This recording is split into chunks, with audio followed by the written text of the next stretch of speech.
The following programs were originally aired live, long before the advent of high fidelity, and they were recorded using a variety of means, from direct recording onto early audio tape and glass records, to simply placing the microphone of a wire recorder in front of the speakers of a radio playing the program. I hope, however, that any variance in audio quality will not take away from your pleasure in listening to these, some of the all-time favorite shows.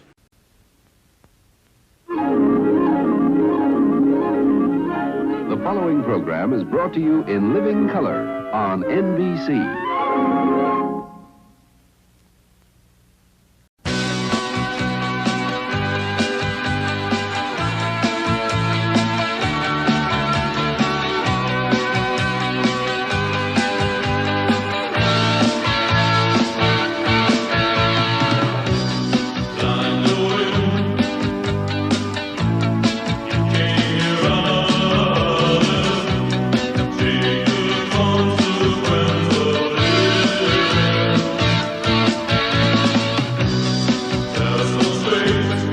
Good evening and welcome to this Tuesday, May the 27th, 2025 edition of Nightly Old Time Radio Shows. I am your host, Matt from the past, and before we get on with the shows, here is what happened on this day in history. In 1679 AD, Habeas Corpus Act passes in England, strengthening a person's right to challenge unlawful arrest and imprisonment. This is probably one of our most important rights we have in the modern world, and never let somebody talk you into thinking that suspending or getting rid of it is a good idea. Because if they're up to anything good, they won't mind you challenging your arrest in court. In 1703, St. Petersburg, founded by Russian Tsar Peter the Great. In 1873, Heinrich Schliemann discovers Priam's treasure, a cache of gold and other objects, in Hisarlik, Troy, in Anatolia. In 1905, Japanese fleet destroys the Russian East Sea Fleet in the Battle of Tsushima, the only decisive clash between modern steel battleships in history. In 1940, British and Allied forces begin the evacuation of Dunkirk, Operation Dynamo, during World War II. In 1963, Jomo Kenyatta elected first Prime Minister of Kenya. In 1999, the International Criminal Tribunal for the former Yugoslavia indicts Slobodan Milosevic and four others for war crimes and crimes against humanity committed in Kosovo. In 2006, earthquake strikes Java, Indonesia at 5:53 a.m. local time, devastating Bantul and the city of Yogyakarta, killing over 6,600 people. In 1933, Walt Disney short film Three Little Pigs released. Academy Awards Best Animated Film, 1934. In 2022, Top Gun Maverick, the sequel starring Tom Cruise, Miles Teller, and Jennifer Connelly, is released 36 years after the original film. In 1977, the Sex Pistols released God Save the Queen, sparking major controversy and leading to a ban on the song by the BBC. In 2018, South Korean boy band BTS are the first K-pop group to top U.S. Billboard 200 with their album Love Yourself Tear? I don't get that title. In 1961, Florentini of Italy wins first European Cup Winners' Cup against Glasgow Rangers 4-2 in Florence. Born on this day, Ibni Khaldun,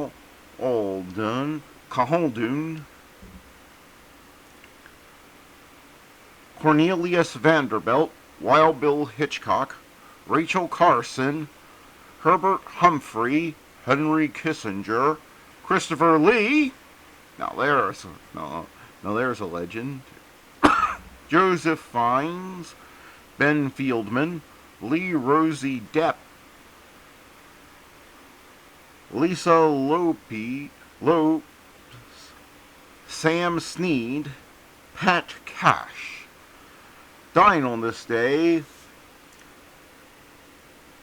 Ludovica Sforza, John Calvin, Robert Keach, Jawaharlal Nehru, Ezard Charles, Bill Walton. And that was This Day in History. Now let's get on with the show. Calling all cars, be on the lookout for excitement with our next show.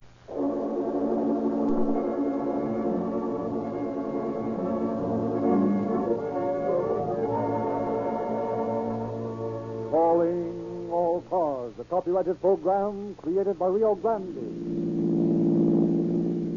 San Bernardino Sheriff's Office calling all cars. Attention all San Bernardino Sheriff's cars to broadcast 211 regarding a dead body in the desert near Langsford's Well. That's all. Rolls and clips.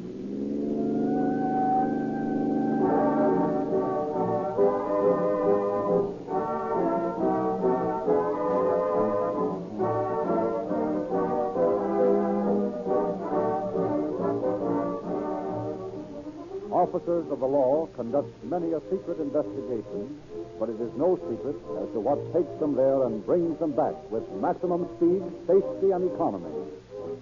Everyone on the Pacific Coast knows by this time that it is Rio Grande cracked gasoline that spins the wheels of more police cars, ambulances, fire engines, and other public service cars wherever it is sold than any other brand. Yes, most of the drivers of emergency cars use Rio Grande cracked exclusively, but they're not the only ones. Countless thousands of motorists also have discovered that this really superior gasoline starts more quickly, delivers smoother acceleration, and more miles with greater reserve power and speed. You needn't envy your neighbor. If you want police car performance for your car, follow that neighbor into the nearest red and white Rio Grande station tomorrow morning and get it. Take on a tank full of Rio Grande cracked, and you will understand why this finer motor fuel is the most highly recommended gasoline in the West. For fuller measure, more complete motoring pleasure, get Rio Grande cracked gasoline.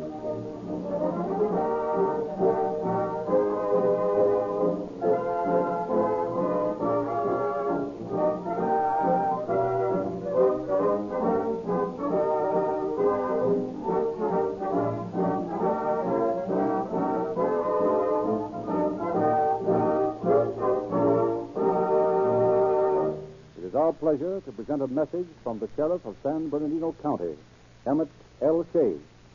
Thank you, Dr. Lindsley. Good evening, ladies and gentlemen. Today, throughout all the far-flung territory that comprises California, there is not a single outpost of the law where out-of-date police methods are in vogue.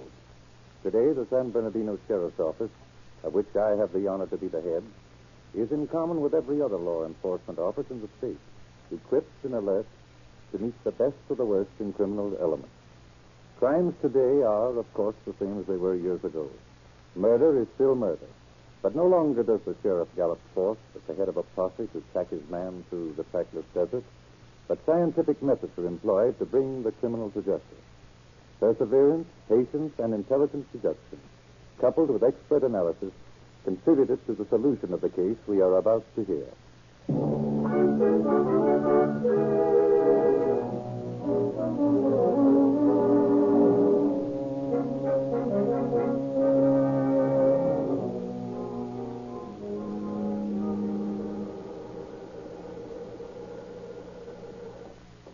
Sheriff's Office, Hay speaking. Sheriff, this is Jim Lucas out at Daggett. Oh, yes, Jim. Hi. Fine. Say, Walter, a couple of kids riding on top of an old prospector's wagon came through here a little while ago and said they saw a man lying back at some mesquite bushes out close to Langford's well. Well, that's about 25 miles northeast of where you are now, isn't it? That's right. When did they make this sign? Just a few hours ago. Just? No, club. When? Hard to say exactly. Must be quite a spell back, though, maybe a month. Had any rains up there? No, not for a couple of months. No dust storms either. Well, that's good. You left the body there, of course. Right where it was found. Fine. I'll round up some of the boys and be right out. Oh, and Jim, you better meet us at Daggett so you can show us where the body is. All right, Walter. I'll be ready for you.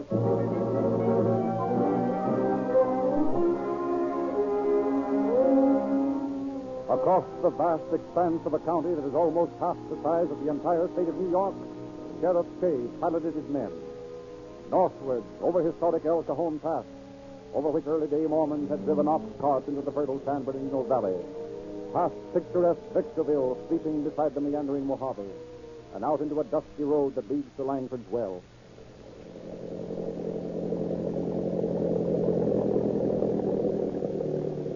Right over there, behind that second clump of bushes. Oh,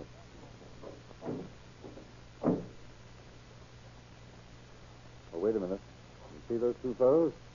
Looks like the man was killed here on the road and dragged over there. Yeah. Guess his heels made those marks. Here's a big patch of blood. Looks like the killer rested a while here.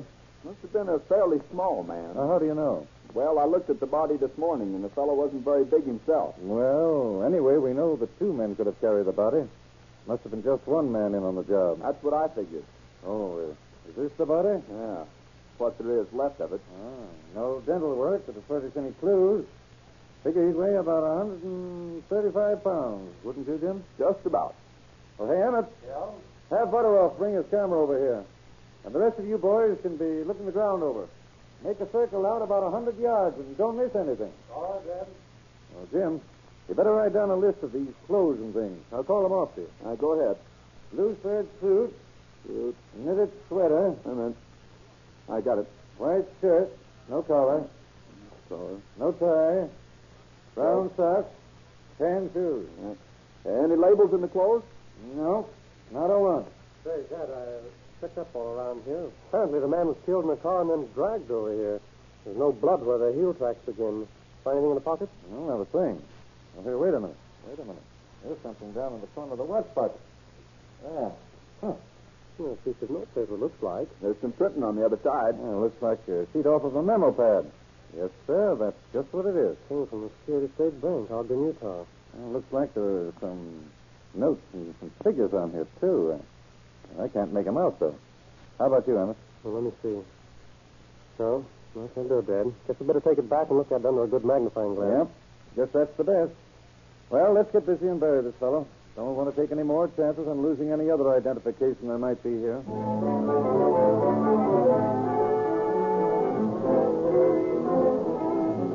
Realizing that with a month's headway, the chances of escape for the criminal were 1,000 to 1, Sheriff Kay and his men set to work to establish the identity of the victim and to tie to the slender thread of a clue the train of circumstances of his death. What have you found on that paper, Emmett? Well, besides a lot of figures I can't read, there seems to be a complete set right there on the back. Let's see. 87.79. Well, that might mean anything. That's right. But since this is a bank memo, I'd figure they meant that much money. That's a natural assumption. Yeah, but that doesn't bring us any nearer a solution of the case than we were before. I'm not so sure about that. What do you mean? I'm going up to Ogden and see what I can find out from the Security State Bank. You think they'll be able to recognize this memo sheet? Well, maybe not, but then again, they might. It's a chance. But this is the only clue we have. We might as well work on it. I know I'm not going to pass it up. Well, I wish you luck, Dad. Thanks, son. And keep an eye on things while I'm gone.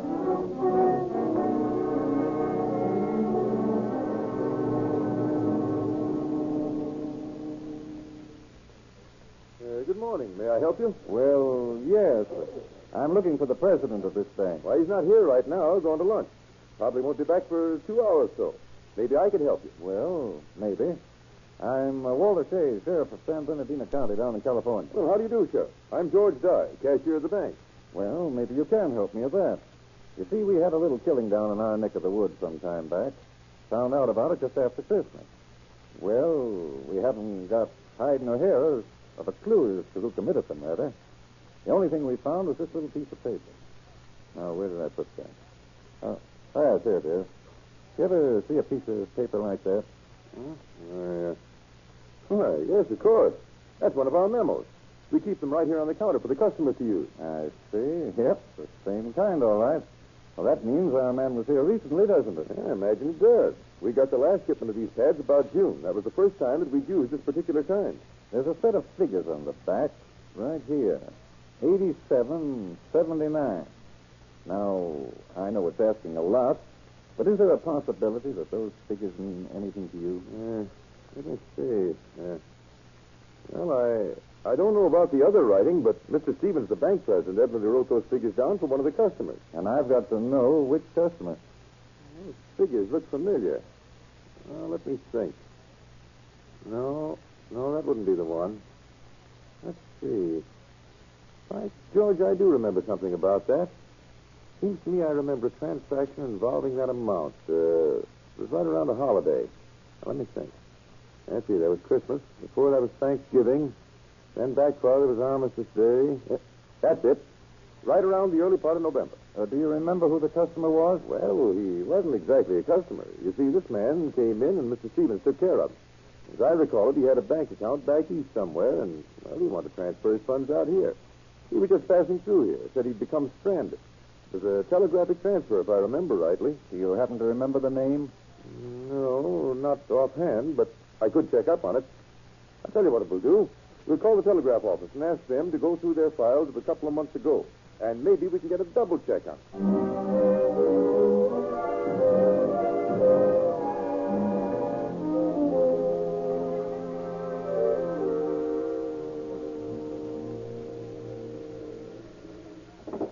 Security State Bank, Dye speaking. Yes, million. We found a couple of messages about transferring funds to your bank. One was sent on November 10th. Have you got it there? Yes. Shall I read it? If you will, please. It says, Telegraph Security State Bank, Ogden, Utah, balance for my account. It's signed Wilfred Hayes. Hey, is that the name? Yes. The wire went to People's State Bank, Detroit, Michigan. We have a copy of the reply on that. It says, cannot transfer funds without passport. Anything else? Yes. Here's another wire signed with the same man, Wilfred Hayes. It says, Bank at Rock Springs, Wyoming, is sending passport. Waive identification. By all means, get money to me at once. It must have been in a hurry. All right, thanks a lot. Well, there's your man's name, Wilfred Hayes. Let's see, we should have a receipt for the money in this file right here. Harris, Harrison, Harvey, Hemp, Hayes. Here it is. Wilfred Hayes. Received at Security State Bank, Ogden, Utah, $87.79 in telegraphic transfer of funds at request of People's State Bank, Detroit, Michigan. Mm-hmm. Happen to remember what this fellow looked like? Well, yes. You see, this business was a little out of the ordinary, and I noticed the man rather closely. He had reddish brown hair, as I recall. Must have weighed around, 130 or 140, rather slight. Had long, tapering fingers, seemed rather refined. Had on a blue serge suit, I believe. Say what his business was? Yes, I believe he said he was an apprentice, going west to look for a job. That sounds like the man we found, all right. Do you remember if he was alone? No, I don't think so. It seems there was another fellow with him. I didn't have any conversation or any dealings with him, though, so I didn't pay particular attention to him. Seems like he was smooth-shaven, seemed sort of quiet and reserved. I noticed that he did pay pretty close attention when Hay mentioned some British war bonds he owned. You don't happen to know where Hay lived while he was here, do you? Well, he gave us the address of the Grand Hotel.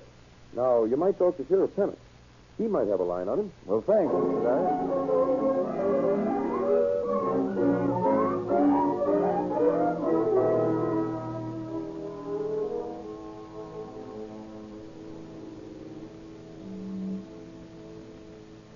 Sheriff, I'm Walter Chase from San Bernardino, California. I'm checking up on a couple of boys that came through here about the first of last month. A fellow named Hay and another fellow named Watt. Oh, let me see. I got a list of most of the people who come in contact with in the past few weeks. Let's see. Yep, here it is. Hey, young fella. About 30. Right complexion. That's the one. Watts was with him. He told me the car was broken down. Headed out at Roden's garage on Washington Avenue.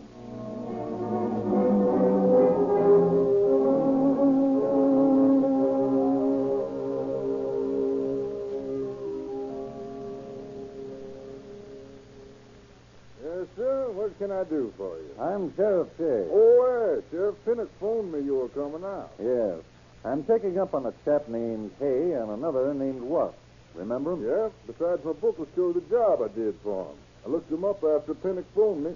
Here's the entry right here. November 9th, J.H. Watts.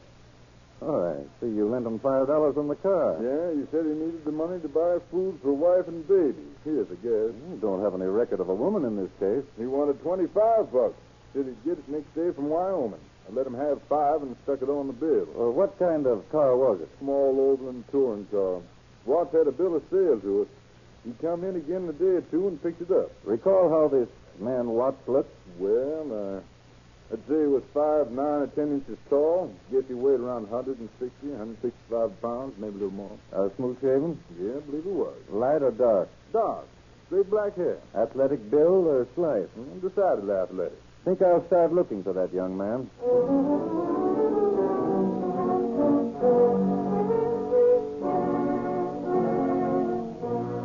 Sheriff returned to his office in San Bernardino and immediately contacted Captain of Detectives Edward Fox of Detroit, asking his assistance in tracing the movements of Hay and Watts. Fox chose as his starting point the People's State Bank in Detroit. I've got a letter here from the sheriff of San Bernardino County out in California, asking for some information on a man who used to do business with his bank. His name is Hay. Know anything about him? Yes, a great deal. We received a letter from the sheriff, too. They had to sell quite a large quantity of war bonds to him some time ago. He had a note here for about $20. He paid that off when he got the money from the bonds and opened a savings account. According to our records, he left about $100 in that account and left for California. You hear anything more about him after that? Yes. We got several telegrams about his account and finally transferred his balance of $87.79 to Ogden. Where do your records show Hay lived while he was here? Well, the address he gave us was 1368 Perry Street. I think I'll run over there and see what the landlady might know.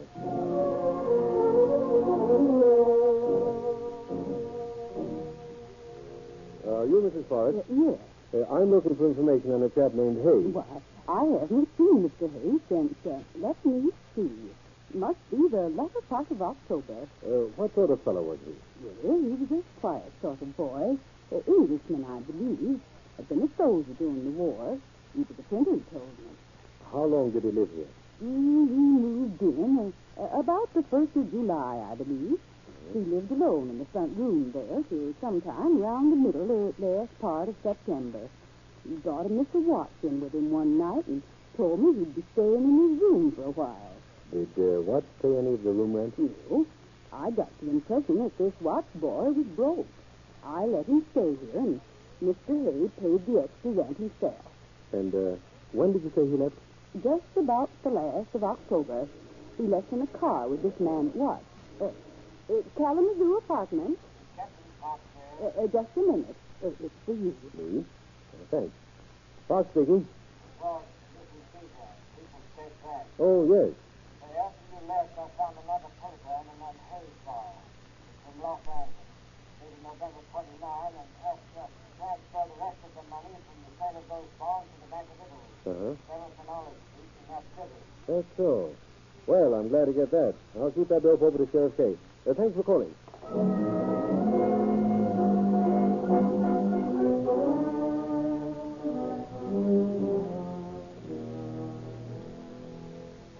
Look, Emmett, I've got an idea about this case. If Hay wired at all to that Detroit bank, he would have done it from close by the bank. Let's go in here and check with the telegraph office. Okay. Well, lady, we're police officers. We're trying to check a telegram we think might have been sent from here on November the 29th of last year. Will you see if you've got a record of it? Sure. 26, 27, 8, November 29. Now, to whom was the telegram sent? People's State Bank, Detroit, Michigan. Sent by a fellow named Hay. Mm-hmm. Here we are. Mm-hmm. Transfer all funds, account Wilfred Hay. Bank of Italy, 7th and Olive, Los Angeles. Thanks, miss. That helps a lot.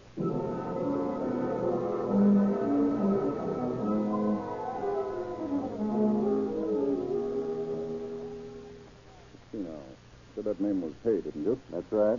Well, our records show that on December 1st, one of our customers introduced to Mr. Hay, who opened an account by transferring some funds from the bank in Detroit. That's the one. How much money was there? About $1,100. So all charges been deducted. So what address did he give?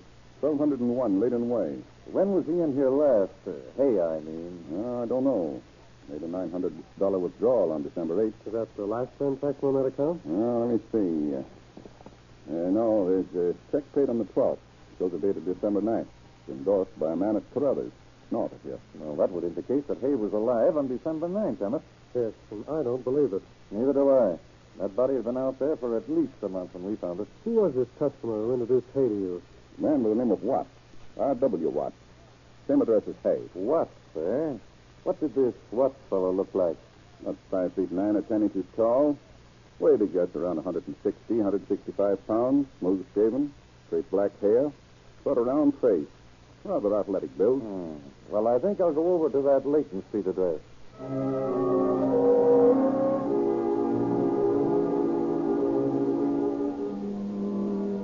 But the sheriff's check on the Leighton address netted only the information that a man by the name of Watts had lived there but had left sometime in December. At the Los Angeles post office, Shave found a change of address, directing that mail addressed to the Leighton Way house be forwarded to Lancaster, Pennsylvania. But the sheriff reasoned that this address was a blind and proceeded on the theory that the check forwarded from Carruthers indicated the true trail of the fugitive. Laid plans for his capture. Emmett. Yes? Send that stenographer in here, will you? Right away. Some dictation, Sheriff? Yes. First, ask Emmett to swear out a murder complaint charging J.H. Watts with the murder of Wilfred Hay. Send a wire to the chief of police in Boston. Right. Ask him to check up on the address we got on Watts. Mm-hmm. Have the Lancaster, Pennsylvania police investigate him there. Okay. And ask them to watch the post office. Anything else? Yes, get a wire off to the motor vehicle department. Ask them to check up on that oval and through the out-of-state registration. You better get a letter off to Sheriff Jones up in Fresno, too. Ask him to find out from that fellow Thomas at Carruthers about that check he cashed for Hay. Mm-hmm. Get him to have Thomas describe the man. You're really making a search for this fellow, aren't you, Sheriff? Have a file of bulletins printed, giving a complete description of Watts. Send them out to all the places up and down the coast. Right. With an special supply to San Francisco and the Bay District. What else? Well, I guess that ought to keep him busy for a while.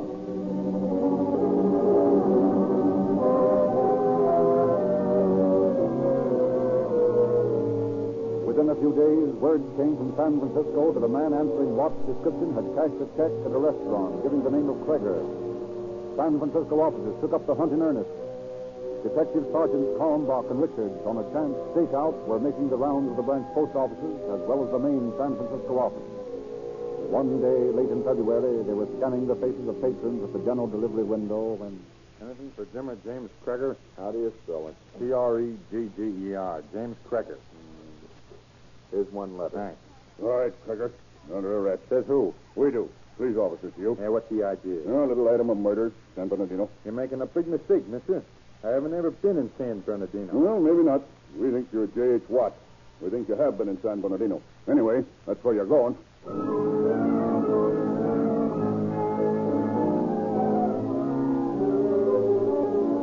Watts was returned to San Bernardino County, and legal machinery began to turn to bring him to trial. Although he admitted his name and that he knew Wilfred Hay slightly, he stoutly maintained his innocence. On April 10th, he was brought to trial. District Attorney George Johnson presented a veritable parade of witnesses. Your name is Sellers? Yes, Clark Sellers. You're an expert in comparing handwriting? I am. I show you samples of handwriting of the defendant Watts and of the victim Wilfred Hay. I will ask you if you've examined them. I have. And what did you find? Well, the handwriting of the man Hay is the same as that found on the hotel register in Ogden and on the telegram sent from Ogden. It is in no way similar to that of Watts. Is the handwriting of Watts similar to that found on the check marked Exhibit B and cashed in Carruthers, California on December 9th? It is. This signature on this check signed in San Francisco bearing the name Hay and the endorsement Kreger. Is it the signature of Wilfred Hay? No, it is not. It is identical with the handwriting of J.H. Watts. That's all. Mrs. Stillaway? Mrs. Stillaway, you were employed by the Western Union Telegraph Company? Yes. at Olive and 7th in Los Angeles. Do you recognize the defendant, Watts? Yes, sir. He is the man who sent the telegram to the Detroit bank. Thank you. That's all. Dr. Levin. Dr. Levin, you made spectrographic and microscopic tests of sand taken from the scene where the body of Wilfred Hay was found? Yes, I did. And did you make similar analysis of sand taken from the clothing of the defendant Watts? I did. And were they similar? They were identical. Thank you. That's all. Mr. Harris.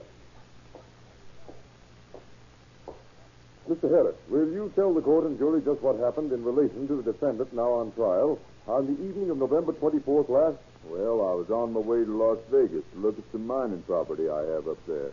My car broke down on the road about 20 miles west of Vegas. I stopped off at Silver Lake. A friend of mine lives there, runs a garage. I took care of his garage for him that night. Did you see the defendant on that night? Yes, sir. That evening, he walked into the garage and said he was out of gasoline. He stalled down the road a ways. I walked part of the way down the road with him. Did he have a companion in the car with him? Yes, sir. I saw a man in the car that answered the description the officers gave of this man, Hay. Did Watts say anything about this man? Well, he said, I'm riding with a dead one. Did you give any reason for this remark? No, sir. But you are sure that the defendant was in the company of a man who answered Hay's description on the night of November 24th, and that this was at Silver Lake? Yes, sir, I am. Thank you. R.W. Watts. Mr. Watts, is the defendant J.H. Watts related to you? Yes. He's my brother. Did you at any time introduce your brother to any official of the Bank of Italy in Los Angeles? Yes. In December, my brother came to Los Angeles. He said he was driving his own car and wanted to cash some drafts on a bank back east. I introduced him to the bank, guaranteed his signature. What name did he use in opening this account? He used the name of Wilfred Hay. What reason did he give for using that name? He said he'd had some trouble back east. Domestic trouble. Wanted to use another name. Mr. Watts, what is your address at this time? San Quentin Penitentiary. And what is the reason for you being there? I was convicted in Los Angeles of grand larceny in connection with my brother's bank account. Thank you, Mr. Watts. That is all. Sheriff Shea. You are Walter Shea, Sheriff of San Bernardino County? I am. Have you seen the body of the man identified as Wilfred Hay? I have. Upon what do you base your identification of this man? By a comparison of the handwriting on the sheet of memorandum paper found on the victim's body with specimens of his known writing. What other means? By a comparison of the victim's description as furnished by witnesses who knew him with that of the dead man. Then you can say positive that the man whose body was found in the desert near Langford's Well was Wilfred Hay? I can. That is all? Thank you. That is the people's case.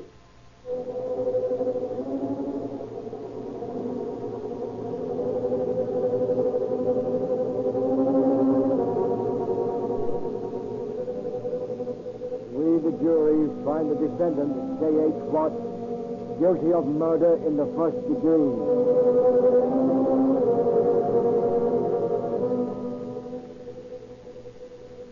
Before we execute the sentence of the court, is there anything you'd like to say? Nah, get it over. Stand there.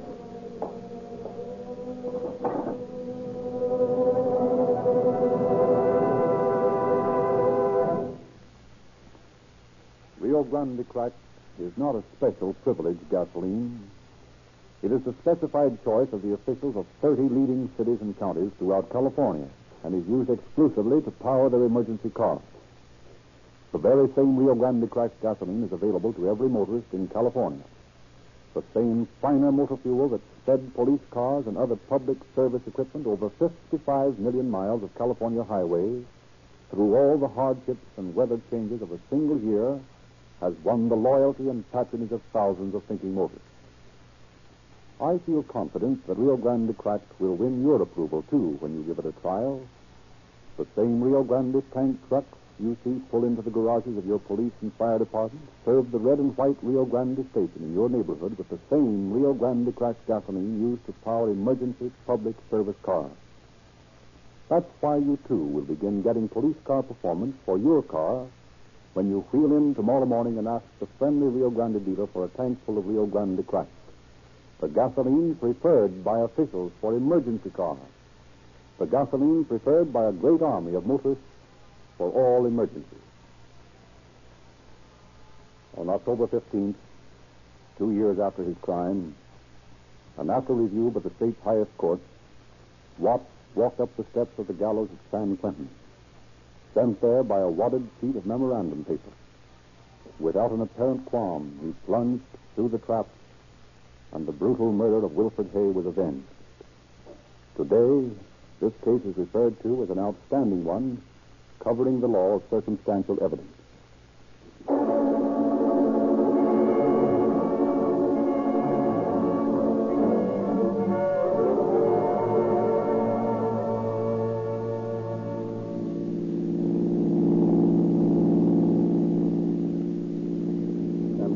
Sheriff's Office calling all cars, attention all cars, cancellation broadcast 211 regarding a dead body in the desert.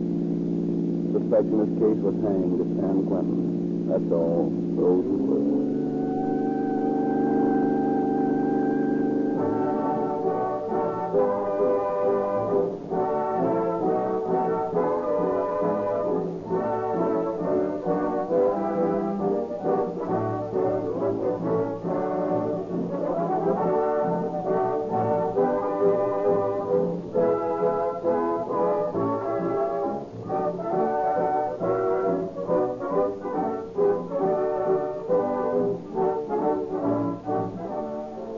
This is your narrator, Frederick Lindsley, bidding you good night for Rio Grande.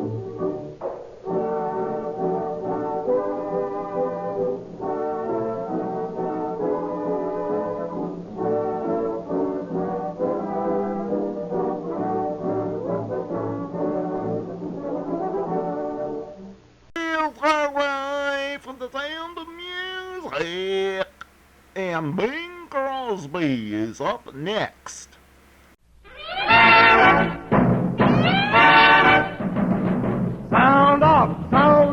Sound off for Chesterfield. Bing says it and Godfrey too. Hope and Como follow through.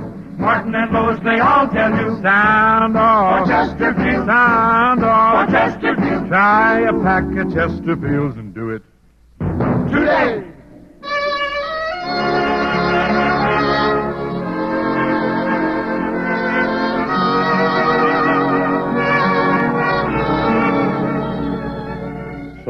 Someone waits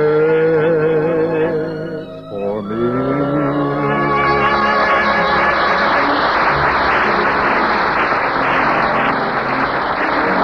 This is Ken Carpenter, welcoming you to the Bing Crosby Show for Chesterfield, produced and transcribed in Hollywood with John Scott Trotter and his orchestra, Judd Collins with the Mayors and Bing's guests, Bert Wheeler and Alexis Smith.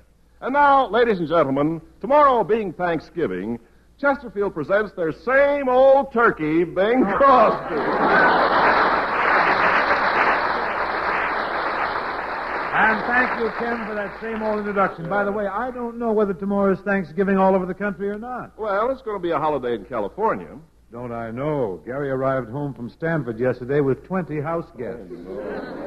That'll be a thrill for you and Dixie having a house full of boys for Thanksgiving. Our house has always been full of boys. Not this full. Yeah, we're at capacity. Do you mean to say they're all sleeping there, too? Who sleeps? We're open all night. I was up till 5 o'clock this morning. Oh, no. Just knocked it right. Bing, you've Yes. gone off your rocker. Lost my Did top, you yeah. sing some songs for the boys? Well, I wanted to, but every time I started, Gary would look at me and whine, "Oh, Dad, why don't you go to bed?" Well, you know how kids are, Bing. Yes, I do, and I'm getting sick of it. But you ought to see the turkey we're having for dinner tomorrow. Oh, really? Oh, quel bird. Oh. Quel oiseau. Oh, It's a beauty. My French, you see. Yes. What a turkey we have. It's a beauty. It weighs 35 pounds. My brother Larry won it on a quiz program. Oh, Larry won a turkey on a quiz Yeah, program? it's a program called Take It and Stuff It. Well, you...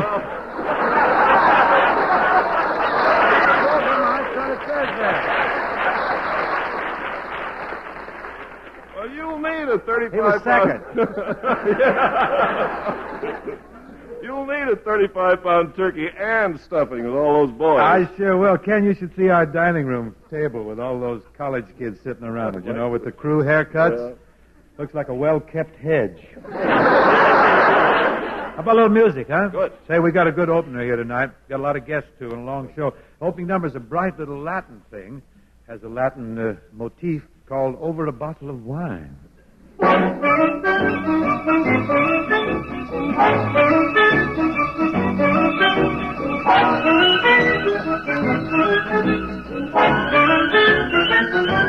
Over a bottle of wine, under a tropical sky, a typical tropical atmosphere. All his heart could hear was a sigh. Over a bottle of wine, playing the tropical game. A typical tropical love affair. Oh, that tropic air was to blame. They knew it was foolish to resist, aye, aye, aye. And so they kissed, aye, aye, aye. Never dreaming of tomorrow.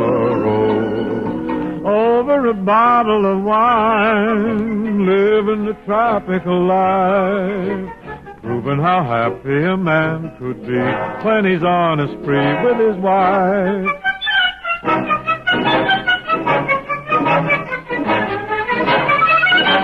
Over a bottle of wine, Over a bottle of wine, under a tropical sky, lovely sky, a typical tropical atmosphere. All his heart could hear was a sigh. over a bottle of wine, Rendezvous, playing the tropical game for two. A typical tropical love affair. Oh, the tropic air was to blame. They knew it was foolish to resist, aye, aye, aye. And so they kissed, aye, aye, aye. Never dreaming of tomorrow. Over a bottle of wine, living the tropical life, proving how happy a man could be when he's on a spree with his wife, living the tropical, typical tropical life. Ole, Andreole de Linda, mucho gusto.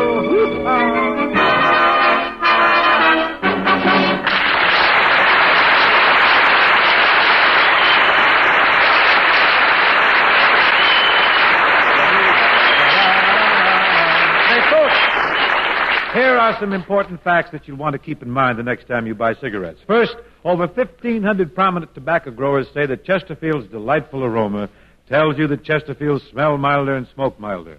And one of the most famous industrial research organizations in the world reports, and I quote, of the leading brands smoked and examined, Chesterfield is the only cigarette in which members of the taste panel found no unpleasant aftertaste.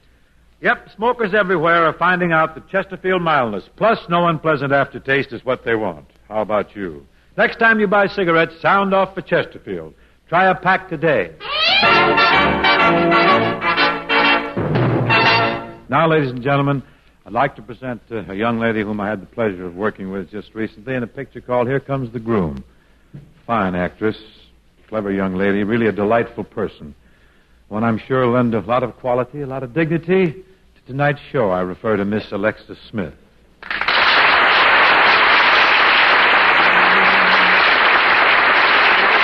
Thank you, Ben. Now, just before we go any further, Alexis, I want to tell you something in front of all these people. I just want to tell you how much I enjoyed working with you, and Here Comes the Groom. Real pleasure, Alexis. Well, Bing, I enjoyed working with you, too. It was really wonderful. It was great fun, Alexis, but there's one thing I regret. I didn't get you at the finish. Well, as long as you tried. Well, that's sweet of you. I appreciate it. By the way, say, you made some pictures with Harold Flynn, didn't you? Yes, I made quite a few pictures with Errol. I was puzzled. I wanted to ask you this on the set when we were making the picture, but I don't know if something made me think better of it, and I never did. But I really wanted to make a comparison, or really just get your opinion. How do you think? Well, I wanted to ask you, how do you think I compare with Errol Flynn as a leading man? Well, Bing, I don't know. Everyone's having such a wonderful time here tonight and enjoying themselves. This is my first time on your radio program, and, well, I kind of hate to throw cold water on things. Yes, I think I see what you mean. Oh, well, it isn't that... Bing, don't misunderstand me. It isn't that you aren't a dear, sweet, harmless boy.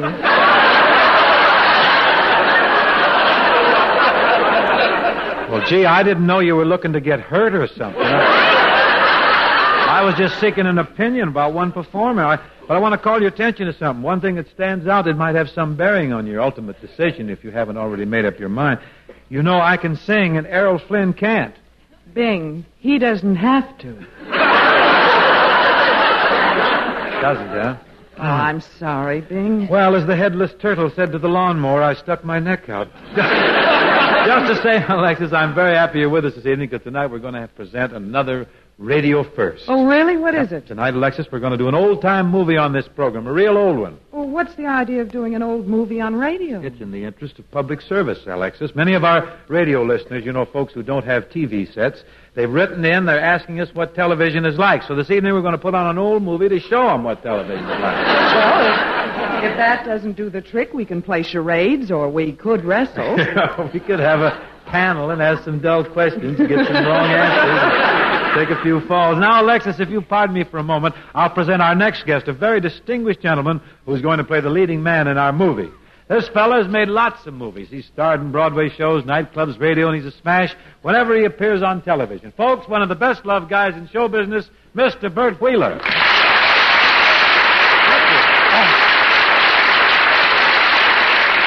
Thank you very much, folks, and thanks, Bing. That was a very nice and very complete introduction. But you forgot to mention that Lou Holtz and myself are opening tonight in a gay musical stage show called Merry-Go-Round at the Belmont Theater. The Belmont Theater. On Vermont Avenue. On Vermont Avenue, near First Street. Oh, Bing, now you told everybody exactly where the theater is. Why keep it a secret? You're running the theater, not a floating crap game. Say, Bing, do you think the Belmont is too far away from the center of things? Well, in a way, but still the streetcars go right by there. Look, I don't want them to go right by. Stop. You got dopamine jitters. Stop worrying. You have a wonderful show, you and Lou. Your location is wonderful, too. Bing, would you like to buy a piece of the show? No. Why not? I don't like the location of the theater. Bing, you know, I wonder how comedy will do in that neighborhood. From Vermont? Yeah. Well, it's a veritable comedy paradise. It's full of used car dealers.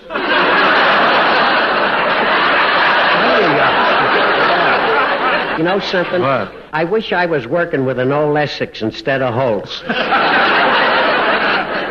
Don't worry. Don't relax, Bert. You'll do great on Vermont Avenue.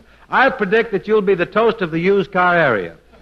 Really? Certainly. No time at all, you'll be known as the Smiling Irishman. Well, what about Holtz? You'll be known as Laughing Lapidus. I get it.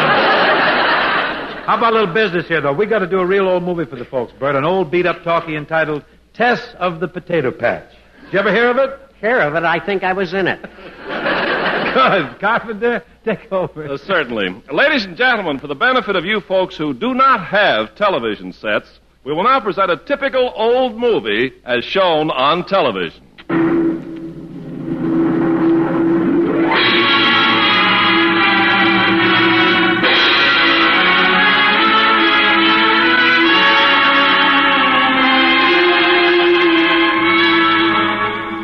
Good evening, viewers. This is your Wednesday night extra special request movie time. Ladies and gentlemen, a special announcement. The Wednesday night movie listed in your television section will not be shown tonight. Therefore, we're moving the features scheduled for Friday night back to Thursday night and re-showing Tuesday's feature on Friday so that Thursday's feature can be shown at this more convenient time. But now, for your Wednesday night extra special request movie time.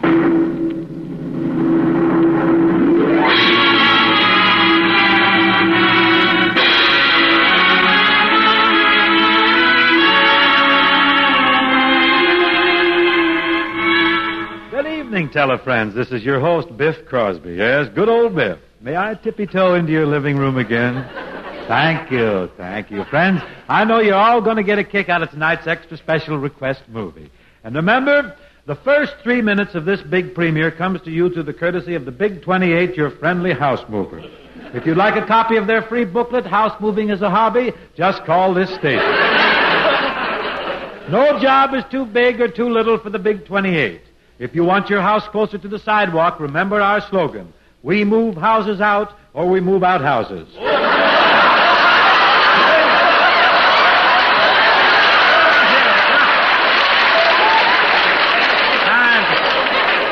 But now for the movie. Tonight's exciting feature is a gripping drama entitled Hearts Afloat. Oh, pardon me, I mean Hearts Aflame.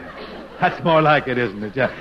And we're in for a great treat tonight, folks, because tonight's film brings to the screen for the first time that brilliant child actor, little 8-year-old H.B. Warner. Now then, shall we all just settle back and look at the movie?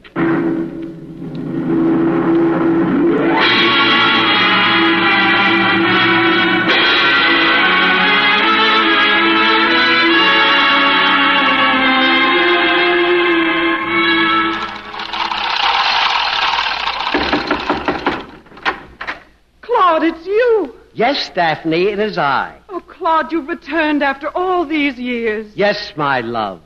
Oh, I beg your pardon. I don't believe we've met. I'm Alexis Smith. Oh, how do you do, Miss Smith? I'm Bert Wheeler. I'm opening tonight at the Belmont Theater. Hold it. Oh, you don't have to know each other. This is only a movie. Oh, I'm sorry, Biff. Okay, let's roll again. Roll the picture.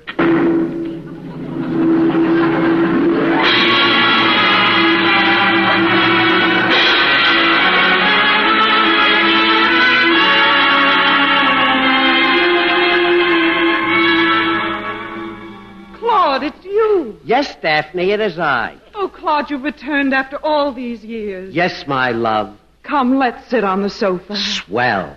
Oh, isn't this wonderful? We're together again, Claude. Claude, where are you? You're sitting on it. Just like old times. Daphne, I'm worried about you. You used to be poor, but now you have a 40-room home, expensive clothes, automobiles, money, and swimming pools. I've come to take you away from all of this. Dear, sweet, stupid Claude. I know it's Hildebrand that's come between us.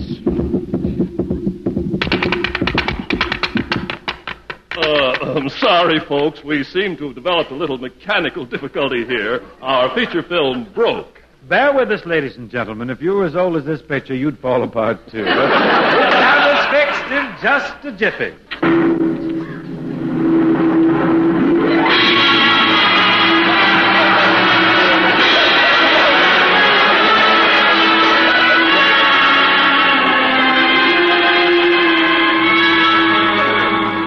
Yes, we'll have this thing fixed in a jiffy. These things will happen, you know.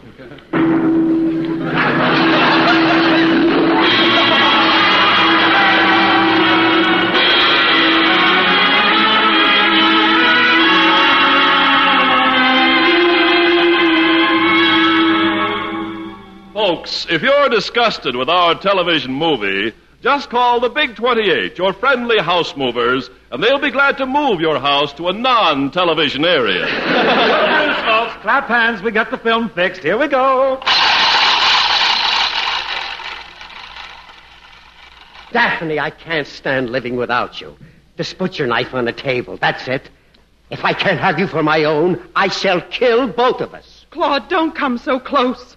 Don't come so close! Friends, do you suffer from offensive breath?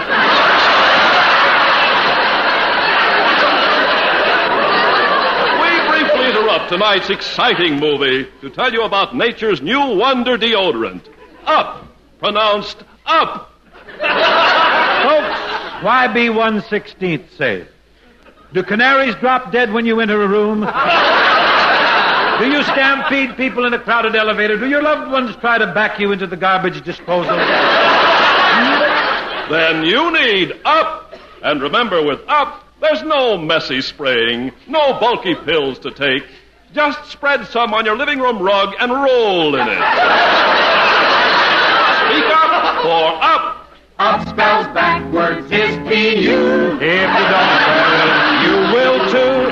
Up spelled backwards is P-U.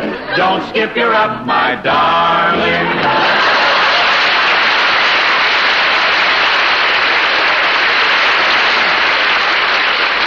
And now, back to our feature film, Hearts Aflame.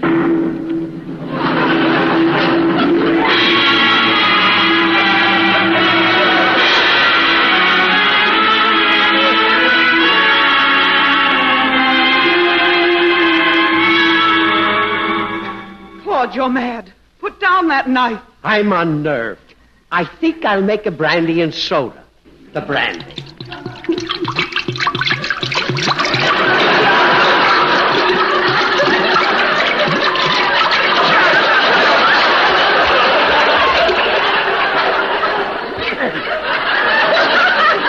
Just a short one. And now the soda.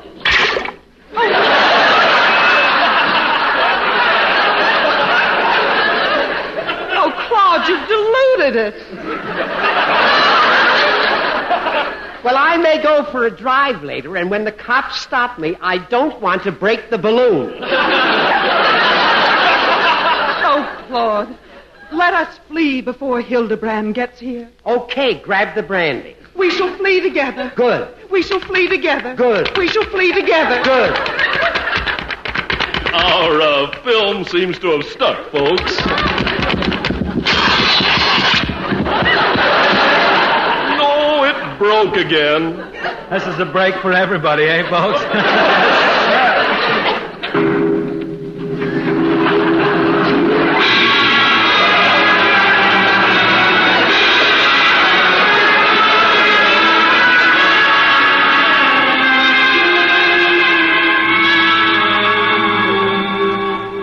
While our projectionists are making necessary repairs, I'd like to ask you folks a question. Have you tried Woofo dog food lately? Has your dog tried Woofo dog food lately? And remember, folks, Woofo dog food is the only dog food that tastes like cat. And it comes in 3 flavors: Maltese, Persian, and Alley. Has your dog become listless and bored with life? If he just doesn't give a sniff, he needs Woofo. And now, let's hear from Groucho, our little singing dog. I've been eating Woofo dog food. Woofo sure to please. All us doggies go for Woofo. Great Danes and Pekingese. Airedales, poodles, chihuahuas. Woofo makes a dog ambitious and intelligent. Someday, a dog who's fed on Woofo will run for president and be elected. Woofo for president.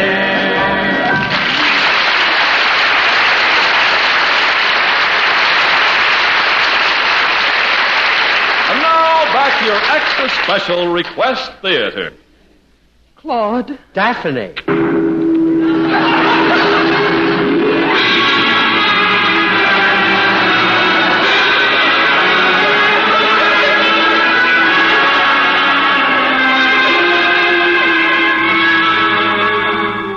We interrupt this film feature to remind you that this is your extra special request theater. Every week, the same movie. But write in if there's some new commercial you'd like to hear. And here we go, back to the movie.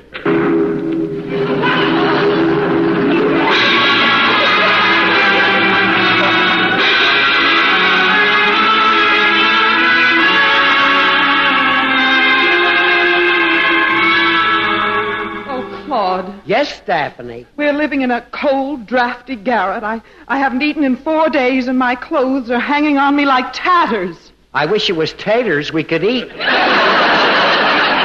Oh, you're driving me mad. Why do you sit there night after night just staring at that bottle of aspirin? I'm studying medicine.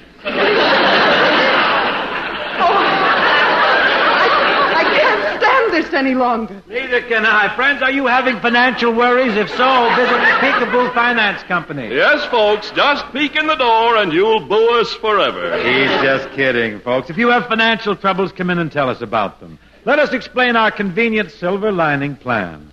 Briefly, our silver lining plan is this. We take all your little unpaid bills and we lump them into one big staggering debt. And now, back to the movie.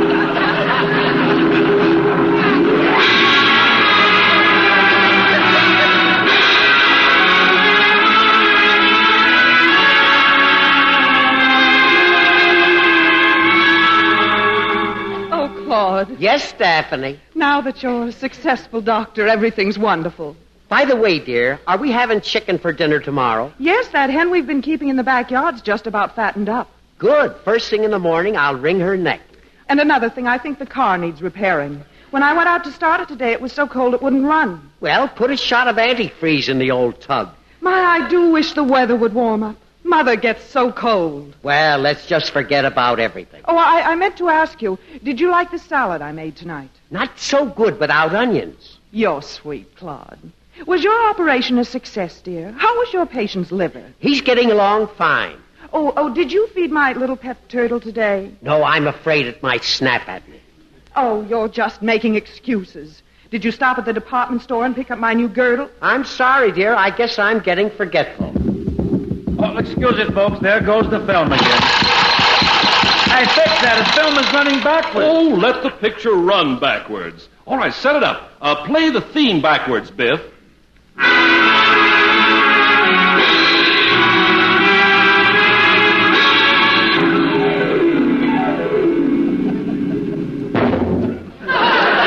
Claude, did you stop by the department store and pick up my new girdle? No, I'm afraid it might snap at me.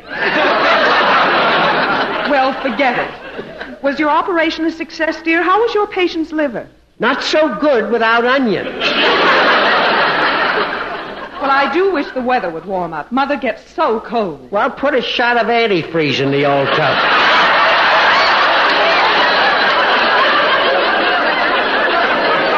Well, Mother will be here this evening. Good. First thing in the morning, I'll wring her neck. Well, tell her friends that's about all the time we have for your extra special request movie tonight. Don't forget to tune in next Wednesday for your extra special request movie theater. Meanwhile, friends, remember, if you need money to buy a woofo for your dog, or if you need money to have your house moved by any one of the big 28, just drop into any office of your friendly Peekaboo Finance Company. At Peekaboo Finance, we're friendly. When we make a loan for you, bud, we never ask for a cosigner. We just take a quart of your blood.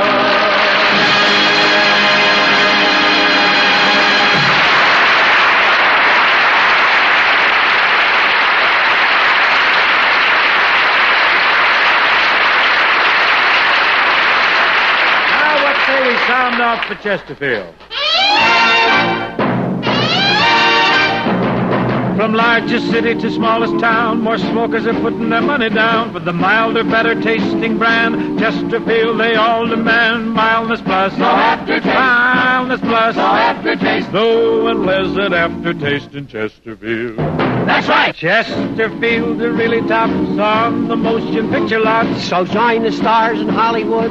Smoke them, friends, you really should. Chesterfield. Chesterfield. Chesterfield. Chesterfield. Milder, milder, milder, milder. Chesterfield.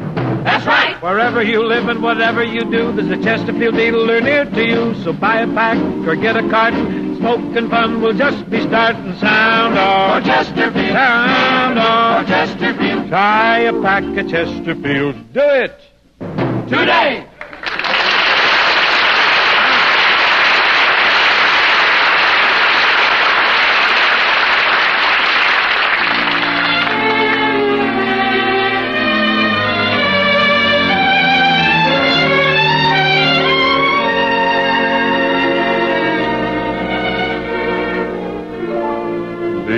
Because of you, there's a song in my heart. Because of you, my romance had its start.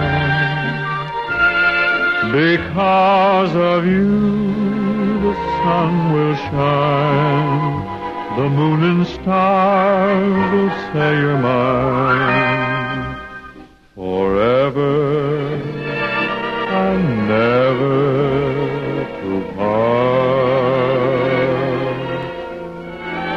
I only live for your love and your kiss. It's paradise to be near you like this, because of you my life is now worthwhile, and I can smile because of you.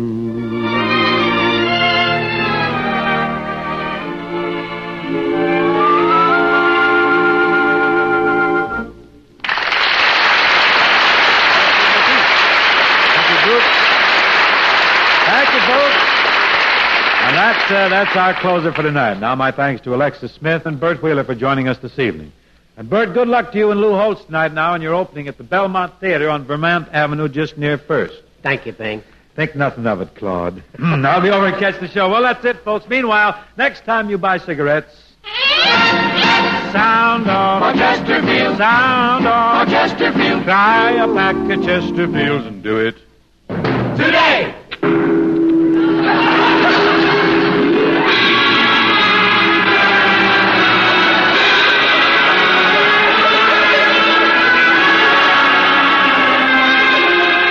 The Show, presented by Chesterfield, was produced and transcribed in Hollywood by Bill Morrow and Murdo McKenzie. Tune in next week and hear Bing and his guests, Louis Armstrong and Ella Fitzgerald.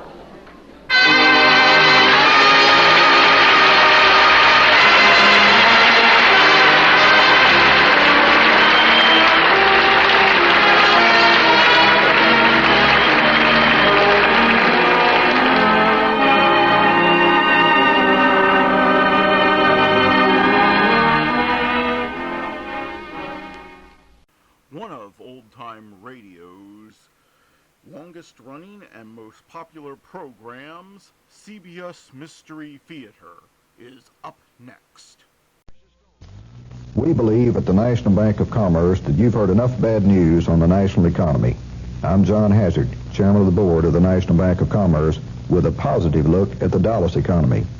Lamar Muse, President of Southwest Airlines, had this to say recently on the positive side of the picture. We feel very fortunate, of course, to be in Texas. It is one of the fastest growing states as a whole in the nation, and with particular reference to Dallas and Houston and San Antonio, the 3 points we serve, they are very aggressive and progressive cities.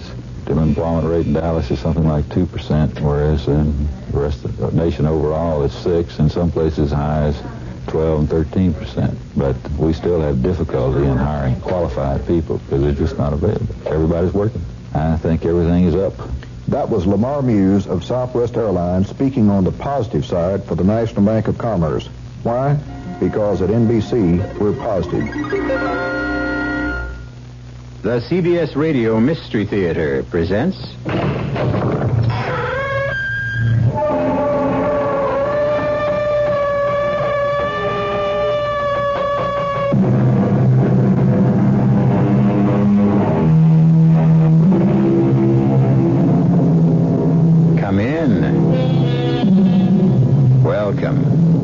I'm E.G. Marshall. Listen to a story of greed, innocence, incalculable malevolence, and a mystical, fantastical watch. A watch whose hands held the power of life and death. Our tale is played against the background of the sun-drenched Mediterranean North Shore, around and about the most famous gambling casino of its day. And it takes place some 100 years ago. But the scene is not sun-drenched as our story begins. It's a devil's night out. Look, John, a driveway lined with statues. Come on. Come must be a house where we can seek shelter. Not there. For God's sake, Charles. Why not? That's the haunted villa. You? Superstitious? About that place. Anyway, it's boarded up. Has been for years. There's the house now. Maybe we can find some shelter. Oh, the statue nearest the house. The lightning hit it. I can't look. It's as bright as molten steel. It's gone. Melted as it had never been. Let's get out of here, Charles. I could swear I saw that thing jump and run into the house. The whole villa is lighting up. Maybe it's on fire. Don't be silly. It's lamplight. And look, the door is open. Welcome, strangers. Come, this is no night to be abroad. Welcome to the Villa di Despair, the house of despair.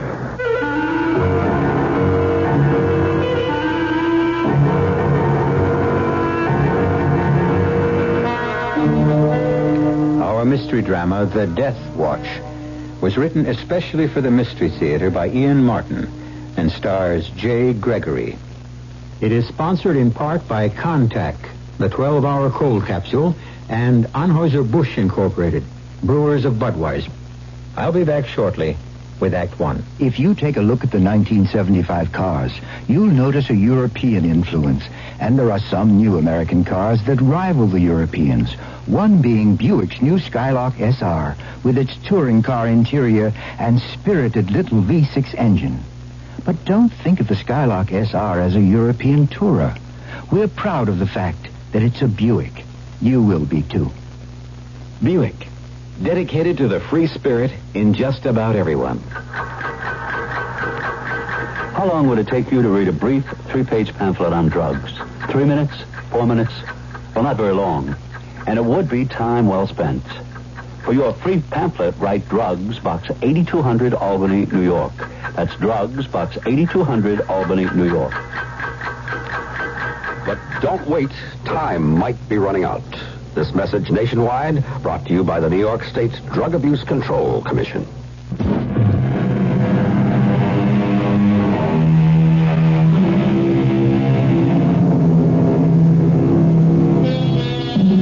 A black night.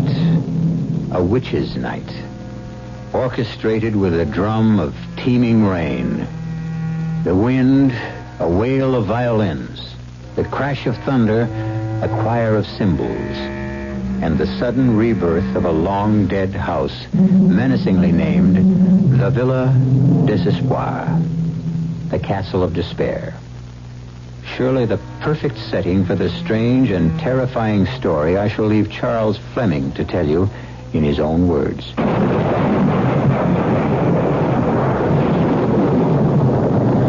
For a brief second, which seemed endless, John and I sat frozen into immobility, staring at the tall, thin figure. The bristling black eyebrows and the deep widow's peak only emphasized the height of his brow, the parchment white of his skin. Beside him lurked a misshapen dwarf with an oversized head. Every instinct told me to turn and run, but every external feeling cried out for shelter. Come, gentlemen. Cantor will see to your horses. Cantor, I will tend the fire. It is well lit by now. I've got a funny feeling about this, Charles. So have I. But we're armed, and the horses need rest more than we do. You said it was still at least an hour's ride. In this weather. But I don't like his looks. No question. Watch it. The man wants to take the horses. Don't expect any answers from Catrash, gentlemen. He is a deaf mute. But you can trust horses to him. They will never have gentler or more loving care. Well, come in out of this bone-chilling rain. You are most kind to offer us hospitality. On a night like tonight, it is no more than human decency. Allow me to present myself. I am Count Vladimir Dravanescu. Honored. I am Charles Fleming, and this is my good friend, Dr. John Potter. Now, shall we go in the petit salon, or how do you say in English, a parlor? We have started a fire. Yes, I must apologize for the smoke. I have just arrived myself, as you can see, and the wood is as wet as all of us. By which road did you come? From Carlo Casino, where I presume you are headed. Correct. To the home of Colonel Willoughby. Ah, the countryman of yours with the exquisite daughter. Parbleu, one of you must be the lucky man who is affianced to her. Well, not I, Count. Charles is the one. So. You are the fortunate man. You've lived in these parts long, Count Dravanescu? Oh, scarcely. As you can tell from my name, I'm Romanian. Oh, I visited here many years ago. Now, as soon as Catrash returns, I can offer you something to eat. Oh, that's kind of you, but I think if the weather will let up, we'll press on to Carlo Casino. Naturally, you are anxious to rejoin your bride-to-be. But from the looks of things, it will be some time till that will happen. In the meantime, you will make your home in Carlo Casino, Dr. Popper? No, I have a cabana here for the summer months only because I am both an inveterate sun worshipper and gambler. A kindred spirit. Then while we are waiting, shall the three of us pass the time by seeing which lady luck will smile upon? Why not, Charles? It's 2-1. Then what shall it be? Cards, dice, dominoes, name your choice. A shilling limit on bets? Fine. No side bets. The friendliest of games. Now, if you two will pull that gaming table nearer the fire, I will fetch the dice. What hour have you? I make it about 5:30. Oh, it's dark and gloomy enough to be midnight. Why do they call this place the Villa of Despair? Just one of those local shockers. They say the man who built it 200 or 300 years ago was an alchemist. The bronze statues which you saw lining the drive were all put up there during his occupancy. Those were bloody times, and people dropped out of sight very easily. A legend grew that these statues were his failures. Failures? You mean people believed he was trying to turn the human body into gold? And bronze was the closest he got? What rot. What happened to the unsuccessful alchemist? He just disappeared one day as if the earth had opened up and swallowed him. The villa was bought and sold apparently over the years, then later rented. But all the owners, or lessors, reported the groaning of a man in torment all night long, from midnight to sunrise.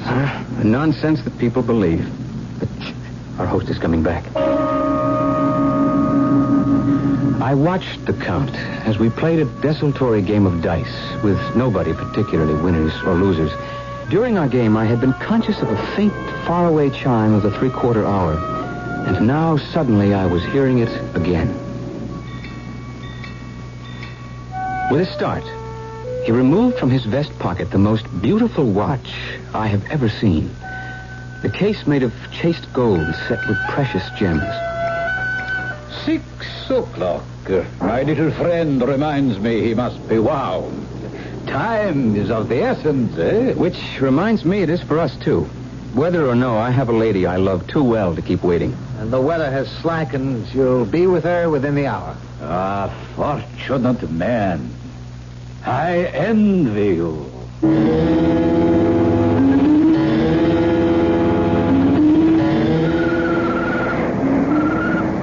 Oh, my darling.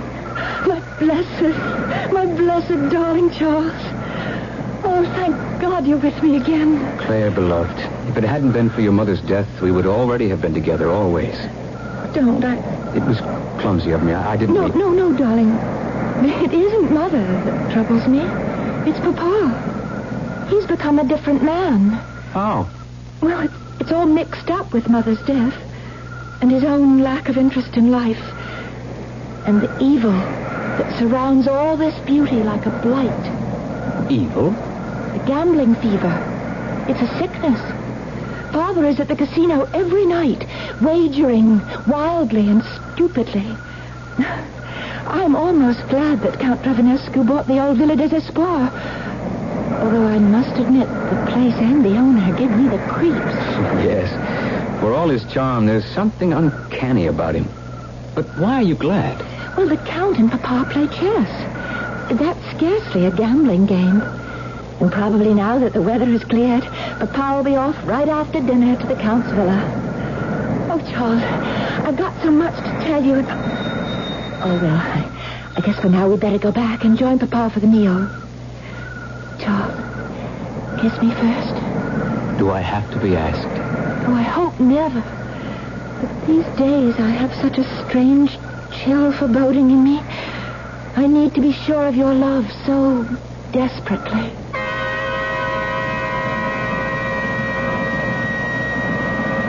Claire's mother had died 4 months ago, just before our planned wedding. Naturally, it had to be postponed. And it was not surprising that Mr. Willoughby, plagued by the rheumatism and now the loss of his wife, had fled to the Mediterranean to try to recuperate. What was shocking and ominous for Claire's and my happiness was what I watched in the following weeks. Claire's father had become a compulsive, obsessive gambler. Our invitations to Villa des Espoirs, in spite of Claire's and my feelings of revulsion for the Count, were always a welcome relief. Till this one particular evening. Claire and I had walked out to the patio, high over the blue Mediterranean, as the Count and her father started to play chess. But by the time we returned, the game had become backgammon. Double. That is 16s. You don't have to accept. Your position is virtually hopeless. Life is never hopeless, old friend, as long as you have it. I accept the double. A 5 and a 2. You have me blocked. Perhaps I was a fool to accept the double. What does it matter? It's only a game, as I said. My dice. On the pair of 5s I just rolled, I must double again. 32, and the odds are insuperable. I would have to be superhuman to win. Wouldn't I? I doubt if even the Lord's help could bring you through. Will you concede? I suppose I haven't mentioned yet that I am a mathematician and a recognized, although amateur, manipulator of cards. I am also an expert on odds under any circumstances. And what I watched happen to my future father-in-law in that simple game of backgammon was beyond all possibility or chance. Double 6s, and that clears the board for me. What bad luck. Any other throw for you except that one deuce would have given you the game. And the stakes were ridiculously high. Shall we just forget it? No. As an Englishman and a man of honor, I pay my debts. How much do you reckon it is in English pounds? At our original stake, about 150,000. Damn. I didn't follow that. I can't cover that in cash. No need. There's every need. I pay my debts. You will have it once I sell my house. But, Papa, you can't do that. We have to live. I'm ashamed. I had no care if I destroyed myself. But I had no thought of hurting you. No, there is really no need for agony. The debt could be satisfied without any harm financially whatsoever. If you are determined to pay. I am determined to pay. I don't see why. It's all so silly. I mean, it's just a game. Claire. Yes, Papa? I'm asking you to leave us alone. Yes, Papa. We'll be in the salon. Now, sir, what is your proposition? You have only one possession I covet, sir. Your daughter. I think I can make her far more happy than an untried boy with no established future. If you would give me her hand, or the opportunity to court her openly, why then, it would be I who were completely in your debt.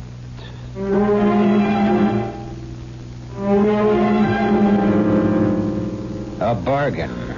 Ridiculous today, that could never be struck, let alone even suggested. But 100 years ago? Not only possible and frequent, but one to which all parties, by the role of society, were honor-bound to accept. I'll return shortly with Act Two.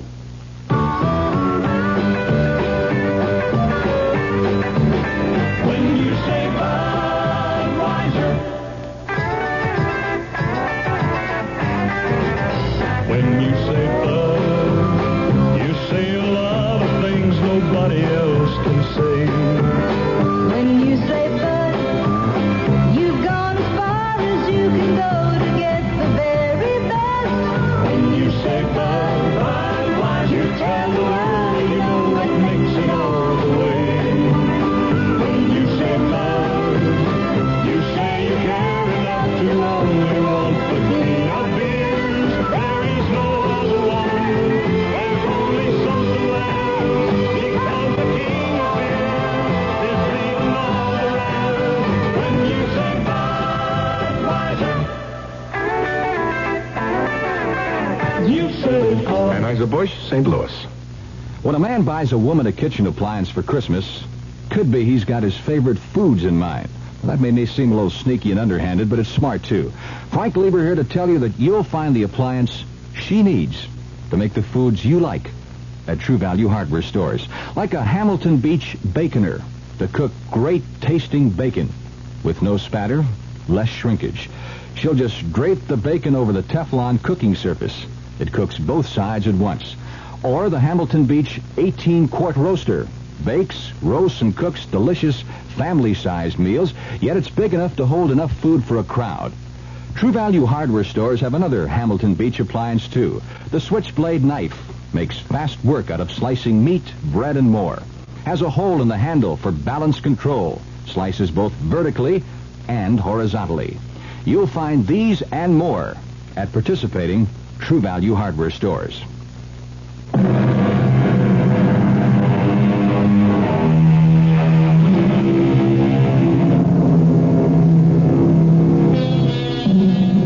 Of course, it's incredible to us today that less than a century ago, parents owned their children almost as slaves. And the children accepted that fact, especially if they happened to be girls. Still, with parents who were reasonable human beings, even under the fashion of the day, most of the young people were not tested in their allegiance, except under unusual conditions, such as an ashamed and trapped Colonel Willoughby finds himself.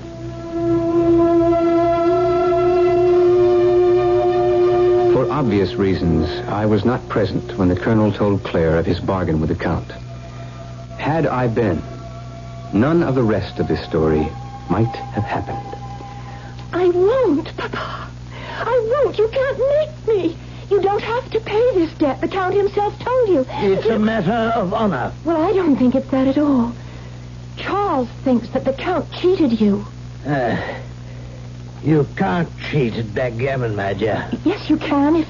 well, what did Charles call it? If you switch the dice. Now, even if he could have changed his, as far ahead as I was, it was impossible for him to win without any bad luck with my dice. But Charles says that he could have palmed your dice. Charles says. What does he know about it? Well, he just graduated the head of his College of Mathematics. Yeah, to be a teacher. A poor enough living at best. But enough. I must pay him the money. Well, sell the house. But don't sell me, Papa. I have to think of your future. The Count is well born, rich. He is a much-traveled, brilliant man who can introduce you to a life of ease and comfort. I don't want a life of ease and comfort. I want a life of love and happiness. Oh, no, Papa. No, there's no way that you can make me. Hush, Claire, beloved. I intend to honor my debt. I can do no less. That means I can leave you no dowry. I think we owe it to Charles to let him know that. Papa, Charles and I don't need anything from you. We can take care of ourselves. Charles has a teaching job waiting, and we don't need much as long as we have each other. It's midday. Think I'd take a rest in the study before lunch. Go join your intended, darling. I've interfered enough with your holiday. After Claire had come out and told me of her interview with her father, I had taken some provisions down to the small day sailor and was returning back to the house to pick up Claire and the picnic she had been preparing when the shot came directly from the house, from the area of the study. I started running immediately, and as I reached the terrace, I heard...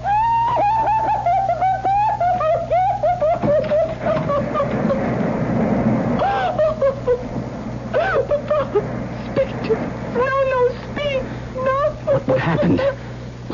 He shot himself. Let me see, Claire. No, I'm afraid. Is he? No. His pulse is still quite strong. And he's breathing. Yes. Don't let him move till I get a doctor. No. Thank God John isn't far off. Here, use my handkerchief and my scarf to stem the blood. Yes. Use pressure. I will. Try to keep him from bleeding any more than you can. Just hurry.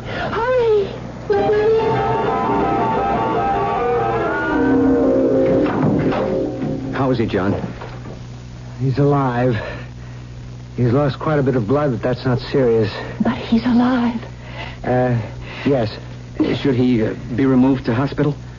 I don't think that's necessary or even advisable under the circumstances. What do you mean? The bullet entered the throat, passed through the mouth, and came out near the temple. Don't try to hide anything, John. We've got to know sooner or later. In my opinion, your father will recover, but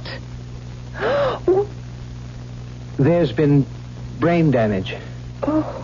Not unlike an apoplectic stroke. I'd be less than honest if I didn't tell you there'll be a high degree of paralysis in the left side at the least. Your father will be fortunate if he can ever walk again. Is that all? Don't hold back. At the best, you'll need someone to nurse and care for him the balance of his life. I'm sorry, but it's safer to face the truth.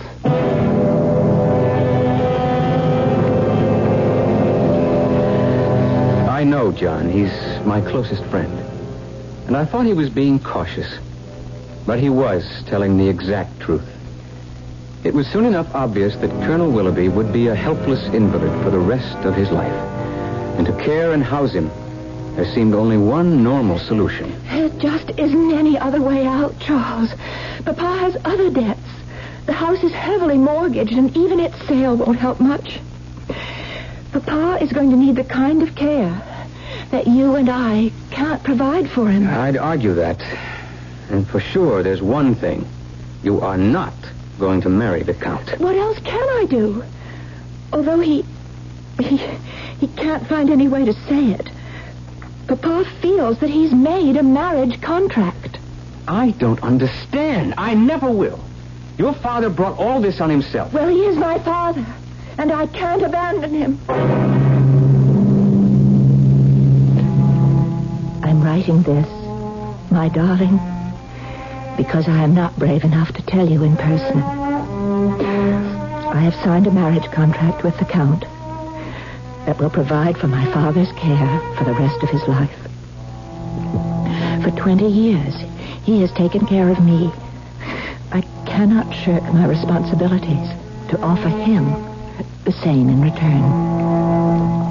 I am sending this to you by John's hand. Please, for both our sakes, let it be goodbye, for there is nothing left for us but tears. But oh, I love you so, and always will.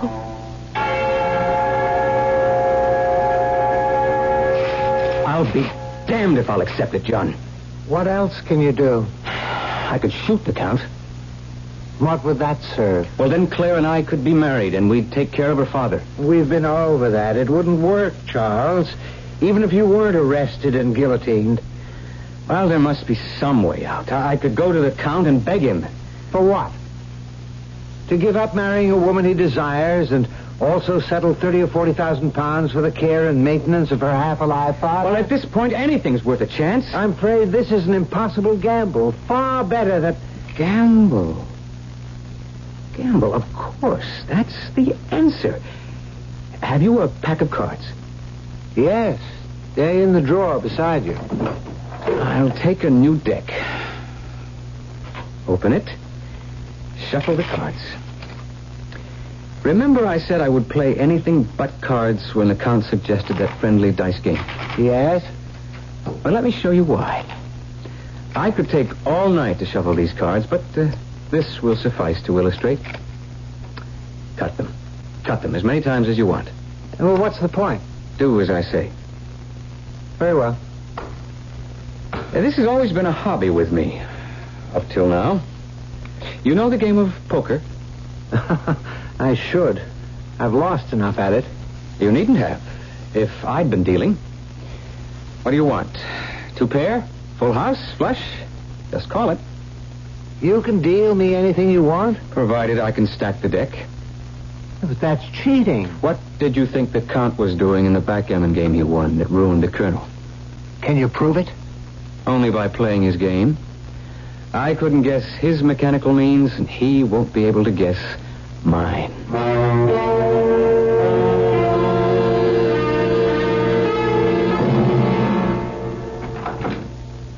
Bad luck that your horse should throw a shoe, but Kadrash will treat his hoof and have him reshot as good as new.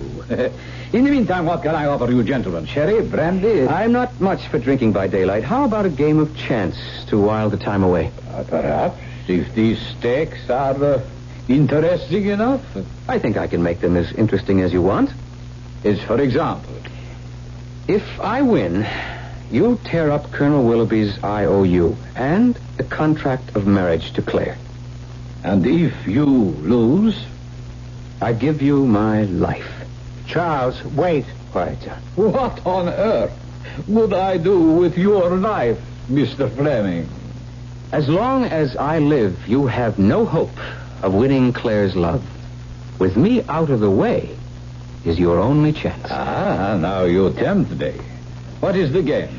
I suggest bluff, or poker, if you prefer to call it that. With a third hand? No, John can be the arbiter, or my second, if you wish. You have Kadrash for yours. It begins to sound more and more like a duel. If you would prefer that. Oh, no, by all means. I wish you no harm. And perhaps you should have your chance. But suppose I refuse? Then I will kill you first, before myself. Dear me, such a fire-breather, pistol in hand. I tell you what, I accept all your conditions, but add one of my own. To the winner goes this watch. The same time we met before, it sounded its delicate chimes. Win all, lose all. Your beloved, your father-in-law's medical care, this watch, as against your life. Oh, the more fool I, but I never can resist the wager. Poker is a game of nerves and minor bluffs, of risks against odds, of learning to sit back and wait, of finding the big hand and losing or winning. If there is no cheating, I played from the beginning for the big kill. My life against all the cash the Count had, plus his papers, plus his exquisite watch with its lovely musical chime. Then, at last, the big hand. The Count sitting pat with the unbeatable flush in spades. I had dealt him. Cards? I play these. A dealer takes 2. Your bet. 10,000 pounds. Meet you and raise the same. Back and forth we raised. It no longer matters the sum we arrived at. The Count broke first and called me. Diamond flush, royal. By the devil. You had the nerve to draw 2 cards to that against my straight flush, 9 to king? I was gambling for my life. So you win, then. You have your girl, your freedom to marry, and the watch. I don't want to accept it. I know, you must. That is the game as it is played. But I must wind it. How stupid of me. It is no longer my duty. You wind it, sir. Is that necessary at the moment? Since you own it, decide for yourself. Open the back. I opened it. Like all those old hunter watches, after you bent back the rear flange, the works were still covered by a second gold door. On this one were engraved the words, "Wind me at 6, or before the sun sets, or by 12 that same day, your own sun sets." Which of us is loser or winner, Mr. Fleming, eh? You have your girl. But have a care for your life.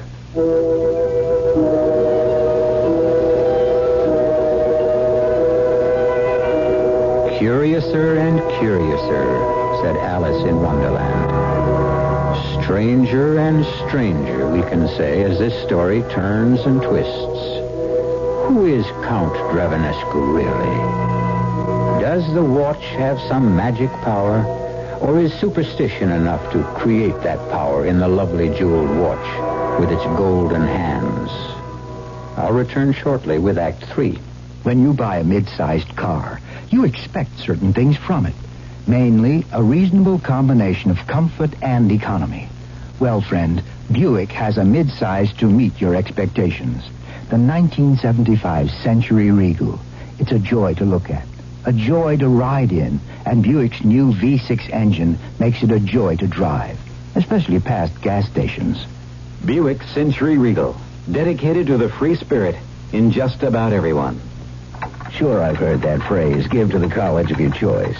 Good idea. And I know all colleges need more money, what with inflation and all. It's just that since I graduated, I've been so busy, not just with my career, but with the community affairs, too, I haven't found the time to reevaluate. Take the time now and give more to the college of your choice. Now. A public service message of this station and the Advertising Council. This week, Everett's Jewelers' $1 million sale of outstanding estate jewelry will be shown at Everett's in Preston Center and Highland Park. It's your opportunity to save hundreds of dollars on fabulous estate jewelry assembled from all over the world, featuring an outstanding collection of fine diamonds, opals, emeralds, sapphires, and other precious stones in gold and platinum settings. The entire collection has been priced hundreds of dollars below its actual appraised value, and Everett's offers these outstanding savings just when fine diamonds and other precious gems are one of the best investments you can make, and just in time for special Christmas giving, too. You'll find antiques, contemporary designs, and reproductions. No two are alike. The collection will be shown for just 1 week at Everett's in Preston Center and Highland Park. We want to be a part of your life. Everett's $1 million estate sale. Preston Center and Highland Park stores only. Everett's Jewelers.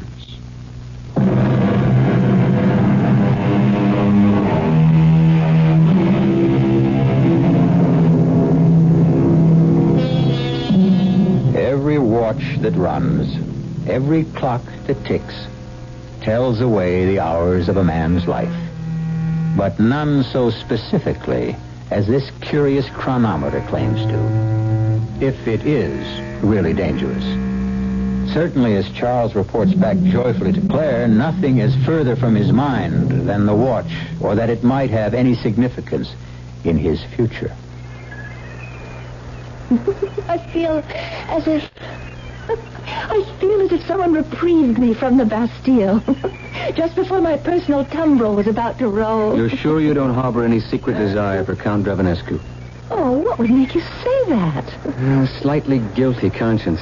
You? I had to run my own bluff to get him into the card game. But you offered your life for me. My life would have meant nothing to him. Except? Well, I had to say that as long as I was alive, he could never hope for your love or regard. Which was only the truth. I hope. Oh, I want you to believe. I believe. But? Well, there's something about this man. You have to sense that somehow he has enormous powers, enormous resources. But he can't touch us now, Charles. I cheated the Count, you know. He cheated my father, you said. Yes, but two wrongs don't make a right. I'm sentimentalist enough to wish I could have won you in fair battle. Oh, you didn't have to win me, Charles. I was, am, and always will be yours. Nothing can interfere with that. Charles, just to make sure, will you do something for me? Anything. Well, you've already proved that. But just once more, will you drive me out to the villa? I want to talk to the Count myself. There's no need for that. Ah, you're not afraid I'll change my mind? Of course not, but I only sense that any contact with Count Vladimir Dravanescu is fraught with a kind of inexpressible danger. Feeling like a superstitious fool, I agreed to drive her out the following afternoon. I dressed carefully and scrupulously for the encounter, forgetting no bauble that would suggest that I was more well-to-do than was actually the case, and not forgetting a pistol, because I had no trust in the Count. The one thing I forgot, or who knows, I was spelled into forgetting, was the watch. So, this is the famous, or should I say infamous, Villa des Espoirs. Look at the bronze statues. I'm looking. Oh, they're so lifelike. Hope that old legend John tells isn't true. Look, Charles, one of the statues is missing. That's the one that was struck by lightning first night John and I were here. Well, let's forget that for a moment. Charles? Yes, dear? Will you let me see the Count alone? I think I can make an easier peace between us. Whatever was said between them left Claire happy and released by the time she returned to me. I suppose he duped her as thoroughly as he duped me, by consuming time. It wasn't until we were leaving that I realized that it was almost 6. It was a late sunset that evening. On the way back, Claire couldn't understand my reckless haste. Charles, do we have to drive so fast? What time is it? Just before 6. Damn. What's the matter? Oh, just something foolish. You know this road. Can we make it back home before 6? No, not a chance. Why does it matter? Father has his nerves. Why do we have to hurry so dangerously? On the way home, I should have told Claire about the watch and its special chimes, which musically told the hour and the legend about its winding, and the 6 hours of life that were left to the one who owned it and forgot to wind it before 6 o'clock. But it seemed such a ridiculous fancy that I decided to forget about it. Except suddenly I was assailed by an unreasonable pain in my stomach. What is it, darling? I don't know, dear. Just a sort of a cramp. But you're in pain. Not anymore. I must have thrown a muscle out of alignment for a moment. I'm fine now. How soon will we be back at the house? Oh, not about 15 minutes or less. Good. I couldn't wait to get home to rewind the watch in the hope of gaining some relief. For instead of just my former slight twinge of superstition about the watch's deadly warning, the pain and a sort of creeping paralysis that seemed to be affecting me had changed my mind. I no longer considered that malicious message a joke in bad taste, but perhaps the literal truth. That damnable watch. When I snatched it out of my bureau drawer, it was running. The hands at 6:30. And the chimes, which had sounded so sweet and gentle before now, rang in my ears stridently as if tolling my approaching death. I tried to wind it, but the stem was frozen as I was becoming myself. The agonizing pain was spreading out like some evil flower, and already I felt like a corpse with rigor mortis setting in. Pocketing the watch, I went first to see John. There's no particular symptom I can put my finger on, except I don't like your reflexes. What's the matter with them? Oh, they're sluggish. Your pulse and heartbeats are a little slower than normal. I'd like to put you in the hospital for observation. No. Certainly by tomorrow, if you don't improve. If I don't improve by tomorrow, I'll be dead. There's only one person who can help me now. You cheated me into winning that watch from you. My dear Mr. Fleming, you were the cheat. You cold-decked me. You knew? Young man, you are talking to a professional. You were an amateur. Oh, an accomplished one, but still an I've never cheated in a game of cards in my life before. But I felt I could against you, since I know you cheated Claire's father in that backgammon game. Certainly I did. All is fair in love and war, correct? But why did you let me win? You told me that yourself. To get rid of that watch. Well, you must help me. You call off the charm or whatever it is. That is beyond my power. And I'm doomed. There's nothing I can do. But at least, whether I'm dead or alive, you will never have Claire. Thank God I saved her from you. So you did. Alas, poor child, she will mourn you, Mr. Fleming. I have no wish to hurt her, so perhaps I can offer you some help. What? How? I have the power to give you an extension of 24 hours. What good is that? Time enough to go to Monsieur Jardinet, the jeweler, first thing tomorrow morning. Have him act as your agent to sell this quickly. Make the price low enough so that someone will be sure to take it as a bargain. I hope I'll last till tomorrow.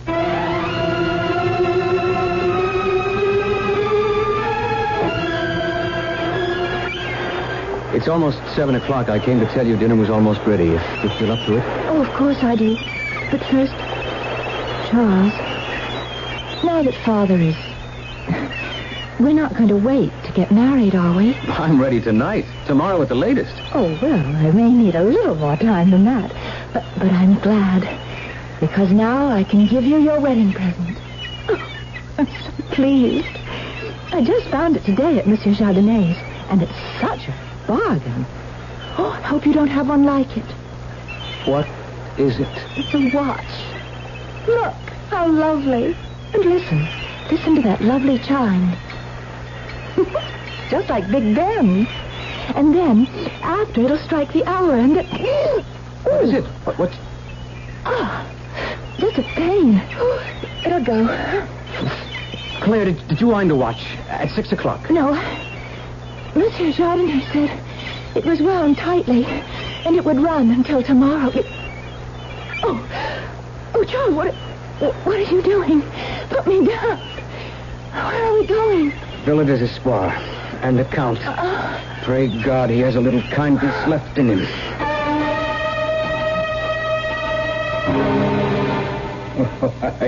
You two little fools to deny me what I want. Whatever I cannot have, I destroy. You refuse to help Claire. Extend her the same time at least you extended me. I not only refuse, I am going to revel in watching your beloved who dared to turn me down, freeze in immobility, like all the other statues that line the driveway. At least I can deny you that. Charles, no! Oh, Charles! No bullet can touch me, Mr. Fleming. No human agency. Then kill me with her. I will not live without Claire. I will be glad to oblige you. After you have watched your beloved die in agony. You devil! The Antichrist. That's who he is. But God is on our side. You said no human agency could touch you. But they say God listens to a virgin's prayer. I call on him to strike you dead. A bolt burst through the window, its jagged blade entering the Count's head, down through his feet, and into the floor. He was one molten blaze of heat, from which we had to turn away. And by the time we turned back, he was gone. And with him, the watch, and all Claire's pain.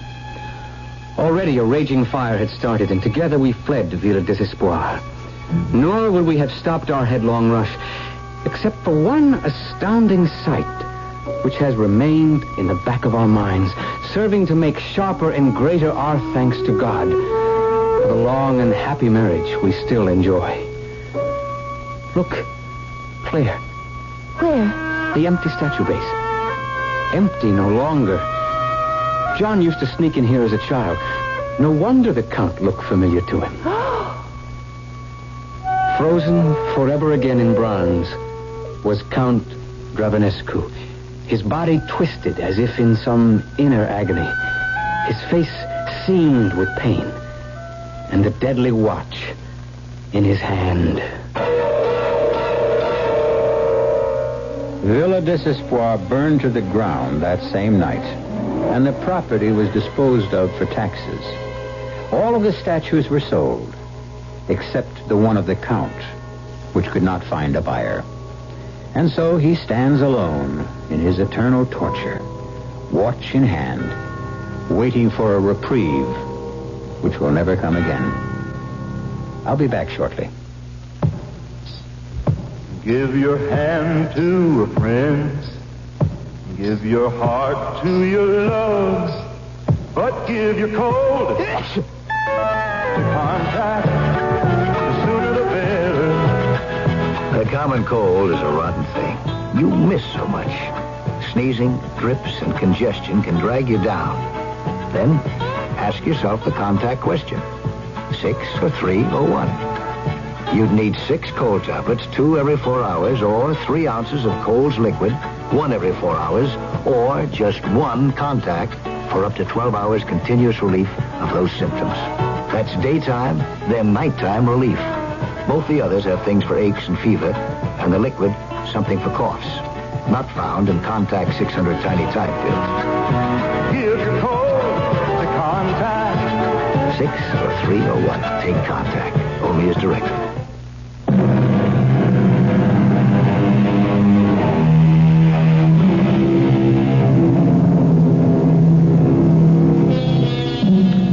The only pity of today's tale, I suppose, is that the Count Vladim Dravanescu, as he called himself, could only have been a minor demon.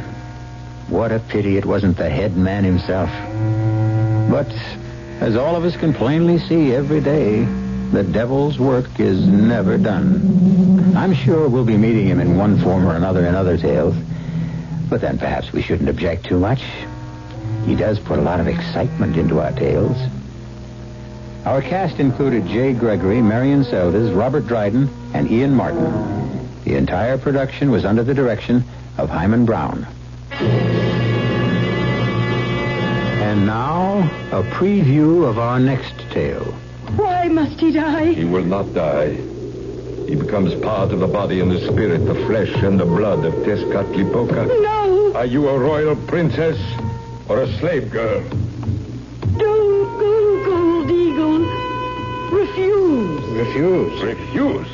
Yes, you may refuse, Gold Eagle, and spend the rest of your life as a slave.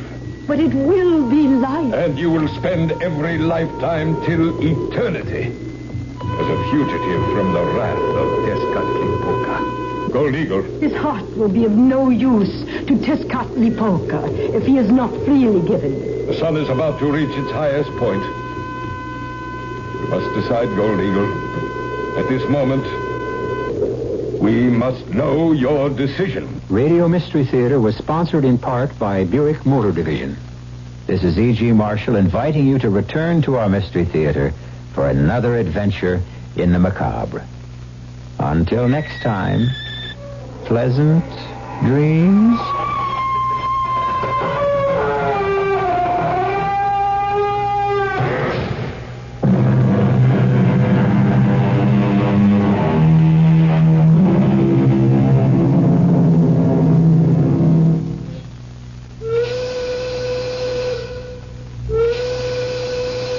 What's in your lunchbox? Liverwurst done rye, potato chips, and an orange. What's in yours?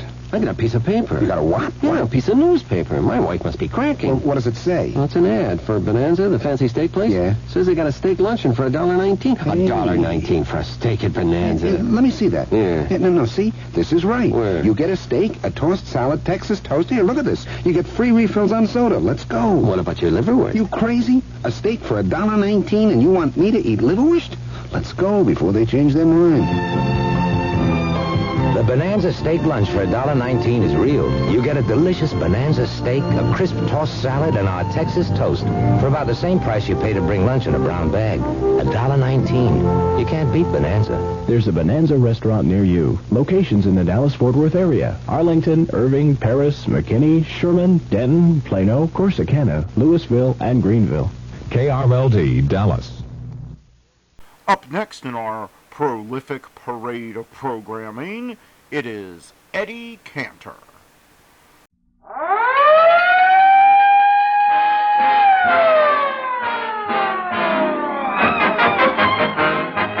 Good evening.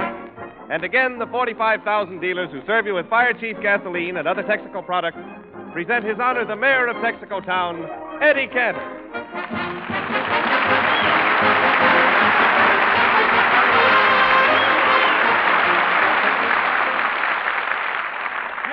Jimmy, stop everything and come over here. I want to kiss you. You want to kiss me? Renard, come right over here. I'm going to kiss you, too. Now line up all the boys in the orchestra with me. I'm going to kiss them, too. And what do you think, Jimmy? You see everybody in the studio audience right here? I'm going right downstairs here in the audience and kiss everybody. Hey, Eddie, don't do a thing like that. What's the idea of getting off the stage? Right, Eddie, come back here. The man has suddenly gone crazy. Eddie, you kissed almost all the people here. Oh, sure, that's not all, Jimmy. I want you to get the address of everybody listening in. I'm going to go from house to house and kiss the whole radio audience. Jimmy, I'm the happiest guy in the world. Why? I found last week's program. Say, Eddie, that is great. Where did you find it? Well, look, last week before the broadcast, I gave it a Parky Carcass and said to him, This is the best program we've ever had. Guard it with your life. Put it where no one in your family can get it. Someplace where nobody ever goes, not even you. And where did he put it? He put it in his bathtub. And he forgot about it. Did you bawl him out? Well, how could I, Jimmy? When I went to get the script out of the bathtub, I noticed the stopper. You know the stopper in the bathtub? Yes. Had the word Texaco engraved on it. Wait a minute. Texaco engraved on the stopper? What's the idea? He figured that was one way of getting in a plug. Well, now that you've found the program, let's get started on it. Okay, Jimmy, we start the program from last week. Look, right. The first thing we do is a scene from a new picture. A scene from a picture? Yeah, the scene opens and Jack Renard lies on the floor. Come here, Jack. Jack Renard lies on the floor. Then you and Parky Carcass and I, we jump on his back. We all jump on his back? What's the name of the picture? 3 Men on a Horse. Oh, Jimmy, look. It's a swell picture, but the way we're going to do it... Yeah, what's... Just a minute, Mr. Cantor. You can't do it at all. I can't. Wait a minute. Who are you? I am an official for Columbia Broadcasting, and I have to okay everything on your program. Oh, it's starting already. I finally found the program. Now, for instance, that joke about 3 men on a horse, you'll have to cut that out. Cut it out? Yes, you can't call Jack Renard a horse. It isn't nice. Well, maybe you're right, mister. Well, I'm glad you realize that. It wouldn't be fair to the other horses, I know. You'll have to cut that out. Don't you like Renard? Nobody likes him more than I do. I love Renard. I love every acre of him.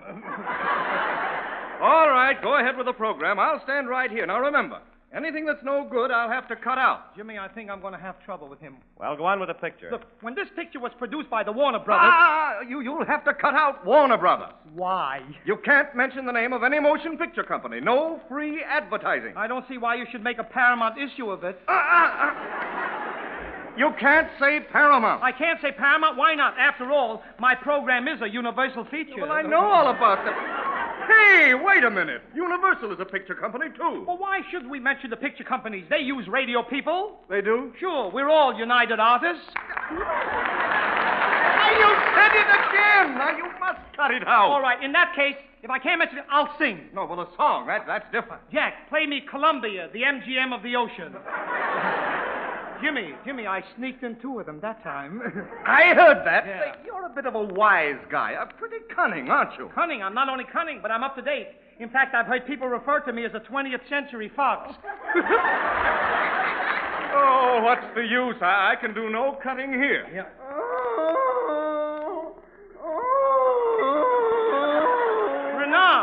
Renard, what's happening to you? My appendix. It hurts me. Ooh. Come here, Renard. Mister, are you looking for something to cut? That's right. Take Renard in the next room and get to work on his appendix, will you please? Go ahead. Will you just skip right starts cutting out his expenses, it'll keep him busy for a month. Well, Eddie, we got rid of him. Now we can start the program. Okay, Jimmy, now let's go. This is going to be hot stuff. I say to you... Pardon me, Mayor Cantor. Yeah, what is it? I'm Secretary to Mayor LaGuardia of New York. Yes, what can I do for you? Well, the mayor's giving a banquet tonight, and it's going to be the biggest testimonial ever in the city of New York. Thousands of people will be there. You hear that, Jimmy? What an honor. Oh, Mr. Secretary, I'd love to go, but I've got a program, and... He doesn't want you to go. No? No. We're short about 200 chairs, and the mayor wants you to send some over. I see. The mayor expects me to go out looking for chairs. Doesn't he know I'm broadcasting tonight? That's just it. He figures when you're broadcasting, there must be plenty of empty chairs. Get out of here, will you? Get out. How do you like that? Out. How do you like that, Jimmy? I finally found last week's program, and I still can't do it. Now, don't get excited, Eddie. We can do it right now. It's nice and quiet. Yeah, I know. It's nice and quiet. Nice and quiet, eh? What is that, Eddie? An explosion? No, he's just operating our Renard's appendix, you see. Operating? Yeah, he couldn't get anywhere cutting, so he had to blast.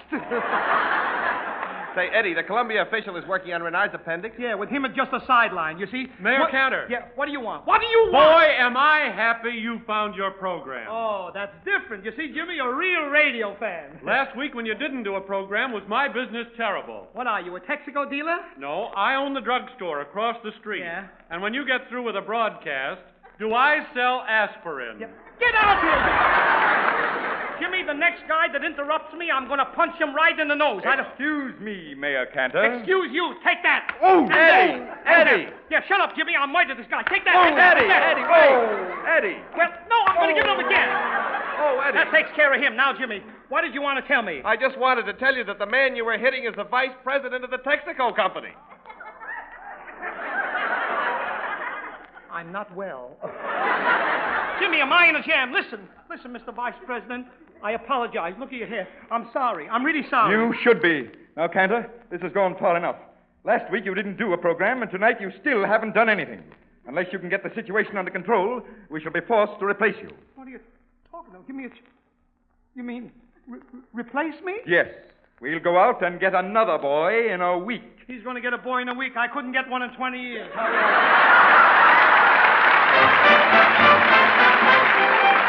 I'm dying to show you the program I owe you, the program of last Sunday night. It's not that I'm lazy, they're driving me crazy. They won't let me start the thing right. But the mayor gives thanks for one thing. These verses you send me to sing, oh, they stole all the jewelry from Miss Gypsy Rosalie, a Broadway artiste of renown. But I know of one man who'd have fun being the gunman. Whoa! The mayor of Texaco Town. Now Winchell, the writer, gets brighter and brighter. He gets all his news underground from some guy, it appears, with big eyes and big ears. Oh! The mayor of Texaco Town. Rio de Janeiro, our Roosevelt's the hero. In history, his speech will go down. The people adore him, but who wrote the speech for him? Oh! The mayor of Texaco Town.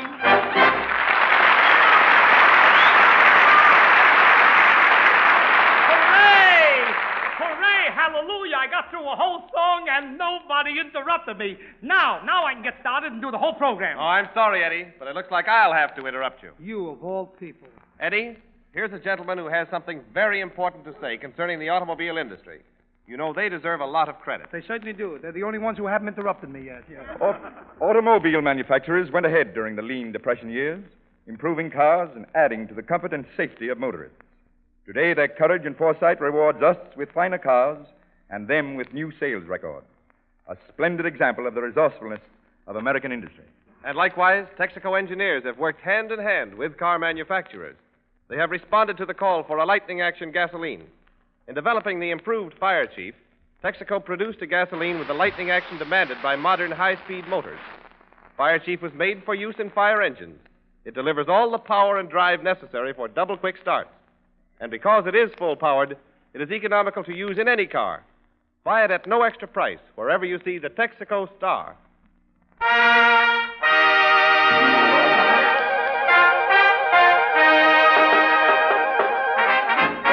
here is the overture Jack Renard was to have played last week. A musical salute to Fred Astaire.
I locked all the doors. No one can get in. Now we can get started. That's right. Let's get started. Park your carcass.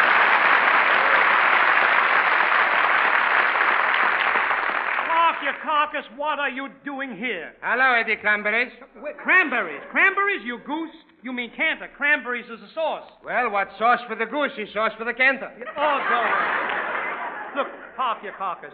Last week we lost the script on account of you. Tonight we can't get started with a program on account of you, and if it keeps up this way, people will stop listening in. That'll be on account of you. Yep, quiet, will you please? My hand. And on account of you, I almost missed my Thanksgiving dinner. I invited you to my house, and you didn't show up, and we only had Jack Renard for dinner. Did he taste good? Yep.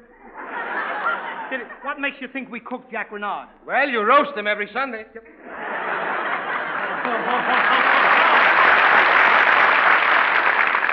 You haven't told me why you didn't come to my house. Well, I couldn't make it because I ate in my house. Yeah? Boy, did we have plenty to eat. You did, huh? Here, I brought you some of the turkey. Some of the turkey? Why, this is an egg. Well, if you sit on it long enough, it'll be a turkey. Yep. Here, well, go on. I don't believe you even had a turkey for Thanksgiving. Is that so? We got him alive from Hollywood. Wait a minute. A Hollywood turkey? Yeah, all day long he went around hollering, Gable, Gable, Gable. Yep. You know, what? You know the whole turkey was like the moving pictures? I don't understand. A turkey like the movies? How? In what way? Well, when they first cooked the turkey and they brought him in, they hollered, come and get it. Yeah? When then the people rushed to the dining room, it looked like the charge of the Light Brigade. Yeah, tell me, what part of the turkey did you get? The last of the Mohicans. Yep. Why didn't you come over to my house after you had dinner? You know, Parky, we had loads of fun. Yeah, but not like us. Yeah? After dinner, we was playing all kinds of games. Yep. We had one game there. It's called Puss in the Crooner. Puss in the Crooner? Yeah. In the Crooner? You mean Puss in the Corner? No, a fella get up and sang like a crooner, so we shocked him in the puss. But the cutest thing was my little nephew. Yeah? When he recited about Thanksgiving. Wait a minute. Your little nephew recited? Look, do you remember what he recited? Yeah, he said, 30 days he's got the month of Thanksgiving. Yes. But not October, which got 28. Yes. All the rest got 46 except London. He only got 2.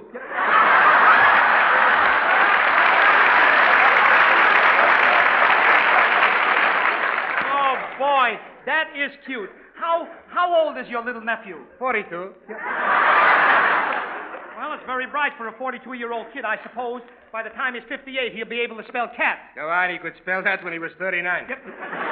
But you know, he's smart. Yep. He's a smart kid. He was telling us all about why is the reason we celebrate Thanksgiving. All right, tell me, why do we celebrate Thanksgiving? Because it comes out on a holiday. Yep. No. Look, the first Thanksgiving was celebrated over 300 years ago by the Pilgrims. Boy, I wish I was a pilgrim. Yeah, why? Because after working with you for years, I could make a little progress. Yeah. Pilgrim Progress. Look, you're so dumb you couldn't even spell Pilgrim. That's easy. Pilgrim is G-R-I-M, Pilgrim. Yeah, that's grim. I don't see the pill. Well, look in the mirror. Yep, go away from me. You know, I know all about the Pilgrim. Yeah? I'll find out if you know your history.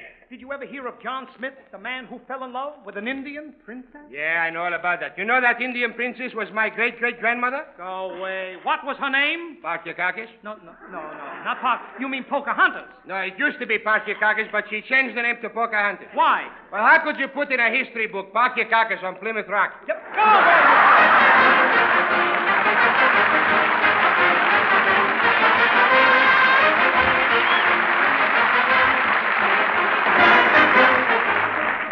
How do you like that guy butting in just when I was getting started? Now, Eddie, keep your temper.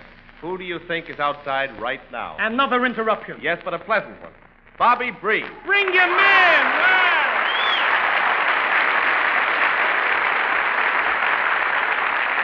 Well, the program can wait. Hello, Daddy. Bobby, what are you doing here? Well, I just came in from San Francisco. I heard you were in trouble.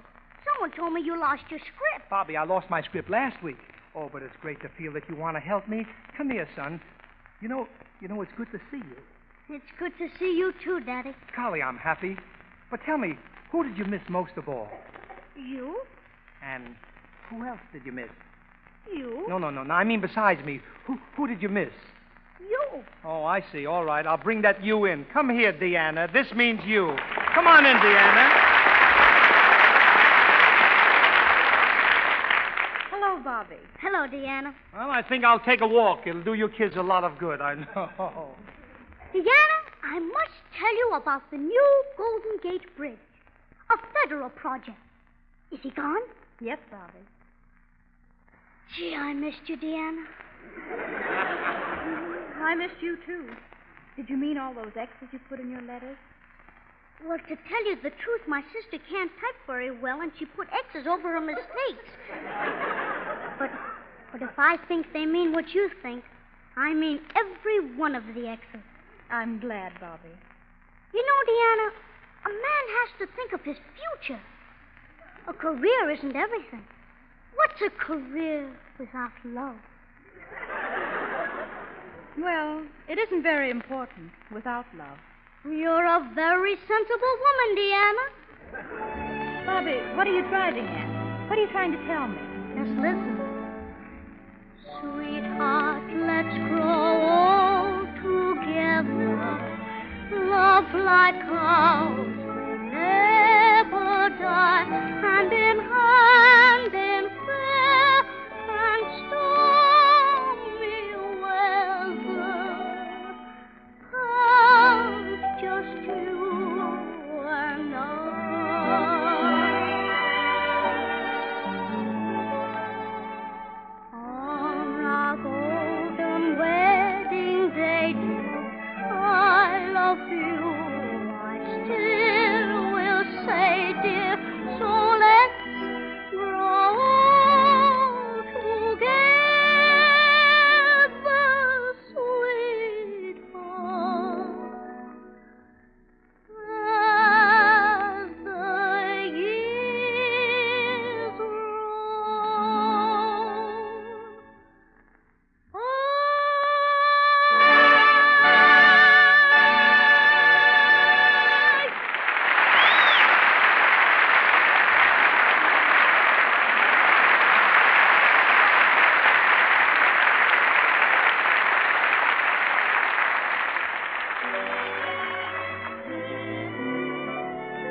children, that was lovely. And now, if you want to hear something really cute, listen to me sing From Coast to Coast. Renard, will you have the boys play the verse? Just a minute, Eddie. Jimmy. Don't play anything, Renard. What are you saying? I'm sorry, Eddie, but my wife is outside and she insists on dancing. I promised her. So what?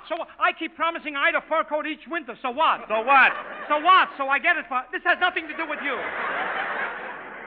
Tell her to come back next week. Eddie, if my wife doesn't dance tonight, I can't go home. Jimmy, if I don't do a program tonight, you've got no home. Oh, Eddie, listen. Listen to me.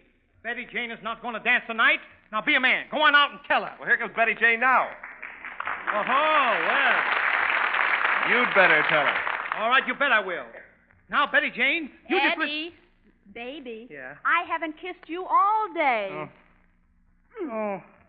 Betty, I don't see why Jimmy objects to your dancing. I don't know. Will you do a little dance, honey? Okay. Can I use that dancing mat over there? Yes, Betty. And while you're dancing, Jimmy and I can go through that dramatic scene from last week's program. But, Eddie, I never had a chance to rehearse it. Well, Betty Jane is dancing softly, and we can rehearse it right now.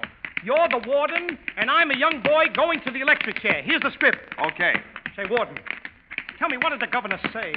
Spike, I'm afraid there's no hope. You couldn't do a thing? You know I tried my best. Thanks, warden. I know you did. Give this locket to my mother, and give this letter to my brother. Goodbye, Spike. This is your last mile. I'm not afraid. I'm going with a smile. Is there anything else, Spike? What have you got to say? Crime doesn't pay, warden. Crime doesn't pay. Hey. Some sketch. Some rehearsal. The program is going from bad to worsel. Come on, Spike, through that little green door. Once you go in, you come out no more. Goodbye, Spike. You're on the spot. Yeah, the night is cold, but the seat is hot. What? Hot. Hot what? Hot squat. What's the last request that you want to make in life? Warden Wallington, I want to dance with your wife.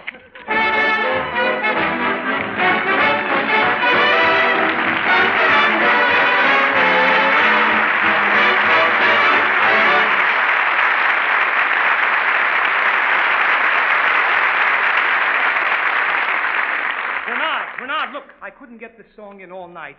Have the piano player start with me. I'll sneak it right in. Go ahead. I love you has been said in so many ways. It's hard to find something new. Still I tried and I managed to coin a phrase in praise of you. It's my ambition to audition for a swell radio post, just to tell you I love you from coast to coast. It's not the money in it, honey, that I keep thinking of most. It's the chance to romance you from coast to coast. Sometimes I start to pour out my heart in writing, but through a mic, the words sound more exciting. So if I get work on the network, honey, I'll sing you a toast. When I broadcast, I love you from coast to coast. And any fellow can sell his jello, but the thing I like to do most is to sneak in while he's speaking and say I love you from coast to coast. I'd give a tenner to Joe Penner. I'd even drink Coca-Malt with my toast if he let me tell you I love you from coast to coast. If my sponsor says, look here, my fine romancer, love may be swell, but it's gas we sell, I'll answer. You know there's no gas like Texaco gas. For fire chief, I don't have to boast, so I can broadcast, I love you, love you, love you, from coast to coast.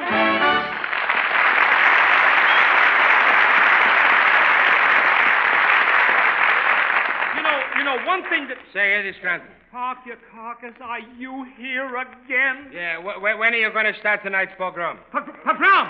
Pogrom? You mean program. A pogrom is what kills people. Well, that's what you're doing. Quiet, will you, please? Park your carcass. Will you go away from me? Don't you understand? If I don't do a program this week, I didn't do one last week, it's liable to cost me my job. Ah, don't worry, kid. I could help you. How? I got influenza. You got You mean influenza, huh? Why, one policeman would frighten you to death. That's so. A policeman came up to me this morning. I was speeding in my car. Yeah? I laughed in his face. Yeah? What happened? He gave me a ticket. Yep. How fast were you going in your car? I got it up to 65. You got up to 65 and you laughed in the policeman's face? Yeah, because he don't know the new law. What new law? I was reading in the paper that when you reach 65, the government takes care of you. No way!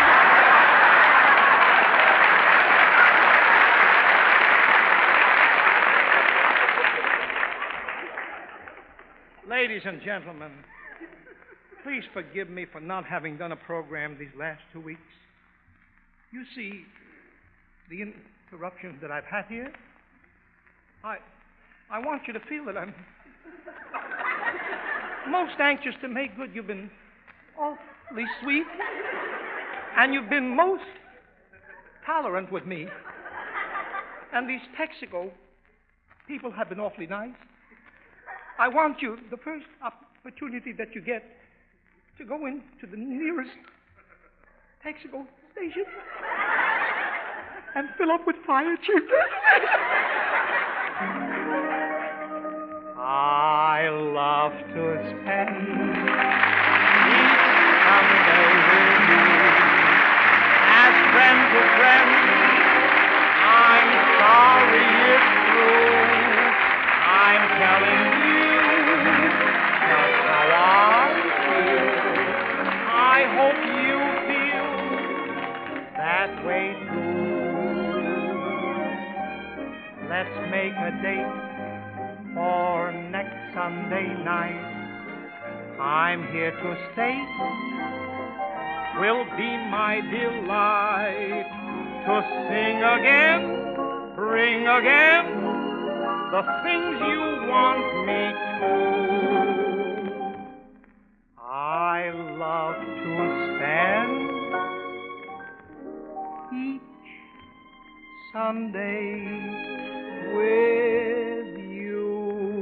Good night.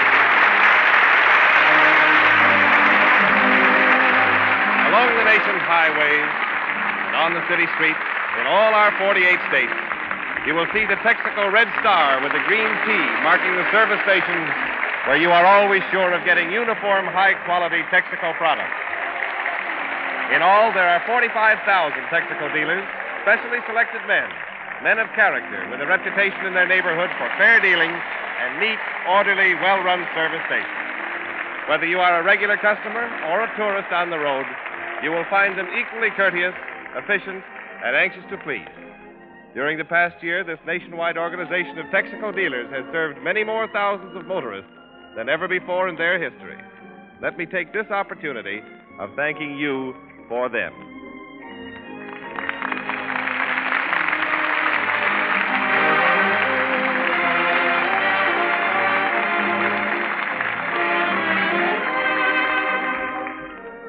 Ladies and gentlemen, I want to take this opportunity of thanking Jack Renard for coming down here all the way from Boston. Came here on a plane, had to pay excess baggage. And tonight we return to Boston to play the finish of our engagement there at Keith's Theater, Monday, Tuesday, and Wednesday. And you've been so lovely. Here's a kiss. Share this amongst you. Eddie Cantor and his Texaco show will be back with you next Sunday night. We hope he will have a program. Whenever you hear the siren and bell, think of Texaco.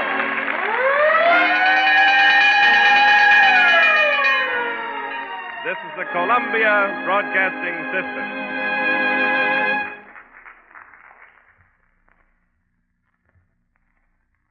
My Favorite Husband is up next on Nightly Old Time Radio Shows. Please enjoy it. It's time for My Favorite Husband, starring Lucille Ball. Jell-O, everybody.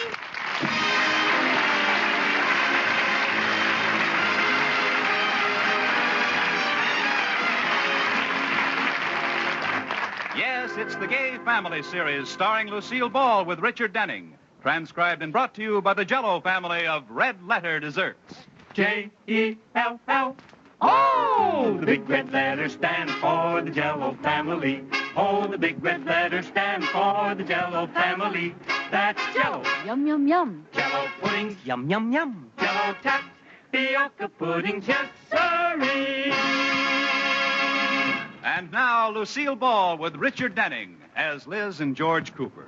Two people who live together and like it.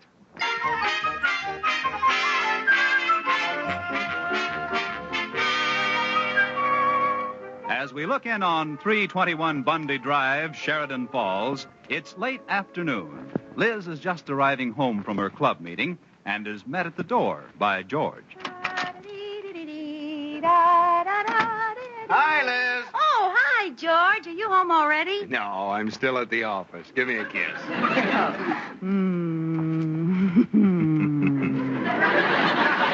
Hey, this is a switch. I'm coming home and you're meeting me at the door. We're on different sides of the kiss. Yeah. How'd things go at the bank today, dear? Oh, pretty good. I spent the day breaking the points off the bank pens.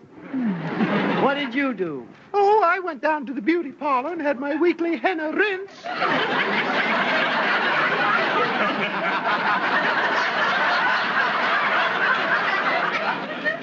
Joke's over. I was just kidding, honey. I know. As a matter of fact, I had a very educational day at the club. We had a lecture on older people and how they can be kept happy and useful. Is there any hope for you? You think you're being funny, but he pointed out a lot about me. I have no hobby. No. Everybody should have a hobby, and I'm going to get one. It will not only keep me interested and active, but after you're gone, I won't be lonesome. Well, if you want to... What do you mean after I'm gone? Well, when you're gone, and I'm a pale but still attractive widow. Tell me, Liz, how did I go? Quietly in my sleep? Look, honey, you wouldn't want me to be lonely and unhappy, now would you, until I remarry? Remarry? After a respectful interlude, of course. George, when you go, I want to be prepared. Stop saying when I go. What makes you so sure I'm going first? Well, statistics prove that you are, aren't you? No, it would be impolite. Ladies go first. Mother told me. All right, you can make fun if you want to, but I'm going down to the art store first thing in the morning and try on a hobby for size. Maybe I should get a hobby, too. I think you should. After all, if it doesn't work out the way you planned, I might not remarry for several months. You? Remarry? How can you think of such a thing? Well, you did. Well, that's different. You just try it and you'll have me to reckon with. You. Liz, don't tell me you found a way to sneak back. George Cooper, let's get this settled right now. If you don't give me your solemn promise not to remarry after I go, I stay.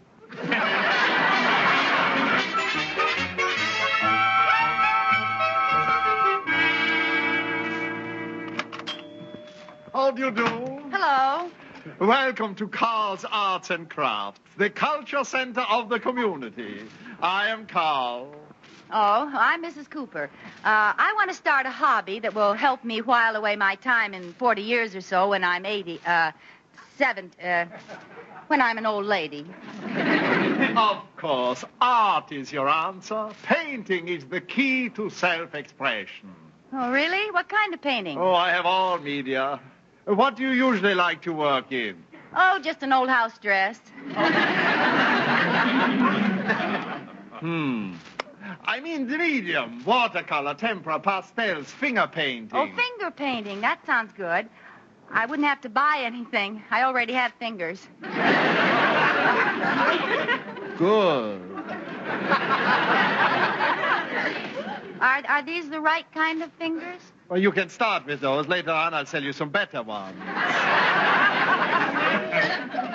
Oh, you're kidding me. No, finger painting is really too elementary for you, Mrs. Cooper. You should have something more expensive, more advanced. Sculpturing would be perfect for you. Here's some clay over there. Go ahead, try to make something out of that clay. Oh, no, I couldn't. I'm no good at this sort of how thing. can you tell till you try? I wouldn't want to sell it to you till I see if you have a feeling for it. Well, I know, but I'd rather not. Go ahead, dig right in with your hands and see what you can do. Well, like this? That's it. Oh, this is fun. Sort of like making mud pies. Once you get onto it, you'll... Mrs. Cooper! What? Look at that clay! Did I do something wrong? Wrong was Michelangelo. Wrong. Why, you've taken that shapeless mass of clay and already you've breathed life into it.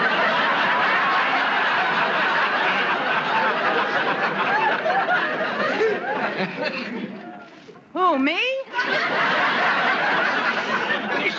I've never seen such form, such rhythm, such movement.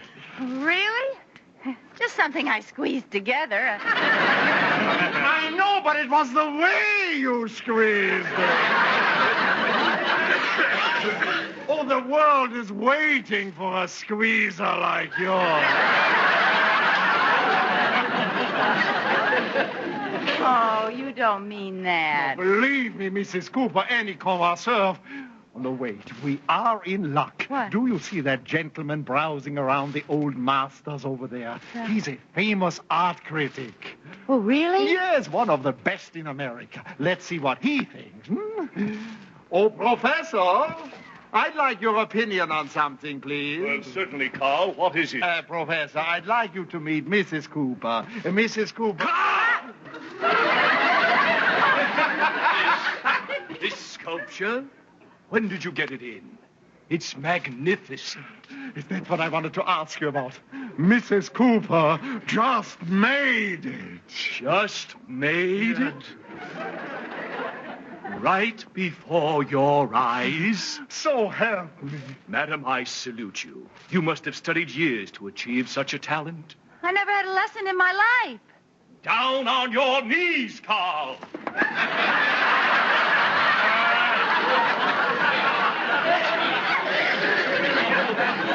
We are in the presence of a genius. Oh, get up, fellas. You make me feel silly. Oh, Mrs. Cooper, you owe it to the world to continue your sculpturing. Oh, gee, I guess I'll take some clay. How much will I need? 10 pounds? Make it 25. Make it 50. And you'll need a set of tools and some wire for your frames. Yeah, well, I'll take them all. Send them right out to 321 Bundy Drive. I really shouldn't keep the world waiting any longer, should I? Oh, no. Well, goodbye, Mrs. Cooper. Goodbye. Ah, Carl, what a thrill to launch new talent. All right, get off it, Sam. Grab a broom and go clean up the back room like I told you to do this morning. Okay. And another thing, the next aspiring artist that comes in, I get to be the professor. You have all the fun.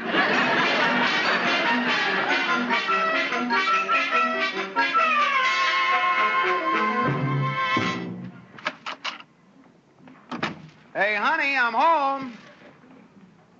Hey, Liz, where are you? I'm home. Oh, now where can she be?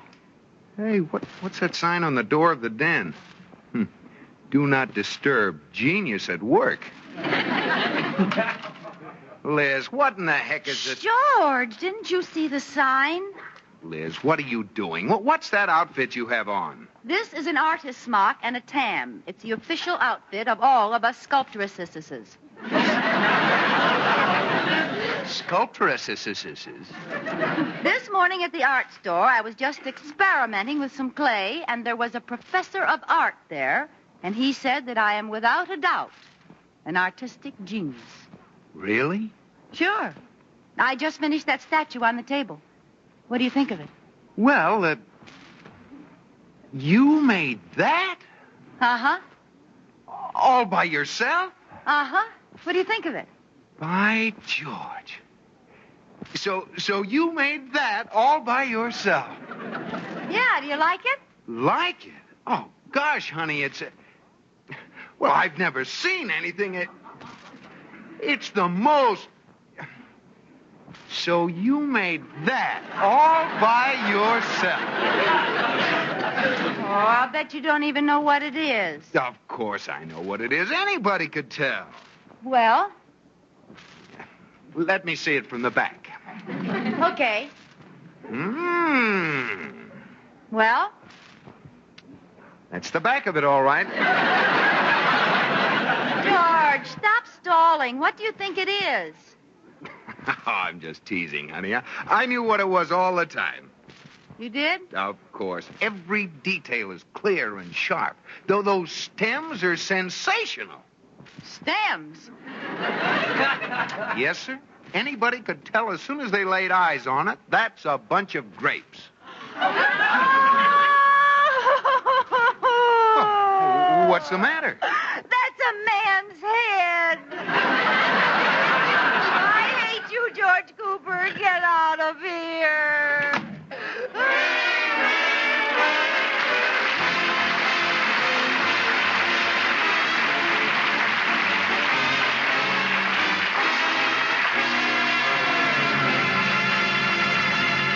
Well, listen, ladies, you can be a sculptor right in your own kitchen. And this is strictly on the up and up. You can turn out works of art with Jell-O. Lovely to look at, delicious to eat, and quick as a wink to fix. You'll find a whole page of gay, exciting new Jell-O recipes in leading magazines for October. Try that Jell-O mincemeat mold for a brand new autumn treat. It's a grand and glorious combination of shimmering red cherry Jell-O, spicy rich mincemeat, and crunchy nuts. Look up the recipe, because that rich red cherry Jell-O tastes even richer than ever, thanks to a new formula which captures the flavor of fresh-picked cherries as never before. All 6 delicious Jell-O flavors are just chock full of glorious fruit-like goodness. Strawberry, raspberry, cherry, orange, lemon, and lime. Look for those big red letters on the box. They spell Jell-O, a registered trademark of General Foods that stands for America's Red Letter Desserts. J-E-L-L-O.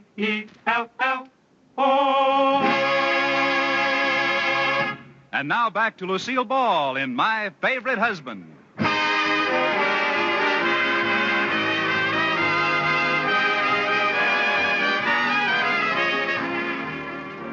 As we return to the Coopers, we find Liz, her artistic pride offended, sobbing in the den, while George is trying to get her to open the door for him. Liz. Oh, come on, Liz. Let me in. I didn't mean anything. Oh, I'm sorry, baby. You don't think I have any talent. I do, too. I just don't have an eye for art. Come on, let me look at it again. Oh, Liz, now I see what you mean. That's real good. Oh. It is. But you've changed it, haven't you? Yes. It's wonderful. How did you do it so quickly? I threw it at you when you left the room.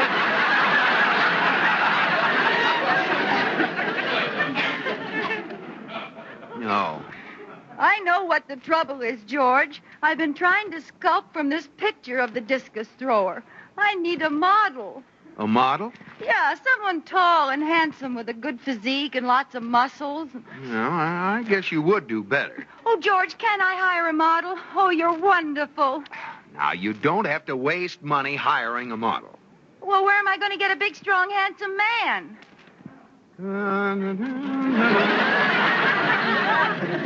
George, why don't you answer me? I'm not doing anything tonight. Oh, honey, forgive me. I didn't even think about that. You go to a movie and enjoy yourself.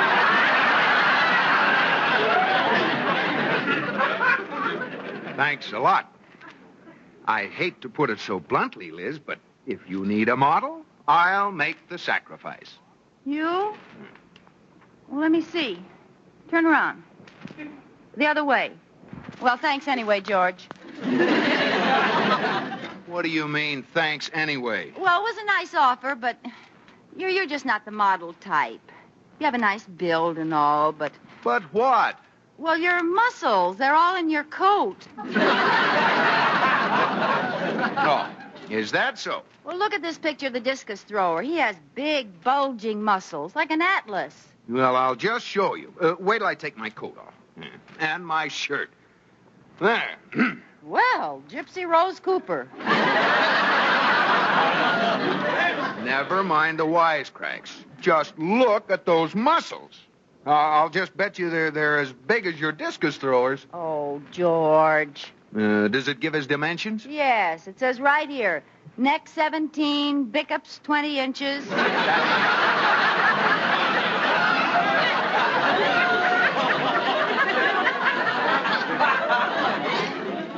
That's biceps. Oh, 20 inches, huh? yeah. Measure mine. Okay. Yours are 15. Well, I didn't really have my arm flexed. Now, what does it measure?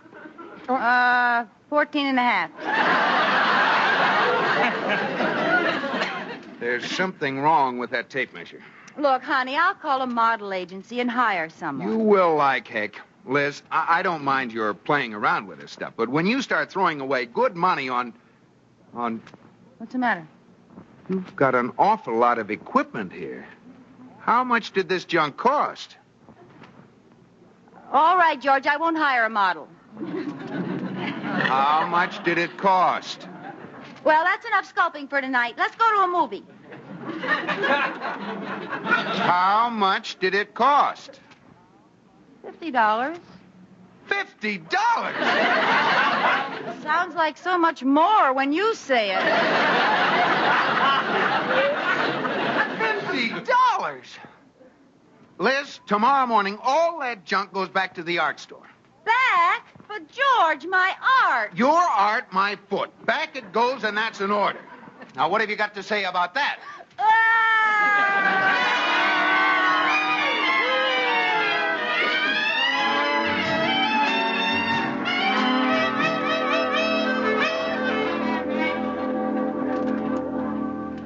And then, Iris, he became completely unreasonable. Well, what do you mean, girl? He absolutely forbid me to hire a model. He didn't.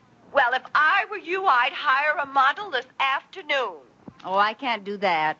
Why not? I hired one this morning. Oh, good girl. I hated to go against George's wishes, but it's a crime to stifle a talent like mine. Oh, Iris, the doorbell. There he is. Call you later. Yes? Somebody here call for Muscles Malcolm? Are you from the model agency? Yeah. Who's the artist? I am. Yous? Yeah, me's. Come in. Thanks. This way, Muscles.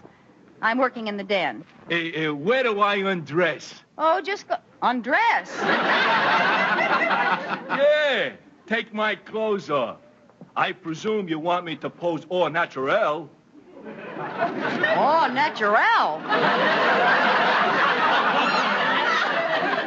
Yeah. That's French. It means... I know what it means. Look, didn't you bring anything for sort of in between? Well, only me tiger skin. Well, that's better. Where do I change me clothes? Use the den. Okay.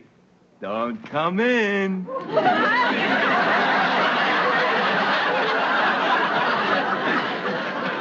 I won't. Just call me when you've got your skin on.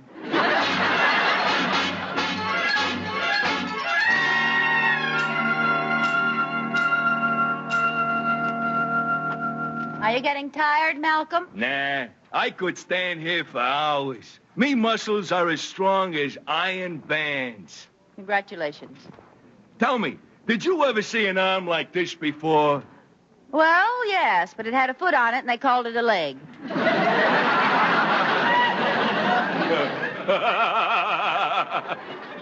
It don't make me laugh. It moves me muscles. Hey, Liz, honey, I'm home. Oh, no, my husband's home early. Oh, that's nice. No, it's awful. Hide, quick. Well, I didn't do nothing. Hide. No, my actions are above reproach. Get in that closet. I don't want him to see you. I'll try to get rid of him. Liz, where are you? Here I am, dear. What's new? Oh, nothing much. Dinner ready? Dinner? Oh, I'm glad you asked that, dear. We need some things for dinner. Would you mind running down to the store? As soon as I get my tobacco from the den. No, George, go to the store. I'll tell you what we need. Oh! Why should you make such a fuss about this? I'll just take this tobacco and... Liz, whose clothes are those? Clothes? Yes. Yes, clothes. Oh, yes. Well, they're clothes, all right. Yes, but whose? That's a very good question. Oh, they're yours, George. I cleaned out your closet this afternoon. Is it all right to throw those away? Those aren't my clothes. Oh, yes, they are. They're so old you've forgotten them. But look at those shoes. They're tremendous. They're yours. Wait till I try them on. Oh, don't be silly, George. If they're not yours, what would they be doing here? See, George, they fit you perfectly. Yes, but I've got my own shoes on inside of them. Well, you must have shrunk. I'll say I must have. Okay, Liz, now what's going on here? I don't know what you mean. What was that? What?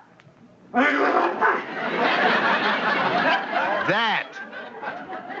You must be dreaming, George. I didn't hear anything. Nobody sneezed.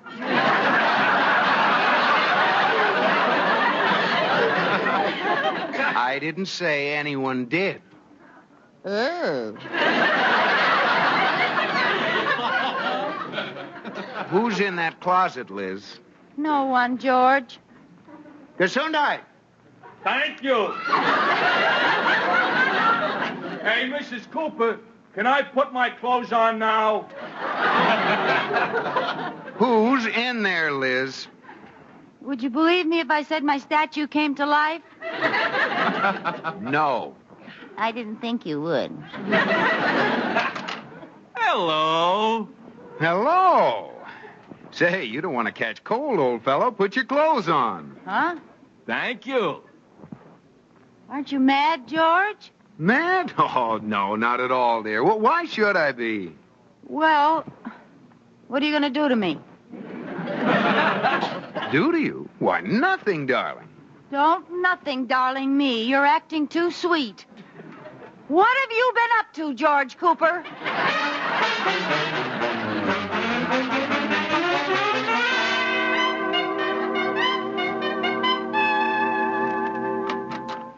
George? Yes, dear, I'm back. Where did you disappear to after dinner? Oh, I was busy.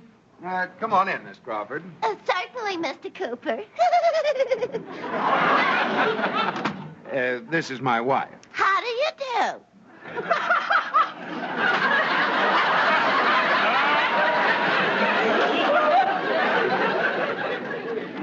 How do you do? What is this, George? Well, I decided you were right, Liz, and that's why Miss Crawford is here. I've taken up a new hobby. What's the matter? Were they out of stamp albums? No, I thought painting would be nicer. Miss Crawford is my model. Oh? Well, the main thing is I have to have something to occupy my mind when you're gone. You look like you're doing pretty well while I'm still here. Well, you have your sculpturing, and I have my painting. Now, if you'll pardon us. Ready, Miss Crawford? Well, you haven't told me if you wanted me draped or undraped. Undraped. Draped. I usually pose undraped. Draped. You've got a bad enough cold already.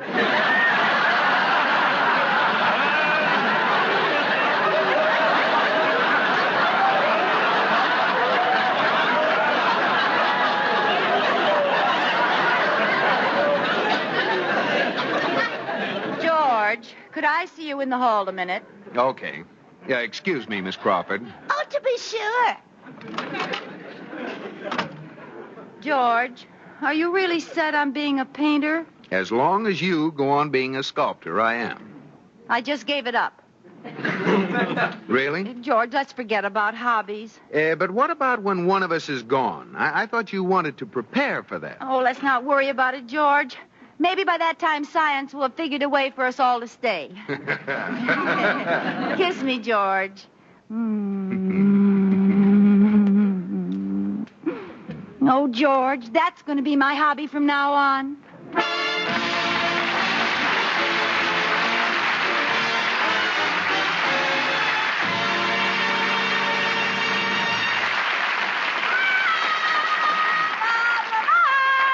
Yes, Lucille, what's up? Well, tonight, Robert, I am something I've always wanted to be.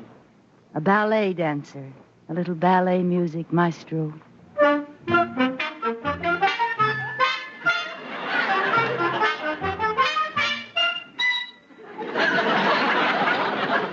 Hello. They told me you were the premier danseuse. That's a dirty fib.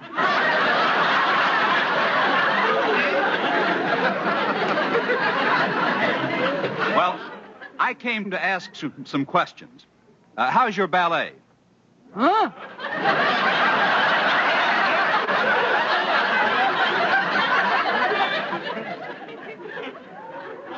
I said, how's your ballet? Oh, fine, thanks. How's yours?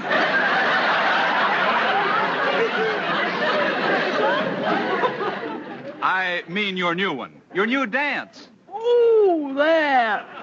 Well, it all takes place on a dessert. You mean a desert? I mean a dessert. It's called the Jello Jiggle. Yes, and I understand it's danced by the 6 delicious flavors. Is that right? No. Well, does it make you think of the real ripe fruit itself? No. How about the big red letters on the box? Yeah, how about them? This is ridiculous. This dance can't be about Jell-O if no one even says the flavor is locked in by a special process and can't get out till your first delicious spoonful. I wondered how you were going to work that in. Well, I'll tell you, I ain't going to do the Jello Jiggle. See, I had an accident. An accident? Yep. Well, I'm sorry. How did it happen? Well, I had on my new shoes. See, they're kind of sharp. I spun 6 times. Once for strawberry, like this. Psh. Once for raspberry, like this. Psh. Once for cherry, like so. Psh. And once for orange, lemon, and lime, like this. Psh, psh, psh. Oh! Darn that Jello Jiggle, I done it again. What? Don't just stand there. Get me out. I dug myself right into the ground.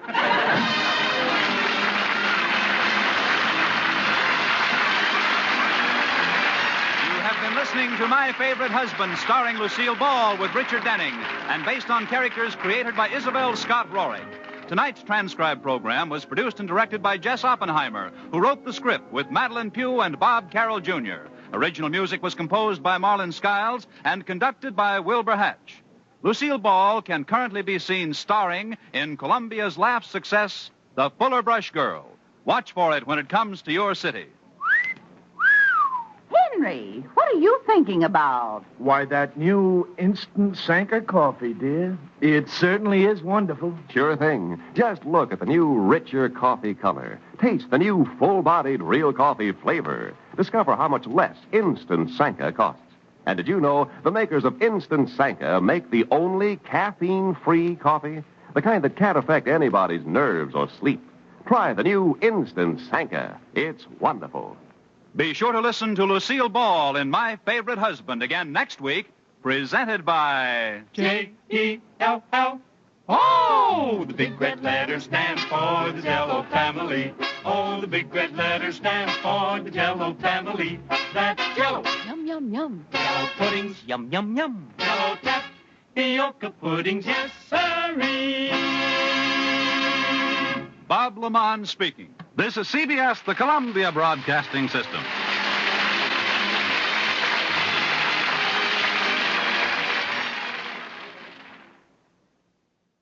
one of my all-time favorite shows, The New Adventures of Sherlock Holmes, starring Basil Rathbone and Nigel Bruce, is up next on Nightly Old Time Radio Shows. Enjoy. Petri Wine brings you Basil Rathbone and Nigel Bruce in The New Adventures of Sherlock Holmes.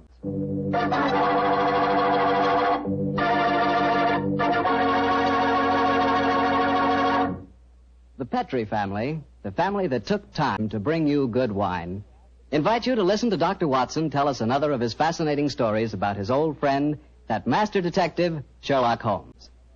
You know, we're really happy to be back with you once again, and we're looking forward to getting together at this time every week from here on out. And I hope you won't mind if every once in a while I sort of get a word in edgewise about Petri wines. You know, and I really mean this, Petri wines are wonderful wines. For instance, right now, I wish I could give you a glass of Petri California port. You could hold that Petri port up to the light and look at its clear, deep red color.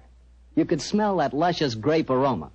And best of all, you could taste that Petri port. What a flavor. That Petri port just sort of rolls around on your tongue, and oh boy, is that ever good. Try Petri port after dinner some evening, or try it when some friends drop in.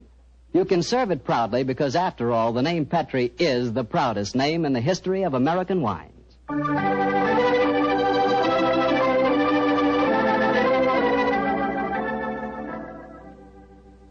And now let's look in on our good friend Dr. Watson and see if he's expecting us. Come in, Mr. Bartell. You're just the man I've been expecting. How are you, Dr. Watson? It's good to see you again. Thank you, my boy. It's very nice to see you again, too. I've missed our Monday night visits during the last 3 months. Sit yourself down. Would you care to join me in a glass of port? Well, thanks, Doctor. That'd be nice. You know, it seems to me after our summer vacation, a toast to the great Sherlock Holmes would be in order. That's an excellent idea. Here you are, young fellow. Thanks. You propose the toast, Doctor. To Sherlock Holmes, master detective and loyal friend, whose adventures have brought considerable, shall we say, fame to a certain retired doctor now living in Northern California. I'll drink to that.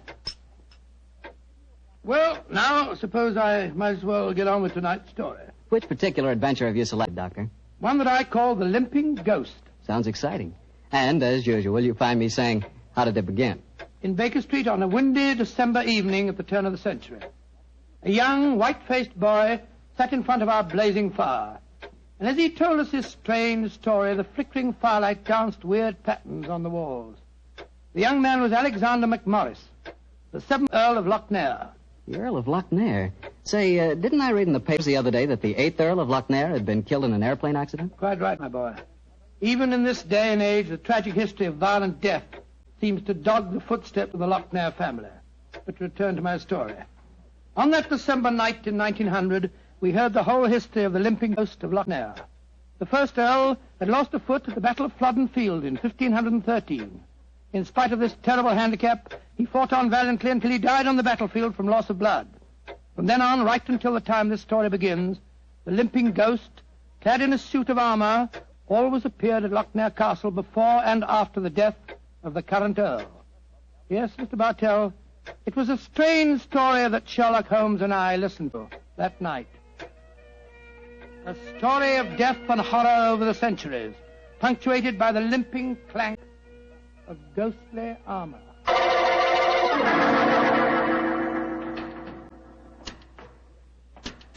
Milady, I have terrible news for you. Your husband, the Earl, was killed in the explosion, destroyed Lord Darnley.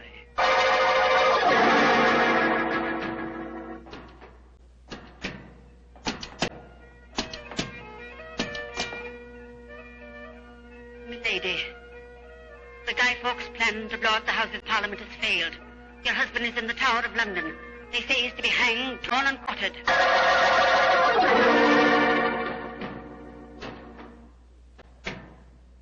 Madam, I regret to inform you that your husband, on my instructions, has been arrested for murder. I have no doubt that he will hang. And that's the story of the Lochnairs, Mr. Holmes. You were instrumental in sending my great uncle to the gallows, a fate which he richly deserved, I'm told. So it seemed only natural to come here to Baker Street and consult you now that I'm in trouble. I shall be most happy to do anything I can to help you, sir. I don't remember anything about your sending the Earl of Lochnair to the scaffold, Holmes. Well, he did, Dr. Watson. Oh, really? And the servants have always sworn the ghost really did walk at midnight on the day that he was hanged. Indeed. Now, sir, I suggest that you tell us what problem brought you here. The ghost is walking again, Mr. Holmes. You know what that means. According to the legend, that the present Earl will die. Exactly. And as I'm the present Earl, you can see why I'm rather worried. Am I to understand that you've actually seen this ghost yourself? Yes, Mr. Holmes. The night before last, Betty, well, that is, Miss Nolan and I were sitting in the dining hall in front of the fire when we heard a strange sound up in the musicians' gallery. We looked up and in the moonlight saw a ghostly figure in armor limping towards the staircase. Oh, gracious me. My dear sir, you're certain that you really saw it? Moonlight can play strange tricks, you know. There wasn't any doubt about it, Doctor. We both saw and heard it. What did you do? I started to go towards the stairs, but as I did so, Betty screamed and then tumbled to the floor in a heap. Fainted, I suppose. Yes. While I was reviving her, the ghost disappeared. Who's staying with you at Lochnair Castle at the moment? Well, there's Betty Nolan. She's the sister of James Nolan. He looks after my estate. Betty and I are engaged to be married. Oh, thank you. Yes, indeed. Anyone else staying with you? Yes, a distant cousin of mine, Jerry K. McMorris, an American. He turned up in England a couple of months ago with his son Walter. They're both with me at the present. A distant cousin? That's right, Mr. Holmes. Actually, they're descendants of a more than usually black sheep branch of the family. I don't know how long the old man's going to be with us, though. If you ask me, he's a dying man. Why do you say that, sir? As far as I can gather, he's been wasting away for years. It's only a question of time before his strength fails him entirely. I was hoping perhaps you could take a look at him, Dr. Watson. That is, if I could persuade you and Mr. Holmes to come and stay at the castle for a few days. Well, what about it, Holmes? It's an intriguing problem, Watson. The current Earl of Lochnair would seem to be in danger. A cousin of his is dying of an obscure disease, and the ghost of Lochnair Castle is walking again. Yes, it's an irresistible invitation. I see no reason why we can't leave on the Scotch Express tonight.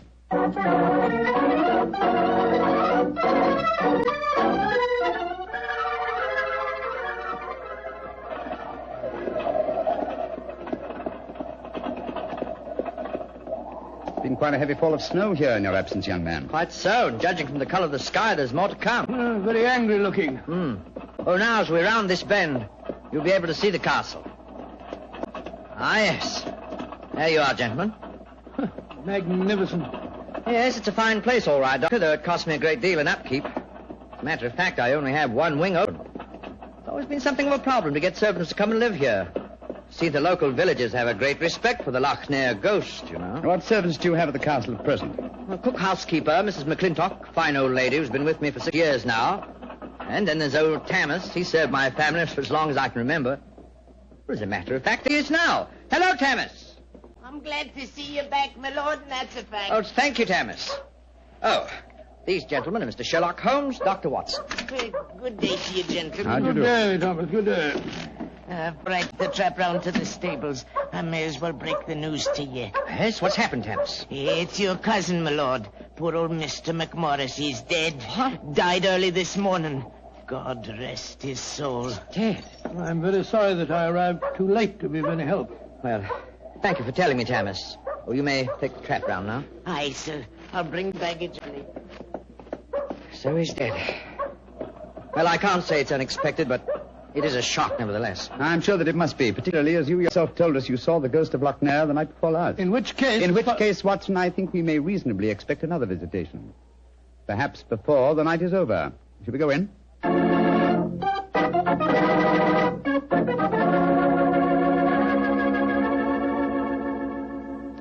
This is Miss Nolan, my fiancé, Mr. Sherlock Holmes, and Dr. Watson. I'm very glad to meet you. How do you do, sir? And this is her brother, James Nolan, the manager of my estate. How do you do, sir?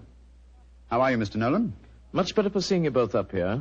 I'm sure it won't take you long to lay this ghost business by the heels. Oh, well, I trust you don't overestimate our abilities, Mr. Nolan. Alec, you've heard about your cousin, of course. Oh, yes, my dear. Tammas told us as we drove up. Where's Walter? He went into the village with the doctor and the body of his father. Oh. He should be back soon. How's he taking it? Very quietly. Too quietly, if you ask me. Those Americans are pretty demonstrative people, you know, and Walter's been no exception. But he behaved very strangely this morning. When the doctor told him his father was dead, he just said, now things will start to happen, and then shut up like an oyster. I can't make head or tail of the fellow. Yes, quite so, quite so. Mr. Holmes, I expect you and Dr. Watson would like to go to your room. Yes, I must confess. I think first I'd like to take a look at the musicians' gallery, if you don't mind. Oh, yes, of course. Would you excuse us, darling? All right, Alec. It's in the dining hall here. They must have been very hospitable people in those days. 50 or 60 people could eat at that table. Yes, Doctor. Needless to remark, we hardly ever use the room nowadays. There's the musicians' gallery, Mr. Holmes. Oh, yes, I see. How do we get up there? I'll show you. See, there's a stone staircase behind this tapestry here. Follow me. Watch your step. It's quite narrow, rather dark. Watch your head, Watson, old chap. Oh, don't worry about me, Holmes. I'm perfect. Oh, I say. Must have built these stairs for pygmies. Oh, yes. Here we are, gentlemen. This is the musicians' gallery. By Jove.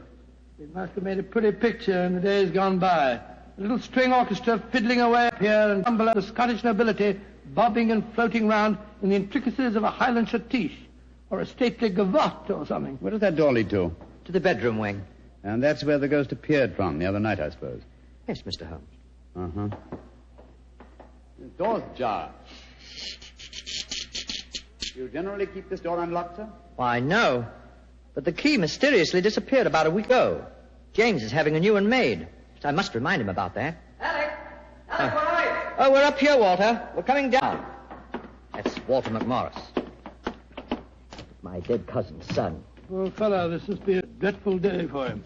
Yes, I'm afraid this is going to be a rather painful interview. Oh, hello, Walter.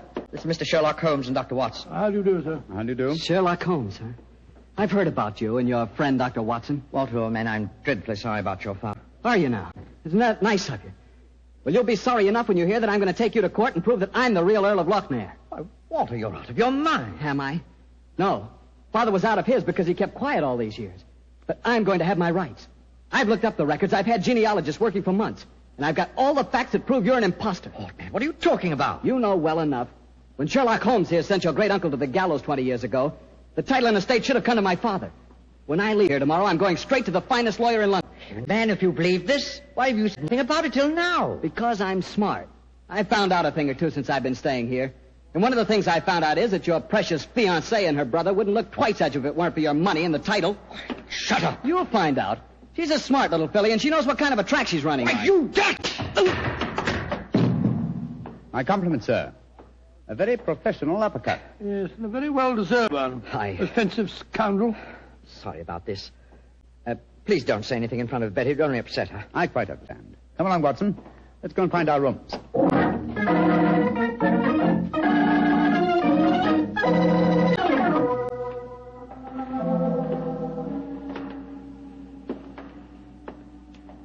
Holmes, it's nearly dinner time. Why are we wandering about here in the dark instead of having a glass of sherry with the others in the library? I'm a conscientious practitioner, Watson. I like to earn my fees. It occurred to me that a further examination of this dining hall might prove profitable. Well, personally, Holmes, I think you're wasting your time on this case. What makes you think that, old chap? It's perfectly obvious that young American fellow was impersonating the ghost a few nights ago. He knew his father was going to die, and he wanted to build up the legend so as to make his own claim seem more believable. Well, that's very sound reasoning, Watson. Though to be logical in his deception, he should repeat the performance now that his father is dead. Well, ghosts only walk at midnight, so why don't we go and have a glass of sherry? What is it, Holmes? Someone's coming in from the library. The lighted candle. Yes? Who is it? It's me, Mrs. McClintock, the housekeeper. Oh, gracious me, you gave me quite a start. I heard voices and I knew the candles were not alight in here, so I came in to see who it was. You're watching for the ghost, I suppose. Well, you'll no be disappointed, gentlemen, though you may see more than you bargained for. Those that meddle with ghostly things they do not comprehend are playing with something much more dangerous than fire. Fire burns. But the shades on dead people... Holmes! Look up there, gallery. The door's opening. It's the ghost. Aye, here he comes, the poor body. See the armor on him, and the way he's dragging one leg behind him. Yes, it's really quite an effective impersonation. And the twilight provides most appropriate light for his play acting, too. You mean it's the young American? Of course. Obviously. Look behind him. There's another figure. Yes. Dressed in the same kind of armor and carrying a sword. Game's afoot, Watson. The ghost has seen him. He's turning. The second figure's raising his sword. Look out!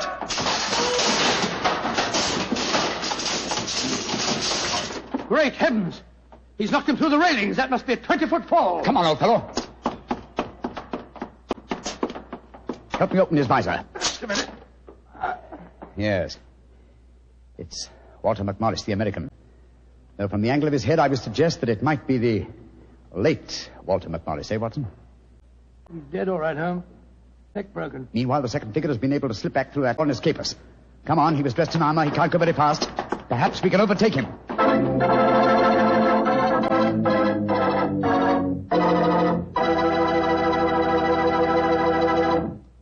Dr. Watson's story will continue in just a few seconds, which is all the time I need to tell you about Petri California Muscatel.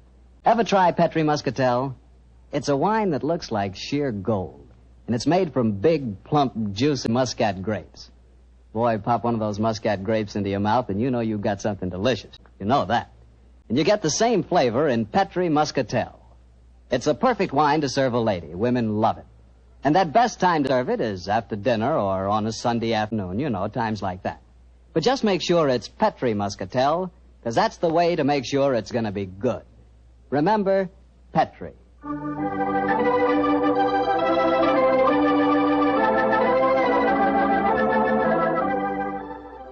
And now back to tonight's new Sherlock Holmes adventure and the story of the limping ghost of Loch Ness. Confound it, Holmes. There's no trace of the ghost in the musician's gallery. We gave him too much of a start, I'm afraid. Of course you didn't find him. You'll never find him because he's not mortal. Mrs. McClintock, is the original suit of armor the one worn by the first Earl of Loch Ness still in the castle? Aye, sir. It's in the library through that door there. I'll take you to it. Don't bother, thank you. We'll find it. Come on, Watson. Bring that candle with you. Right, you Holmes. If you know what's good for you, you'll stop dabbling in it as you dinner really can. Holmes, what do you make of the second ghost? An imposter, obviously. But who could it have been? That's what we have to find out, old chap. Undoubtedly someone knew that the American Walter McMorris was impersonating the ghost and used this macabre method to kill him. But why kill him? Possibly his claims to the title and estate were valid. Or perhaps some fanatic was so devoted to the Loch Ness legend that he assumed the role of ghost and killed him for his sacrilege. Hold the candle a little higher, will you, old chap? Yeah. Hello. Here's a suit of armor, Holmes. Lying in a heap on the floor. Oh, on the floor, eh? Whereas it obviously belongs on that stand over there. It's perfectly clear what's happened. The second figure used this armor and slipped it back in here while we were examining the dead man. Possibly, Watson, possibly. At least this armor gives us a definite clue, but it limits the field of possible suspects. How do you mean, Holmes? Well, it's an interesting fact that the human race has grown definitely larger in the past 400 years. Very few modern men can wear authentic ancient armor like this. For example, take the first item on the top of the heap lying on the floor here.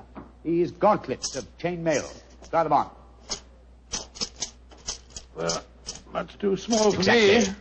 Neither you nor I could have worn this suit. No, nor could young Merlin, the estate agent. Whereas his sister could have done. Yes, so could Thomas the butler. He's a small fellow. And if it comes to that, Watson, our distinguished client, the young Earl of Loch Ness, is himself a small man. Right, Joe, so he is. And he might easily have had a motive. Young McMorris had disputed his right to the title earlier in the day. But we mustn't jump to conclusions. Nevertheless, you see what valuable evidence this arm has become. Hello. It sounds as if the rest of the party are on the scene. Yes, I suggest that we join them without making any reference to this suit of armor. Remember, old chap, one of them in there is a murderer, and we may have to set a trap to catch him.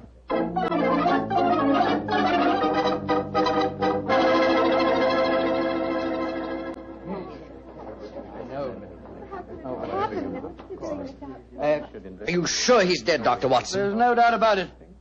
His neck was broken instantly by the fall. It's dreadful. Father and son both dying on the same day. And you said the real ghost came up behind him, Mr. Holmes, and struck him so they crashed through the railing up there. I said another figure dressed in armor killed him, Mr. Nolan. 'Twas a real ghost. I saw him with my own two eyes. He killed that man for trying to bring shame on the name of Loch Ness. Shouldn't we get into touch with the police? How can I get a message to them tonight? Have you looked outside? We're almost completely snowed in. Snowed in. Oh, Alec, I'm frightened. Hush, darling. There's nothing to be afraid of anymore. No, at least we have the assurance that the ghost will not limp again. Why? Well, the murderer has no further motive for impersonating the ghost. To walk now would be to support the dead American's claims. No. We shall spend a quiet night, and tomorrow I shall communicate with the proper authorities as to my quite definite notions regarding the murderer's identity. But if the ghost should walk again, Mr. Holmes? Well, then, sir, I shall know that at last I have encountered a truly supernatural crime and shall retire from the practice of detection.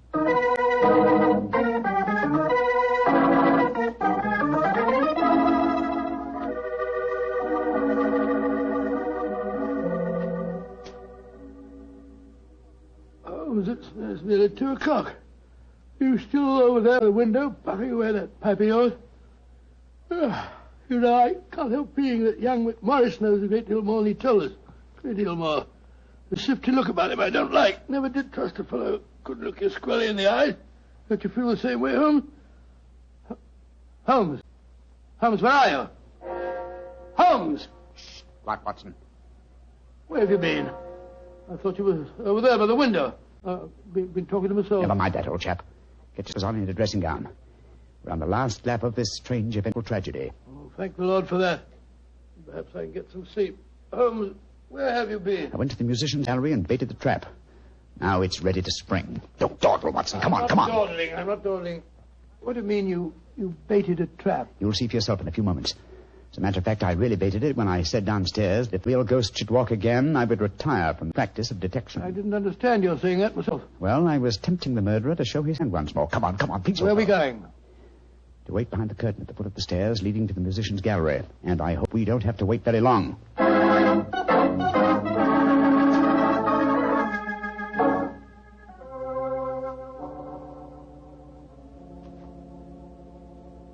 Holmes, I'm getting a crick in my neck trying to peer through this wretched curtain. How much longer do we have to wait? Until our murderer arrives. Are you certain he'll come? Not certain, but hopeful. Extremely hopeful. You know who it is, don't you? Yes. But my proof is too thin for a court of law. I must catch him in the act. Here he comes. Splendid. Let's go up and grab him. No. They walk into my trap. He's coming towards the head of stairs. Oh! Great Scott! Exactly. A simple piece of wire stretched across the gallery is remarkably effective, even with ghosts. Come, Watson. Help me off with this visor. There we are. Good Lord, it's James Nolan. Exactly. What happened? You walked into a simple trap, my friend. I'm afraid the next trap will be more lethal, for it will undoubtedly prove to be the one beneath the gallows.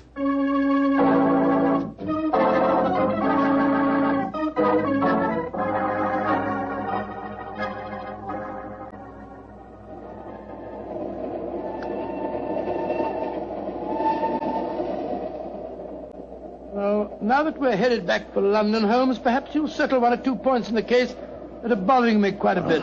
Oh, with pleasure, my dear chap. What are they? I still don't see what Nolan's motive was in murdering the American. Oh, that should be obvious. He wanted to ensure that his sister's fiancé would enjoy undisputed title to the name of the States. Well, how did you know it was Nolan? When I examined the authentic suit of armor. You see, it was obvious it had never been worn. But I still don't quite understand. Oh, come now, old chap. Huh? The suit of armor was in a heap on the floor. Yeah? And if it had been hastily discarded, and yet, the gauntlets were on top of the pile, you remember? Well, that's right, they were. If the suit had really been worn, the gauntlets would have been the first things to have been taken off, and so would have been underneath the pile. Obviously, therefore, the armor had been disarranged in order to make people believe the real ghost had walked. Yeah. After the American's death, the suspects were 4. Miss Nolan, her brother, Thomas, the butler, and the Earl himself. Well, I ruled out Mrs. McClintock because, you remember, she was standing behind us at the time of the murder. Well, I'm beginning to understand. All the suspects except Nolan were small enough to have worn the armor. That's right. Therefore, only he could have pretended to use it. Pretended? But he did use it. Oh, no, my dear fellow. Undoubtedly, he procured a similar one of modern manufacture. An amazing case, Holmes. An interesting one, at any rate. And once again, old fellow, I'm forcibly reminded of an old Scottish litany. Scottish litany? Which one's that? Oh, you remember it. From ghoulies and ghosties and long-legged beasties and things that go bump in the night. Good Lord deliver us.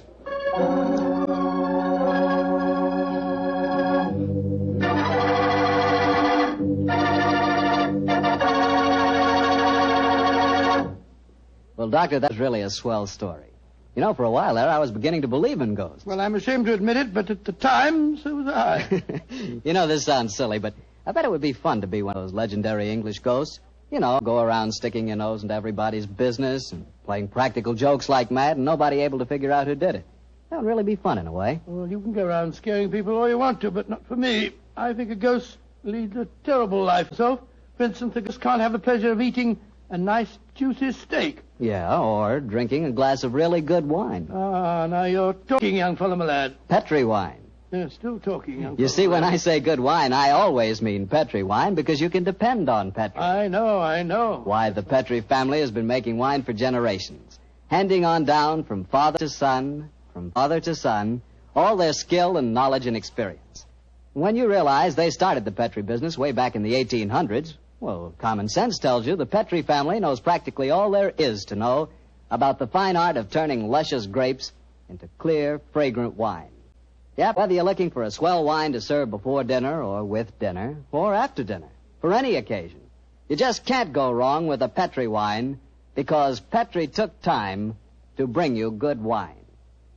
Now, Doctor, what story are you going to tell us next week? Well, now, next week, Mr. Bartell, I'm going to tell you a strange adventure that Holmes and I had in the English countryside. It concerns the apparent madness of a certain Colonel Warburton and the puzzling mystery of 2 dead dogs.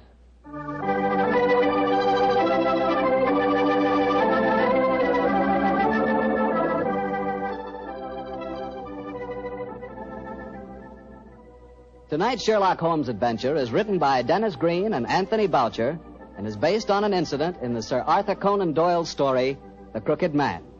Mr. Rathbone appears through the courtesy of Metro-Goldwyn-Mayer, and Mr. Booth through the courtesy of Universal Pictures, where they are now starring in the Sherlock Holmes series.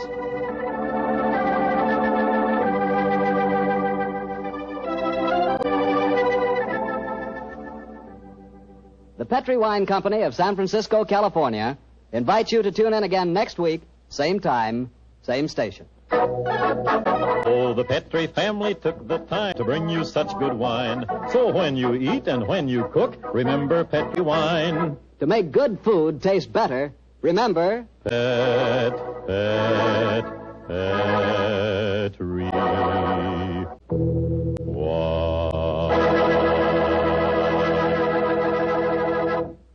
This is Harry Bartell saying goodnight for the Petri family. Sherlock Holmes comes to you from our Hollywood studios. This is the Mutual Broadcasting System.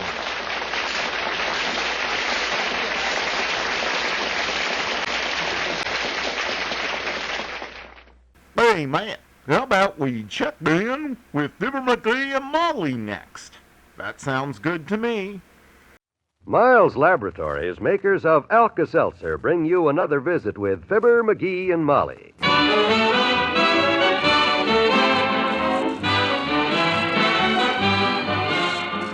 Again, we invite you to listen to the transcribed adventures of Fibber, Magee, and Molly. The show is written by Phil Leslie and Ralph Goodman and directed by Max Hutto.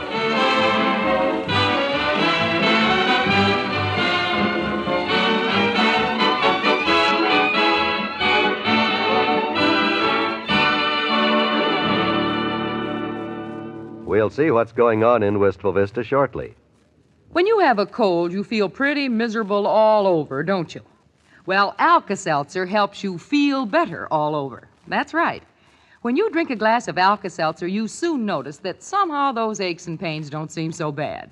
You don't feel so hot and feverish, and your stomach isn't so squeamish. What it all amounts to is that you feel more comfortable. And that's what you want when you have a cold, isn't it? To feel more comfortable? So try Alka-Seltzer. It really works. Just drop a tablet or two into a glass of water like this. Listen to it fizz. Then drink it. Take Alka-Seltzer regularly as directed, and you'll be pleasantly surprised at how comfortable Alka-Seltzer can make you feel when you have a cold. And here's something else. When a cold has your throat feeling raw and irritated, dissolve 2 Alka-Seltzer tablets in a quarter glass of warm water and gargle. Believe me, Alka-Seltzer makes a mighty soothing gargle. So whatever you take to get rid of your cold, add comfort to your treatment with Alka-Seltzer, the medicine that's so refreshing.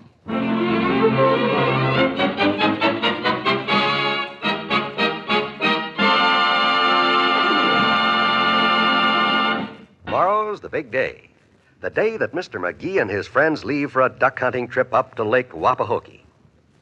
Here in his living room, surrounded by hip boot, shotgun shells, and warm clothing, is the great hunter himself.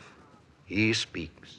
Ah, boy, oh boy, what a trip this is going to be, Molly. Just think of us happy hunters up there in that happy hunting ground, the finest duck country in the whole state. Do the ducks know that? They'll know it when I start shooting, Tootsie. When I cut loose with my rusty old 12-gauge, or my trusty old 12-gauge, them ducks will start ducking for miles around. Mm-hmm. Just picture us, me and Doc and Herb Travis, hunkered down in a blind on the shores of Lake Wapahokee. We just sit quiet, real quiet. Excitement grips us. A cold chill runs down my spine. Ah, you're probably sitting in the puddle again. You always come home from duck hunting with your hip pockets full of ice water. I take this trusty little duck call, place it to my lips, and gently and sweetly I sound the plaintive mating call of a lovesick lady mallard. Are you sure that isn't a lovesick moose? Oh, no, that's not. Or an elk, maybe. No.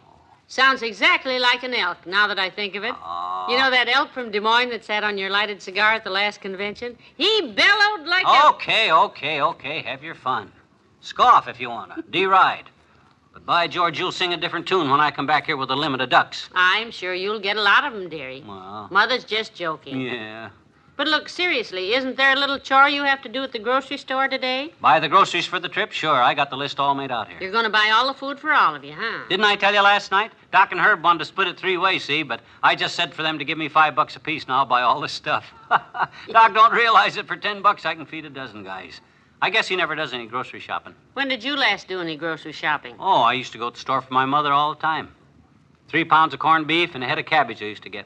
She always let me keep the change out of the quarter. Oh, I suppose things have gone up a little since them days, but... A little, he says. Oh, don't go to the grocery store without me, dearie. I wouldn't miss this for the world. Okay, you go get ready. Incidentally, dearie, I'm getting used to this pile of equipment in the middle of the floor here. Good. Mm-hmm. But these things, are you going to take these? My long flannels? You said it, I'm going to take them. Gets plenty cold up there on that lake, kiddo, and I wouldn't be Well, with now, would you mind taking them off the piano? They look so sad hanging there. I'll go put on my face and be ready in a minute. No hurry. Guess they do look kind of silly on the piano. Look kind of silly on me, too, as a matter of fact. But, boy, these flannels are sure warm. I hope they're still long enough for me. They look like they might have... Come in! Hi, mister. Hi. Oh, hello, Teeny. Oh, look at these. Huh? Gee, Mr. Magee, do you wear Dr. Denton's, too? Huh? I got some sleepers like those, I bet you.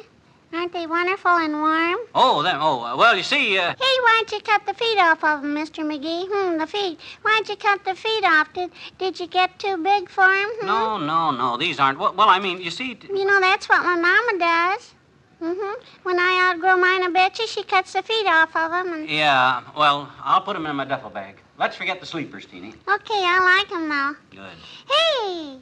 What's all the junk all over the floor for, Mr. Magee? That junk, sis, as you call... Can I have it? I'll run get Willie and we'll bring his wagon back. No, wait, Don't sis, worry. hey. Don't worry, Mr. Magee. We'll haul it away for you. No. We'll sell it to the junk man and get $1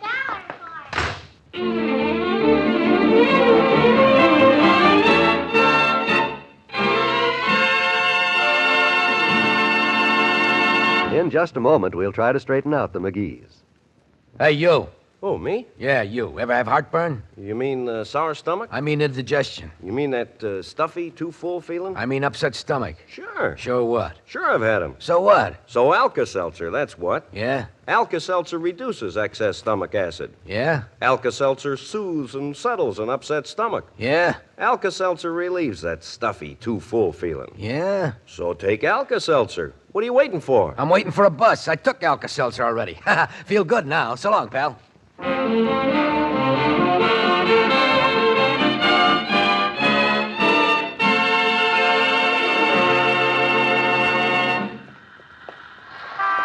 You may have to help me carry the groceries back to the car, Molly, because I'm going to need quite a bit of stuff. I'll be happy to. First thing I got on the list is a good big ham. Then a couple dozen cans of pork and beans. They're great on a hunting trip because you can eat beans so many different ways. They're good hot and they're good cold or for breakfast. I'll pick up a few good thick steaks, too, because that's good... Oh, this is breaking my heart. You poor, dear, sweet, simple lad. Huh? Come on, let's go inside. Grab a basket, kiddo, while I check over my list here. I'll pay for the stuff as I go. Yes, you will. Through the nostrils, I might add. Come on, let's hit the meat counter first. They got some pretty good-looking stuff in that showcase. Hey, Butch. Yes, sir? I'd like a nice big smoked ham, Bud. One of them in the showcase there. Yes, sir? Not that one. Give me the one on the end, the big one. All right, sir. I'll throw this on the scale. And let's see. I guess you got change for a 5, all right. That's the smallest I got. That's $27.80, sir. What else? Yipe! You mean to stand there up to your third chin in the dirtiest apron west of the stockyards and tell me that measly slab off of the back end of a badly smoked pig is $27? And 80 cents, he says. Well, by George, he's not going to stab me in the back with them cutthroat prices. You'll hear about this, Buster. I hear about it 40 times a day, Mac. Well, you'll hear about it some more. I'll write to my congressman about this. I'll have you investigate it. That's what I'll have you in. What's our congressman's name, Molly? Who knows? Our senator I know is Senator Harper. I remember his name on... Stand aside, dearie. Here's a customer. Oh, excuse me. Oh, Butcher. Oh, hello, Senator. And what can I do for you, sir? Let me have that ham you're holding there, will you? Right, sir. I just waited, Senator. It comes to $27.80. Big ham. Fair enough. My wife shops all over town, and she says your meat prices are the lowest she's found. We try. Charlie, wrap this ham for Senator Harper, will you? You want to talk to him, dearie? Have him investigate? Come on, let's go look at the canned goods.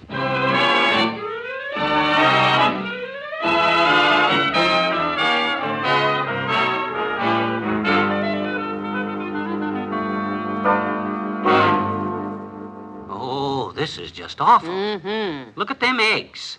90 cents a dozen. 90 cents! I could buy a hen for 90 cents and lay my own eggs.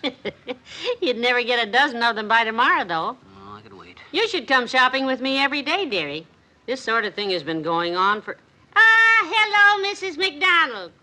Yeah, it's murder, isn't it? Mrs. McDonald. Let's look over this way. Doc likes asparagus, maybe a few cans of asparagus. Holy smoke, look at those prices. Yep. Asparagus tips, 89 cents. Asparagus stalks, 79 cents. Broken pieces, 69 cents. Asparagus leaves, 49 cents. Roots, oh, this is ridiculous. This is no news to me, sweetheart. I bought some things here yesterday, and they went up twice before I could get to the cashier with them. It's not the grocer's fault. He's as bad. Hello, Mrs. Curry. Yeah, it's murder, isn't it? Mrs. Curry. Yeah. Let's get hold of a clerk and see if he's got any bargains. I gotta get enough food to feed us 3 guys while we're up at that lake, and my gosh, I don't know. Hey, Bud, you a clerk? Yes, sir. Can I help you, sir? I got a problem, Bud. Who hasn't? You see, 3 of us guys are going duck hunting up to Lake Wapahokee tomorrow, and I'm buying the groceries. I only got $10 to spend. $10 for the 3 of you? That's right. You got any suggestions? Yeah, I can solve that very neatly for you, sir. Just leave the other 2 fellas at home. Oh, no, I can't do. Well, I got an even better idea. Stay home yourself, take the $10, and take the little lady here out to dinner. So, that's the best idea. Oh, cut it out, will you? My gosh, I promised Doc and Herb I'd get all the food, and ain't you got any bargains at all, Bud? Oh, indeed we have, sir. Right over here is our daily bargain counter. Oh? Say, look at all the cans there, Magee. Any can on this counter, 15 cents, sir. Help yourself. Well, now we're getting someplace. I told you I'd find a bargain, Molly. Let's see what they got. Let's see. Canned rutabagas. Jellied turnips. Here's some pickled squash. Canned rutabagas. Spinach. Canned rutabagas. Here's some... No, dog food. Oh, this is disgusting. Dad rat. What am I going to do, Molly? I got to feed us guys good. We'll be hungrier than... Look, how much money you got with you? About $6. Is that all? That all you got? Well, I have the house payment in my purse. It's not due till the 1st, but I thought as long as we've got it, I'd stop by the bank. We'll make the house payment later, baby. Today, I'm going to live. Hey, Butcher, wrap me up a ham. What? But you can't. What the heck? It's only money. Get some canned asparagus, Molly. The tips, kiddo. Help me fill this basket with goodies. That's the spirit, dearie. Canned artichokes, plum pudding. Boy, oh boy, me and Doc and Herb are going to... Oh, hi, Mort. Yeah, it's murder, ain't it, Mort? More tubes. Ah, boy, this is going to be...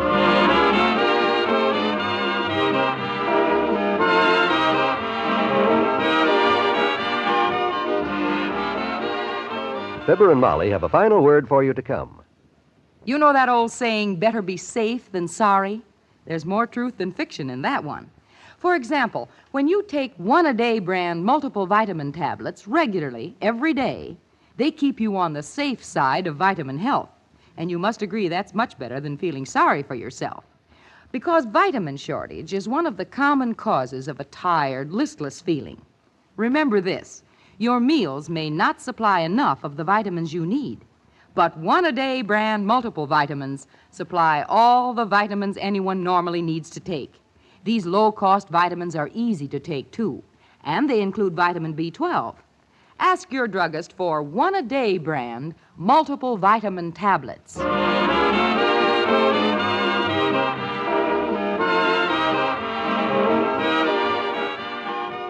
Tomorrow's the day, kiddo. And Doc and Herb are going to pick me up at 6:30. We'd better get to bed. You'll be okay now while I'm gone? You sure? Oh, sure, fine. I'll miss you, but I'll be all right. Good. Monica Miller's going to stay over here with me. Her husband's out of town, too. Yeah, well, you run on up to bed now, kiddo. I think I'll practice up with my duck call a little. Oh, Magee, put that thing away. Okay. So long, everybody. See you later.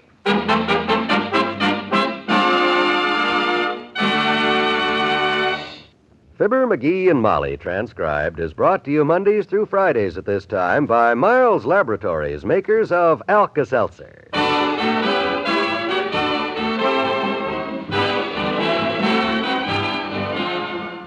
The Butcher was played by Jack Crucian, Senator Harper by Ken Christie, and the grocery clerk by Tony Michaels.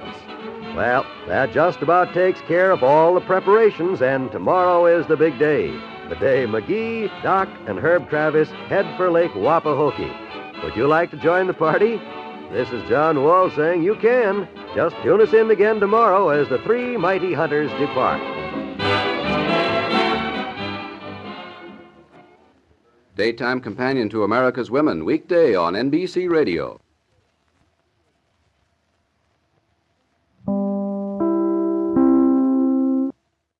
Enter the world of Detective Noir with Philip Marlowe, up next.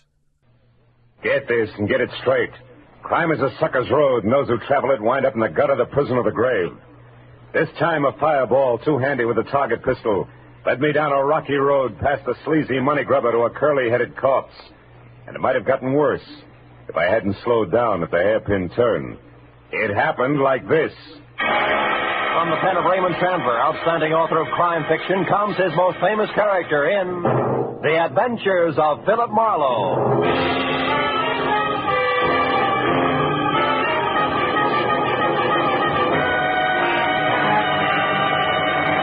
Now, with Gerald Moore starred as Philip Marlowe, we bring you tonight's exciting story, The Hairpin Turn.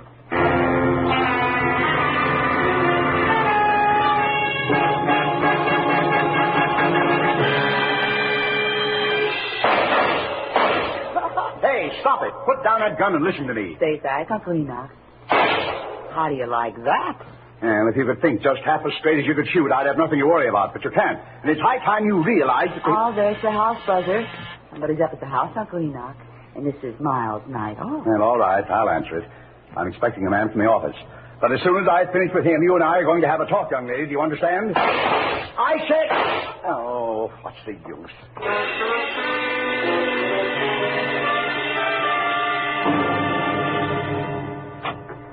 Yes? I'm Philip Marlowe to see Mr. Vanneman, Enoch Vanneman. I have an appointment. Oh, come in, Marlowe. Glad you're here. Step this way, will you? We'll talk in the study. Okay, Mr. Vanneman, I thought... Those were pistol shots? Yeah, that's Kay, my niece. Sounds like a squad of Marines. Yeah, she's a champion pistol shot. She's converted one of the garages into a target range. Well, I seem to recall a city ordinance that says... I know all about that ordinance, Mr. Marlowe. Save your breath. Oh, just like that, huh? Precisely. Sit down, please. Thanks. Breaking a city ordinance is a perfect example of all the crackpot things that headstrong young fool insists on getting mixed up in. And you want me to get mixed up with the crackpot, huh? Yes, she has no more sense in her choice of male companions as she does in her hobbies. And she's a very rich girl. Now, look, if this is a bodyguarding assignment, Mr. Vanneman, I want to tell you... Kay has been going with a man named Cliff Lace, an unsavory type at least. Professional horse player, I think, and it was quite an affair. Was quite an affair? That's right. She threw Lace over for a new love recently. Fellow I've never met. She's serious, but refuses to tell me anything about him. So Cliff Lace doesn't like the idea because, from his standpoint, a very good thing has slipped through his fingers. Oh. He's going to do something about it, huh? And I don't know. But since about the time they broke up, a man's been snooping around the grounds here, Marlowe. Really? He's about 40, short, greasy looking. He has a flabby kind of face with fat lips and with a large black mole on the right side of his nose. Hey, I may know that character, Mr. Vanneman. I'll have to check to be sure. Marlowe, I want to know who he is and why he's been hanging around here. Also, I want to find out all there is to know about Kay's new man.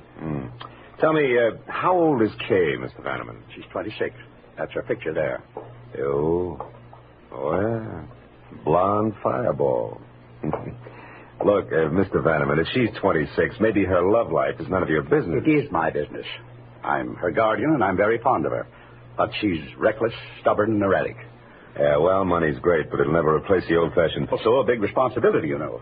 No, not firsthand, I don't. It leaves one open to every crooked scheme in the book. Here, look, Marlowe. I've written my personal phone number on this card. You can reach me there privately at any time. All right, Mr. Vanneman, I'll see what I can find out.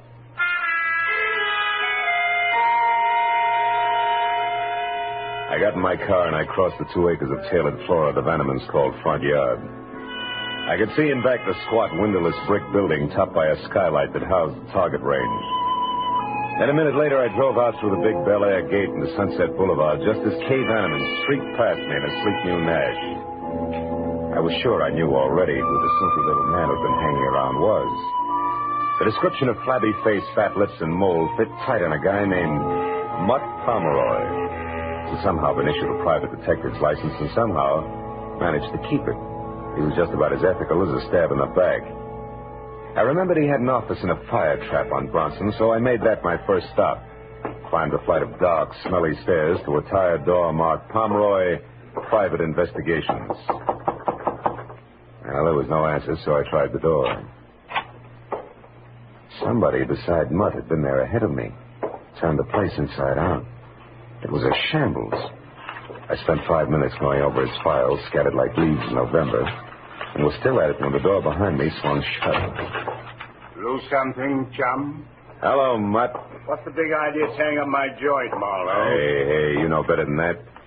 I wouldn't touch the stuff you keep on file without rubber gloves. Real funny.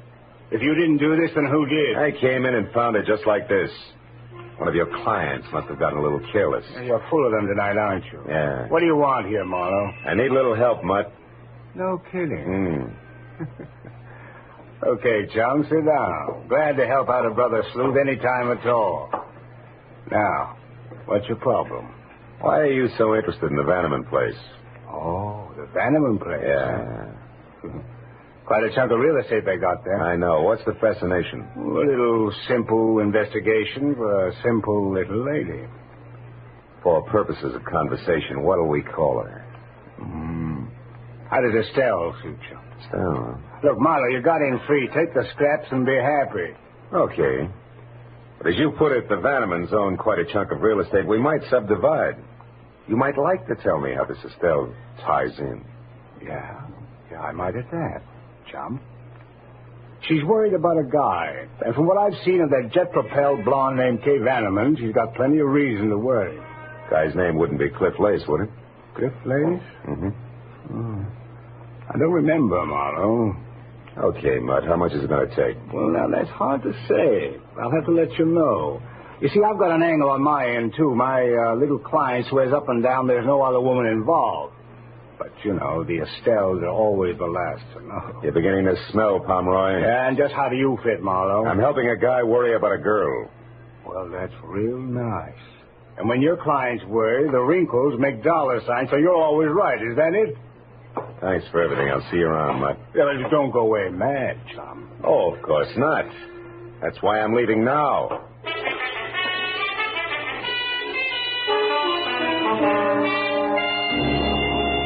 It took a friend at the phone company all of 10 minutes to locate Cliff Lace's address for me, which turned out to be a snug bachelor's nest bungalow style at the foot of the Hollywood Hills, numbered 4300 Cherimoya.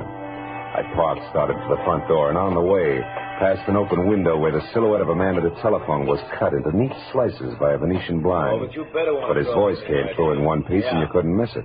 To see, Estelle, I know almost all about you. Oh, yeah. I got your name earlier tonight from a mutual friend, Mr. Mutt Pomeroy. Yeah, I think it's about time we got together for a little business conference, huh? All right, there at the plaza in, say, 2 hours? You'll still be registered as Ruth Bridges. Good. Goodbye, Estelle. When he hung up, he moved over to a bottle of Johnny Walker Scotch. I waited until he'd helped himself, and then I went to the door.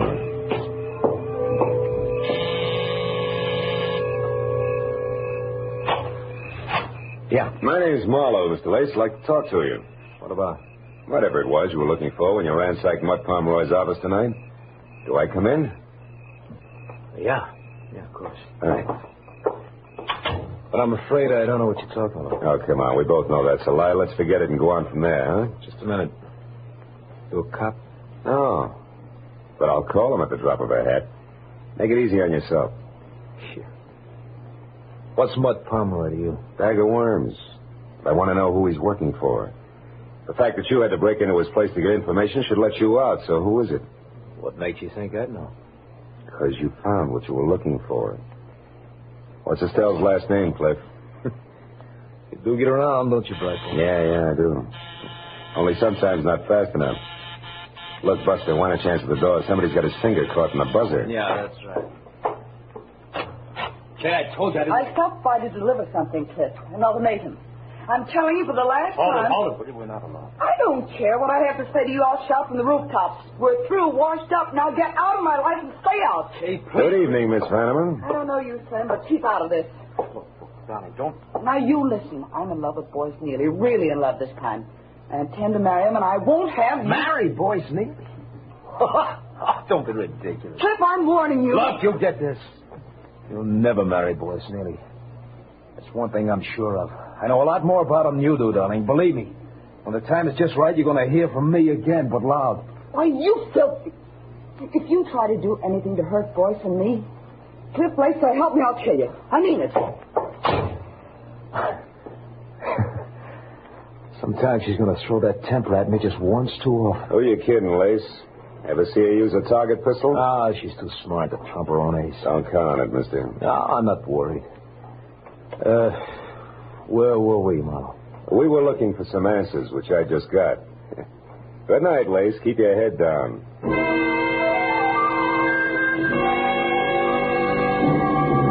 The way things were breaking, I was sure if I didn't get to the woman named Estelle before Lace did, I wasn't going to get anywhere. So I spent the next hour folded up in a phone booth running down the list of respectable and semi-so hotels with the word plaza either for or at. Finally, a flute-voiced night clerk in a mid-Victoria number called Leroy's Plaza confessed that they had a Ruth Bridges, which was the name that I'd heard Lace mention. She was registered from Santa Monica, but the moment out, I was convinced that she was really Estelle, Mutt Pomeroy's client. So I drove over to the hotel, invested $5 for the night clerk, picked up a newspaper, and waited. Halfway down the sports page, a prim brunette came in who would have been pretty without the overloaded nervous strain stamped on her face. As she crossed the deserted lobby, the clerk gave me a nod, so I called her name, caught up with her at the foot of the stairs. You called me? Yeah, if you could spare me a minute, Miss Bridges, I'd like to talk to you. What do you want? Well, my name's Marlowe. I'm a private detective. A private detective? Yeah, look, honey, let's move over into the corner. You know, that boy on the desk is going to sprain his neck if we don't. But what do you want with me? Well, suppose we start off with your real name, Estelle. What's the rest of it? Neely, maybe, huh? How did you know that? It's taken me all evening to get it. That's the only way it figures. It's right, isn't it? You're married to Boyce Neely? Yes. Mm-hmm. I'm Mrs. Boyce Neely, but what business is that of yours? Well, that's what I'm trying to find out. You hired Mutt Pomeroy to check on your husband because you're worried about him, right? Why? Boyce is in trouble. He's in a jam, that's all. Is it money? No. Boyce does very well. He's in real estate in Santa Monica. Oh, maybe with the law, huh? Yes. Yes, I'm afraid so. He's been acting so strange. He wouldn't talk to me or anything. I just had to find out what was wrong. I see. Well, look, what's your connection with Cliff Lace? Why, I don't know any Cliff Lace. Oh, come on, baby. Take it a little easy and try again. Cliff Lace, I know you called him tonight, and he called you. All right. He wanted to talk to me about Boyce and some girl named Kay Vanneman, but he's crazy. I know he is. Boyce is not mixed up with another woman. He couldn't be. I hope I meet your husband soon, Mrs. Neely. I'd like to punch him in the nose. What do you mean? But Pomeroy was right. The Estelles are always the last to know. Look, do me a favor. Will you go up to your room, go to bed, and get some sleep? You're going to need it. All right. Thank you, Mr. Marlowe.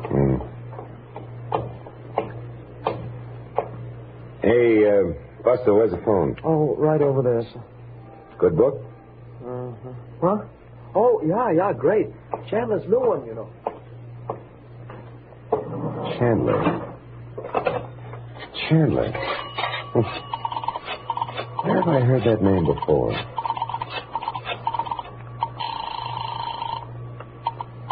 Hello? You're not Vanneman? Marlowe, Mr. Vanneman. Kay there? No, she's not Marlowe. And listen, I want you to forget whatever else you're doing and find her immediately. Well, what's the matter? She left here about 15 minutes ago in a fury. Where was she going? I don't know for sure. She left shortly after you did tonight. Then she came back about an hour ago. I know. I ran into her. What happened this time? She got a phone call from Cliff Lace. Something was said about him now being in the driver's seat, whatever that means. She was furious. That's not good, Vanneman. Believe me. Well, it's worse than you think. You've got to stop her. Because when she left here, Marlowe, I'm quite sure she had her target pistol with her. I hung up the phone, ran out to my car, and headed back to Cliff Lace's bungalow on Cherimoya. But Kay had a 15-minute head start, and at that hour, in her frame of mind, the drive in from Bel Air was a hop, skip, and a jump. The only hope was Lace himself, and he's smart enough to know that he'd overplayed his hand. The street was deserted when I pulled in and parked down the hill from the place. When I got to the front door and found it unlocked, I eased it open and went in. The living room was dark, but there was a light on in the bedroom, and I started for it. Before I saw the bulk of a figure leaning against the dark side of the frame. Come on in, chum. Make yourself at home. What are you doing here, Mutt? Easy, Marlowe. There's no hurry. Not now, there's not. School's out, chum. Where's Lace? Inside. It was nice, clean, accurate, and exactly dead center. He never knew what hit him.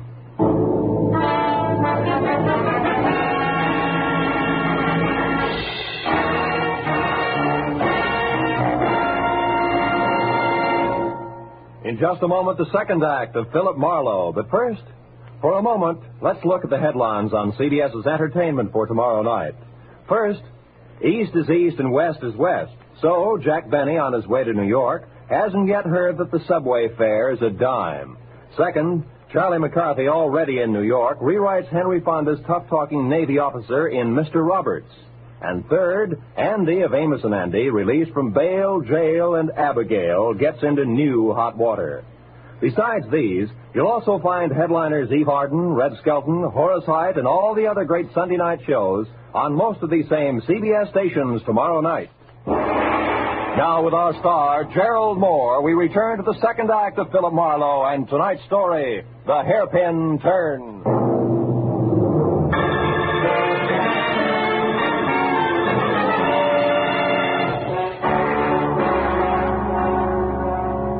A small, neat hole front and center at his forehead said that Cliff Lace had been shot to death. And everything from jealous motive to target pistol method pointed directly to Kay Vanneman. But that was still a long way from proof, and there was Mutt Pomeroy on hand. The kind who always figured only one way. To the right of the dollar sign. Now, let's not jump to any dumb conclusions, Marlowe. Like what? Like the look on your kisser that wants to know what I'm doing here. That I can explain. I got Cliff Lace's name from you, and a sawbuck to the right guy gave me a rundown on him, a sort of a character analysis, you might say. So I figured he was the guy who frisked my office to find out who I was working for. He must have tagged me out of the Vanneman place, followed me down to my joint, then turned everything inside out until he ran across something that added for him. Something like the name Estelle Neely, maybe? You move fast, don't you, Marlowe? Yeah, when there isn't too much crowding. I've got most of it already, Pomeroy, so spill. Spill? I don't know what you mean, Marlowe. I mean that Estelle Neely hired you to find out why her husband was worried. You come up with an answer, all right. It was called Other Woman. So? Estelle didn't even suspect anything about another woman. And you didn't tell her what you found out because it was Kay Vanneman, a gal with $1 million, right or wrong. Suppose you're right, Marlowe. What are you getting at? A possibility that you could have done this. Kill Lace? Why? Because Lace was playing the same game that you are, chum, blackmail. Your motive was money, and so was his. Plus the fact that he didn't like Kay giving him his walking papers. So when he wouldn't come to terms with me, I killed him, is that it? Yeah, it could be. Can you prove otherwise? No, I can't. But other things can, Marlowe. Things, yeah. Like that lipstick smeared cigarette in the ashtray behind you. It's not my brand. And I don't drop hairpins on the carpet when I kill. Do I go on? Or were you just trying it for size because you hate to think that a gorgeous item like young moneybags could be it? Right or wrong, Marlowe? You know, leveling with you, Pomeroy, takes the kind of talent that can cash a $7 bill at a bank. Who are you calling, Marlowe? The cops. It's the custom.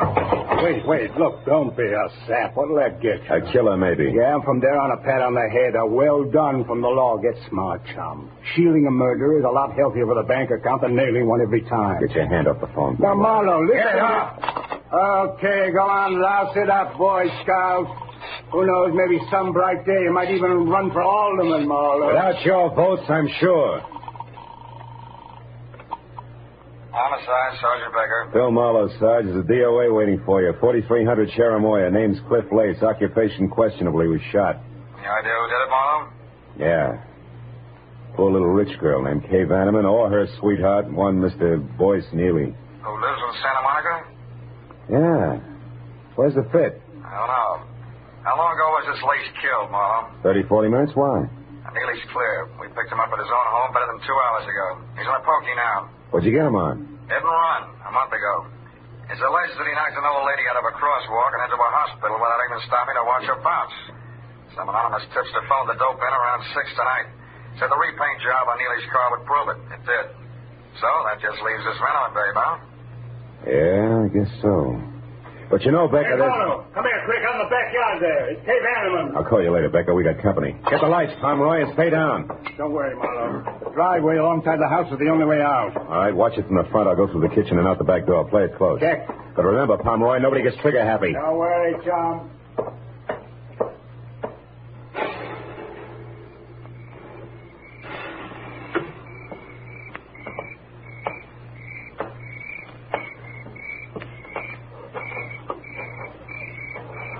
Kay! Come on, baby, you're cornered back there. Talk up.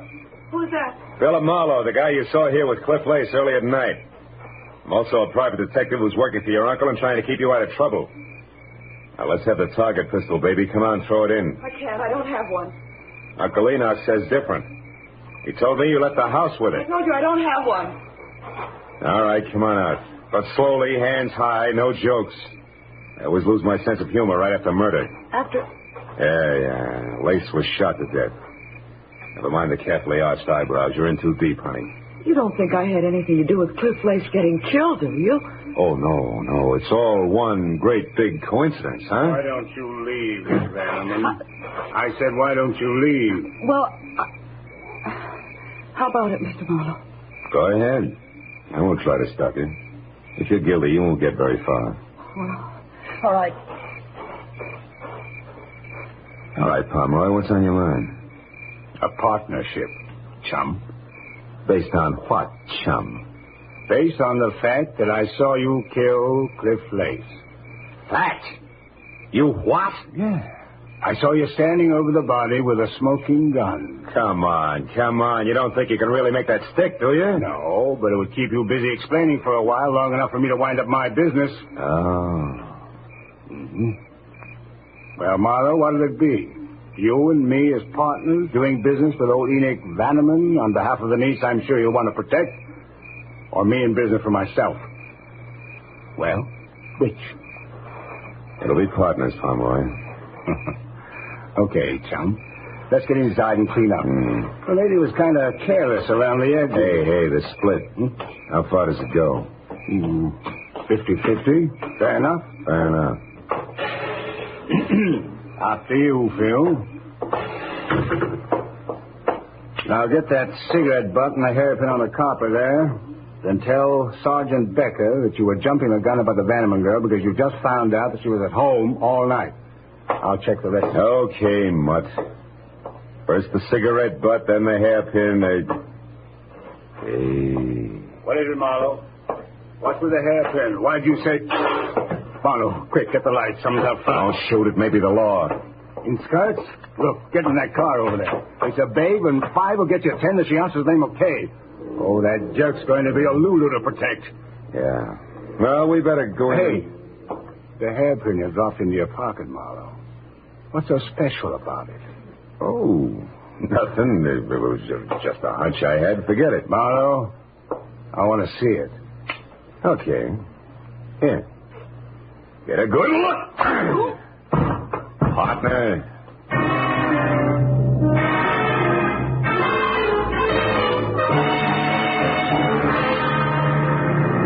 It was a fast 20-minute drive back out to Bel Air and the Bannerman place. All the way I worried hard that the hunch I was playing was right and that I was going to be too late to do anything about it. When I was there, parked halfway up the pebbled driveway out of my car and running toward the fluorescent light and the sound of a woman's voice that filtered through the heavy iron mesh over an air vent in the windowless target range, I slowed to a walk, switched to 45 from pocket to right hand, and then I moved up to where I could both see and hear. Kay Bannerman was huddled in the far corner, her eyes crowded with fear and riveted on the dainty but lethal .22 automatic that Cliff Lace's murderer pointed straight at her head. Estelle Neely had her back to me, but with the drill that was designed to stop bullets between us, there was nothing I could do. You've got to listen to me. Please listen before you do anything crazy. I swear, I never knew that Boyce was married. I'd never gone with him if I'd known. You're a liar. No, it's the truth, I tell you. It started like the others, fun and no questions asked. But then I fell in love, and it never occurred to me that he might have been married. Stop it. I don't want to hear any more. I've already killed once for Boyce, the guy I turned into the police for something he did a month ago. You turned your own husband over? I did that so they put him away out of your reach. You'd never wait for him. You'd go your own merry, merry way a week after he was in jail. Boyce would be glad to come back to me after 5 years of living in a cage like an animal. And he'd never suspect that I was the one who informed. I hired a private detective, Mark Pomeroy, and made sure that he knew I never even suspected that Boyce could have anything to do with another woman. Then Boyce would never realize it was you who turned him in, because you had no motive. My Pomeroy would be a witness to that. I killed Cliff Lace because he traced me from Pomeroy, and then found out that I was the one who told the police about Boyce. He would have blackmailed me forever. And I'm not sorry.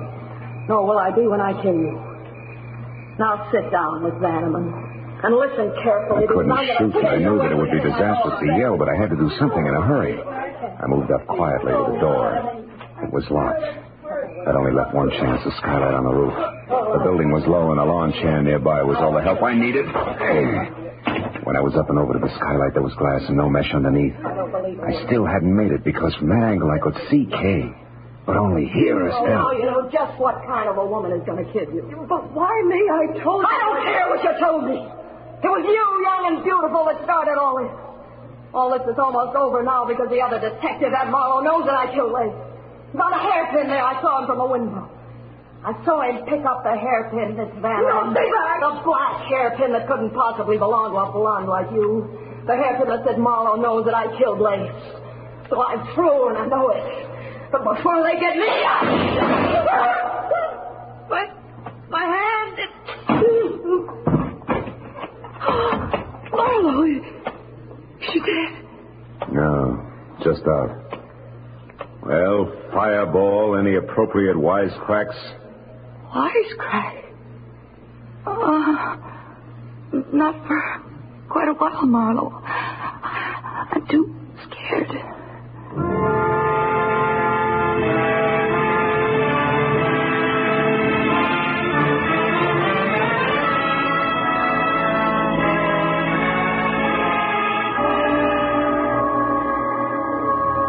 Well, it was the usual hour and a half of questions and answers with client, followed by the same questions and answers with police before I finally closed the door on Enoch Bannerman's marble halls and started down past the manicured shrubbery to where I'd left my car.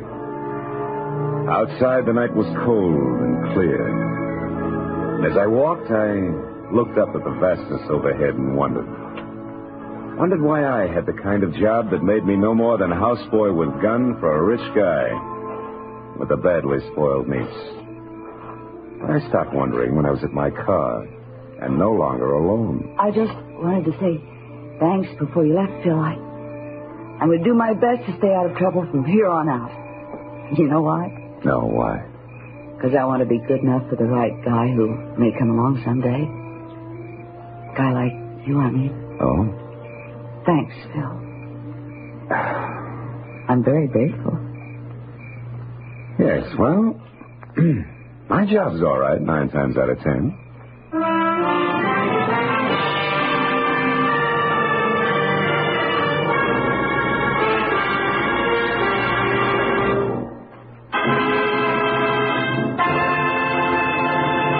Marlowe, bringing you Raymond Chandler's most famous characters, star Gerald Moore, are produced and directed by Norman MacDonald, and are written for radio by Robert Mitchell and Gene Levitt. Featured in the cast were G.B. Hunter, Jay Novello, Olive Deering, Ralph Moody, Tony Barrett, and Charles Russell. The special music is composed and conducted by Richard Arant. Be sure and be with us again next week when Philip Marlowe says... It happened in a place called Bay City where I was unwelcome to a fat fry cook with a secret and a dapper gambler who smoked oversized cigarettes. But where to the long arm of the law? I was poisoned.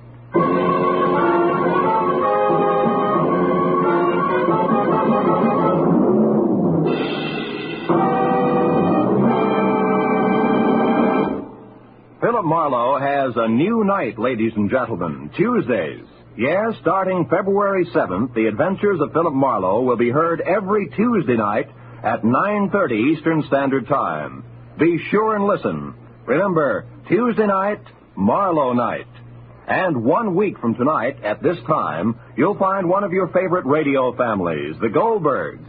Yes, Molly, Jake, Sammy, Rosie, and all their friends are moving from Friday nights on CBS to Saturdays, starting next Saturday. This is Roy Rowan speaking. Stay tuned now for Gangbusters, which follows on most of these same CBS stations. This is CBS, where the Goldbergs and Arthur Godfrey's Digest will now be heard every Saturday night, the Columbia Broadcasting System.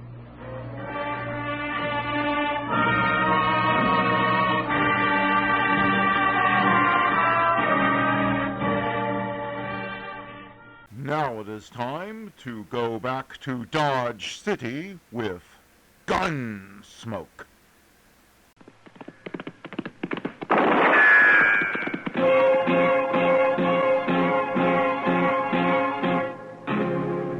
Gunsmoke.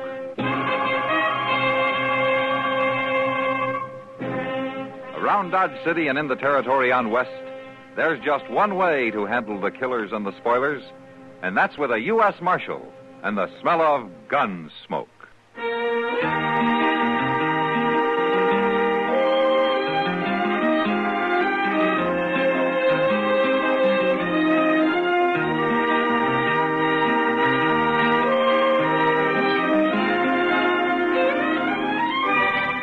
Gunsmoke, starring William Conrad.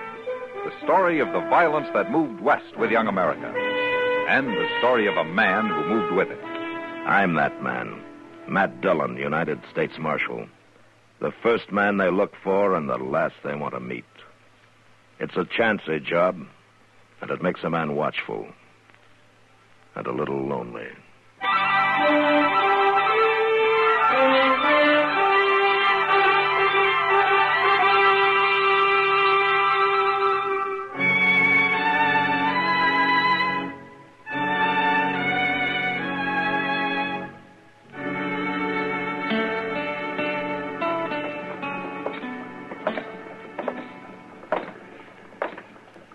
You know, Mr. Dillon, it's pretty doggone funny when you stop to think about it. What is, Chester?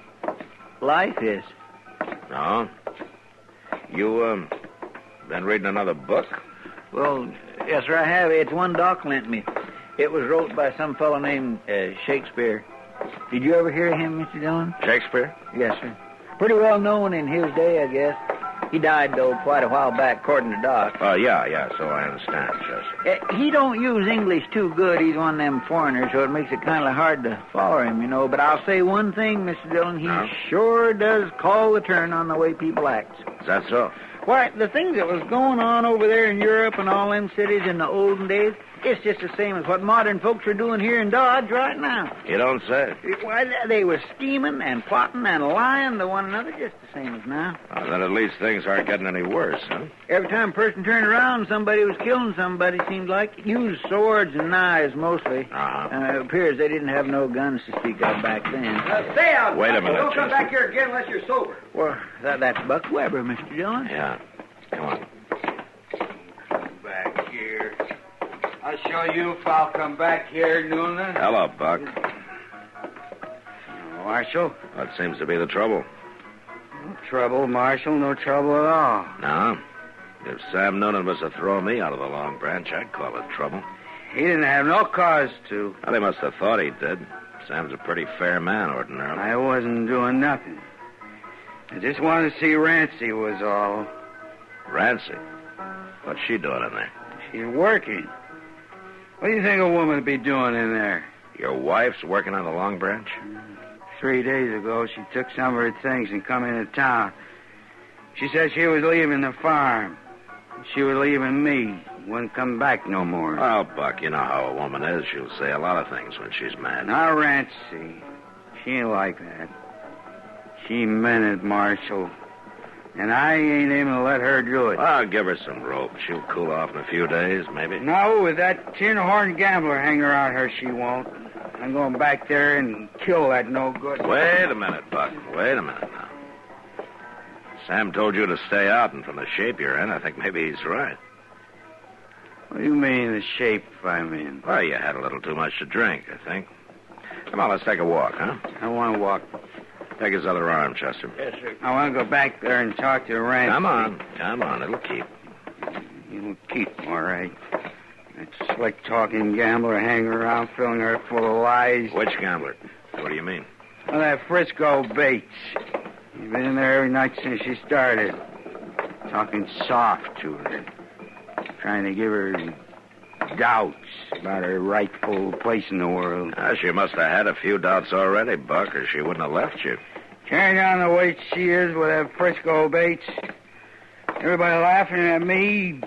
I'm going back there and kill her. Wait, no, you're not. No, you're not. Now, come on. That's it. That's it. Whole town talking behind my back. Well, a funeral wouldn't give them any less to talk about, you know. You take me to jail, Marshal? Not just for tonight, Buck. It's the only way to keep you out of trouble. Whose side are you on, anyhow? Mine or that no-good gambler's? Maybe neither one, Buck. There's another side to it. Whose? Your wife's.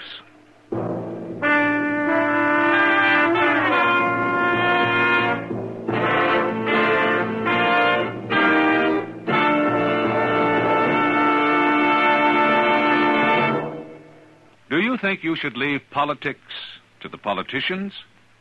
Well, I'm sure some politicians would like this. But tell me, are you the sort of guy who thinks taxes are too high? Do you like the way your city is kept up?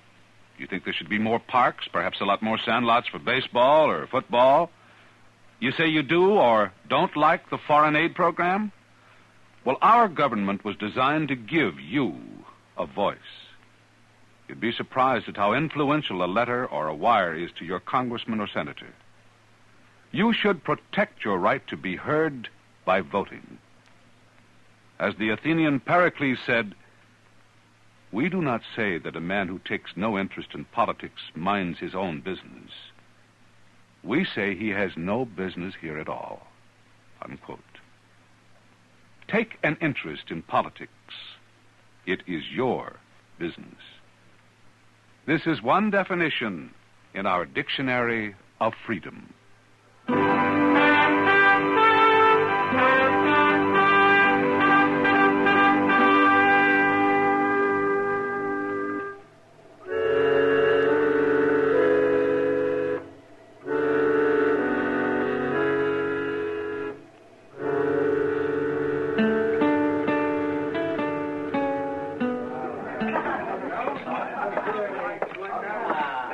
Good to see you, man. Hello, Kitty.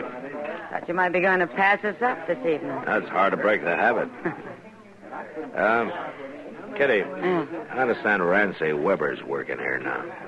That's right, Matt. She started 3 nights ago. Is she around? She'll be back in a minute. Right now, she's crying. Oh? Yeah, her husband came in drunk and mad a while ago and started abusing her. Yeah, I know. I just locked him up for the night. I'm glad you did, Matt. Buck Weber could be real mean if he got started. I'm afraid he's already started, Kitty. What about this Frisco Bates? Oh, so that's it. I told Rancy the talk would get around. Anything to it? I don't think so. Not really. Buck's got the idea there is. Well, he's a touchy one, Matt. He's awful hard to figure. Yeah, I know. I hated to see Rancy start here, but she told me she'd left him. She didn't have a cent to her name. I thought she might be better off here than some of the other places. At least I can sort of look after her.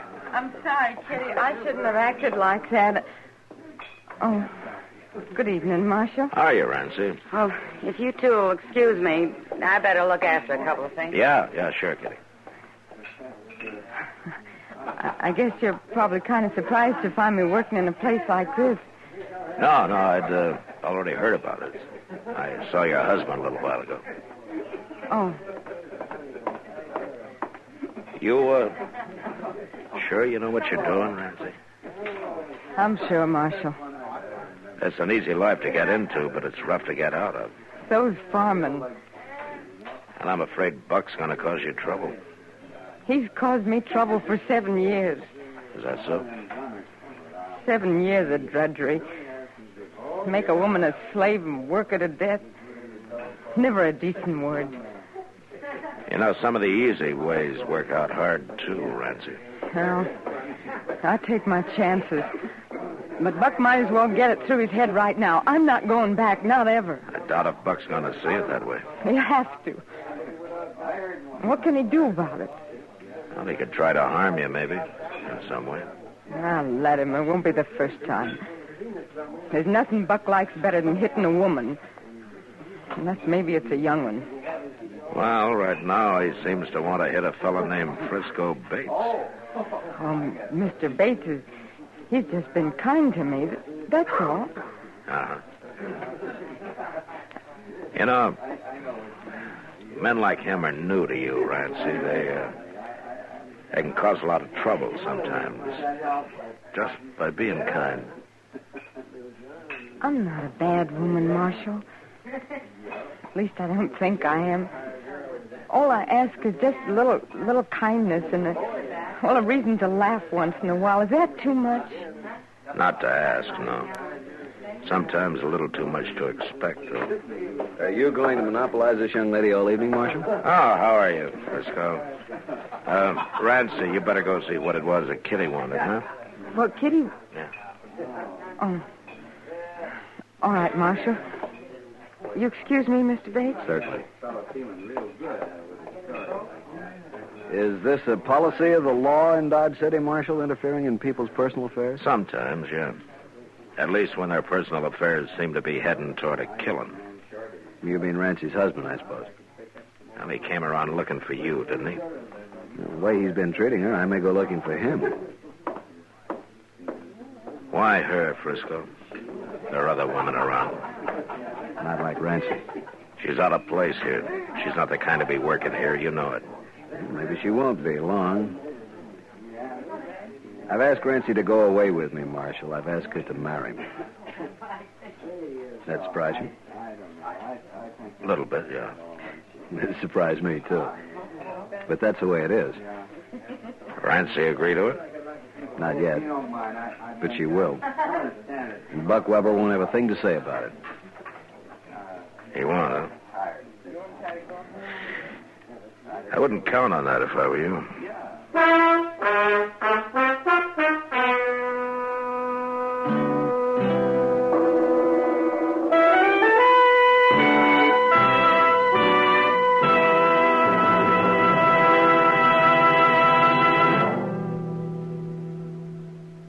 Many a child has been warned by his parents that if he digs too deep a hole in the flower bed, he's liable to fall through to China.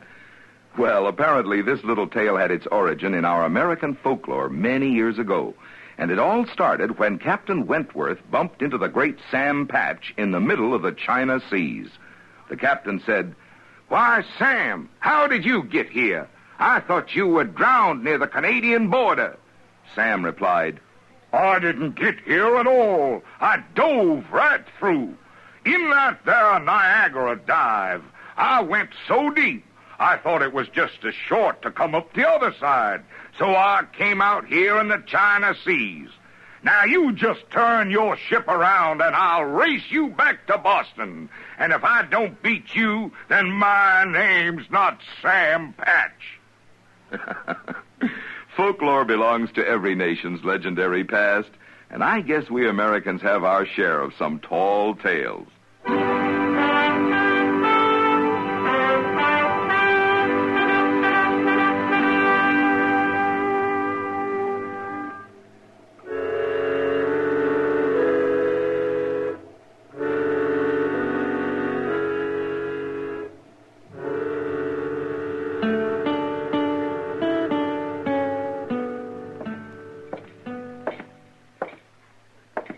Morning, Buck.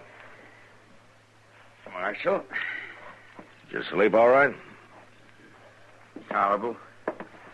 Well, I hope you slept off some of those crazy notions you had last night. Maybe. All right, come on out. I got your belongings out here in the office, Buck. There's no charge against you. You're free to leave. Glad to hear that, anyway. Morning, Buck.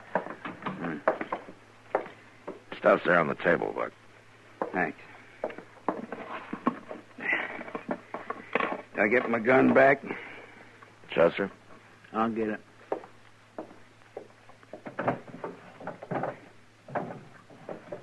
There you are, Buck. What are your plans? Well, I reckon I better ride back out home, take care of the chores. Stock's used to being fed a couple hours earlier than this. Not what I meant, Buck. What about Rancy? I ain't rightly made up my mind yet, Marshal. Leave her alone, will you? Give her a chance to use her own judgment. Don't seem like she's got much of that. From the folks she's took up with the last few days. It's her own business. She's a grown woman. She's a married woman, too. She hadn't ought to be carrying on the way she is. She hasn't done anything wrong. I ain't saying she is. I got nothing against Rancy. Any woman's liable to get out of hand once in a while and start thinking fancy. I get her back out there in the farm for a week or two, she'll come to her senses. Uh-huh. It's just that Frisco that's causing all the trouble, trying to turn her head. As far as I can see, all he's doing is treating her with a little respect. It's a matter of opinion, Marshal. Well, if the law's got no more dealings with me, I'll be getting on. No dealings, Buck. Not right now, anyway. Good.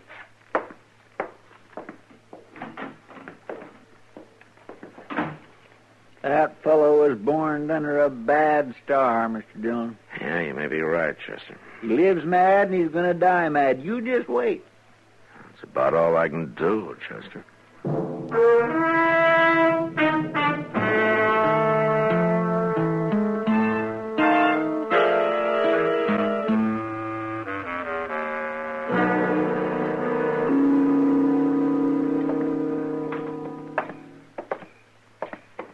You know, Matt, the best time of day is at night. I always look forward to it. Oh, why so, Doc? Because after dark, this flea-bit town doesn't look so goddamn ugly. That's why. I see. If a man puts his mind to it, he can even imagine he's someplace else. Seems to me if a man really wanted to, he could pull up stakes and be someplace else. I don't know about that. A couple of years out on this blasted prairie leaves a man uncivilized for the rest of his life. Doc, you were born uncivilized. Oh, in medical school, I was regarded as a lad of culture and refinement. Medical school? I always thought you had veterinary training. I'd have been better off if I had. There's more animals around here than people. And that's not counting the people that are animals. Or just the same as, anyway. Oh, they're improving a little bit year by year. Oh, yeah, sure, they're improving. They're all for themselves, and the devil take the hindmost. That's what. Human nature doesn't change, Matt. Well, that's what Chester thinks, since you started him reading Shakespeare. Yeah, it won't do him any harm. Come on, Doc. It's over back of the Dodge House, I think. Yeah, you say civilized, huh? Oh, sure, yeah. Improving. People shooting each other all the time and bullets flying around. Come on over this way. Yes, nobody dying in their beds. Oh, yes, they're civilized. Yeah. Over here, Mr. Dillon. Somebody fired through the window in the Frisco Bates room. They must have been hiding out here in the dark somewhere. All right, come on. We can get in through the back door. Yes, sir. Will you stand back, please? Stand away from the door, will you? All right, go on in, Doc. Chester. Good. It's the first room, Mr. Dillon. Right here at the corner. Uh-huh. Quiet, eh? For Mr. Dillon. Well, good Lord, Matt. Yeah. All right, take over, will you, Doc? I got some dealings with a man.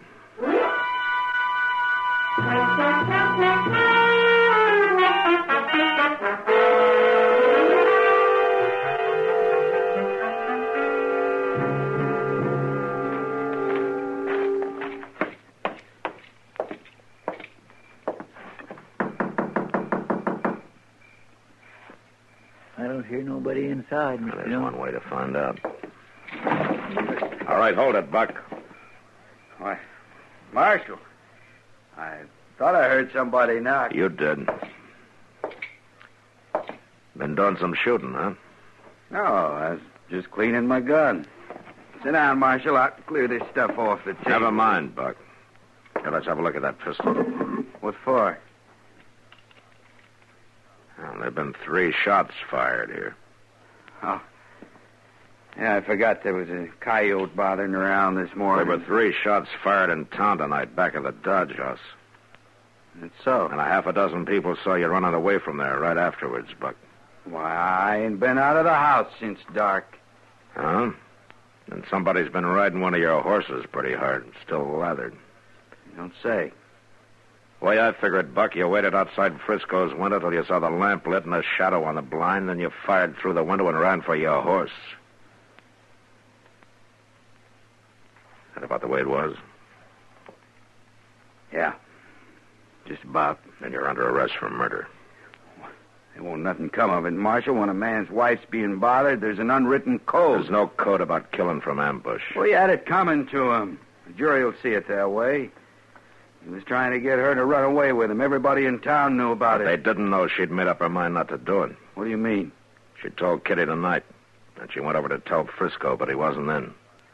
The clerk of the Dodge House gave her the key to Frisco's room so she could go back and wait for him. What are you saying, Marshal? It was Rancy who lit that lamp tonight. It was her shadow on the blind. Well, then I... That's right, Buck. She's dead. And juries don't have much sympathy for men who kill women. You're gonna hang, Buck. Just as sure as shooting.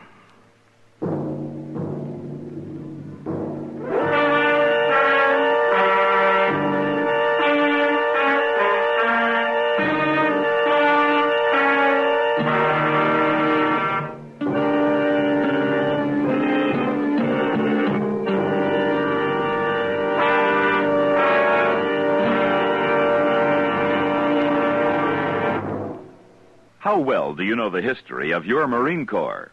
For example, did you know that the Marines were the first American troops to be decorated with the Fourragère, one of France's highest decorations of honor?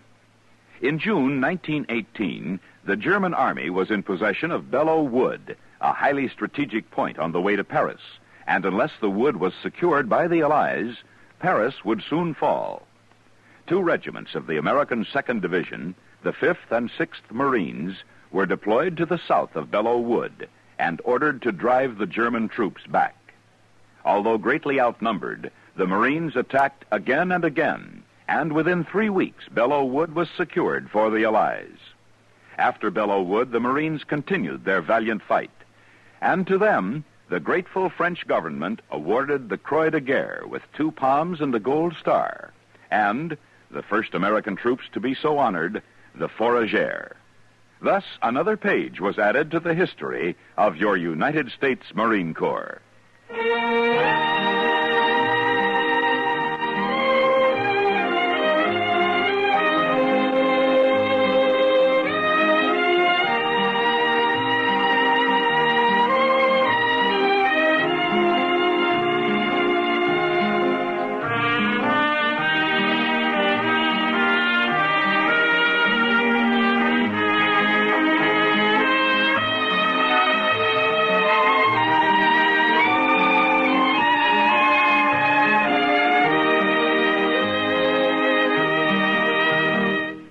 Gunsmoke, produced and directed by Norman McDonald, stars William Conrad as Matt Dillon, U.S. Marshal.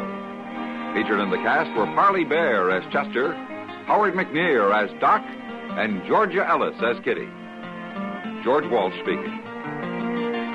Join us again next week for another specially transcribed story on Gunsmoke. This is the United States Armed Forces Radio and Television Service.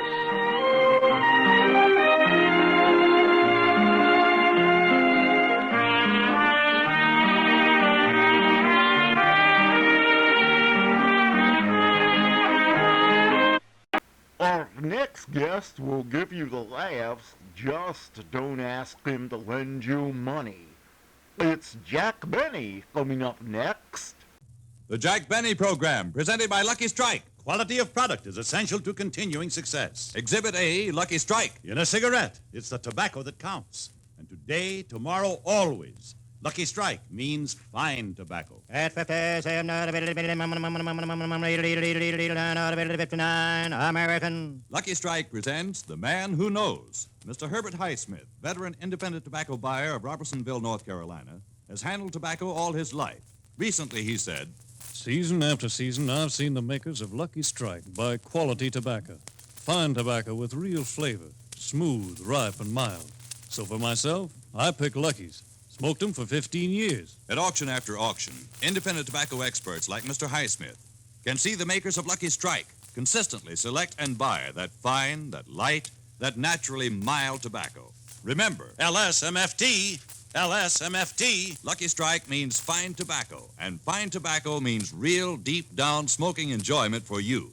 So smoke that smoke of fine tobacco, Lucky Strike. Yes, next time you buy cigarettes, ask for Lucky Strike.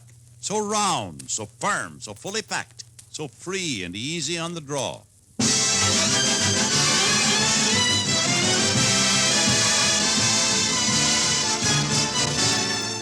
The Lucky Strike program starring Jack Benny with Mary Livingston, Phil Harris, Rochester, Dennis Day, and yours truly, Don Wilson.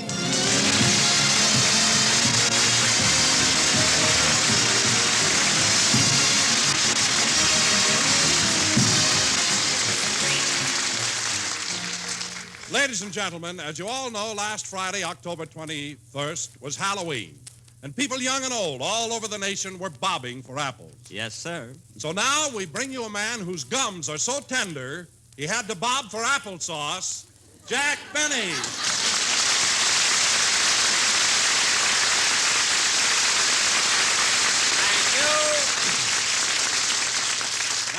Thank you. Hello again. This is Jack Benny talking, and Don. Don, that was a very funny introduction. Bobbing for applesauce. You know, it's certainly clever. I mean, the way you expose all my faults and defects. Yeah. People enjoy it, too. Yes, they do. You know, Don, there's a man in Pomona who gets up at 4 o'clock in the morning, looks at a thermometer, and then broadcasts frost warning. I know. Well, one more introduction like that, and you'll be his master of ceremony.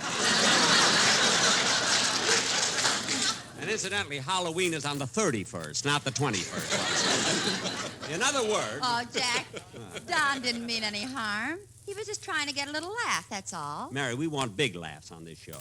If Don has any little laughs, let him ship them east to Fred Allen. And speaking of Halloween, Alan looks like he went bobbing for oranges and got a smudge pot caught under each eye. He used them to warm up the audience, you know. Say, Jack, is Fred Allen older than you are? Is he older? Mary. This is cruel, but I've got to tell it. Well, this is awful, but I must. Ask me again, Mary. Go ahead. All right. Is Fred Allen older than you are? Is he older? Mary, Allen died in 1896. What you hear on Sundays are transcriptions.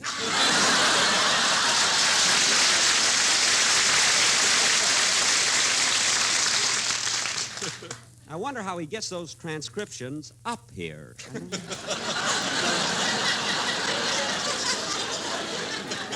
But getting back to Halloween, Don, what did you do last Friday night? Did you have any fun? Oh, I had a wonderful time, Jack. I went to a masquerade party. Really? What did you go as? I let a chain drag from the back of my belt and went as a gasoline truck.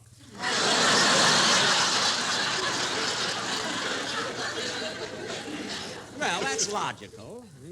Don always thinks of something unique, doesn't he, Mary? Yeah, I remember last Halloween he painted lines across his back and went as a football field. It was a good illusion, except that the field spread out too much around the 10-yard line. But everybody has fun on Halloween, especially the kids. Say, Jack, did you find out who put that sign up in front of your house? No, I didn't. What was that, Mary? Somebody took a chop suey sign off a Chinese restaurant and nailed it over Jack's front door. Mary. The chop suey sign, huh? Was Jack mad? No, he just put a kimono on Rochester and went into business. Oh, I just did that for a gag. But I had a lot of fun Friday night, too, Don. You know, I went to a Halloween party in Beverly Hills, and I met the most wonderful girl. And she was so cute. You know, she came dressed as Little Bo Peep. Little Bo Peep. That's a cute costume. What did you wear, Jack? Well, I didn't know I was going till the last minute, so I just wore an old costume I found up in the attic. But, kids, I got to tell you about this girl. She wore a little black mask that seemed to... Oh, I don't know. She was just wonderful. Now, I really went nuts about her. Well, I never heard you talk like this before. I can't help it. When she came through the door, I looked at her, and she looked at me, and I could just feel something run up and down my spine. Mary, you know what that means. Your costume was up in the attic longer than you thought it was.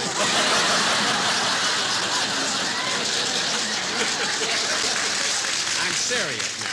No, I'm serious. This girl didn't say much, but as we were dancing, she would look into my eyes and call me Pumpkins. Pumpkins? Yeah. And I called her Little Bo Peep. She was really the Mr. Benny, after the program is over, do you mind if I... Oh, hello, Dennis. Hello. Mr. Benny, after the program is over, do you mind if I... Did you just get in? Yeah. Mr. Benny, after the program is over, do you mind if I... How do you feel, kid? Fine. That's good. I had double pneumonia this morning, but I'm all right now.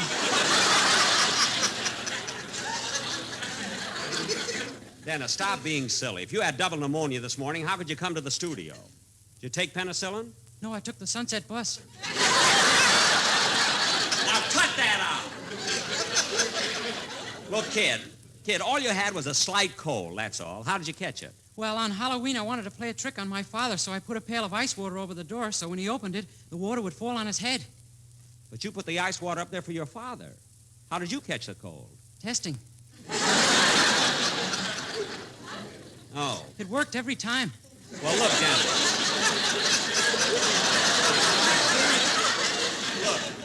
Look, Dennis, if I'd have known you were going to stay at home on Halloween, I would have taken you to a masquerade party at the Beverly Hills Club. Oh, I was supposed to go to that party with Phil, but my folks wouldn't let me, so Phil went alone. Phil was there? Gee, that's funny. I didn't see him. What was he dressed as? Little Bo Peep.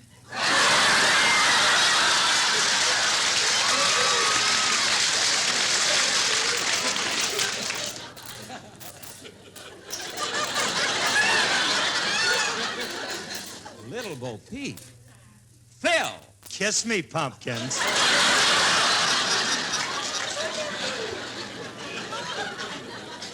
No wonder he wouldn't take off his mask. Phil, you mean Jack danced with you all evening? Not only that, Livy, he even asked me if he could drive me home. No. Yeah. Say, Livy, have you ever seen the lights of the city from Mulholland Drive? I can't understand it. How could he shave so close? Phil, I think you carried it too far. Why didn't you tell Jack who you were? What, and spoil an old man's evening? All right, Phil, look, you fooled me. You had your little joke. Now let's forget it. Forget it nothing. I want them nylons you promised me. Alice can use them.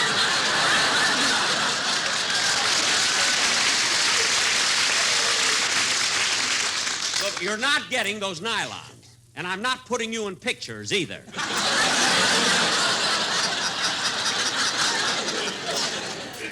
Now, look, we've got a show to do, so... Hey, Jackson.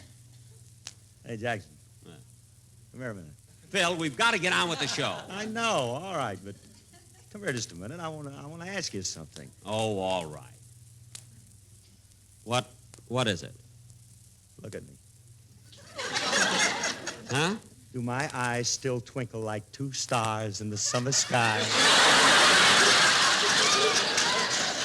Oh, boy, do you fall for everything you hear?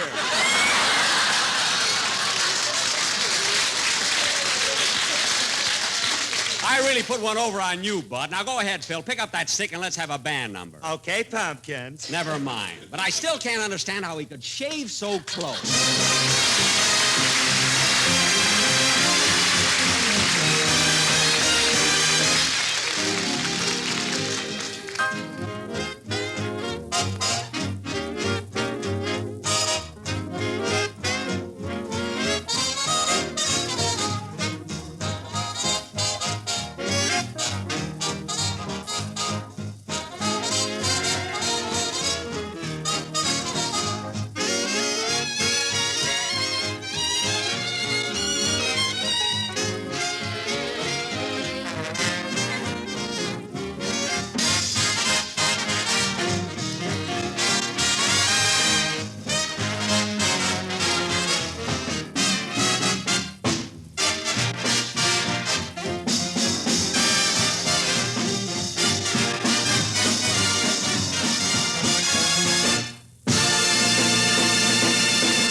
That was the lady from 29 Palms, played by Little Schmo Peep and his orchestra.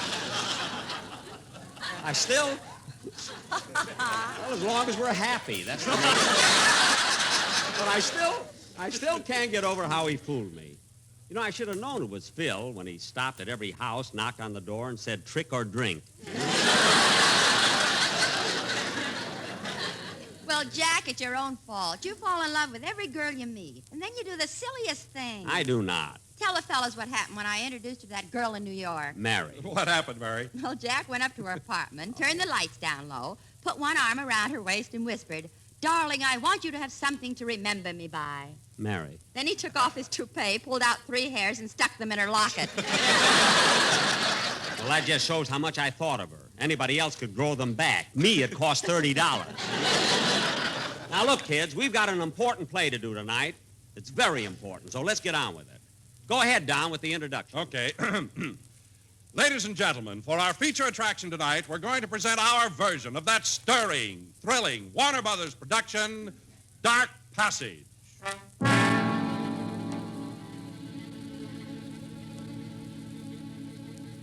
The story concerns an unfortunate man who is serving a life term in the state penitentiary for murder.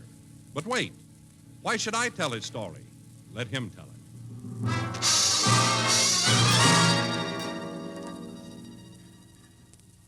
My name is Humphrey Benny. I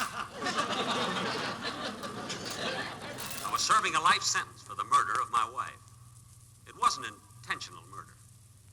One night when she went to bed, I turned the electric blanket up too high.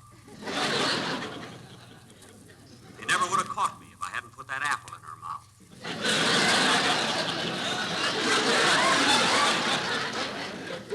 The next thing I knew, I was in cell 13 in the state prison. I remember my first meeting with my cellmate. I asked him how long he'd been there. And he said, I've been in this prison for now on to 20 years. What are you in for, Curly? Arson. Arson? Yeah, I signed some other guy's name to a check. Wait a minute, that's not arson. Sure it is. I signed it Arson Wells. Oh, Curly. Curly, you may not have a spoon, but you're sure stir crazy. Say, what are you in for? Murder. Murder? Yes, my wife. I was married to her for 1 year, and then I killed her. Here's her picture. What took you so long?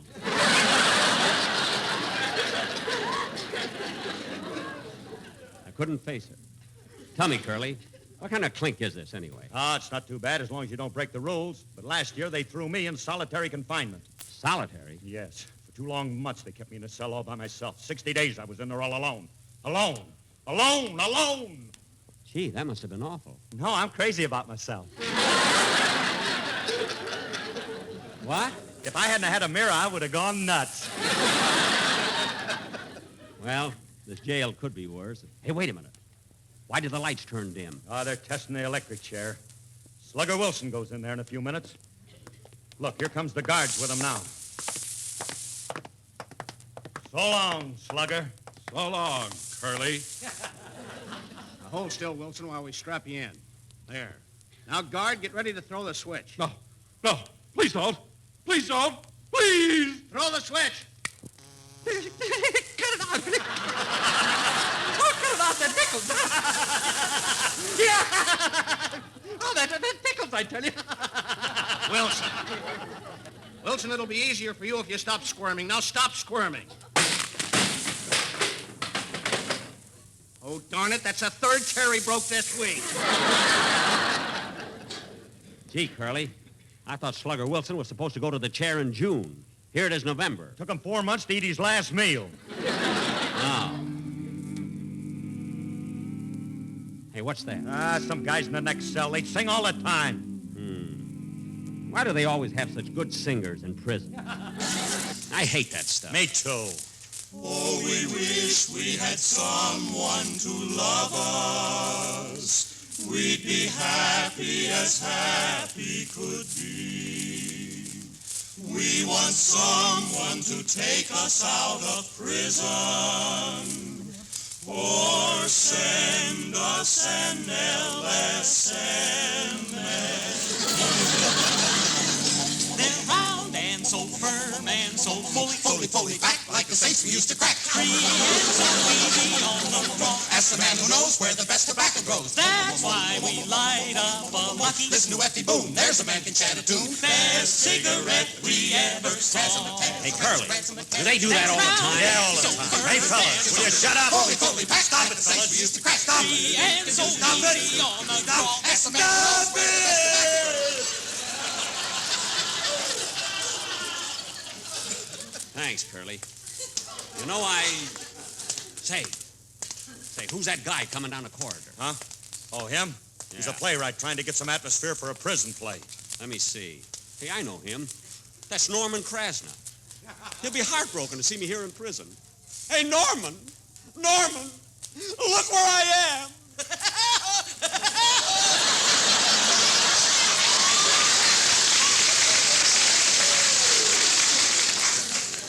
Gee, what a sense of humor. Well, I better shave. Hey, Curly, where's the hot water? Are you kidding? Ain't no hot water in this cell. What? No hot water? Well, I ain't gonna stay in a jail like this. Hey, guard! Guard, take me to the wharf! Take me to the wharf!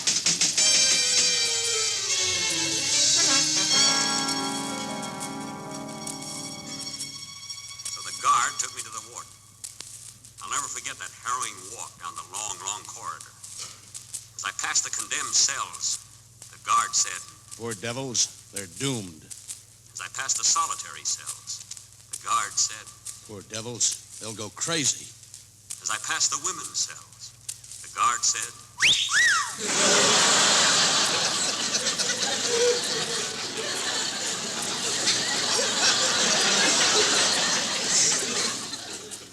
as I passed the work cells, I stopped and went back for the guard. Finally, we reached the warden's office. The guard told me to go in myself. I opened the door, and I faced the kindly old gentleman sitting behind the big desk, and said, A warden? Warden? Yes? What kind of a prison is this, anyway? What kind of cells have you got here? No hot water, no mattresses on the bunks. And our television set doesn't work either. And the food is bad, too. Really? What did you have for dinner last night? Well, let me see.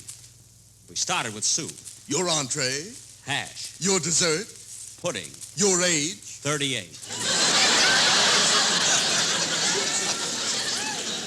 Now, look, Warden, I ain't gonna stand for this kind of treatment, see? You'll stand for it and like it. Now go back to your cell. I won't go back to my cell. Either let me out of here or send me to the electric chair. Do you hear me? Send me to the electric chair. I'd love to, but our light bill's too high now. What? Now get back to your cell and stay there.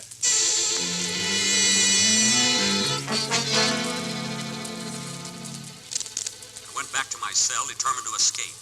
I planned, I schemed, and after 7 long years, I got my chance. A parole came through for number 60734. That was Curly's number. So that night, I knocked him on the head and changed numbers with him. It worked. They took me to the gate, gave me a new suit of clothes and a $5 bill. And they handed me a tube of bubaloon and told me to blow.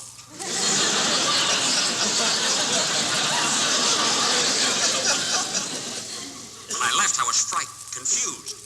Things on the outside were in terrible shape. Financial instability, political unrest, and worst of all, they were wearing them long again. There was nowhere to go, nothing to see. I was trudging the lonesome road from the jail towards the city when a car stopped beside me, and a voice said, "Want to lift it to town, big boy?" I stood there staring for a minute. I couldn't speak. I just couldn't speak. Suddenly it happened.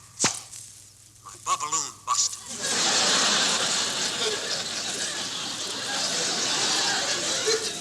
That's better. I can see your face now. Hop in the car, Blue Eyes, and I'll take you to town. Okay, Miss... Bacall, but you can call me Lauren. Lauren? If you don't feel like calling, just whistle. Hop in.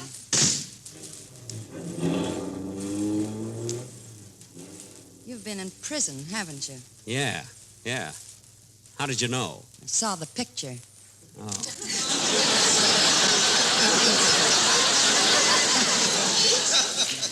You know, it's swell driving along, sitting next to you. I've been in prison so long I've forgotten what girls look like. That glorious fragrance, that lovely odor. What is it? Gasoline, my tag flakes. Now, where would you like me to take you? I don't know. This time of the night. It's too late for the Palladium and too early for breakfast at Brenneman's. I don't know where to go. Well, I'll tell you what. You can ride up to the top of Mulholland Drive and park. No, thanks. I was up there on Halloween.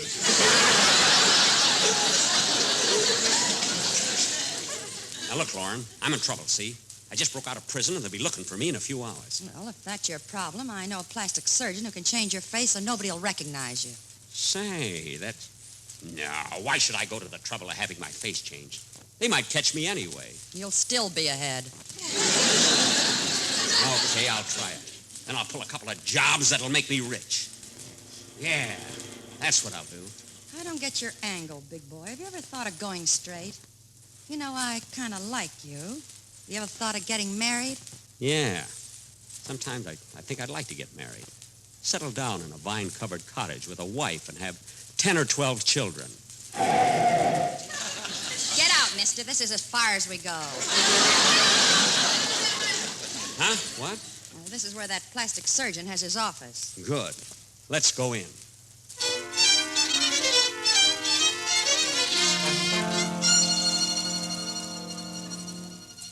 The doctor's office was on the 2nd floor. I followed her up the stairs. She was wearing them long, too. As we walked down the hall, I began to feel frightened, nervous, afraid. Lauren sensed how I felt and walked over to encourage me. She kissed me. When I came to, I was in the doctor's office. He was feeling my pulse with one hand and my wallet with the other. Finally, he said, Mr. Benny, as long as I'm going to change your face, who do you want to look like? I don't know. I just don't want to be recognized. Well, I can make you look like a young man or an old man. Or if you really want to disguise yourself, I can put some glass in the back of your head and make you look like a Studebaker.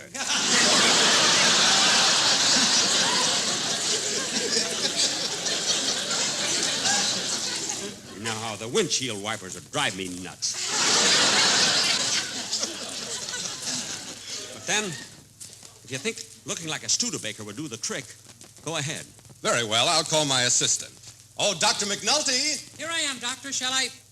Gosh, you sure loused up this guy's face. He hasn't started yet. Now, look, I'm in a hurry. Let's get on with the operation. Very well, I'll go in the next room and put on my gown. Say, Dr. McNulty, will it hurt much? Oh, no, he's the best plastic surgeon in town. Really? Uh-huh. 10 years ago, a man came in to have his nose straightened out, so the doctor sat him down in a chair, stood behind the man, reached down and grabbed the patient's nose in both hands and began pulling up. He pulled and pulled and pulled, and all of a sudden, boing!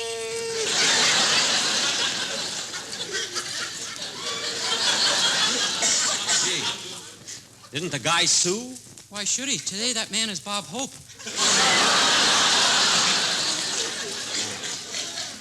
Well, I hope my operation turns out okay.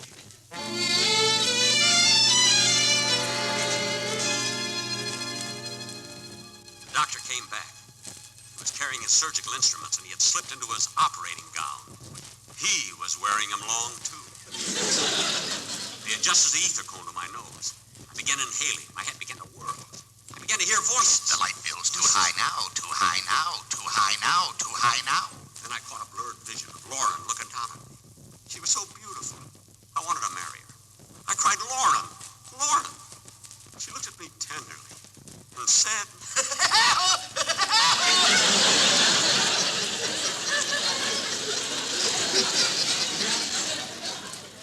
Her voice was so beautiful. Suddenly things got dimmer and dimmer. My head whirled faster and faster. And then I passed out.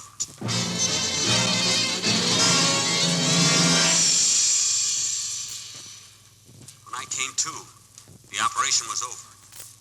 They removed the bandages. I looked in the mirror. It was even better than I expected. I looked like a Cadillac.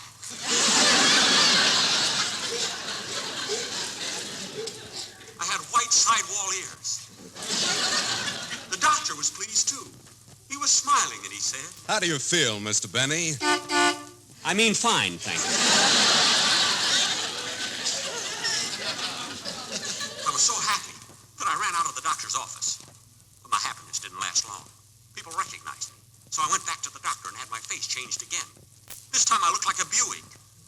But people still recognized me. So I had my face changed again. Now I look like an Oldsmobile. But I still wasn't safe. Not only were people recognizing me, but I was going broke buying license plates. It was no use. Finally, in desperation, I sold myself to the smiling Irishman. They put a new top on me and made me into a bus. I am now running between Anaheim, Azusa, and Cucamonga. All aboard!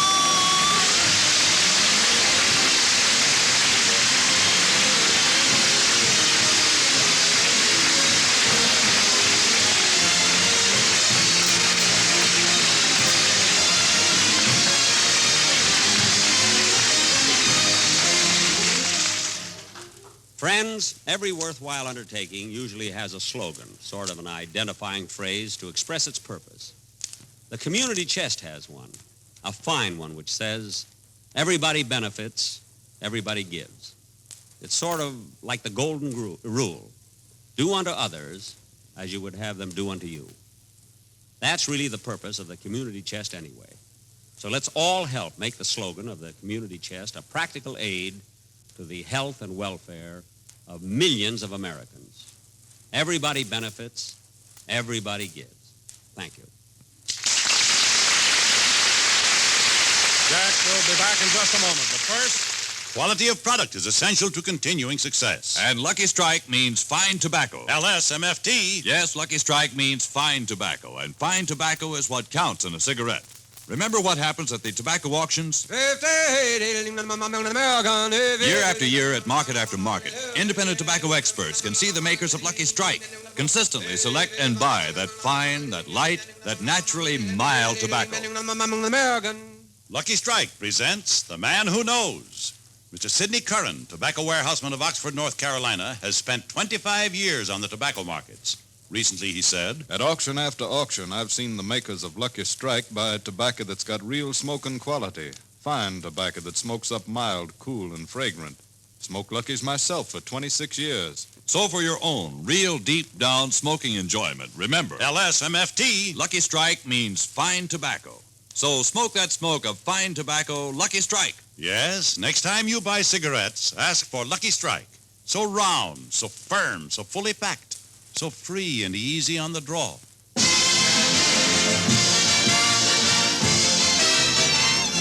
Ladies and gentlemen, stay tuned in for the Phil Harris Alice Faye Show, which follows immediately. And be sure to listen to A Day in the Life of Dennis Day on Wednesday night. And next Sunday on my own show, I have one, you know, I'm expecting a visit from my next-door neighbors, Mr. and Mrs. Ronald Coleman. Good night, folks.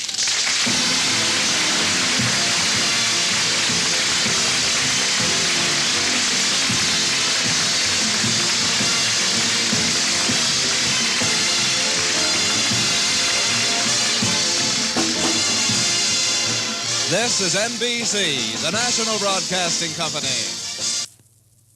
Journey back to a long time ago and a galaxy far, far away with Star Wars up next on Nightly Old Time Radio Shows. Star Wars, The Empire Strikes Back by Brian Daley. Based on characters and situations created by George Lucas. Episode 8, Dark Lord's Fury.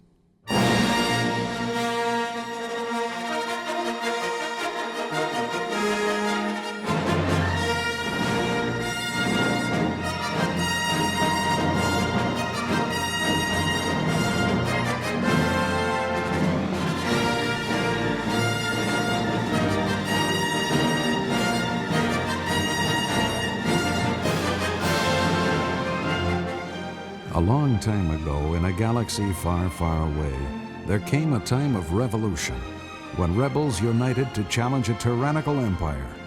Now it is a dark time for the rebellion.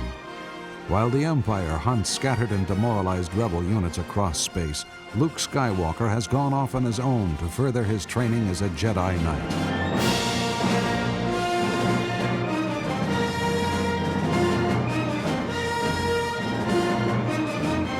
Han Solo, Leia Organa, Chewbacca, and C-3PO have been forced to seek refuge in Cloud City, a huge gas mining complex floating in the atmosphere of the planet Bespin.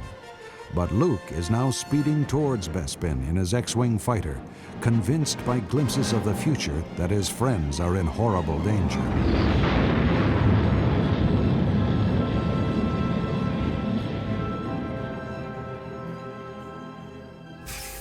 I just talked to the tech supervisor, Leia. Everything's going great.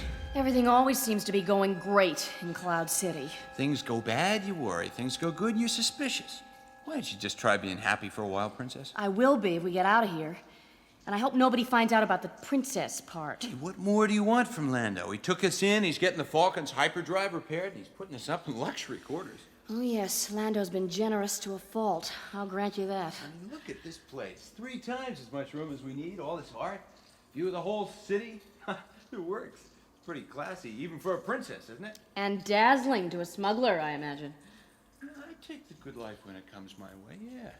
And I see you don't mind wearing those fancy robes Lando sent over for you. Oh, he's charming. He's just a little too charming. Listen, Lando's just a crook like me who went straight. I thought that's what you were always saying I should do. Well, being in business doesn't make him honest. Something's wrong here, Han. I can feel it. Have you seen 3PO? No, I haven't seen him since we landed. Well, nobody seems to have heard of him or have any idea where he is. I probably wandered off sightseeing and got lost. Lando will find him for us. He's been gone too long to have simply gotten lost. Stop worrying. Come here, Leia. Romance is not going to solve our problems, Solo. Can't hurt. Han! Relax. I'll go talk to Lando right now, see what I can find. I don't trust Lando. Well, I don't trust him either. But he is my friend. What's the matter? What do you got there? 3PO. What's left of it? Wow, 3PO, somebody blasted you. Drew says he found the pieces in a junk reclamation center. He had to fight off a bunch of those little Ugnaughts for him. I told you something was wrong. Are all 3PO's pieces here? Looks like. There's not too much damage. What a mess. Can Chewbacca repair him? Yeah, it looks like his emergency releases blew when the blaster shot hit him. Sloughed off most of the impact. So he can be fixed. Yeah, Lando's got people who can do it. Han, wake up! Lando's people probably did this. Look, there's no reason to think Lando was in on this. Those Ugnaughts are nasty little creatures. Good afternoon, folks. I came to see if you... Oh, am I interrupting something? Not at all, Administrator Calrissian. Leia, you look absolutely magnificent in those robes. You truly belong with us here among the clouds. I can't agree, but thank you. Would you care to join me in the banquet hall for a little refreshment? Everyone's invited, of course. Sounds good. Splendid. Are you having trouble with your droid there? No. No problem. He comes apart once in a while. Princess? Gentlemen? Right this way.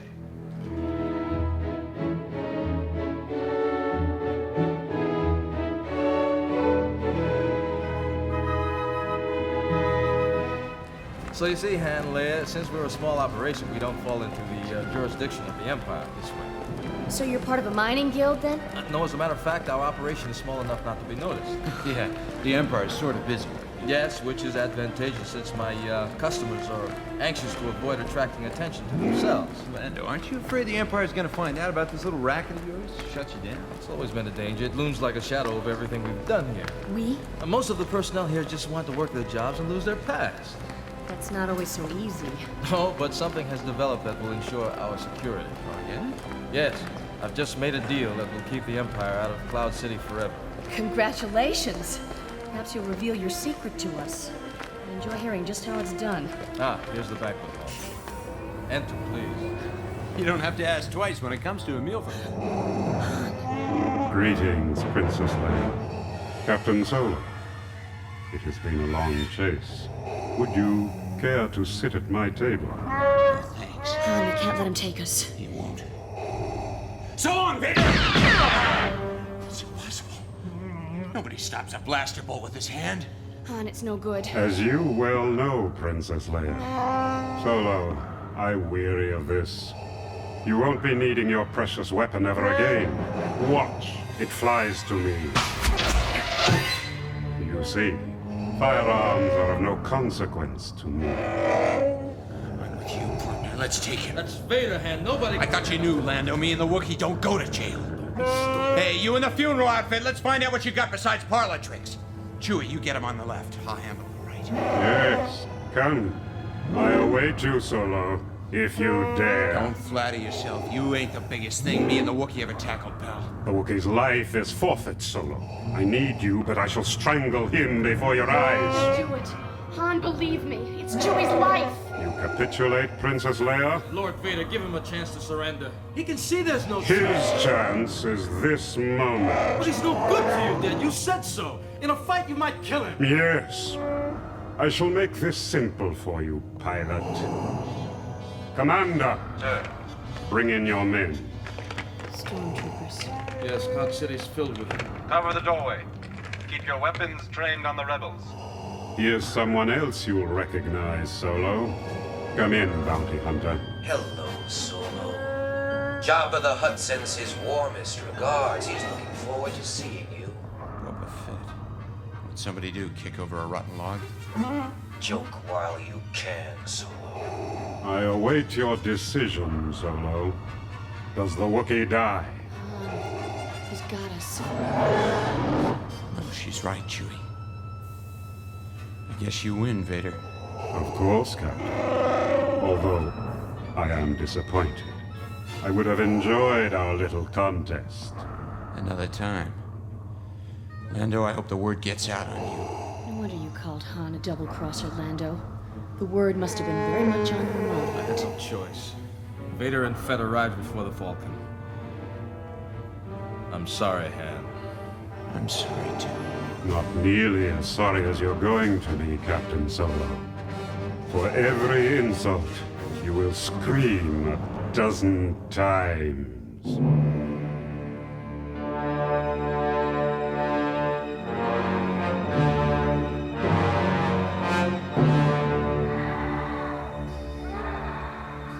What are they doing in there? Lord Vader is chastising him, Calrissian. The torture was never a part of this bargain. Then why don't you complain to Vader? I would enjoy seeing the Dark Lord lose his patience with you. Is it true that gun of yours only works when somebody's back is turned? Don't push me. Someday, Bounty Hunter, you and I are gonna meet when you haven't got a division of stormtroopers to back you up. And what will happen then, Calrissian? You see this face? Memorize it. It's gonna be the last thing you ever see. Lord Vader, I've done what you've wanted. You've got to stop torturing Han. Presently, Calrissian. Boba Fett, you may take Solo to Jabba the Hutt after I have Luke Skywalker in my grasp. Lord Vader, with all respect, I was the one who found the Falcon for you. You made certain promises. Jabba wants to make an example of Solo. He's no good to me dead. Solo will not be permanently damaged. But what about Leia and Chewbacca? They must never again leave Cloud City. But that was never a condition of our agreement. Nor was giving Han to this bounty hunter. Perhaps you think you are being treated unfairly, Calrissian. Perhaps you would prefer to dissolve our little understanding. I never said that. No, Lord Vader, no. It would be unfortunate if I had to leave a garrison of stormtroopers here in Cloud City. Yes, unfortunate. You, bounty hunter, come with me. We have final arrangements to make. As you wish, Lord Vader. This deal is getting worse all the time. Lobot, come here. What is your command, Lando? Tell my guard force to be ready. I don't like the way things are going, and you stay on constant alert. Yes, Lando. I've got a bad feeling about all this.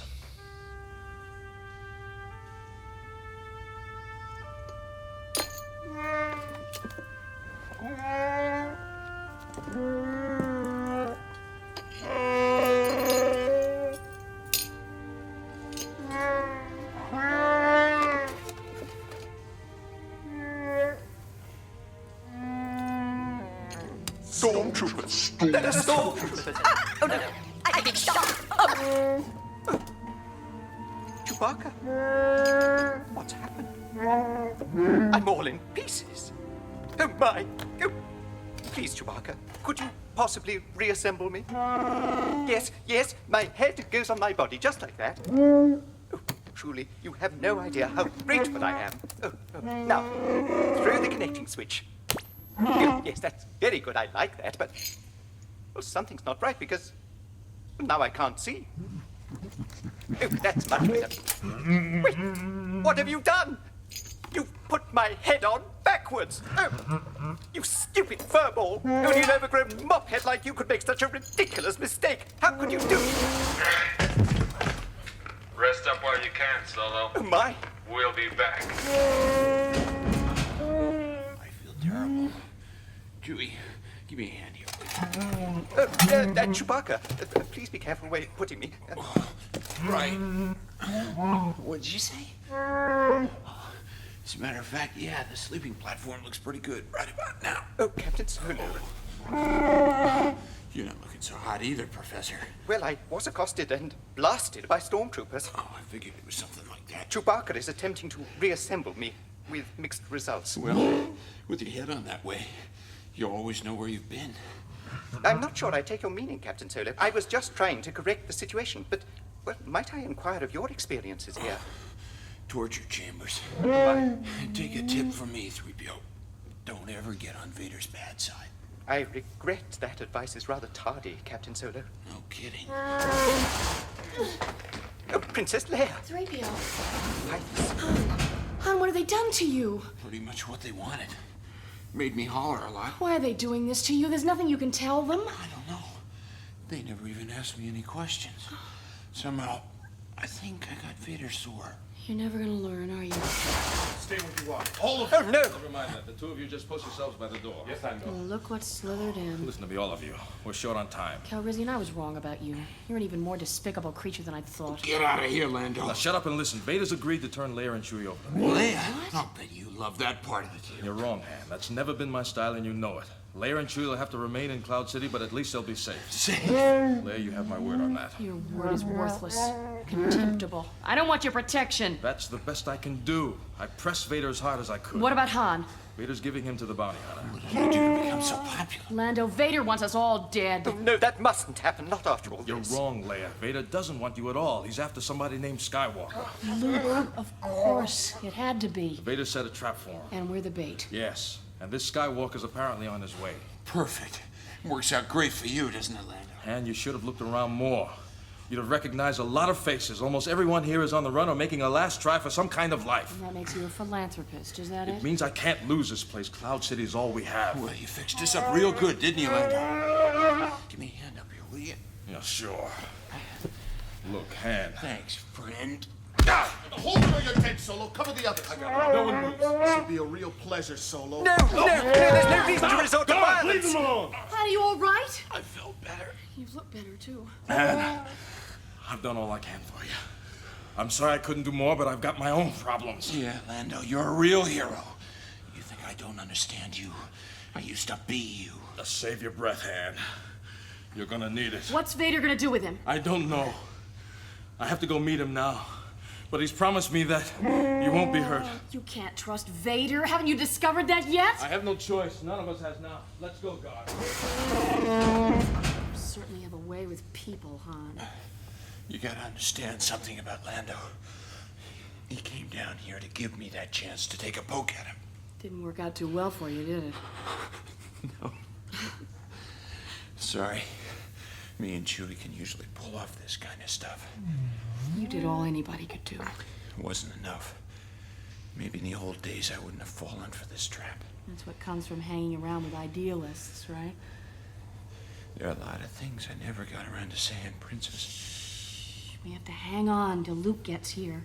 But, Your Highness, it will be a trap for Master Luke as well. No. I think they're underestimating him. Even Vader. Maybe. If anybody can get you out of this, it's Luke. But I think Vader's got other plans for me.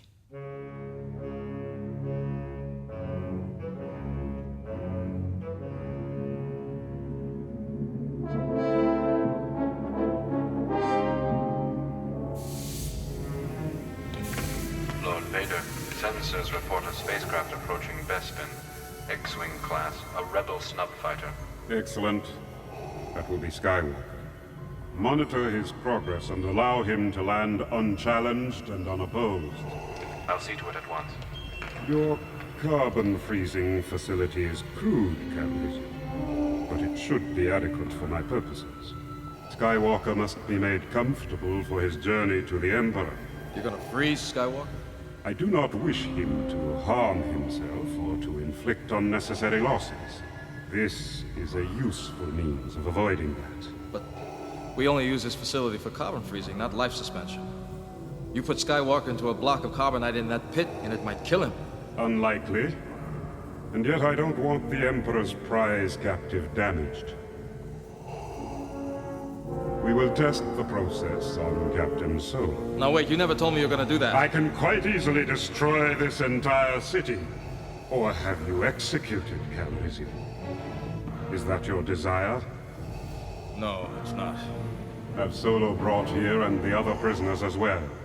I wish them to witness the fate of an enemy of the Empire. The droid's still not reassembled, but he's activated. Then the Wookiee can carry the pieces. Bring them all up here at once, and prepare the pit for carbon freezing. As you say, Lord Vader.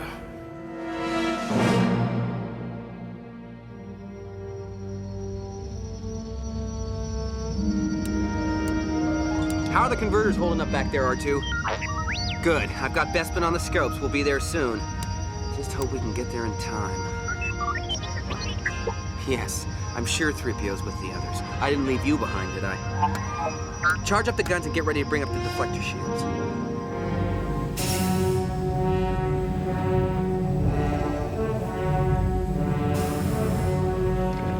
Rebels are being brought in now, my lord. Skywalker's ship is entering the atmosphere. Good. Have the others stand here so that they may have a perfect view of the proceedings. Bring in the prisoners. Calrissian, My lord. come here. You will stay by me as well. Vader, with your permission, I don't want any part of this. Stand over here. Yes, my lord. You and everyone else will learn what defiance of the Empire brings down upon traitors. Along there, all of you. Easy, Chewie, easy. Oh, yes, Chewbacca, do be reasonable. Only I got my legs on. I shouldn't need to be carried on his back. Oh, yes, and I'm very grateful, but please remember, I have a responsibility for my well-being, so please don't do anything foolish. Well, Lando, what's going on? Buddy, don't tell me they're throwing this party just for me. You're being put into the carbon freeze hand. I hope you're proud of yourself, Lando. It's time you outdid yourself, Vader. I lack the time to punish you properly, Solo. But Boba Fett will deliver you into the hands of Jabba the Hutt, if you survive the freezing. I'm told that Jabba can be most inventive when it comes to vengeance. Is that not so, Fett? Lord Vader, what if Solo doesn't survive the freezing process? He's worth a lot of money to me. The Empire will compensate you if he dies. Now stand aside, Bounty Hunter. You know what, Vader? I'm only sorry I won't be there when the Rebel Alliance finally gives you and the Empire what you got coming. Empty words, Solo. No, they're not, Han. They're not at all. Put him onto the lift and lower him into the pit. All right, take him away. No, Chewbacca, don't! Watch it. Stop, Chewie! Stop! You're getting me involved in this as well, Chewbacca. Chewbacca, you mustn't do this! Please! Calm the Wookiee or I'll kill him, Stop, Solo. Chewie! Come on! You hear me? Stop! Chewie, this won't help me! The right, Chewbacca. Save your strength, partner! Yes, do, by all means. There'll be another time, Chewie. The princess. You have to take care of the princess. Do you hear me? Stay with her, Chewie. Stormtroopers, proceed. Take him away. Wait! Han?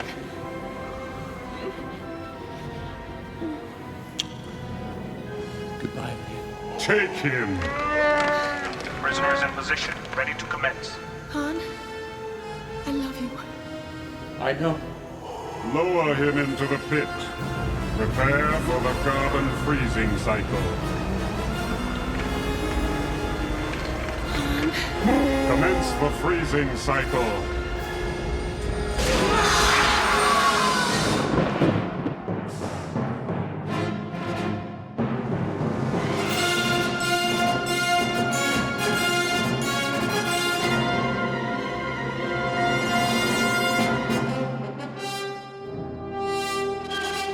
As the carbonite block hardens around him, Han Solo's fate hangs in the balance.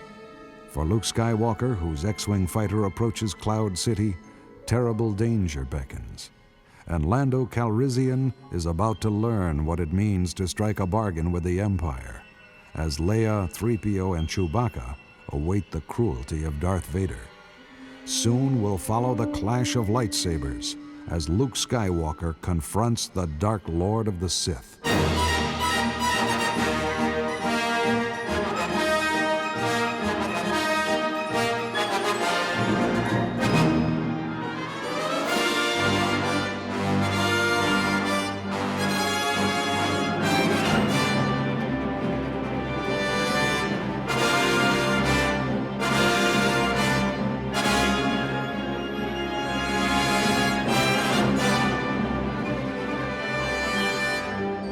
Star Wars: The Empire Strikes Back by Brian Daley, based on characters and situations created by George Lucas.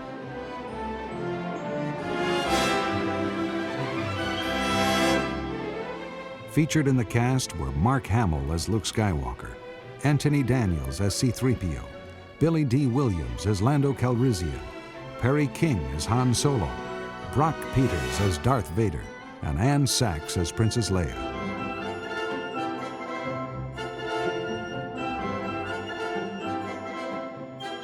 Also heard were James Eckhouse, David Alan Grier, Jeffrey Pearson, and Alan Rosenberg. This is Ken Hill.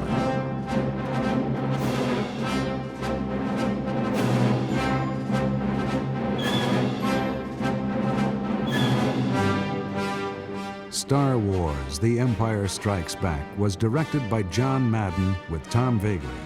Sound design for Lucasfilm by Ben Burt. Music by John Williams. Casting and production coordination by Mel Sarr. The executive producer was John Boss. Post-production was realized at Studio M in St. Paul on the 3M digital mastering system by Tom Vagley.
Star Wars, The Empire Strikes Back was produced by National Public Radio in association with KUSC-FM Los Angeles, with the cooperation of Lucasfilm Limited.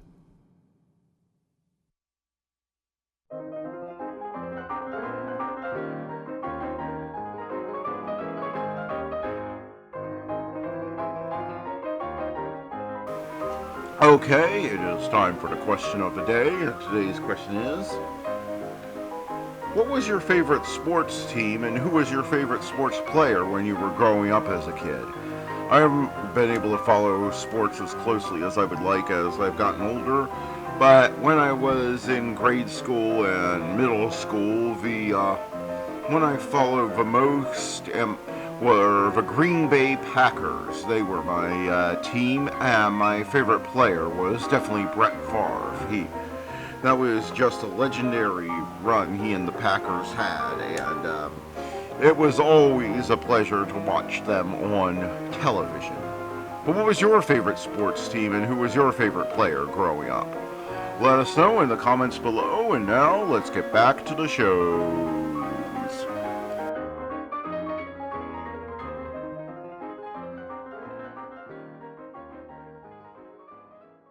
Night Beat is coming up next on Nightly Old Time Radio Shows.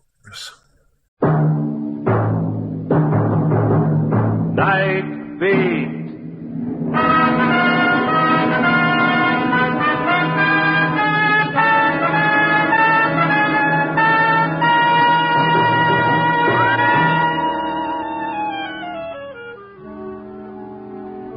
Hi, this is Randy Stone. I cover the night beat for the Chicago Star. In a newspaper office, the night seems especially reserved for all sorts of screwy crank calls. And if every wild tale that came in over the telephone was tracked down, there wouldn't be enough reporters left around to make up a game of solitaire. This yarn started with one of those calls, but it ended differently. And how differently it ended. It was 8 o'clock in the evening. A heavy rain was falling, and I found an excuse to sit it out by polishing my next day's monumental trivia for the column. I was looking for the capital A on my typewriter when the phone rang. Stone talking. Mr. Stone, please listen. I'm listening. A bomb in the plane to Denver. A what? In the Denver-bound plane tonight. A bomb. Don't you understand? What's your name? You have no time. The passengers... If you're on the level, you give me your name. No, my husband. I've got to go now. My bus is leaving. You're in a bus depot. Which one? Mr. Stone, you're wasting time. It's true, I tell you. The Denver plane. Well, what time does the flight leave? 8:30. I couldn't call till now. You say 8:30? Yes. Oh, please. Well, lady, you phoned exactly 10 minutes too late. It's 20 minutes to 9 right now. Oh, no.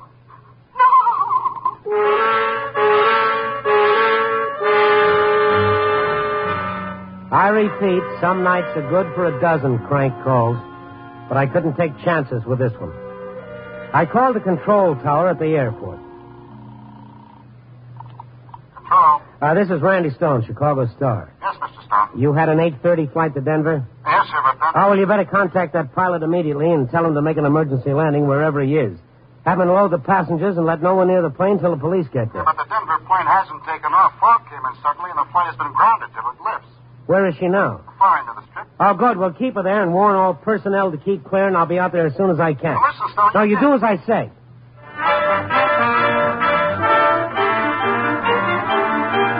I phoned police headquarters, and they sent a radio car to pick me up. In 5 minutes, I was sitting in the back seat with Sergeant Skalski while the driver ripped up the streets at 70 miles an hour. If there's anything I can't stand, Randy, it's bombs. What time you got, Sergeant? 8:55. And me off duty 20 minutes ago. I was getting a ride home when the call came through. Oh, there she is. You can stop here. Okay. Come on. I don't mind telling you, Randy, I'm scared. Yeah, me too. I hope that call was a phony.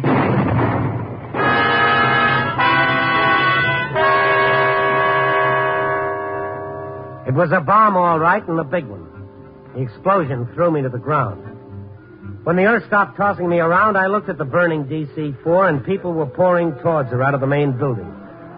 I saw a Jeep with a fire crew race for the plane, and I fought my way back to my feet. You heard Randy? I'm shaken up, that's all. We better get over there, Kalski. Yeah. All right, folks. Step back. Now, let's clear the field now. Back inside the waiting room, all of you.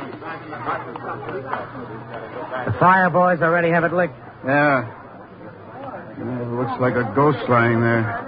Well, what do we do now, Sergeant? Poke around a bit. It's safe now. I have to make a report on this. CAB boys will take over in the morning, but I got to make a report anyways. Well, exactly what are you looking for? Bomb fragments, maybe? Maybe a hunk of the container the bomb was in. Who knows? Oh, this is some mess. What's this? Let's see. Could be a bomb fragment. If you see any more, don't handle them. Prints. You mean prints that stay on after an explosion like that? Yeah. Crazy, ain't it? Step aside for a minute. What? Another fragment, just like the other. And this one is embedded in a piece of leather. Yellow pigskin leather. Figure the bomb was in this bag? Maybe. Maybe not, but it's something to go on.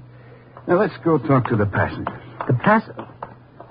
Why would a passenger put a bomb in his own luggage if he knew he was going to be blown to kingdom come? Nice guy, whoever did it. All right, folks. All right, settle down. You've got a little talking to do. Everybody here, there was to be a passenger in Flight 63? Officer, my name is Stephen Bradley. So? We're badly shaken up. Some of us need medical care. You have no right to hold us here. Only the right to find out who tried to murder 40 people. All right, Randy, I'll handle this. Well, then it was murder. I knew it. Now, take it easy, folks, and you'll all be out of here in a few minutes. I said quiet, everyone. Now, we'll call you up one by one. All you have to do is tell us if this piece of yellow leather pigskin was part of your luggage. There's enough of it here to identify. Okay, Bradley, you're in a hurry. We'll start with you.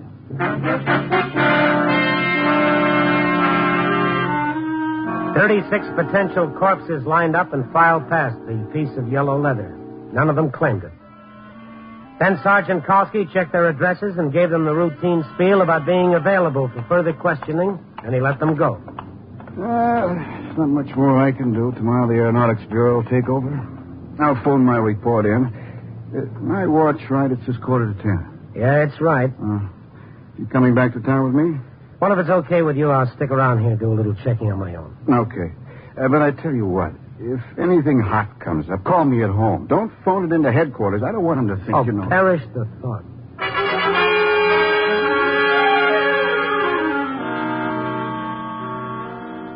Kalski gave me his home phone number and left.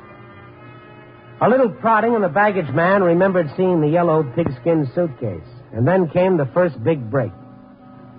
The baggage man found a delivery slip from the Minerva Messenger Service testifying to the fact that they delivered in good order one pigskin leather suitcase to be checked on the ticket of one of the passengers, Mr. Stephen Bradley.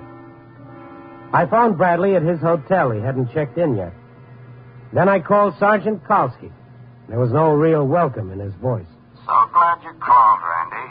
Got the thing all wrapped up? No, but I found out who owned that yellow bag. Stephen Bradley, one of the passengers. Yeah, I remember him. I'll go out and pick him up. No, it's not going to be that easy.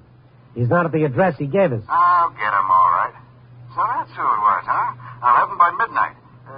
What time is it now? It's 25 to 11. Where will you be? At the Minerva Messenger Company, 24-hour service. Never heard of it. You will.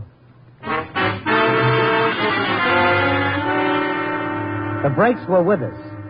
The Minerva Messenger Company had a complete record of the pickup on the suitcase. They'd found an envelope in the mail slot that evening with $2 bills and a key in it, and a typewritten unsigned note had instructed them to pick up a suitcase in the locker at the Arlington bus depot and take it to the airport to be checked on Stephen Bradley's ticket. It was nearly 11 o'clock when I got to the bus station. And near a row of long, unbooed telephones, there was a candy and cigar stand. Yes, sir. Something for you? Those are the only payphones here? Uh-huh. No closed booths. When it's quiet, you should know some of the conversations I listen to. I guess you make change for a lot of them, huh? Yeah, it drives me nuts. My boss don't like me talking to men during working hours. Well, I'm disqualified. I'm a reporter. Reporter? No kidding. No kidding. I'm trying to locate a woman who phoned me from here. She's about 20 to 9. Were you working then? Yeah. Yeah, what'd she look like? I don't know. She'd been crying. I'd say she was in her early 30s, kind of a sexy voice. 20 to 9? You say she was crying? Well, toward the end of the conversation, she started crying. I think I know who you mean. I talked to her. Go on. She came in about 15 minutes after 8, maybe 20 after. She looked scared, like she'd run away from somebody, so I watched her. That's my slow time. You said you'd talk to her. She asked me if anyone had left a note for Mrs. Curran or Curran, some name like that. Oh, Mrs. Hal Curran. That's what it was. You think she was Mrs. Curran? I know it. She said if anybody asked for her that she'd be back. A few minutes later, she made the call. It must have been to you. She burst out crying and hung up. What did she look like? Like I wished I looked. Dark hair, 5'3" or 4. Beautiful figure. No wonder you're looking for her. She was alone? Nobody with her that I know of. And she got on the bus all alone. You wouldn't happen to know what bus? Sure, the Lake Forest bus. She asked me what time it left, and I told her. Say, that should make it a cinch. Her name is Mrs. Hal Curran, and she lives in Lake Forest. Well, that's almost too easy. It looks like she loaded you with information knowing that I'd be around. In a way. Maybe I don't blame her. What's your name? Marion. Why? Well, if this story breaks, I'll share my byline with you. I don't know exactly what you mean, but I'm all for it.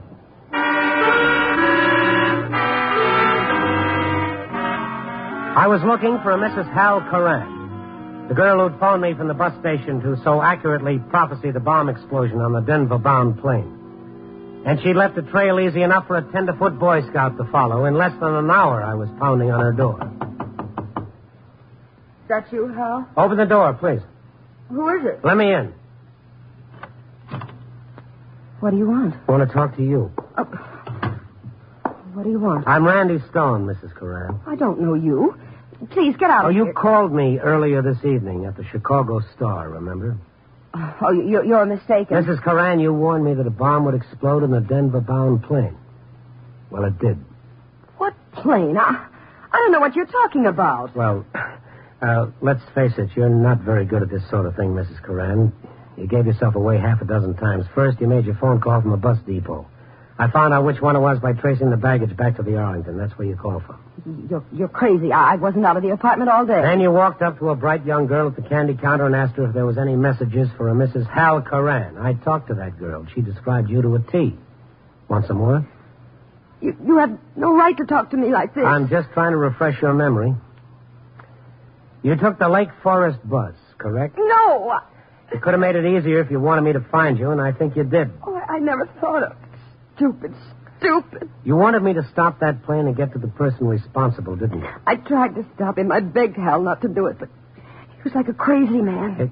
Your husband, he engineered this little thing? Poor Hal. Poor mixed-up Hal. Well, give me a description of him. We got to have him picked up. No, it's too late, I tell you. He said he was going to take his own life after the bomb went off.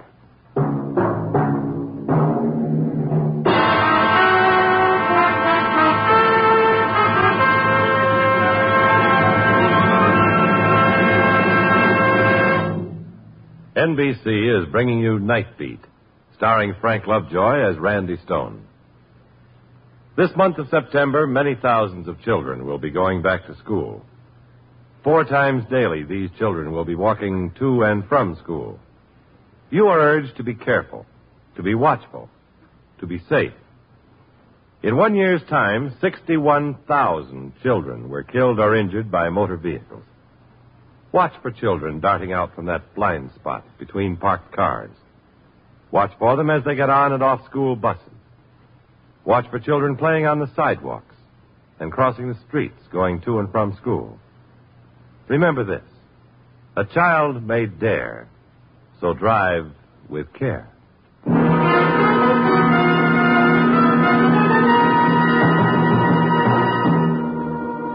And now back to Night Beat and Randy Stone. I got his description and phoned it into police headquarters. I asked him if Sergeant Kalski had brought in Bradley, and they told me he hadn't. All the while I've been on the phone, Mrs. Coran sat there crying. Sergeant, if you locate Kalski, tell him I'm at, what's the number here, Mrs. Coran? Evergreen 31074. It's Evergreen 31074, thank you. He's dead. It's my fault. It's just like I did it. Well, there's no point in blaming yourself, Mrs. Coran. It was the quarrel. Hal and Bradley had started the business together. They were equal partners. Mrs. Coran, I'm a reporter. Maybe you'd better not say anything. No, just like I killed him, I've got to talk to someone. He may not be dead.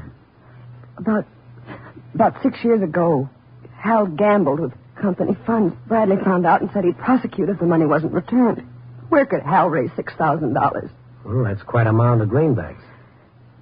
They made a deal. Bradley was to get Hal's interest and agreed to keep Hal on as one of the shop foremen. After that, he lost all his initiative. He stayed a laborer in a business he'd created. I begged him to break away, but he wouldn't. We quarreled about it often. I didn't know it would lead to this. Maybe you better try and have a rest. Last night, Hal came home from work. I'd never seen him look so old and beaten.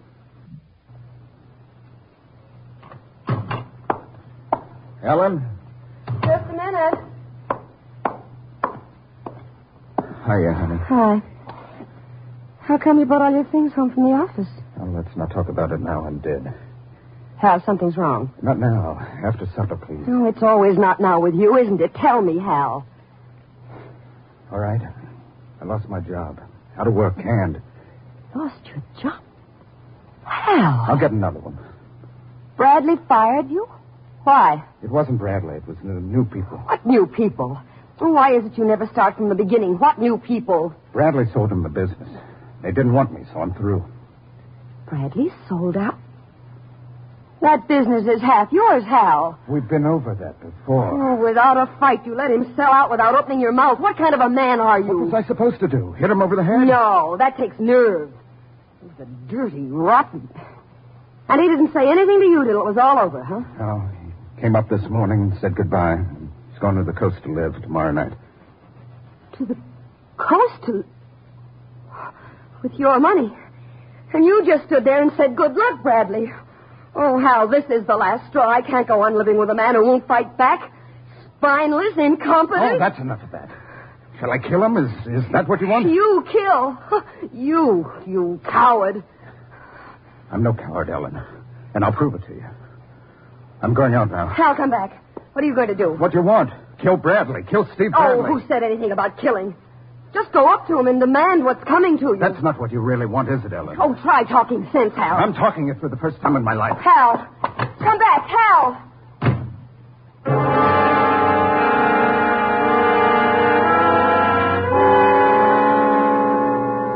And this was last night? I didn't know he meant it, but this morning he brought it home. He had a gun, too. He said he'd kill me if I tried to interfere. He was crazy. What did he do with the bomb? He put it in the suitcase and made me go with him to the bus depot. Put the suitcase in the locker. Later, he had a messenger pick up the key and check the bag through to the plane. But why a bomb? Why take the lives of 40 people to murder one man? I told you he lost his mind. He wouldn't talk to me all day. He just watched me every minute. And after the messenger came? He said goodbye to me. He said as soon as Bradley was dead, he'd kill himself. Well, we've got to find him. When he finds out Bradley wasn't killed, he'll go gunning for him. Bradley isn't dead?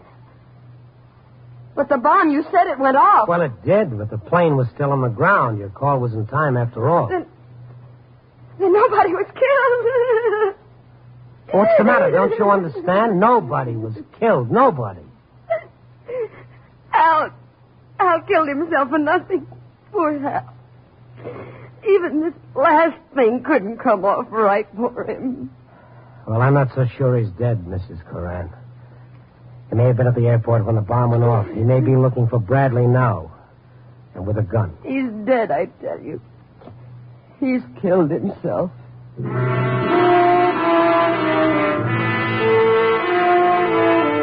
The outburst tapered down, and Mrs. Coran fell back exhausted on the couch. I called the police again, still no news. Neither Bradley nor Coran had been located. Mrs. Coran had fallen asleep, and I sat opposite her and waited. I heard someone opening the door, and I turned around. He stood there in the doorway. An old man in his early 30s. His shoulders sagged, and there was a look of utter dejection about him, and he blinked stupidly at me, and then he walked slowly over to the woman on the couch. What's the matter with her? Ellen. No, let her alone. Let her alone. She's exhausted. You're Hal Coran. I got to talk to her. Ellen. Wake up. What do you want? It's me. Hal. Hal, you didn't... I couldn't do it. I couldn't go through with it. He couldn't do it. He couldn't do it. Ellen, what's the matter with you? She's hysterical. That's what's the matter with her. Poor kid. It's my doings. Ellen, baby. Get away from me. Don't touch me. I hate you. Ellen, listen. I'm arresting you, Mr. Coran. A citizen's arrest. Me? What for? Well, just to remind you, the bomb in Bradley's suitcase. If that plane hadn't been grounded and your wife hadn't called me... What are you talking about? I couldn't go through with it. Do you understand? I was going to, but like Ellen says, I got no guts. When it comes to a pinch, I got no guts. Oh, Hal, lying won't do you any good. Haven't you even got the strength to admit what you've done? I took it out of the locker and brought it home early this afternoon. What? You were out, Ellen. I disconnected the fuse and I put it in this drawer. That's the truth. Right in here. Come here, mister. I'll show you. Well? It was here. I put it here myself. Oh, it's funny. Honest, it's funny, the mess he makes of things. I'm phoning the police to come and get you, Coran. Put that phone down.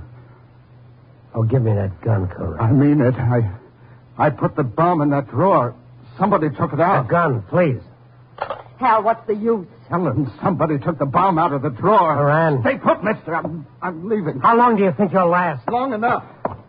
And don't try to follow me.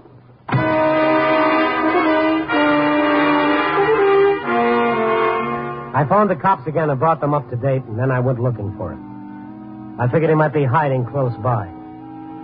In a few minutes, the neighborhood was swarming with police, so I went back to stay with Mrs. Coran. I heard some movement behind her door. I was sure it was Coran.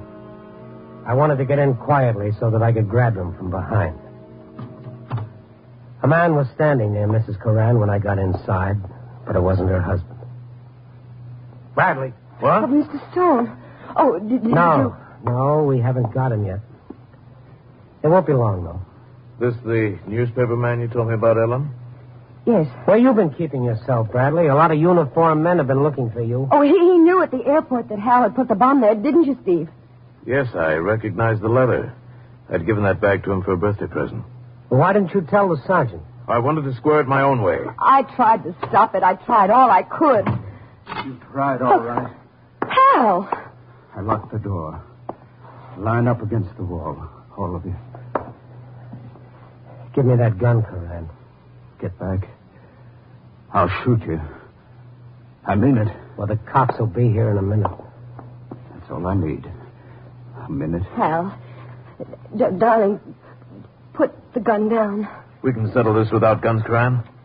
It came to me all of a sudden. A few minutes ago, I got the total. I did take that bomb home. Oh, he's lying. He never came home all day. So I asked myself, who put it back in the suitcase and had it delivered?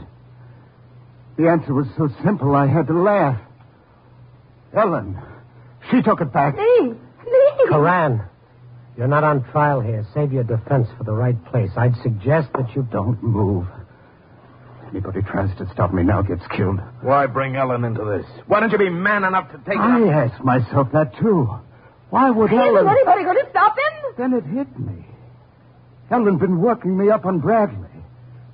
Not because he was running out on me, but on her. Get it? He's crazy. When I told her Bradley was leaving, I couldn't understand why she went wild like that. Then I started remembering little things, like useless trips Bradley would send me on, stuff like walking into a room and seeing him laughing about something. You know, that special kind of laugh. Hal, you're being ridiculous. Poor Hal. When he showed he was going to run out on us, she wanted him dead. And she took the bomb out of the drawer, rigged it up again, and sent it to the airport. You see the way it added up? Lies. Every word of it's lies. You prove all that in court and you're in good shape, Hal. I can't wait for the court to straighten my accounts. I just got the total tonight, and I got to pay it off. Steve, he's going to kill you. Hal, look. You're not yourself. What do you want? Money? I'll give you some. Lots. Steve will make it right with you, Hal. He will. Tonight, I got the picture. Bradley, Ellen, and Hal. Ellen, Bradley, and Hal. Hal always laughed. No, that's not true. You know when it all came to me? After I left you a little while ago, Ellen. I didn't go running through the streets looking for a place to hide. I went to the apartment house next door. I sat down on the fire escape. Open up in there. Keep quiet, all of you. Know what room I could see from the fire escape? This one, Ellen. I saw Bradley come in. Hal, you... Oh, Hal, honest.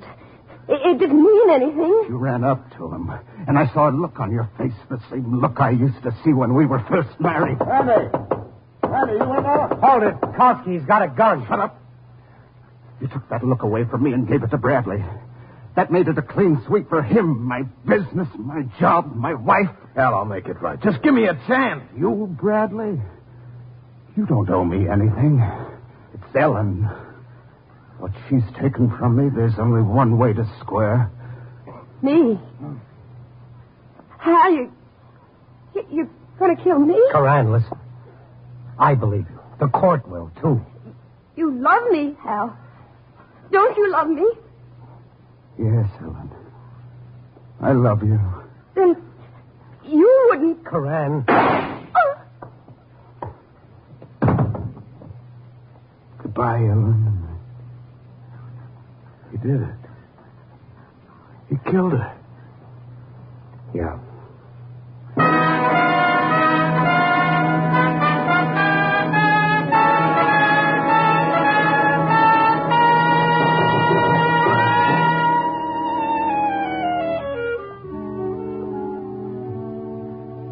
Yes, I was in the middle of that one. Now I've got to write it up for tomorrow morning's eye-opener. Now, whose point of view will I handle it from? Hal's? You couldn't do that. He's a murderer. You wouldn't want to sympathize with him. And Bradley's? What's he done that a million other men haven't? And Ellen? That reminds me of the song, Please Don't Talk About Me When I'm Gone. Now we better leave Ellen out of this, too. How about a nice bit on the grain exhibit at the museum? Coffee, boy.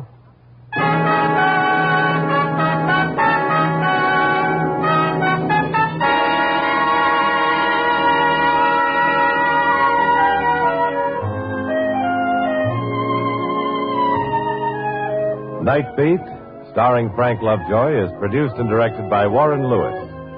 This transcribed story was a Lewis and Russoff script, with music by Robert Armbruster. The part of Ellen was played by Joan Banks. Others featured were John Stevenson, Paul Frees, Stan Waxman, and Sandra Gould. Frank Lovejoy appeared through the courtesy of Warner Brothers, producers of The Miracle of Our Lady of Fatima.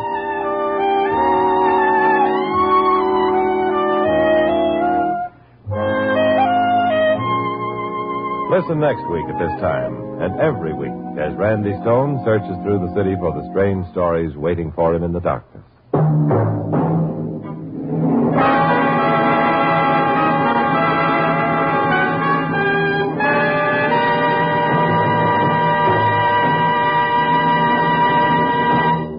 Night Beat came to you from Hollywood.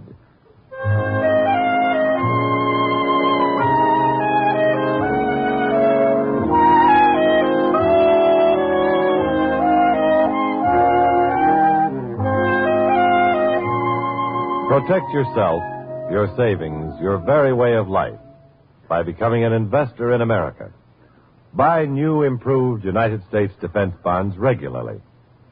Yes, buying defense bonds is the way you can directly contribute to America's security and your own. And it's so easy to save the defense bond way. Just join your payroll savings plan where you work, or if you're self-employed, sign up for the bond-a-month plan where you bank.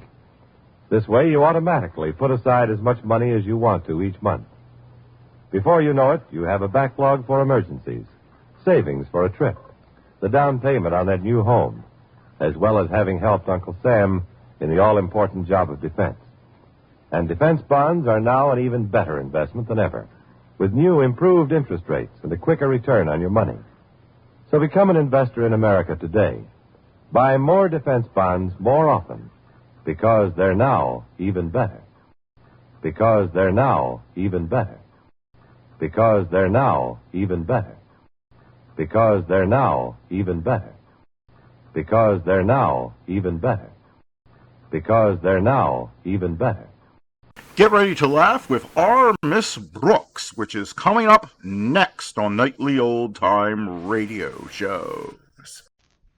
Colgate Dental Cream to clean your breath while you clean your teeth and help stop tooth decay, and Luster Cream Shampoo for soft, glamorous, caressable hair bring you Our Miss Brooks, starring Eve Arden. It's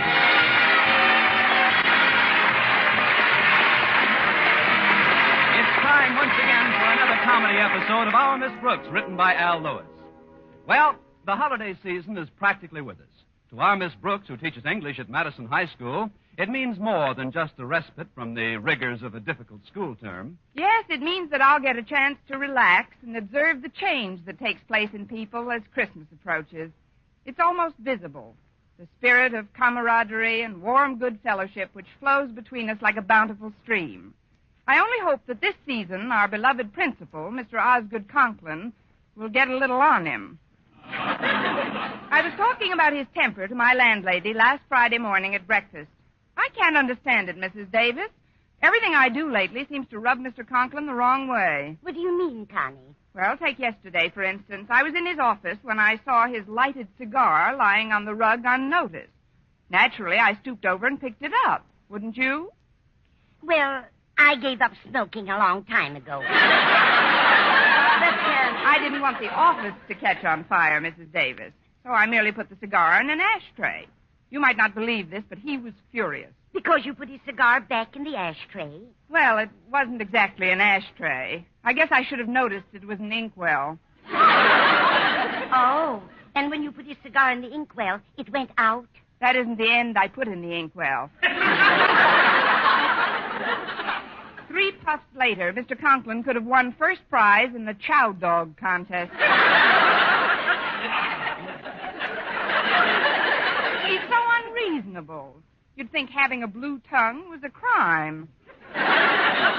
Maybe it was the taste of the ink he objected to. He's always been a finicky eater anyway. But forget about Mr. Conklin, Connie. Just stay out of his way as much as possible. Believe me, I'll do my best, Mrs. Davis. Say, that's quite a batch of mail you've got there. Is it all for you? Mail? Oh, this isn't incoming mail, Connie. These are the letters I picked up from all the kids in the neighborhood. You see, Bush's department store has a contest each year in which the child who writes the best letter to Santa Claus gets his choice of anything in the toy department. Oh, and you're Santa's helper. Mm-hmm. Well, I shop there anyway, so I just drop them off for the kids. They write such cute letters, some of them. Reminds me of the one you wrote to Santa when you were 7 years old. Me? Where did you see that, Mrs. Davis? Forgive me, Connie, but I've got it right here. I took it out of your old album. You know, the scrapbook with the souvenirs in it. You had it out last night. Remember? Oh, that's right. I thought I might run across some souvenir money in it. Let's see the letter, Mrs. Davis. Here you are, dear. Read it out loud. I get such a kick out of it. All right. It says, Dear Sandy Claus. Look at this spelling. SANDYCLAWSSS. That's nice. 1 S for each claw. Read on, dear. I don't want you to bring me very much toys at all, because then you would not have enough for all the other little children. Wasn't I a doll? Please, Sandy, just bring me a slate with some chalk and a eraser and some crayons and a ruler on account because when I grow up, I want to be a English teacher.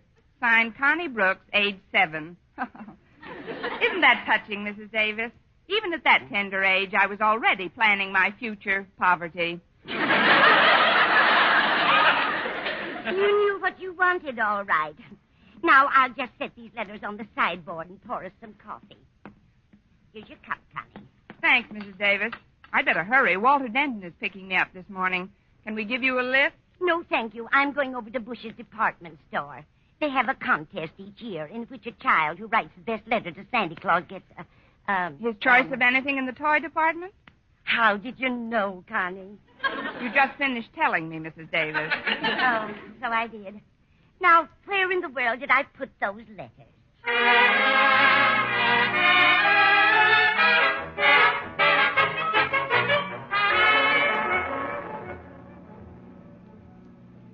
What have you done to your car, Walter? Seems to have quite an air about it this morning. It's nothing but your own aromatic presence, Miss Brooks. Well, thanks, Walter, but I'm not what I mean. Wait a minute. Here's a cigar on the seat between us. Oh, probably dropped out of my dad's pocket. I drove him to work this morning. Say, do you mind if I keep it? It might make a nice good morning gesture to Mr. Conklin. I can use one at this point. Oh, sure. My dad's got a pocket full of cigars. But what's wrong with you and old Marblehead? Mr. Conklin. Are you in the doghouse, Miss Brooks? Where I am shouldn't happen to a dog, Walter. But maybe this little peace offering will help. Smells awfully sweet for a cigar. Oh, it isn't the cigar that has that sweet smell, Miss Brooks. That's Miss Enright. Where is she sitting, in the glove compartment? No, I just dropped her off at the beauty parlor. She was wearing a new perfume. She said it was called Voodoo. Kind of clings to the upholstery, doesn't it? Just like Miss Enright. Oh, I'm sorry, Walter. I shouldn't speak that way about another member of the faculty. Forget I said anything. Oh, sure. I know there's no love lost between you two. Although Miss Enright did pay you a rather nice compliment this morning.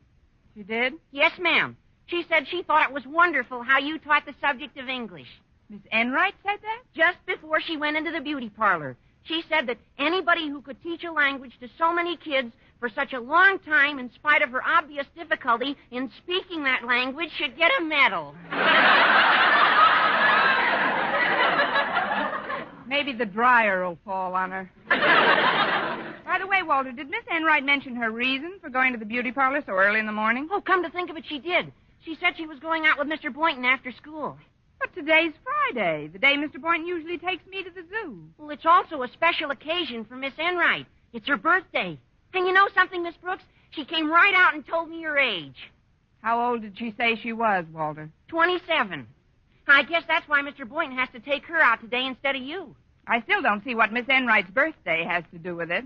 You didn't take her out last year when she was 27. Or the year before when she was 28. Miss Brooks, I seem to detect the presence of the green-eyed monster in this vehicle. She can't possibly be back from the beauty parlor yet. Oh, it just makes me mad, Walter, the way some women try to keep their ages hidden. Why, if anybody wanted to make it their business, they could find out my age in a minute. How old are you, Miss Brooks? None of your business.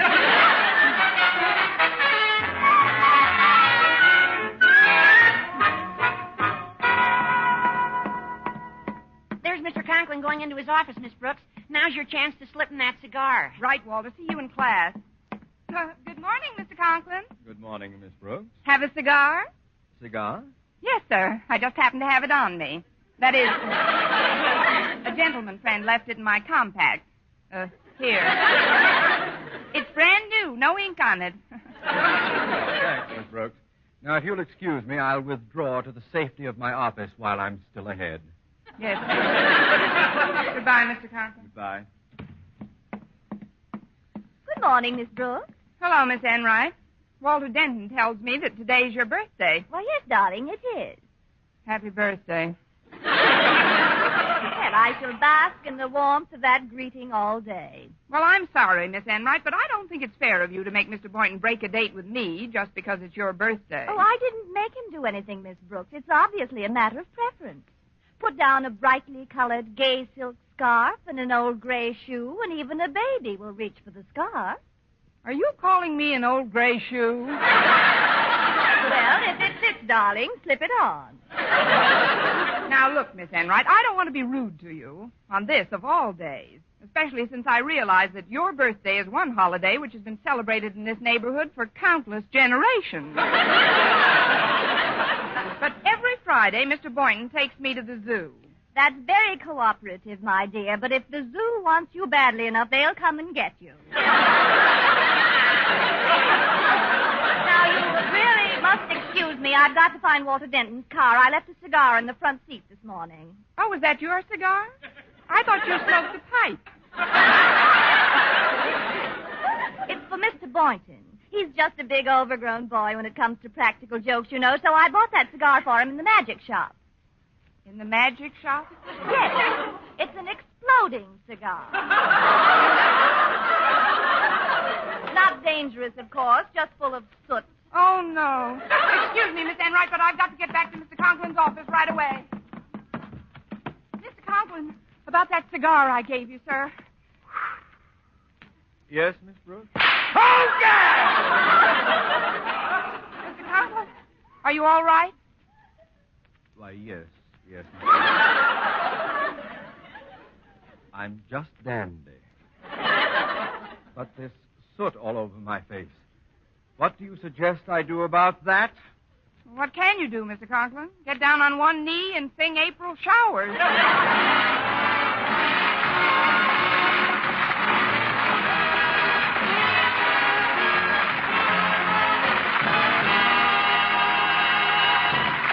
Our Miss Brooks, starring Eve Arden, will continue in just a moment. But first, here is Vern Smith. Now, proof that brushing teeth right after eating with Colgate Dental Cream helps stop tooth decay before it starts. Continuous research, hundreds of case histories, makes this the most conclusive proof in all dentifrice research on tooth decay. Eminent dental authorities supervised hundreds of college men and women for over 2 years. One group always brushed their teeth with Colgate right after eating. The other followed their usual dental care. The group using Colgate Dental Cream as directed, using Colgate's exclusively, showed a startling reduction in average number of cavities, far less tooth decay. The other group developed new cavities at a much higher rate. No other dentifrice offers proof of these results. Modern research shows decay is caused by mouth acids, which are at their worst right after eating. Brushing teeth with works as directed, helps remove acids before they harm enamel. Yes, Colgate contains all the necessary ingredients, including an exclusive patented ingredient for effective daily dental care. So remember, always use Colgate Dental Cream to clean your breath while you clean your teeth and help stop tooth decay.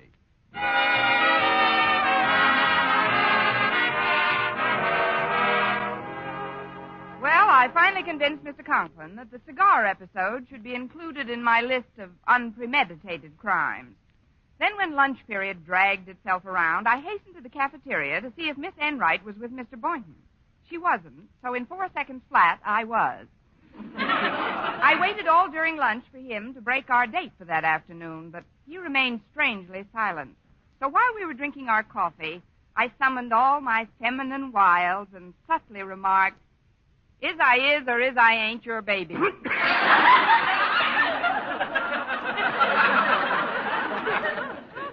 What did you say, Miss Brooks? Nothing, Mr. Boynton. Here's a napkin. It's just that I get a distinct feeling of guilt emanating from your side of the table. Guilt? What makes you say that? You paid for my coffee.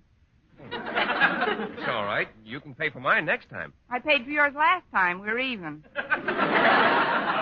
But today is Friday, Mr. Boynton. Is that right? That's right. And we usually go to the zoo on Friday. Isn't that so? Yes, that's so. Well? Well, what?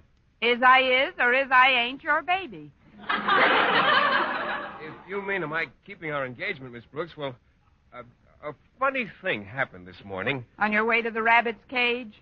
Yes. As a matter of fact, I was in my lab when it happened. I remembered an appointment I made for this afternoon with somebody else. Namely? My grandmother. That's it. My grandmother came into town unexpectedly this morning, and I promised to take her out for the day. She's rather helpless, you see, because, well, she's quite far along in years. You're not just clacking your crockery, Doc. It so happens, Mr. Boynton, that I know your grandmother. You do? Yes, she's 27 years old, and she teaches English at Madison High School. Miss Brooks, I've decided that rather than stoop to deception, I'd better be honest about this thing. What I told you just now about my grandmother, it isn't true. No. No, I made a date with Miss Enright for today, but only because it's her birthday, Miss Brooks. She told me her folks were living in another part of the country, and... My folks live in another part of the country. Well, Miss Enright also said she didn't have too many friends. I don't have too many friends. But Miss Enright is 27 years old today. My folks live in another part of the country. I'm sorry, Miss Brooks. I just didn't want your feelings to be hurt. Don't worry about my feelings, Mr. Boynton. I've sent away for a plastic set. Hi, Miss Brooks, Mr. Boynton. Hello, Harriet. How are you, Harriet? Would you care to sit down? There's plenty of room at this table. Oh, thanks just the same, Mr. Boynton, but I've got to take this container of coffee to Daddy. Oh, is your father lunching in his office, Harriet? Yes. He says he's too embarrassed to eat in public today. There seems to be something on his neck he can't get off. The Board of Education? It's some black stuff. He didn't want to talk about it too much. Here, Harriet, let me take that coffee down to him. It's the least I can do. You sit here and chat with Mr. Boynton, dear. He's very good company today, loaded with stories. Well, all right, Miss Brooks, if you say so. Here's the coffee, and here's some extra sugar. Daddy likes it plenty sweet. Thanks, Harriet. I'll see you later, won't I, Miss Brooks? As we both get older, you mean? Please drop into my lab after school. Maybe we can work something out. Perhaps we can all have a date together. Fine. I'll bring my grandfather for Miss Enright.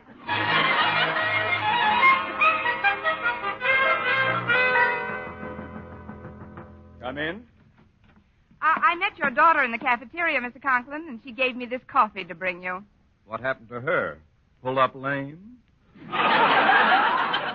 Well, as a matter of fact, sir, I wanted to sort of atone for some of my earlier transgressions. Well, don't stand there. Pour some coffee in a cup for me, please. Yes, sir. I'll just get this cover off. It's on pretty tight. Well, I hope it's hot.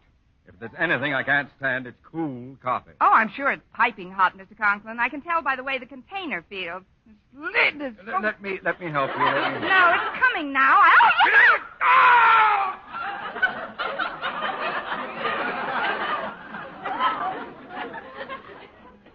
It is piping hot, isn't it? observed the steam rising from my trousers where you sit. Miss Brooks, yesterday you dipped my cigar in the inkwell.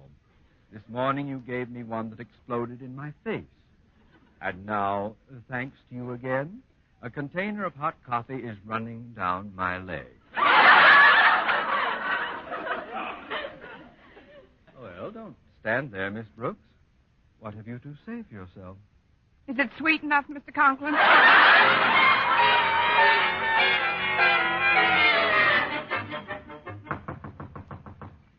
If it isn't Miss Brooks, come in. I said come in. You are Osgood Conklin? I am. No doubt you heard of Bush's department store. I have. Well, I'm Bush. I'm a little pooped myself.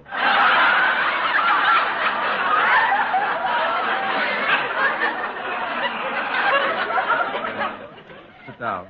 I'll be brief, Mr. Conklin.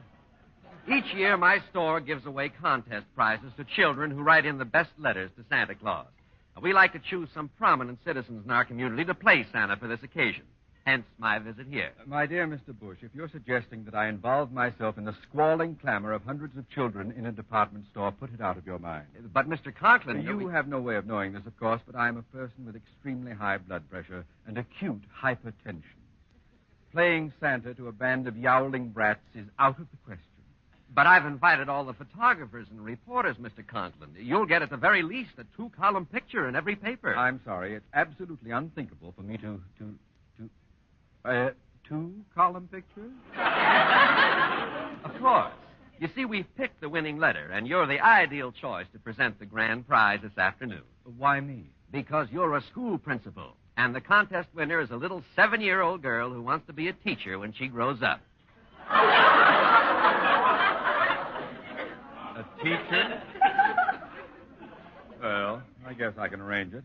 I'd hate to disappoint a child, especially this obviously backward little tyke. What time shall I be there, Mr. Bush?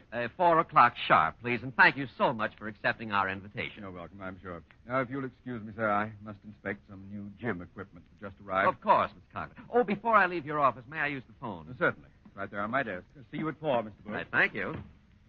Santa Claus is coming to town. Hello, Mrs. Davis speaking. Oh, this is Mr. Bush of Bush's department store. My secretary gave me your phone number, Mrs. Davis. Told me what a grand job you've done of rounding up the children's letters in our Letter to Santa contest. I was glad to help, Mr. Bush. Thank you, Mrs. Davis. Now, there's just one bit of information I need from you. Do you know where, Connie Brooks lives? Connie Brooks? Certainly. She lives right here with me. Well, that's a coincidence. Could I speak with her? Not now. She's still in school. Of course. It's not 3 o'clock yet. As a matter of fact, I was just getting ready to pick her up. One of the students in school with her usually takes her home, but he's busy today. I see. Well, Miss Davis, you can do me a great favor. Instead of taking her home today, bring Connie right over to our store. What for? You'll see. What kind of toys does she favor, Mrs. Davis? Toys. Connie doesn't play with toys. Oh, the serious type, eh? Well, bring her over as early as you can, Mrs. Davis, so I can get acquainted with her. She'll probably warm up a bit after a nice romp in the sand pile.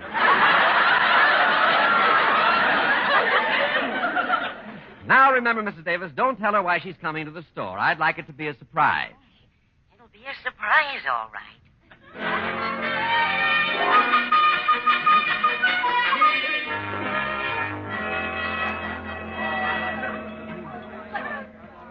Now, will you please tell me what we're doing in Bush's department store, Mrs. Davis? I haven't enough money left to buy a Christmas seal, let alone do any shopping. Be patient, Connie. We'll find out as soon as I can locate Mr. Bush.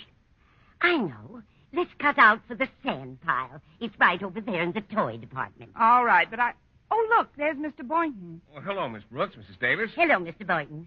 Excuse me just a moment, won't you? I'll go on ahead, Connie, and find Mr. Bush. Fine, Mrs. Davis. Well, Mr. Boynton, doing a little last-minute Christmas shopping? Oh, not exactly, Miss Brooks. Miss Enright asked me to come over here right after school. She's crazy about children, she says, and they're having some sort of contest here today. Where is she now? Well, she's in the hardware department picking up a new roaster. She says next to children, she likes nothing better than cooking and housework. I bet she's terribly decent to animals, too. I'm sorry I didn't see you after school, but Miss Enright insisted we leave at once. After all, it is... Her birthday today, I know, Mr. Boynton. I had a hunch you two would wind up alone. Oh, we're only going to a movie, Miss Brooks. Donald O'Connor in Francis just opened at the State. It's the story of an army mule. Oh? That's where you're taking Miss Enright? That's right. What are you trying to do, start your own mule train? I just got the most charming part, darling. Oh, you've acquired one of your own, haven't you, Mr. Boynton? Hello, Prudence. Cooked any interesting children lately? Please, ladies, please, let's get over to the toy department. They're getting ready for the ceremonies. The spotlight was just turned on that platform. Oh, fine, Mr. Boynton. I just adore toys. Well, why don't you act your age? Come along, Miss Brooks. I see Mrs. Davis right in the front row. Attention! Quiet, please, children. Quiet, children. Quiet. Here, without further ado, is your old friend Santa Claus.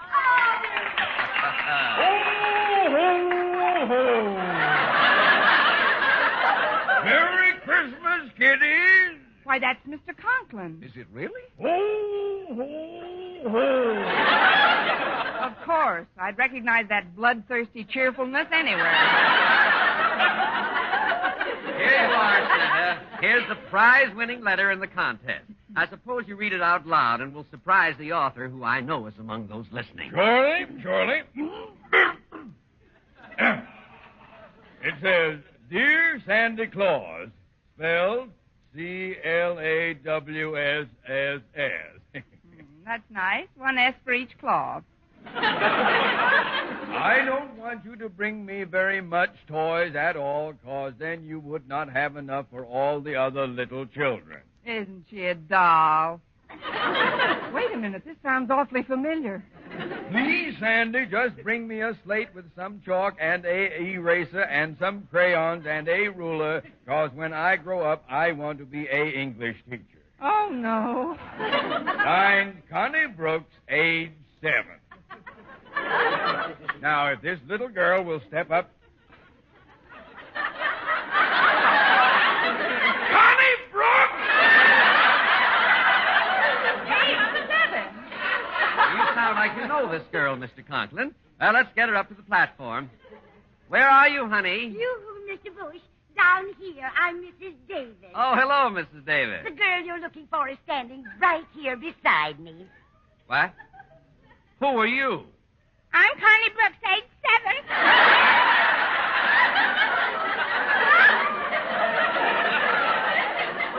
7. Miss Brooks, what's the meaning of this? Yes. What is this hoax? Oh, there was no hoax intended, gentlemen. Mrs. Davis must have absent-mindedly put my letter in with the other kids. When I wrote that letter, I was actually 7 years old. You were never that young, darling. Oh, this is terrible. The press and photographers will be here any minute. Give me that bag of toys, Mr. Conklin. This girl gets nothing. Now, hold on there, Mr. Bush.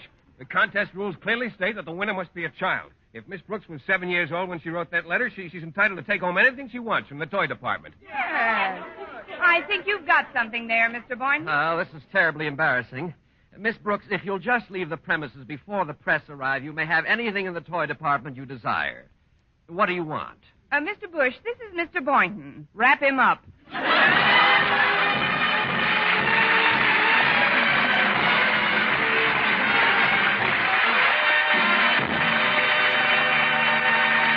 Eve Arden returns in just a moment, but first... Dream girl, beautiful luster cream girl. Tonight? Yes, tonight. Show him how much lovelier your hair can look after a Luster Cream shampoo. Luster Cream, world's finest shampoo.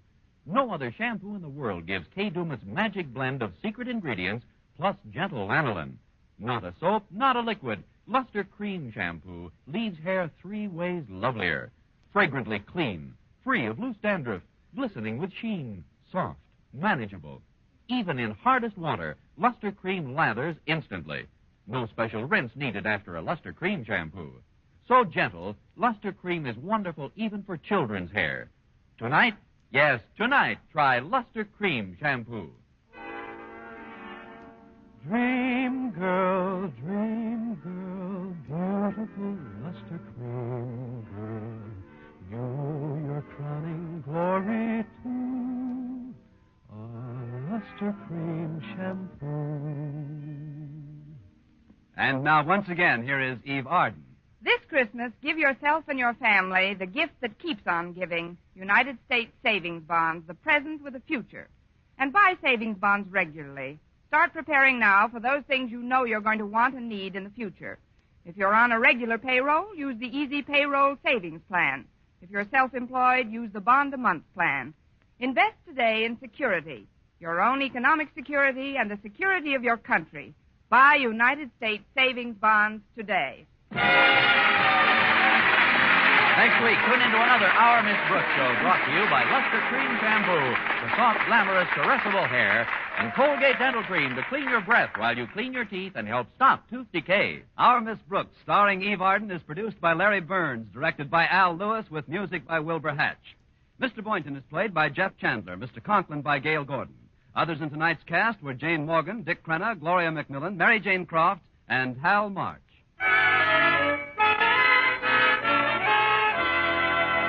Here's good shaving news. 3 men out of every 4 can get more comfortable, actually smoother shaves with Palmolive brushless shaving cream. This is not just a claim. Here's the proof. 1,297 men tried the Palmolive brushless way to shave described on the tube. And no matter how they shaved before, 3 men out of every 4 got more comfortable, actually smoother shaves. Try Palmolive brushless yourself. See if you don't get more comfortable, actually smoother shaves the proved Palmolive brushless way. For mystery liberally sprinkled with laughs, listen to Mr. and Mrs. North, the exciting, fun-packed adventures of an amateur detective and his beautiful wife. Tune in Tuesday evening over most of these same stations. And be with us again next week at this same time for another comedy episode of Our Miss Brooks. Bob Lamont speaking. This is CBS, the Columbia Broadcasting System.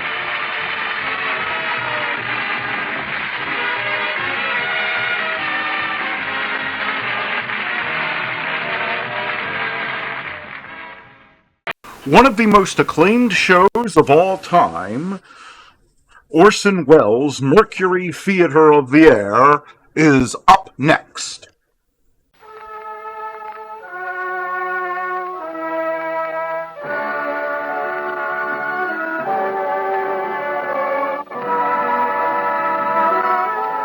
The makers of Campbell Soup present The Campbell Playhouse. Orson Welles, producer.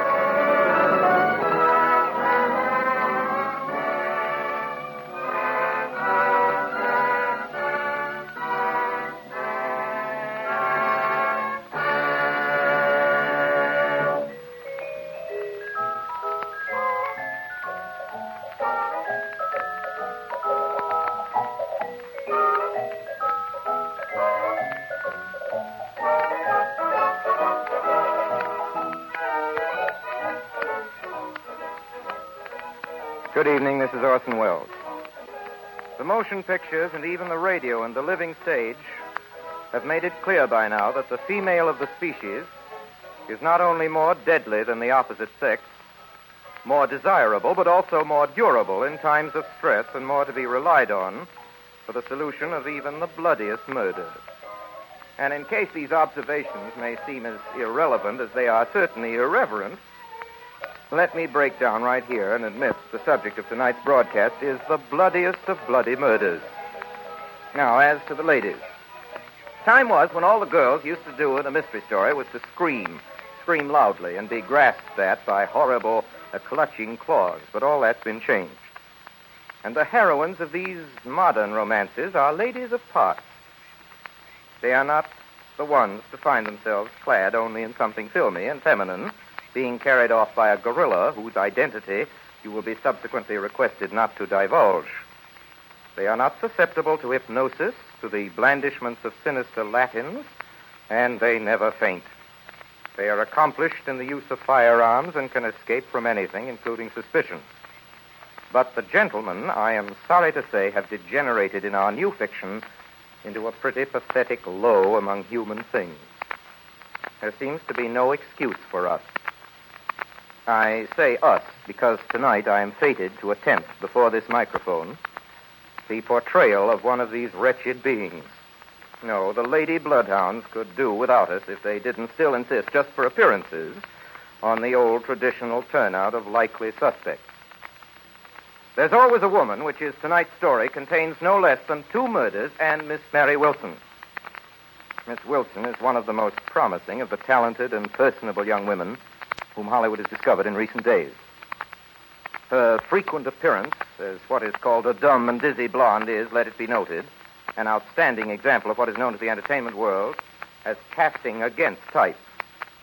In There's Always a Woman, Miss Wilson demonstrates again that dumbness and dizziness can be surface disguises of infinite resources and a far-seeing purpose. But before our story of the evening, Mr. Ernest Chappell has a question to ask us, the answer to which I'm pretty sure will be unanimous. Mr. Chappell?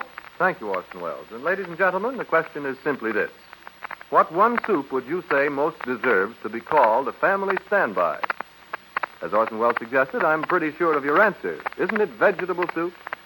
Bowls of homemade vegetable soup, I imagine, are among the very earliest memories of nearly all of us. Maybe we also recall the time and trouble Mother took to make that soup, simmering the stock and preparing the vegetables. Yet, as mothers will, she always felt rewarded when she saw how much the family enjoyed it. Today, most of us still have a keen liking for vegetable soup. But wives and mothers increasingly are giving up making it and instead are serving Campbell's vegetable soup. Are you at your house? Of course, it will save much kitchen time and trouble, but a far more important reason is that one taste of Campbell's will convince you that it's made in the time-honored, good home way. Grown-ups and children alike enjoy the 15 different garden vegetables and the rich beef stock that together make Campbell's vegetable soup so stout and hearty and nourishing. You'll realize why women everywhere agree that it's almost a meal in itself.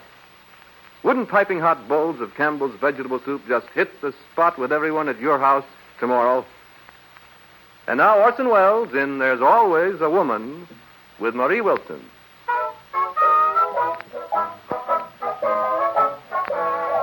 Statement to William H. Reardon for 3 months' rent. Due $375. Unless this bill is paid in on before the 1st, the undersigned reserve the right to re-rent the premises. Signed, Frank F. Carter. Oh, Bill, what are we going to do? I know what I'm going to do. I'm going to get my old job back. Hello? Is this the district attorney's office? Oh, District no, attorney Bill, there? no. Oh, shut up. This is Bill Reardon. Oh, hello, Joe. When'll he be in? Half an hour? Thanks. Oh, Bill, where's your prize? I just swallowed it. It's the only thing you can swallow on credit. Come on, Sally. We'll go down and see the DA together. You can make up your mind your husband is just too dumb to make a go of this detective business. Not me. I'm going to carry on here. All right, you carry on, but make sure to get out of here by the 1st of the month, unless you want Mr. Carter to re-rent you, too. Well, I hope you don't get the job. If I don't, there's a cute little bench in Central Park where we can spend the summer. Oh, Bill. And don't be too sure of that bench. It's first come, first served in Central Park.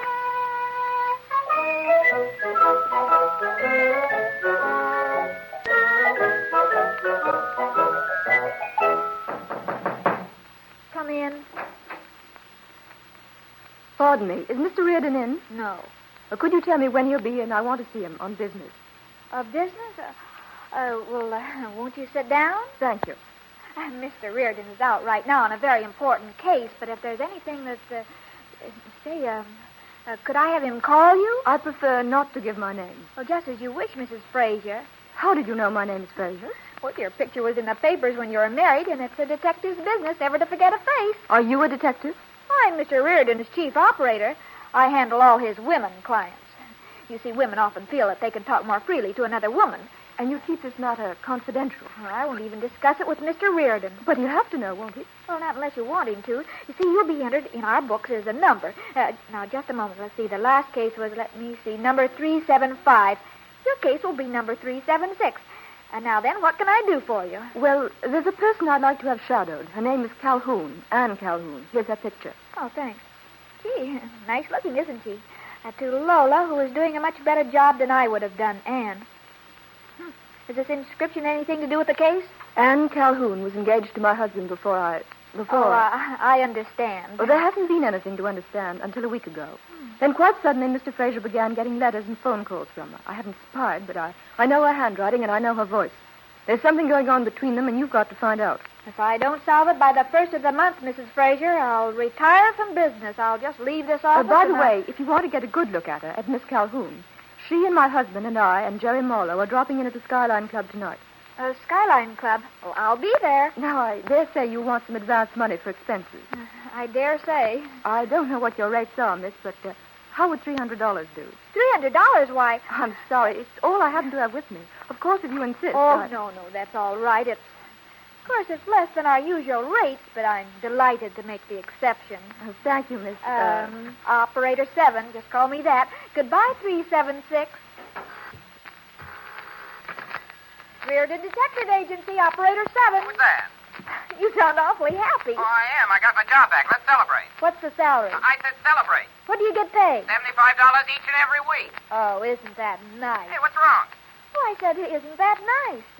Say, what did you say about Better celebrating? start packing. But what's the hurry? We got until the 1st. Okay, if you don't mind being lonesome. Tell me, how's the Reardon Agency coming along under its new management? Splendidly, thank you, splendidly. Customers are popping in all over the place. Customers? Name one. The Reardon Detective Agency never reveals the name of its clients. That's part of the Reardon policy. That's an easy policy. There aren't any Reardon clients. Any more bills come in? Several. 3 great big ones. Say, didn't you say something about celebrating? Sure. Where'll you meet me?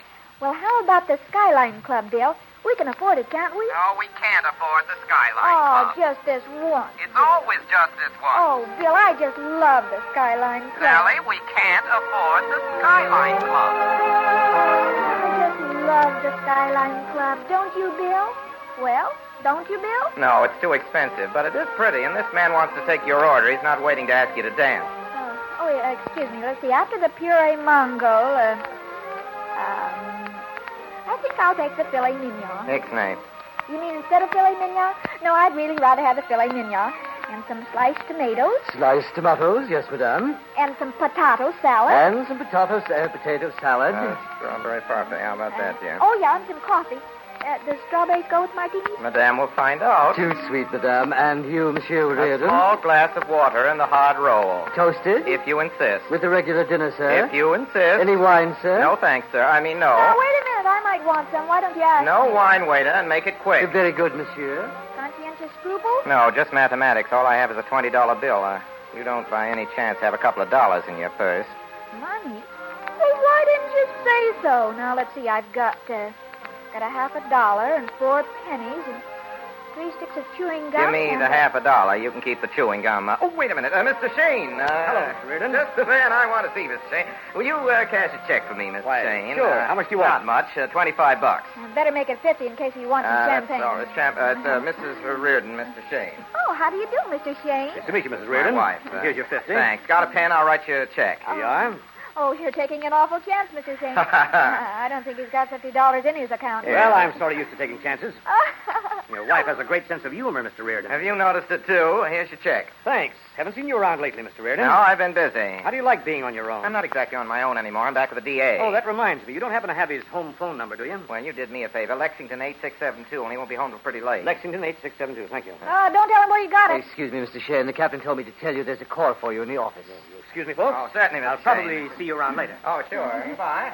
Nice personality. Yes, most gamblers have. Gambler? I thought you said he owned this place. Well, he also happens to own the casino across the river. Why couldn't I have married a man like that instead of a prohibitionist? Say, I'll bet he could have got us a better table than this one, too. We're lucky to have a table at all. Do you remember way back, Sally, on the phone when you promised if I brought you to the Skyline Club, you'd go light on everything? But that was before you made the $50. What $50? The $50 you just got from Mr. Shane. Oh, excuse me. I forgot about that. Of course, there's always a chance that he might deposit that check. Well, even if he does, you still have $50 more than when you started out. And that's certainly a profit. Certainly is. But do me a favor, will you, Sally, and don't mention it to the income tax people. They don't understand finance as well as you do. You know you can trust me, Bill. Sure, eat your soup. Not soup, it's puree mongol. Try not to eat so noisily, even if you had a couple of martinis. That's quality, folks, the next table. Oh, phew, that's not quality folk either. I'll bet they're just as unimportant as you and I. For your information, Mrs. Reardon, they are people that anyone pretending to be a detective ought to know at first sight. They're Mr. and Mrs. Fraser. Faber? F-R-A-S-E-R. Oh, I get it, Fraser. I get it. This other man is Jerry Marlowe. Transcontinental Copper, and the girl's Ann Calhoun. You know Ann Calhoun. He's engaged to her. You're glamour just girl. showing off again, Bill Reardon. I don't think you know anything about Be them. quiet. Not so loud, Sally, please. I'm not talking half as loud as they are. Now, Why should we listen? But, Jerry, I just promised this dance to Walter, didn't I, Walter? Certainly did. Say, who's engaged to Ann anyhow? Don't be jealous, Jerry. If you two think you're going to put anything over her. Jerry, come on and dance. Oh, all right. Turn around. They'll notice you staring at them, Sally. I'll bet they love it. Oh, Why, if I was society, I'd want everybody to stare at me all the time. I wonder if you'd answer me one question. What question? How did a smart guy like me happen to marry a dumb cluck like you? Oh, I don't know. I don't think there's any explanation. No, probably not. Just one of those things, you Yeah. know. Say, you know, this filet mignon is delicious. It's delicious. Glad you enjoy it. Aren't you eating your lamb Not chop? hungry. Huh. Well, you paid for it. Don't be I extravagant. don't want anything more to eat. Waiter, bring me something to drink. Champagne, one glass. But, one madame. glass. 2 glasses, waiter. Oh, yes, madame. Had more than enough to drink, Sally. Not well, I can still spell Mississippi. Missippi. Correct? It's as close as you'll ever get. Let's go back to the table. Quiet now. What is it now? We're going to get another chance to learn how to talk when we you get can't into society. sit there and just listen in on a lot of Well, people. can I help it if I want to be Behave yourself, cultured like Sally. Mr. and Mrs. Fraser Oh, and Miss Calhoun? Now, quiet. This is for when I've been dancing with somebody else's husband. Stop that. Well, it wouldn't be the first time he lost you, Ann. What do you mean by that, Jerry? I'll tell you what I mean by that. Ann's engaged to me now, and I'll kill the first guy that tries to take her away from her. Bravo! Bravo! That's the spirit. Oh, Just a minute, Sally. madam. Our conversation is no concern of yours. Oh, I know, but you were expressing yourself so beautifully, I couldn't help but listen in. Sally, will you please shut Oh, up, dear, if Sally, I knew darling? this gentleman's name, I'd be glad to Listen introduce- here, young lady. Bill, but you don't. Walter, let's pay the check and go. Oh, you think Mr. Fraser means I check too? Sally, you better shut up. Do you think so? Come on, let's go. Look, mister, would you like me to shut Ann, are you up? coming? Yes, I'm coming. See, Bill, you are wrong. They won't even answer me. You're lucky. Waiter. Yes, Mr. Reardon. You can give Mrs. Reardon the check, please.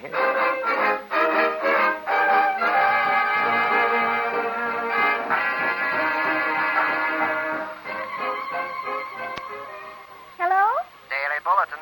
Is it true what it says here in your paper? I beg pardon? It says here in your paper that Walter Fraser was shot dead in Jerry Marlowe's apartment. Just a minute. I'll give you the city desk. Okay. Good morning, city desk. Oh, can you tell me if it's true about Walter Fraser? Madam, are you kidding? Well, it's here in the headlines. It says Fraser was shot in Jerry Marlowe's apartment. You think we put it in to improve circulation? What do you want? Well, I wonder if I could interest you in the Fraser murder. Why? Did you kill him? No, but I think I know who did. I'm Sally Reardon of the Reardon Detective Agency. You know. No, I don't know, but go ahead. Well, if you don't want to know about a threat that Marlowe made, I can call the Globe. You know, there's more than one paper in New York. Yes, okay. We'll send somebody over. What's the address?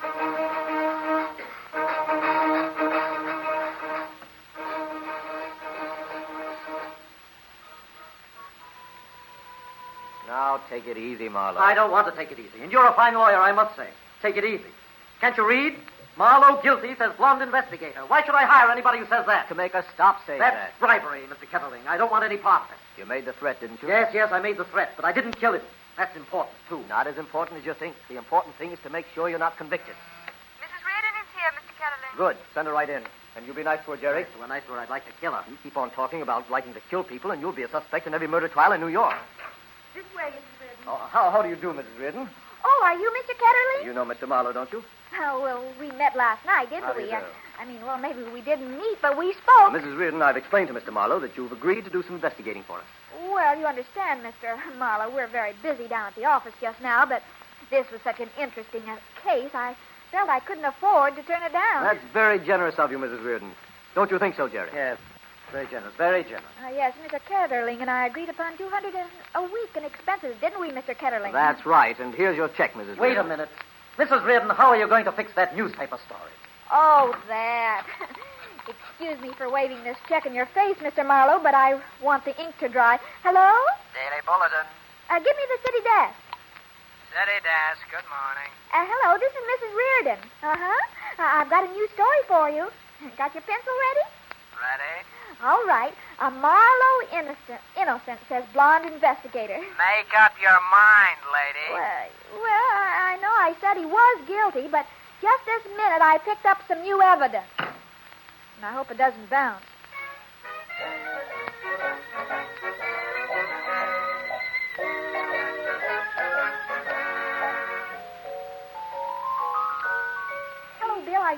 I'm home. Why'd you repeat that crack of Marlowe's to the reporters?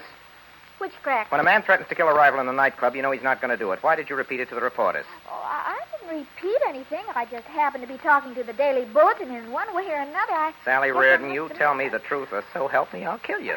Everybody wants to kill somebody lately. Have you noticed? Sally. Well, I told him I was going to get some publicity, or rather, I told you I was going to get publicity. And, well, after all, Marlowe did say But it. he was drunk, and I'm supposed to be working for the district attorney, not trying cases in the newspapers.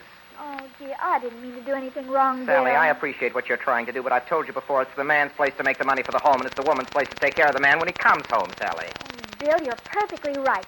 And to prove it, I'm going into the kitchen right now, and I'm going to get you the best supper you ever had. How do you want your coffee, weak or strong? Strong. I've got things to do tonight. What things? I thought you were going into the kitchen. But, Bill, a wife should take an interest in what her husband is doing, don't you think? No. Are you and the DA going to arrest anybody tonight? No, but I'll tell you who the DA would like to arrest. Who? You.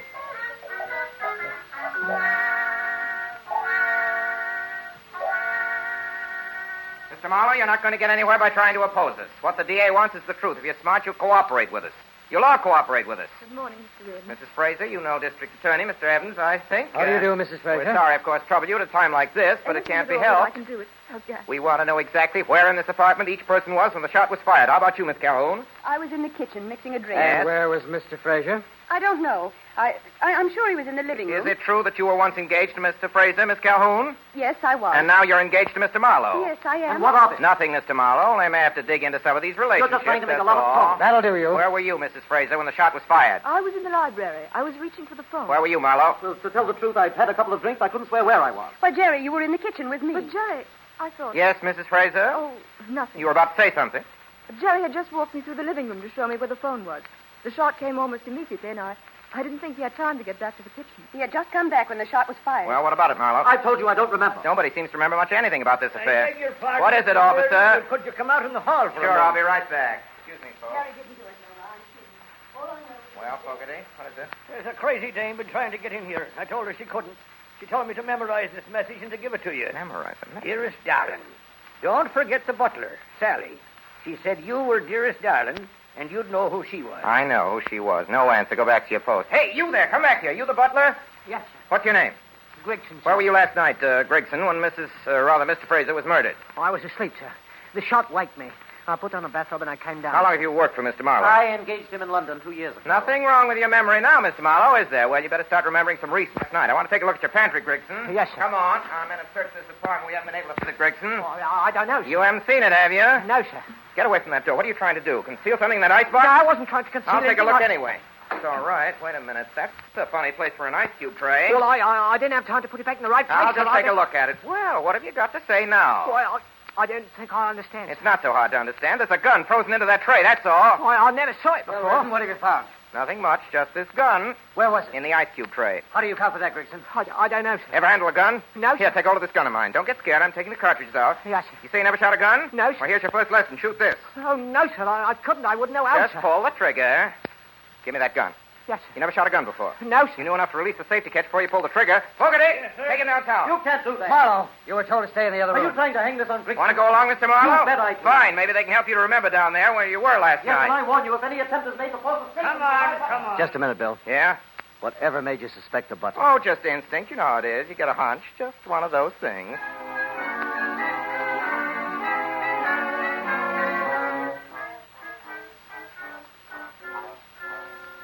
Sorry, miss. District Attorney's busy. Well, will you please tell him that Mrs. Reardon is here? I'm sorry, you'll have to wait. You'll have a chair, please. Why, how do you do, Mr. Reardon? Oh, Mr. Shane, fancy meeting you here. Can I sit next to you? I wish you would. Tell me, Mr. Shane, what is a high-class restaurant owner doing in the district attorney's office, if I may ask? Oh, I get around. Say, I hope you aren't here to complain about my husband's check. No, that hasn't bounced yet. What might you be doing in the district attorney's office, if I may ask, Mrs. Reardon? Some new clues on the Fraser murder? How did you know? Oh, I've been following you. You've been following me. In the papers. Oh. But I understand that you no longer think Jerry Marlowe is guilty. Oh, no. That first story I gave out was just a red herring. Suspect the butler? Oh, no, it's never the butler. When you've read when you've handled as many detective cases as I have, you know it's never the butler. Oh, they always look guilty, but it turns out they never are. They found the gun on him. Oh, they always do. That's just to throw you off the track. Now, no, there's just one clue that may be worth... Mr. Shane, Maybe you can help me. I'd appreciate the opportunity. Just what was in that envelope that Anne Calhoun gave you the other night? Envelope that Anne Calhoun gave me? The night I was in the Skyline Club with my husband. I don't know what you're talking about. Jane. Yeah, hello, Mr. Evans. Jane, I'm sorry, but I won't have time to see you. When I called you the other night, you said to be sure and drop in Yes, this morning. I know, but that was before this Fraser case turned up. Come in and see me next week sometime. All right, I'll call you when I'm ready for you. Okay. Goodbye, Mr. Reardon. Goodbye, Mr. Shane. Think it over. Oh, could I have a moment, please, Mr. Evans? I must talk to you. I have some very important clues. I've been reading all about your clues. Oh, but this is a new one. Yes, tell them to your husband. Maybe he'll listen to you. Oh, no, you see, he isn't speaking to me these days. Yes, smart fellow, Reardon. You know, Mr. Evans, I think he's mixed up in this case. Who, your husband? No, Mr. Shane. As it happens, I was talking to Shane over the telephone just about the time the murder was committed. What do you think he was doing? Holding a receiver in one hand, a revolver in the other? Maybe he's a ventriloquist. Look, Mrs. Reardon, I have great sympathy with your husband, greater now than with any man I have ever met. And if you don't stop butting into this case... trying to help serve the ends of justice. The ends of justice have gotten along very well now until without you. So will you please go away? All right.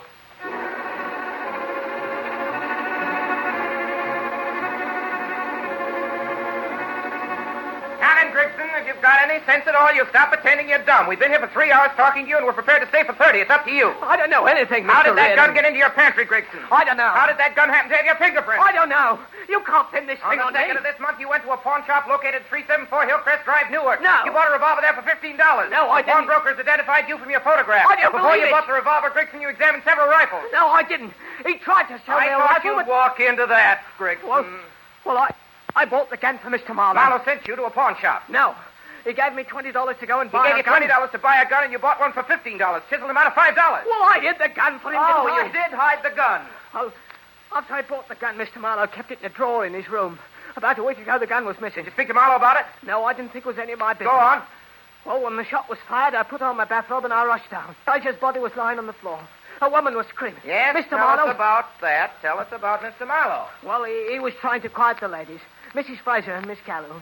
I saw a gun lying by the French window. The gun you bought at the pawn shop? Yes. I picked it up and I slipped it in my bathrobe and I hid it in the pantry. Marlowe told you to hide it. No. What did he say when you told him where it was? I didn't tell You expect us to believe that? I don't care what you believe. It's the truth.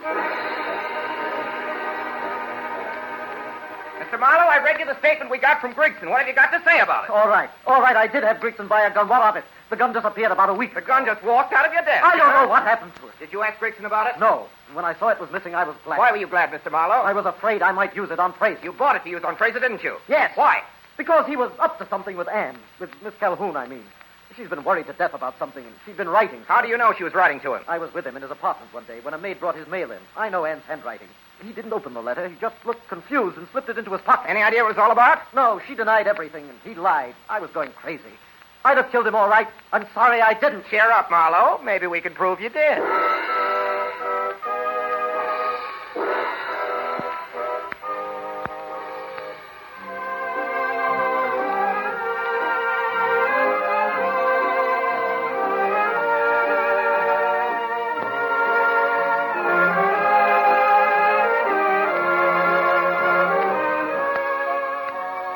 You are listening to Orson Welles and the Campbell Playhouse presentation of There's Always a Woman with Marie Wilson. This is the Columbia Broadcasting System.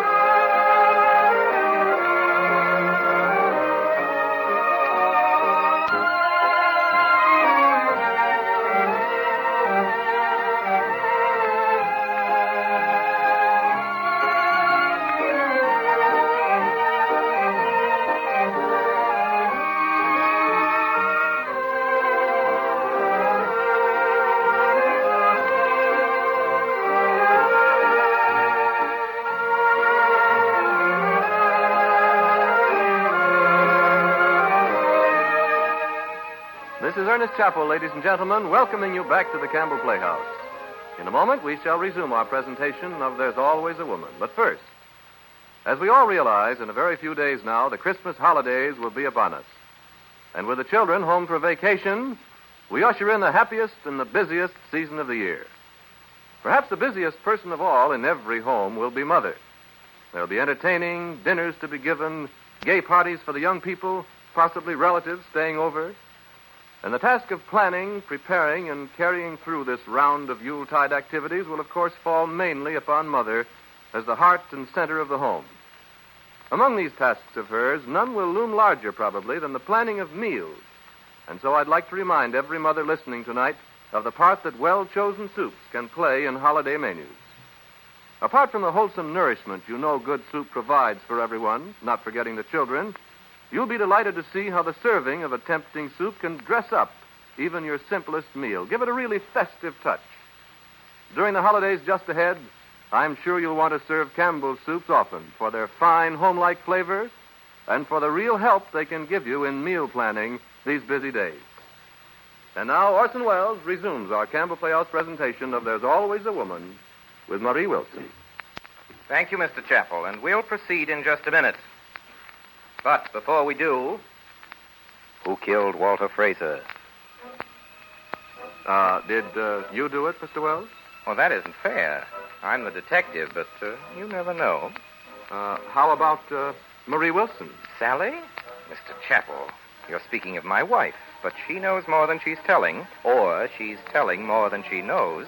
Why, Bill, I never knew you cared. In fact, I think there's less to Miss Wilson than meets the eye. Well, how about me? Who are you? You know perfectly well, Orson Welles. I'm Ray Collins, heavily disguised as Nicky Shane, the gambler, and I'd like to know what Grigson the butler was doing with Marlowe's revolver in the ice cube tray. Everett Sloane, you're playing Grigson. Now, just a minute, Ray. I must warn you, Everett Sloane, that anything you say will be held against Grigson. Well, I don't want to name any names, but the gun belongs to Edgar Barrier, who's playing Marlowe. Yes, but I don't keep my guns on ice.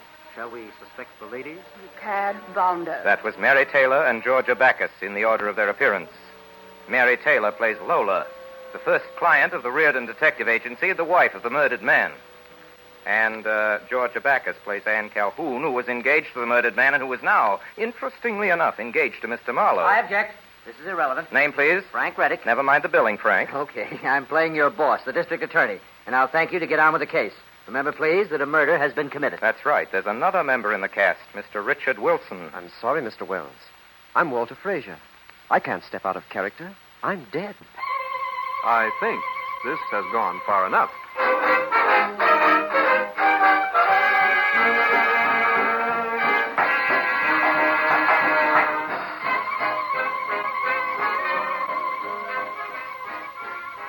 Hello? Mr. Ketterling, please. Oh, hello, Mr. Ketterling. Oh, I've marvelous news for you. I tried to get you earlier, and then later I was out myself shopping. I just got in this minute. The good news, well, it's not exactly good. I mean, well, it looks pretty bad for our client, poor Mr. Marlowe. Yes, but don't you worry. I have a plan if I can get rid of my husband. I'm starting out at 8 o'clock, and... No, I can't tell you yet. Well, because I'm not quite sure what the plan is. Goodbye, Mr. Ketterling. All right, you dirty little double-crosser. You heard the phone call? I heard part of it. I wasn't interested much. Oh, you weren't interested much. No, after a man has discovered his wife is double-crossing him, nothing she can say can interest him. And besides, the man at headquarters is listening in and taking down the full conversation. You mean these wires are tapped? In a way. Then you know everything? No, I'm not that good, but I do know that Ketterling and Marlowe have hired you. How did you find that out? I'm the smartest detective in town. You told me so yourself once. Of course, that was before you thought you were the smartest detective in town. Anyhow, I got some clients. Yes, you got one client, a potential murderer. Is that so? To me, the most convincing proof that Marlowe was guilty is that he hired you. Only a desperate man would do that. But he's not guilty. That's your story, and you're being paid to think it. He had his man buy a gun in order to kill Fraser, and Fraser was killed. That adds up, doesn't it? No, it doesn't add up. The gun was stolen from him a week ago. Can you prove that? No. But I'm going to. You haven't got a chance. Well, if I do, will you admit that I'm a better man than you are or am? Well, anyway, just as good. You bet. I know when I'm licked. Well, I must be running along. I suppose I ought to warn you that wherever you go tonight, you'll probably be shadowed by one of my men. Oh, that's not fair, Bill. All fair in love and war. Hey, this is war in a way, isn't it? But it's love, too, I guess, or I'd have divorced you long ago. So long, dear. Oh, so long. Oh, as a matter of fact, I'm going out, too. Oh, Bill. Yeah? Doesn't this remind you of the Civil War stories, you know, where the northern captain falls in love with the beautiful southern spy? A little. Oh, and when you get back home, if you're not too tired, dear, I wish you'd go through my dresser and look over my socks. I think some of them need mending. Oh, that's what I like about you, Bill. You're so romantic.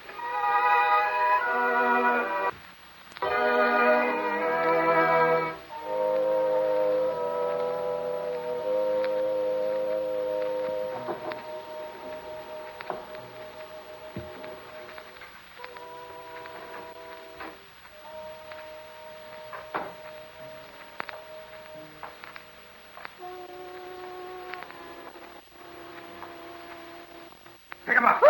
One move and I'll plug you. Gee, I'll go. Geez, I didn't know anybody else was here. You'll ever leave this room alive. Oh, I'm married to the greatest detective in the whole world, and he'll track you down to the end of the earth. You don't mean Bill Reardon. Oh, Bill. Yeah, I was never so glad to see anybody in my whole life. Lucky for you I was here. That fellow would have plugged you. Ooh, my legs are shaking. I was really scared. I'm glad you have that much sense. What are you doing here in Mrs. Fraser's apartment? Same thing you are, looking for clues. Sally, you're starting to get silly. Why don't you go home and mend those socks I told you about? There's Might a as lot well of do them in our the dresser, searching Sally. together. If you find a clue, you tell me, and if I find a clue... I know. If you find a clue, you'll tell the newspapers. Well, why don't you answer it? You're crazy. All right, I'll answer Hey, it. come here. Hey, let go of my wrist. You nitwit. I think you would have answered it. Well, it might be a clue now. We'll never know who was calling. That's right. Now, whoever was calling thinks this apartment is empty. I've got a hunch that's why the call was made. Oh, I never thought of that, Bill. Sure. Now, from now on, every time I hear a phone ring, that's the first thing I'll suspect. You talk too much. Oh, this is Mrs. Fraser's dresser, all right. Look, Bill. Her stockings aren't any better than mine. Are you searching or are you sightseeing? Look at that perfume. Isn't it lovely? That's lovely. That's the kind she wears, all right. Wonder what it is. Embarrassment number 5. Oh, buy some from me for my birthday, will you, Bill? It's only $25 an Will ounce. you stop drenching yourself in that perfume, you little thief? All right. Hey, where are you going? Going back into the living room. Well, I'll stay here. I'm going to take a crack at that wall safe. I'll bet there's a lot of clues in it. Suit yourself. Take a crack at the wall safe. You never open it. 3, 69, Never open a wall safe. 90, 100, 101, 200. Hey, what's that? It's a radio. Radio. Well, turn it off, you idiot. A radio. I thought it was a wall safe. A radio. I almost feel sorry for Marlowe having to work for him. Well, anybody can make a mistake. Not as many mistakes as you make, I promise. What's that? He's trying to get in. Count that light quick. Yes, get back to these curtains. Come on.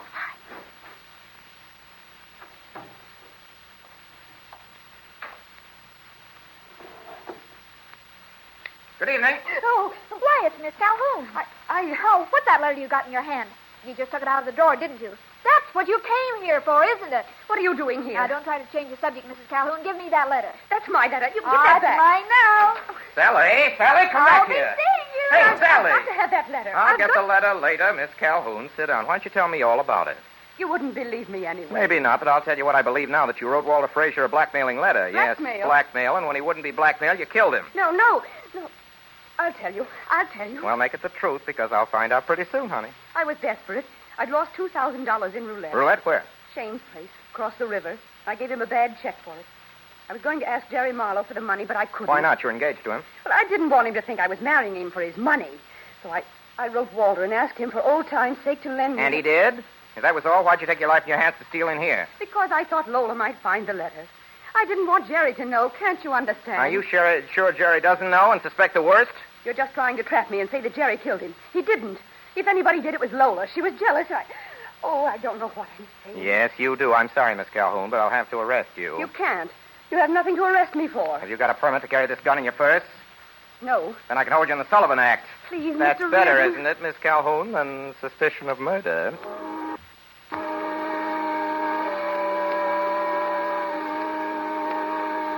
Hello? Cartwright Apartment? Miss Lola Frazier, please. Just tell her operator number 7 is calling. Oh, hello. 376? I'd like to make an appointment to see you. Well, I've come across a letter that I feel sure will interest you. 9 o'clock is fine. At your apartment? Thank you. 376. I'll be there.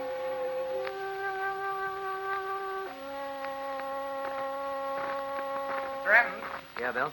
I had a dictograph put into Mrs. Frazier's apartment early this morning. Well, She's I talking did. to somebody right now. Now, listen. All right. There it is. See? How's that? Yeah, a little higher. All right.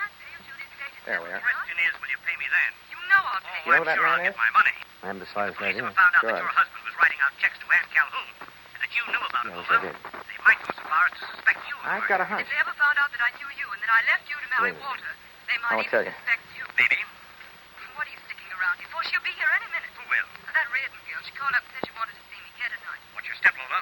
Don't say a I thing. know that voice. Because even if you say hello to her, that dame thinks she has a clue. The wrong clue, but a clue. You better go out I'd like the you back to way. keep it She to might yourself. recognize you. Okay. So long, Lola.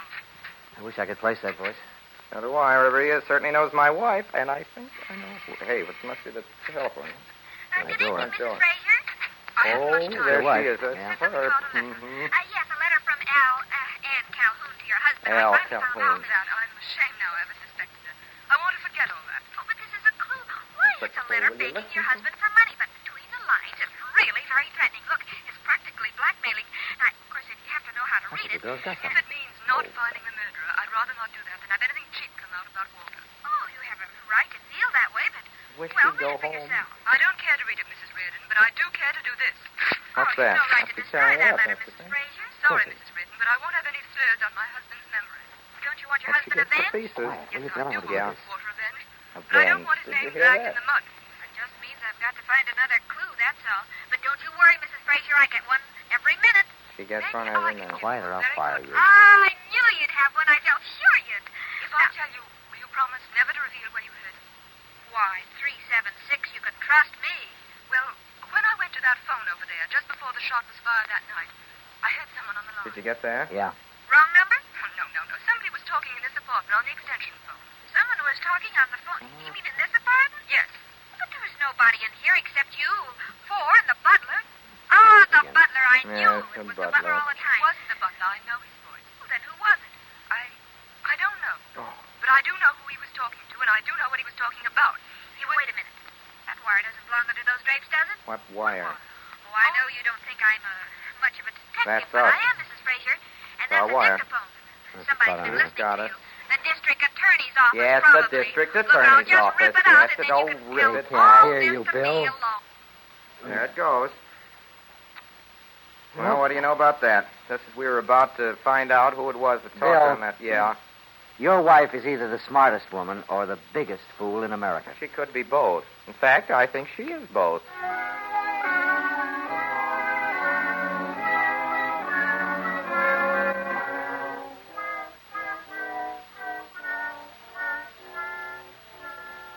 Mrs. Fraser, we know there was a man in your apartment earlier this I evening. suppose it was that dictaphone. Never mind, we heard him. Who was he? You might as well tell us.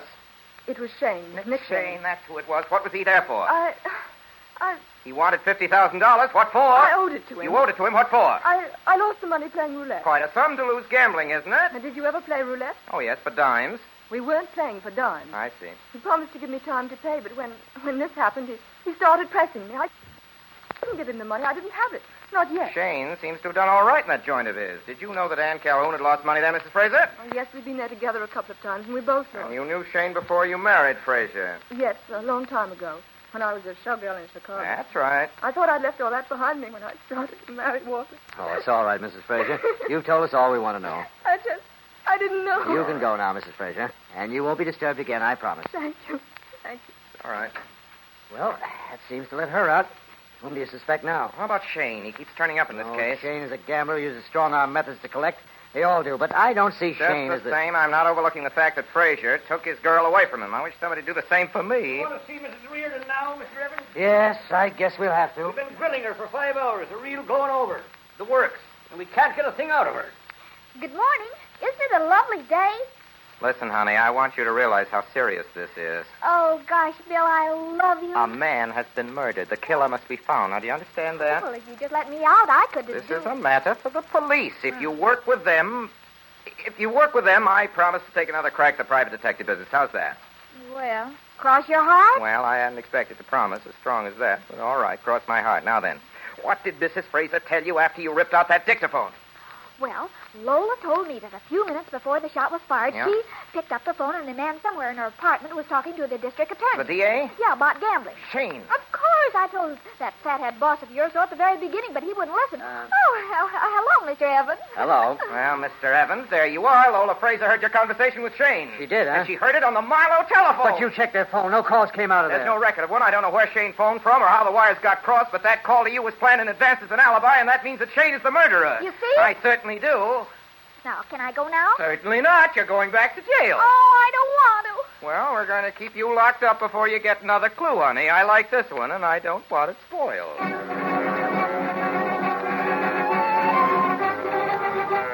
Arrest Nick Shane, wanted for murder. Calling all cars. Arrest Nick Shane, wanted for murder. 40 years, dark complexion, slight build, Armed and desperate, take no chances. Calling all cars. Calling all cars.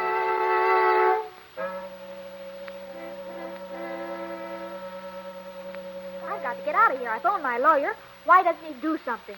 Sometimes your lawyer can't get here right away, Jerry. I've been here in this jail 4 months waiting for my lawyer. But I've got a job to do. I'll beat them on this case if I have to burn for it. The nerve, putting me in jail so he can solve the case on my clue. What are you in for, Jerry? For a murder that I'm going to commit.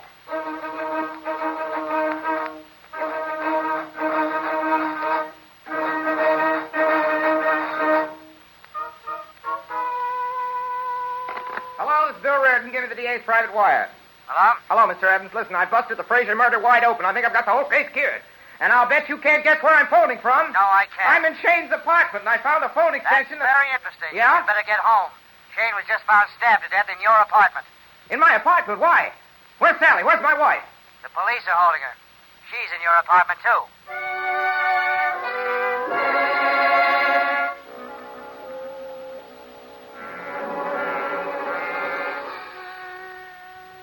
Well, it looks tough, Mrs. Reardon. Your cellmate down at the jail tells them you said you'd get someone or other if you had to burn for it. Gee, I was just kidding, officer. Well, that's no way to kid. Whew, say, is all that perfume on you? No, it was on Shane. The place was just reeking with it when I came in. I'll say it was reeking. Where are you going? Gee, I'm awful weak in my knees. All right, so you're awfully weak in your knees. Well, there's some smelling salts in the bathroom. I can go in alone, can't I? Well, I guess so. You guess so? Hey there, you can't do that. I'm going to break down the door, lady. I tell you, I'm going to break down the door. All right, lady. I'll teach you to play trick back. Where? What do you know? Hey, lady, come back here. You'll break your neck on that water pipe. Lady! Lady!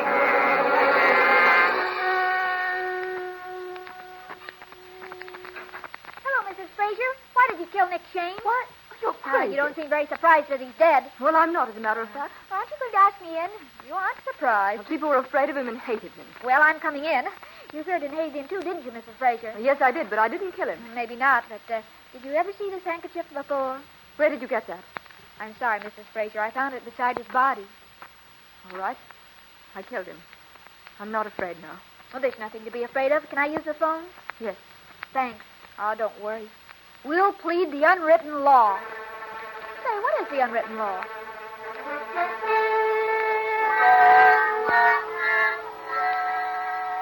Darling, are you sure you're all right? Of course, here's a confession. Did you sign this, Mrs. Fraser? I did. Sally, how on earth did she you came up to my apartment to see me with no intention of killing anybody. She was minding her own business, but this man, Shane, followed her and made a row just because she told me he was guilty. Then he pulled a knife on her. One word led to another, and there you are. It's all in the confession. Well, let's go. I'm ready. Ready for what? For the truth? Oh, Bill, darling, I just told I know you just told me. Now I'll tell you. Walter Fraser wanted a divorce. His lawyer will swear to that. Mrs. Fraser wasn't satisfied with the settlement he offered, much less than a widow would receive. Mrs. Fraser, you offered Shane $50,000 to kill your husband. That was a gambling. Yes. The books show that you never lost more than $200 at roulette. Shane shot your husband standing on the window ledge outside your library. Shot him in the back while you were talking to him. The others were in the kitchen. 2 days ago, Shane started pressing you for the money, threatening you. You began to realize the $50,000 would only be the beginning. You killed Nick Shane deliberately. It was premeditated murder. No. He had a knife. He found out somehow that I told him about the phone call. His alibi. I had to kill him. All right, take her out, Fogarty. Yeah, take her out. Come along now. Come along now. What a client. Congratulations. And now, Mrs. Reardon, if you don't mind telling me, how did you ever suspect her? Come on, let's have it, Sally. Well, when I got home, the apartment was still full of her perfume, and then when I accused her and she didn't ask any questions, how he was killed or when, well, I just knew she'd done it. And you got a confession out of her with no more to go on than that? Well, I pretended I'd found her handkerchief beside the body. Where did you find it? In her purse. I resign. From now on, Mr. Evans, I'm her office boy.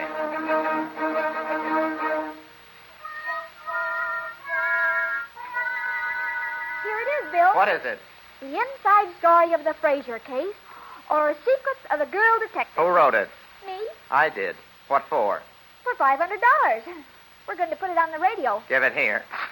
Oh, you're tearing it up. I certainly am. All right. What's $500 to us anyway? $500, no matter who says it. But, Sally... Oh, but, Bill, I wasn't going to give them any real inside dope. Sally, I'm crazy about you, but there's one thing that bothers me. If you're ever found murdered, there'll never be anyone to prove that I didn't do it.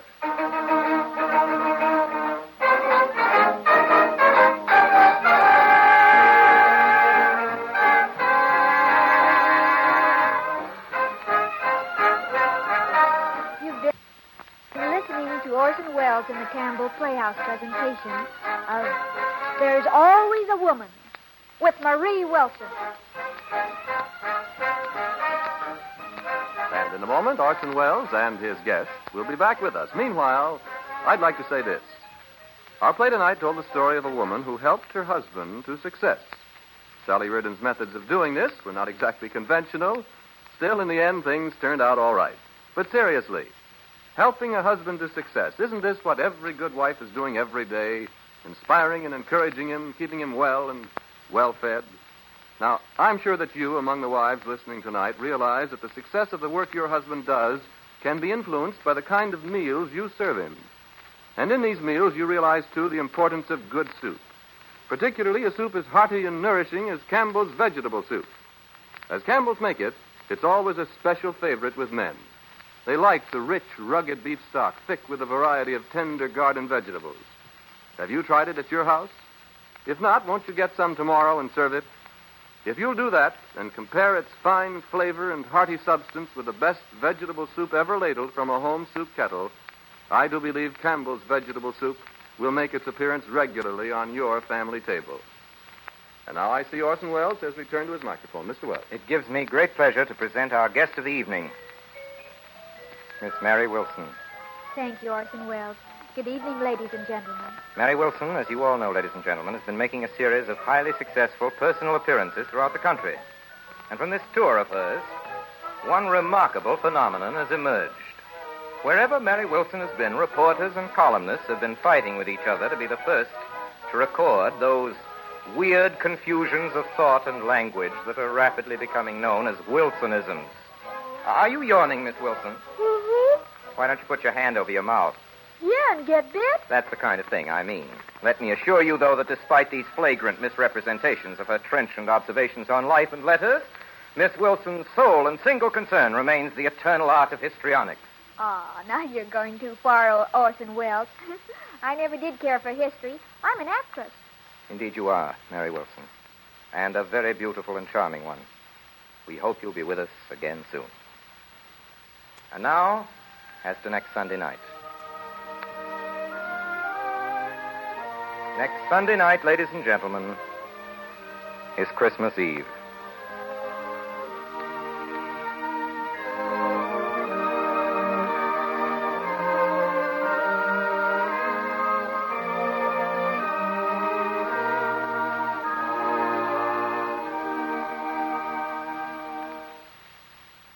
And it came to pass in those days that there went out a decree from Caesar Augustus that all the world should be taxed.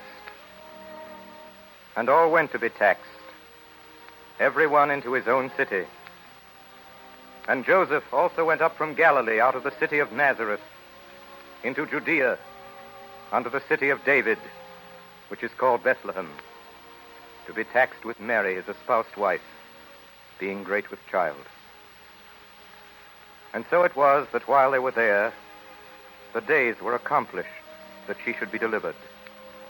And she brought forth her first son, and wrapped him in swaddling clothes, and laid him in a manger, because there was no room for them in the inn.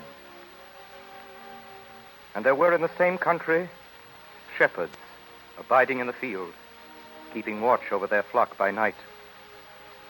And lo, the angel of the Lord appeared before them, and the glory of the Lord shone round about them, and they were sore afraid. And the angel said unto them, Fear not, for behold, I bring you good tidings of great joy, which shall be to all people. For unto you is born this day in the city of David a Savior, which is Christ the Lord. And this shall be a sign unto you. You shall find the babe wrapped in swaddling clothes, lying in a manger.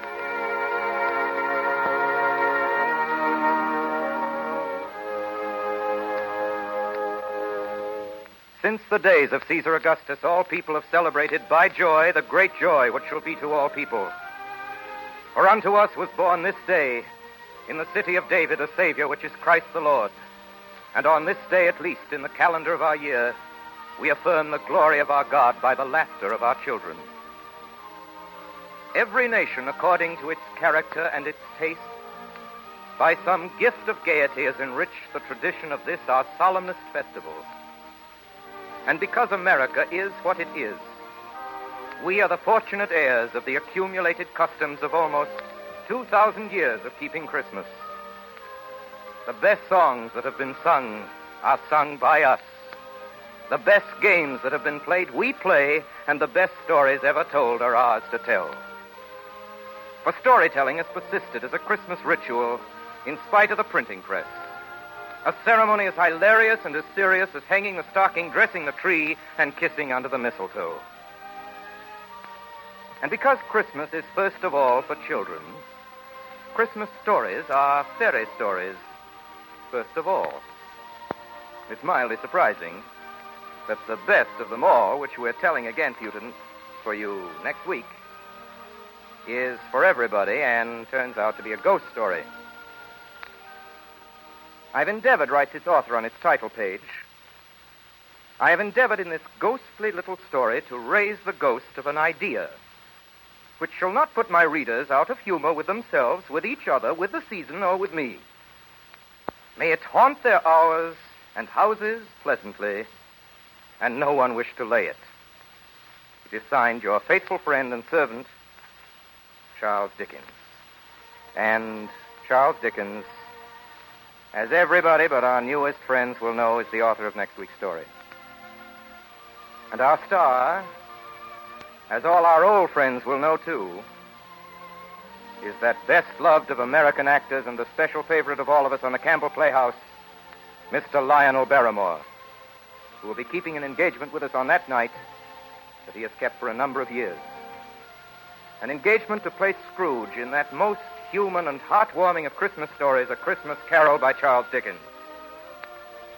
This will be the 5th Christmas that Campbells have chosen this good old tale as their Christmas present to their friends. But I think that this year, perhaps more than ever, it becomes clear how direct and how all-important is the message that Charles Dickens gave the world in that little story. Wherever, anywhere in the world, people pause next Sunday night to listen to Lionel Barrymore and A Christmas Carol, there will be people a little kinder, a little happier, a little more at peace with themselves and their neighbors.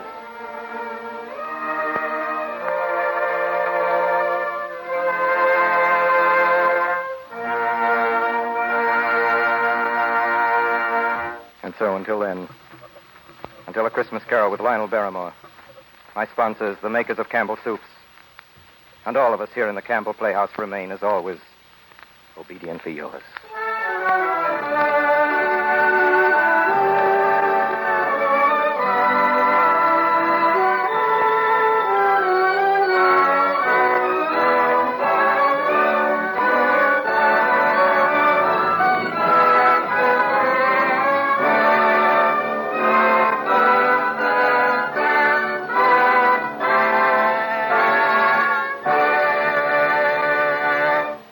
The makers of Campbell Soups join Orson Welles in inviting you to be with us in the Campbell Playhouse again next Sunday evening when we bring you our 5th annual presentation of Charles Dickens' immortal story, A Christmas Carol, starring Lionel Barrymore in his favorite role as Ebenezer Scrooge.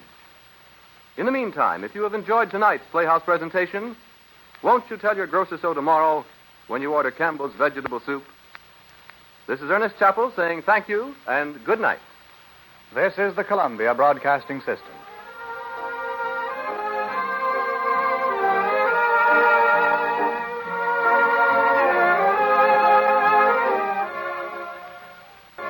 Well, Silver, wait those thrilling days of yesteryear with the Lone Ranger up next.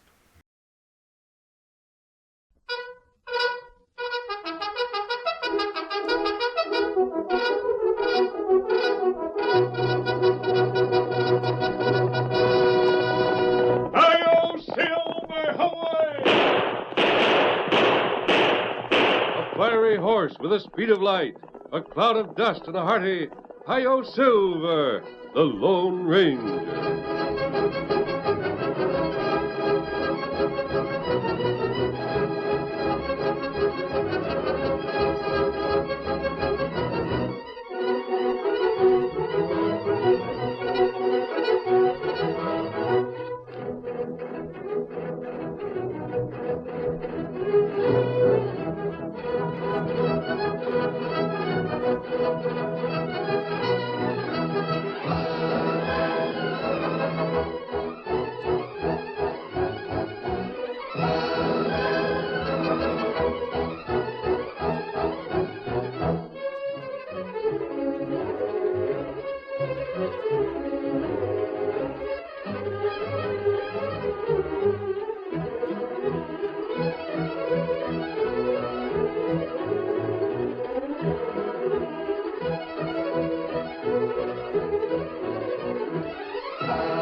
At the close of the Civil War, government troops were sent to the western United States to put down the Indian uprisings and protect the honest settlers from the bands of outlaws that roamed the new territory. But officers and men were untrained in frontier warfare, and their task might have proved too much for them if it had not been for the masked rider of the plains. It was his strength and courage, his daring and resourcefulness, his knowledge of the country, that blazed the trail for justice and finally made possible the winning of the West. Return with us now to those thrilling days of yesteryear. From out of the past come the thundering hoofbeats of the great horse Silver. The Lone Ranger rides again. Come on, Silver! We're heading for Little Osage. There's going to be trouble. Hi-yo, Silver, away!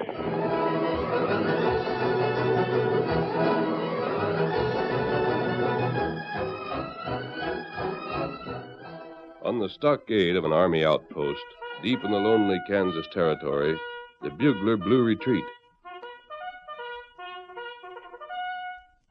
The color guard lowered the flag as the notes rang out, and the setting sun cast a last gleam on the waving banner. The bugle call ended. A cannon fired the evening salute. Sunset, Captain. All present and accounted for. Very good, Lieutenant. Prepare to close the stockade gates.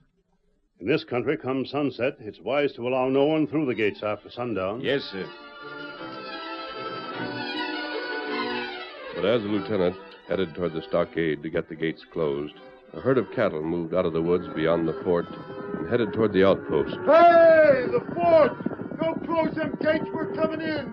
We in time, Larkin? Well, just stay flat your horse. So as you see, we got 10 men riding in there. Boys is ready to start shooting as soon as we get inside. I'll give you the signal by firing the first shot. We ain't in yet. Hey, the fort! We gotta come in. Larkin from upriver. Indian rousted me out. Gotta save my cattle. Yes, sirree. Get up, you longhorns, on the prod. We getting in, Larkin? Yeah. In the darkness of the dust, these stairs are raising, makes it hard to spot the boys. Just like we figured. Get your guns ready. We're going into the fort. Get up there. Come on, you ornery Fort-to-get critters. Inside. Hurry him up. Get him in. We're coming, mister. Get up there. I can't see you for the dust, mister. Is that all of them? Yep. Reckon we made it. You close the gates, then. Hey, can't you calm them cattle down? They're tromping all over everything. Still on the prod, I reckon. They're driving them so hard they're nervous. Hey, you ain't got many soldiers here, have you, mister? No more than a dozen, but... Who's in charge of this herd? Get these steers under control. They're riding all over the place. Yes, sir, Captain. But first, I'll do this. What the... A gun? All right, Bulger, start shooting. We got them by surprise. Get those soldiers. Shoot them down. An attack. Captain, no! No, you don't, Captain. What in thunder? You've wounded the lieutenant. Yeah, don't reach for your sidearm, Captain. We're taking over this fort, savvy? We're taking it over right now.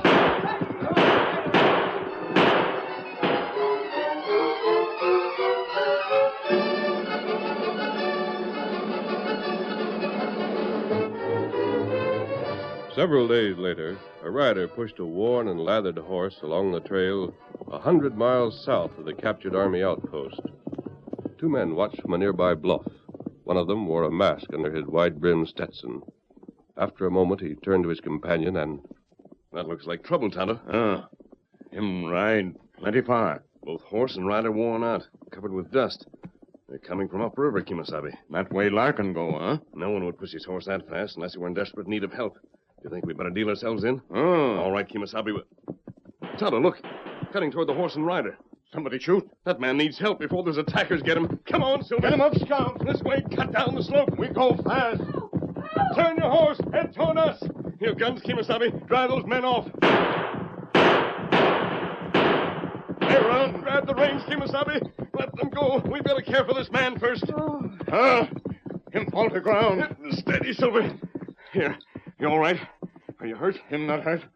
Tonto. Tonto, this isn't a man. It's a woman.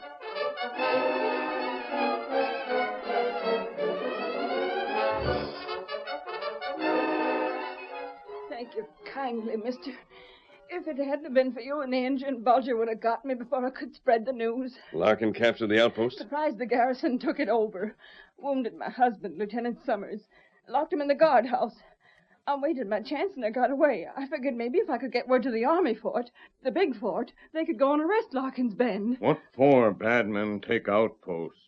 Me not savvy that. I think I know the reason. It's the fur trappers. Isn't that so, Mrs. Summers? Mister, you got a bullseye on that guess. It sure is. Huh? And this time of year, the fur trappers come out of the northwest, heading for the Mississippi. That's right. They sell fur skin at Big River. They pass right by that army outpost. Larkin plans to dress his men in uniforms and take the trappers by surprise. Those furs are worth plenty of cash. That's it. Tonto, you stay here with Mrs. Summers. Take care of her. Me do it. Here, Silver. Silver can get there in no time. You rest up. We'll be back. Adios. Adios, Kimasabi. Adios, masked men. Adios. Bring them as fast as you can. We've got to save the outpost. If the soldiers can be brought, Silver and I'll bring them. Now, come on, Silver, old boy. Harold Silver, away!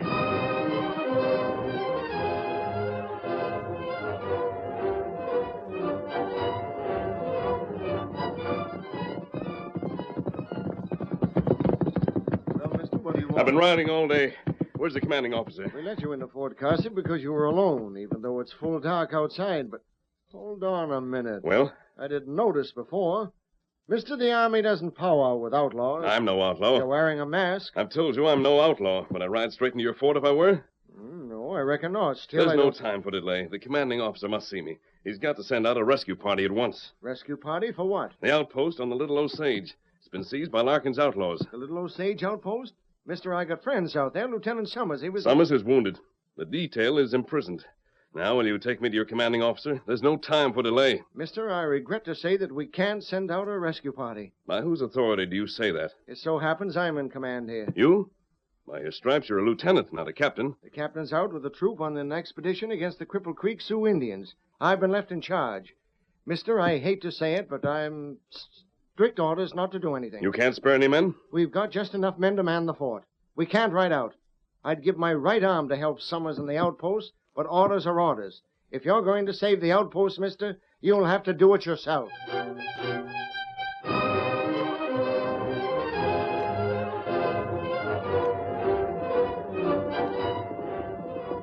Injun, there's a horse coming from the fort. That can't be the masked man. That's friend. But it's barely sunrise. He couldn't have reached the fort and back. Silver run plenty fast. That's him all right. Kimasabi. Masked man, you've been to the fort? There and back, Mrs. Summers. But it's no use. But where are the soldiers? Where are the men to roust those skunks out of the outpost? That's what I'm trying to tell you, Mrs. Summers. The main force is out after marauding redskins. Only a handful remain.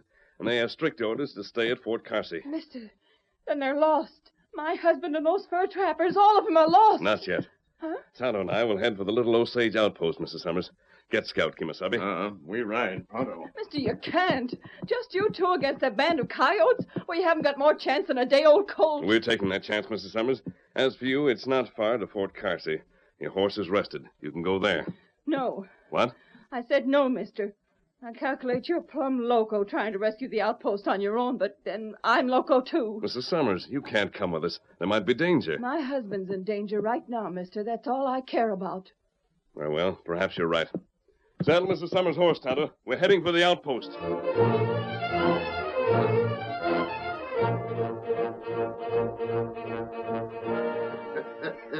Well, Lieutenant Summers, it sure strikes me funny to hear you making threats. Larkin, how long do you think you can get away with seizing the outpost? Take it easy, Summers. You got a wounded arm. There'll be a rescue party from Fort Carsey. That's enough. You're going back in the guardhouse with the rest of them soldiers. I prefer it. Oh, no. First, you got to tell me what I want to know. I refuse. You'll answer me, savvy. Now, once more, when does the fur trappers come past here? When are they trekking them skins to the big river? Wild horses won't drag that out of me, Larkin. I Go ahead, use a whip, use anything. I still tell you nothing. Tough as a catamount, ain't you? I'm a soldier, and when my wife reaches Fort Carsey, they'll come a-running in. Well, I mean... You needn't pull up, Summers. I know about your wife sneaking out of here. Huh? How'd you let something slip, huh? Sure she skipped. Headed right for the fort. But I sent Bulger and one of the boys after her. I don't believe it. That much you don't. You didn't catch her? What difference is that? Yes, Summers. Yeah, come to think of it, we did catch her. You're just saying that. Yeah. I'm saying it's true.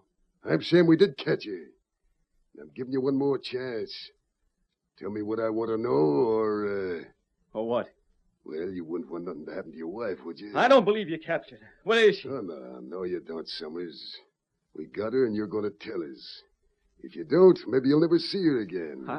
Of course, if you want to gamble that I ain't telling a straight story, that's your lookout. Oh, no. No, I can't take a chance. For Betty's sake, I can't. Sure not. Now, when's the fur trappers due? Speak up. Well, it'll be around... Well, what's eating you? Give me the answer. Yeah. Yes, What are you staring at? What's out of that window? What? An arrow? Come whizzing in through the window. Hey, give me that. You're welcome, Larkin. A piece of paper fastened to the arrow, huh? You don't have to read it, Larkin. I already saw it. So you tried to fool me, huh? I don't savvy. Told me you captured my wife. Well, I won't tell you about the fur trappers because you haven't got my wife. That note says she's free. Understand? Free. If I knew who wrote that note and shot it in here, I'd...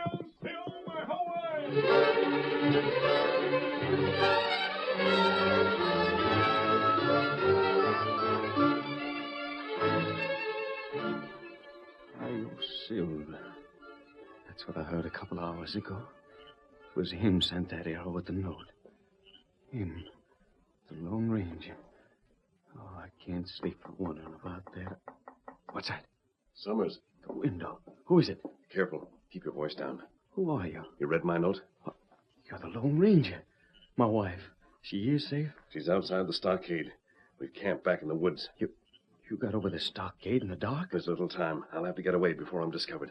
Summers, when are the fur trappers due to arrive? Day after tomorrow, about. I didn't tell Larkin. Day after tomorrow. Not much time, then. Not much time. Mister, what about Fort Carsey? What about the garrison? No use, Summers. The entire troop, except for a detail, is out hunting the Sioux. Oh, begin to savvy. You'll have to play a lone hand, eh? Summers, how many soldiers are in the guardhouse with you? 6 is all that'll left. 6. Larkin has 10 men, all expert shots. Yeah. It can still be done, Summers. I have a plan. But that plan won't work unless I can depend on you. Kimasabi. Tonto, what's wrong? Heap trouble. You come. Pass. Trouble? Injun, you mean that... Tonto, Larkin's men didn't find the rope over the stockade. That's right. They find rope. Hey, Larkin! You hombres, turn out! Listen. There's somebody in the post! Somebody got over the wall on the rope! What we do? Get away from the guardhouse, Kimasabi. It's dark, thank heaven for that. Our only chance to get away is to make sure that darkness protects us. This way. Get lights! Scout around! Watch the gates and the fence! If you see any strangers, shoot to kill! Underration. The Lone Ranger ain't got a chance.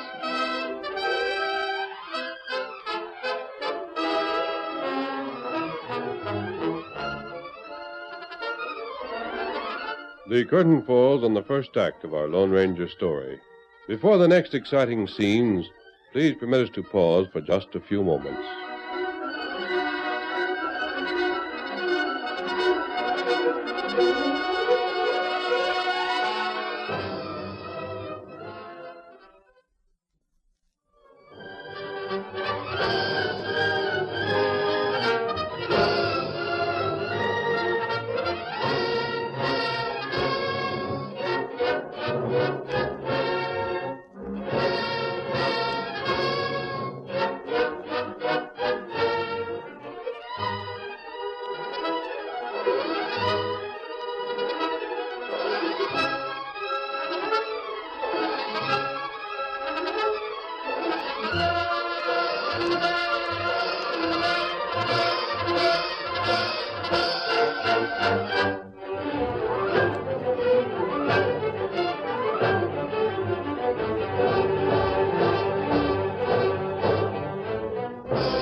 Now to continue our story.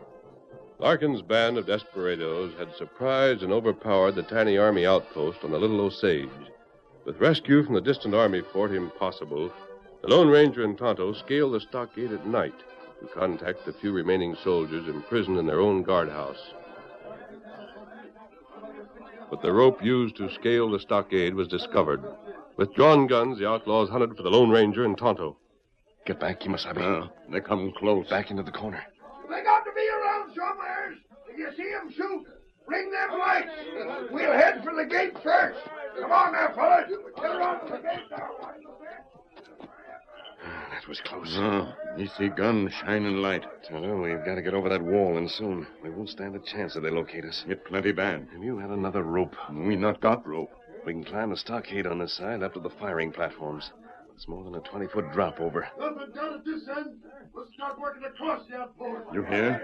They come this way. Tonto, wait here for me. Huh? I won't be a minute. I've got to go back to the guardhouse and tell Summers the plan we decided on. What good plan? We not get out. I won't get another chance to tell him. Stay here. If they come too close before I return, don't wait for me. Get over the wall any way you can. We go now. They come. Understand, Kimasabi? Don't wait for me. No. Friend in trouble. Tonto not leave. Do as I say, Tonto. If anything goes wrong, try to get away. I'll be back. No. Tonto not leave. Friend in danger. Tonto wait.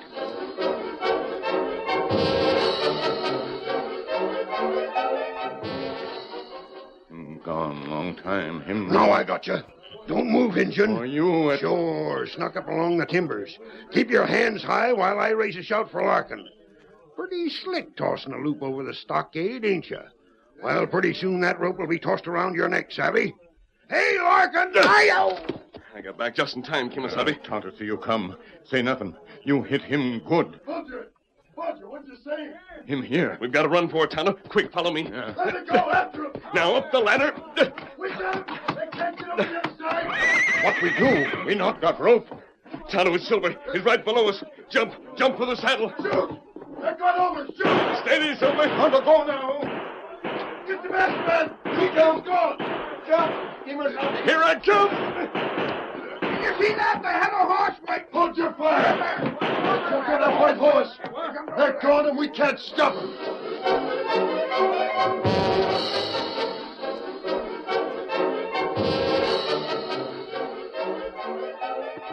Injun, where's the masked man gone to now? He'll be back soon. When I heard all those shots the night before last, I figured you were goners, both of you. Bullets come plenty close. And then you come riding out of the darkness on that white horse. I tell you, it sure made me feel a lot better. Friend got plan. It's mighty hard, though, waiting with my husband in the stockade wounded. Oh, him better now. Him not hurt bad. Oh, you and the masked man have been saying that. Are you sure you aren't saying it just to make me feel better? Tonto tell truth.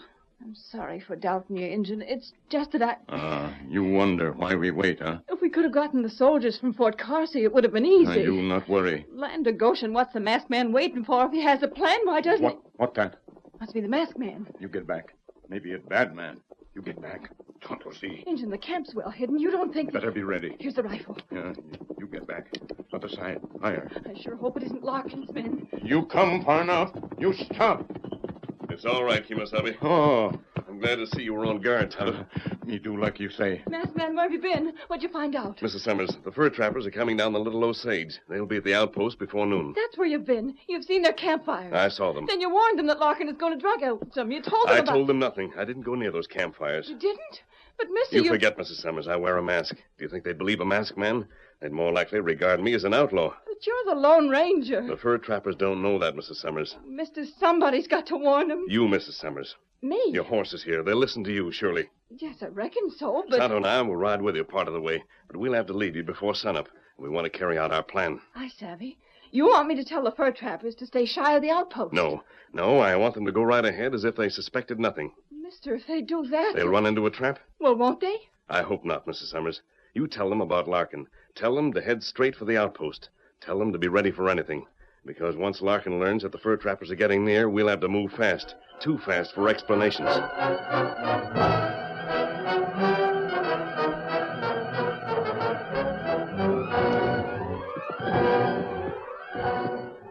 Woman gone plenty long now. Why we wait? Keep watching, Kimasabi. Sun already up in sky. We're hidden by the trees, Tonto. We can see the outpost from here. No preparations made yet. That means they haven't learned about the fur trappers. They must have men out watching for them. We wait for that? For that and something else. Tonto, Larkin's one chance of surprising the fur trappers is to make it appear that everything is all right inside the army outpost. He savvy that. That means Larkin will have to use soldiers' uniforms for his men. He'll have to keep the stockade gate open in the daytime, so the fur trappers will see that everything is in order. And where will Larkin get those uniforms? Only one answer, Kimasabi. The soldiers in the guardhouse. What you mean? Before the fur trappers arrive, Larkin will open the guardhouse to get the uniforms from the prisoners. When that happens, we start moving. Now me savvy good. And we'll have to go at top speed to get into the outpost before Larkin realizes what we're doing. We'll have to get in fast and get to the soldiers while the guardhouse is still open. That's plenty hard to do. It's the only chance to capture these outlaws. Summer knows of the plan. He's ready for it. It may work, and then again it... Listen. Him come fast. He's going to pass right by us. Not a sound, Silver. Stay quiet, Scout. Look, Kimasabi. It's Bulger. Ah. He's got news. We stop him. No, Tonto. No, we're letting him go right on by. Right into the post. We're going to wait.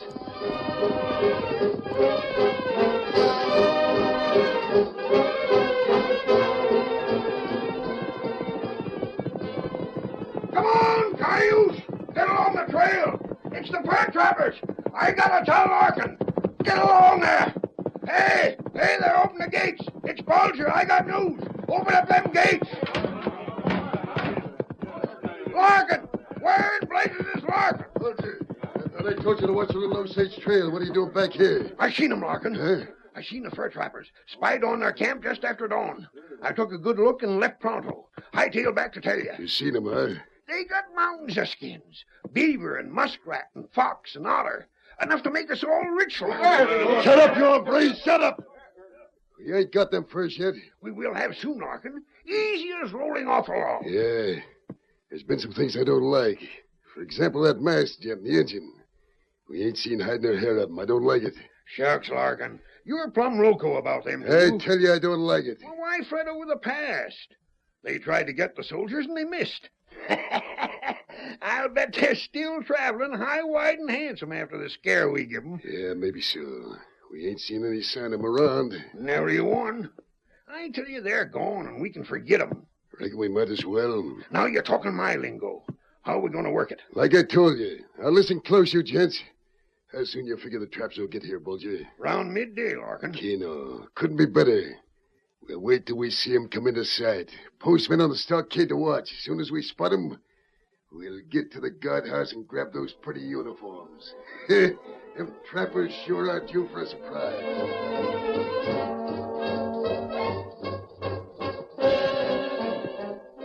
It's almost noon, Kimasabi. From here we can see the outpost.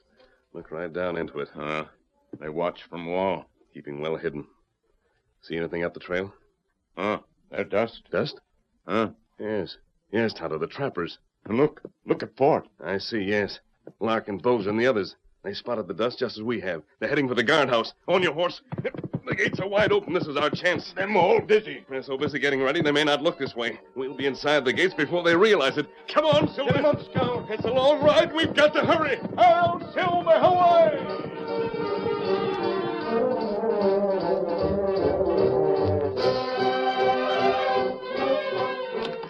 The trappers are coming, Larkin. We got the gates wide open. Get that guardhouse open, Bulger. Yeah, this you're lock. jumpy as a cricket. Give me that. I'll open it. You gents keep your guns out. Stand around so none of them soldiers tries to make a play. This doggone lock is rusty as... Now the door. All right, you soldier boys, step out pronto. You won't get away with this, Larkin. Take off that uniform, Summers, and tell your men to do the same. If you weren't holding those guns... Do like you're told and no argument. There won't be no arguments. We're holding the guns. We're part of the United States Army, Larkin. You can't order us around No. like... I'm warning you right now. The soldiers from Fort Crosby will hunt you down like wolves after a rabbit. We done all right this far, Summers. Before them soldiers get here, we'll have them furs and be out of here. We want them uniforms. We're taking them any way you like, but we aim to get them. Summers, I'm going to give you just one more chance. All right. You'll do like you say. That's better. Peel them off, men. I'm about Summers' size. Reckon I'll be a lieutenant. You disgrace any uniform, you sneaking no... Next time you make a statement like that, Summers, you'll get more than a slap in the face. You'll get a bullet. What in the thunder? It's a masked man. Get those soldiers back to the guardhouse. It's too late for that. Come on, men. Here's a bullet for you, Summers. No, you don't. Oh, he took the gun right out of my head. Use your guns. Get rid of them. It's you. Get off me, engine. Don't you get kicked off. I surrender, masked man. Don't shoot. Don't shoot. The rest of you, drop those guns. Drop them. You got them buffaloed, mister. Them yeller coyotes can't stand up to you in a fair fight. Corporal, take over those sidearms. Yes, sir. You put them in the guardhouse, Summers? Yeah, thanks to you and your Indian partner, we got them where they belong. Come on, Larkin, on your feet. Yeah, sure, Lieutenant. I'm good in the guardhouse. I'm going. Get them all in there. Summers, we took them by surprise. Yes, mister. But the credit for it belongs to you. And when the fur trappers get here, they'll learn all about it. Sure is good to know these outlaws won't ever wear the United States uniform.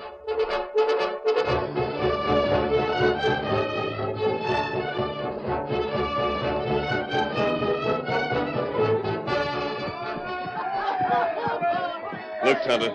The trappers are celebrating at the outpost. Soldiers, too. Mrs. Summers and her husband were certainly glad to see each other again. That's right. What's wrong? They stopped? Of course they stopped, Cantor. It's sunset. Listen.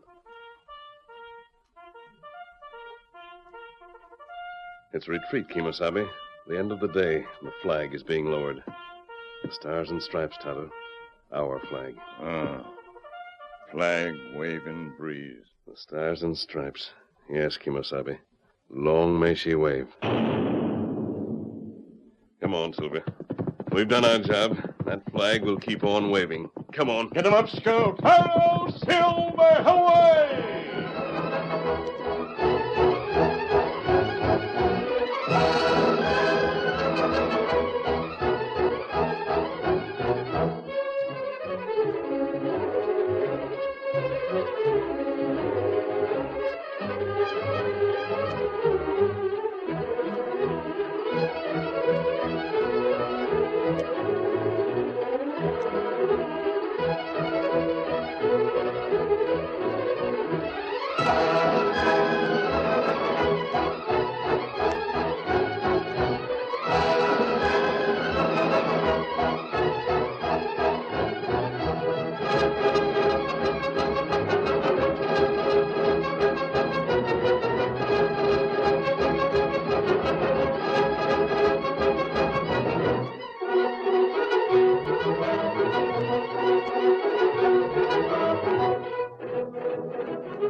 The story you have just heard is a copyrighted feature of the Lone Ranger Incorporated. Up next on Nightly Old Time Radio Shows, enjoy the adventures of Nick Carter, Master Detective. The Linux Show, starring Nick Carter, Master Detective, presented by the three great Linux home brighteners.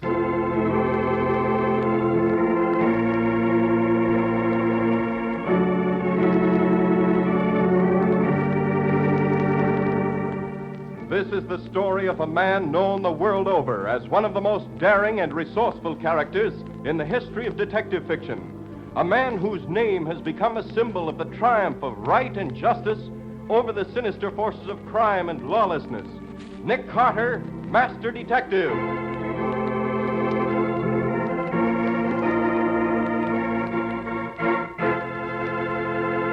Today's exciting case, The Talking Tree. Another exciting chapter dramatized from the life story of Nick Carter.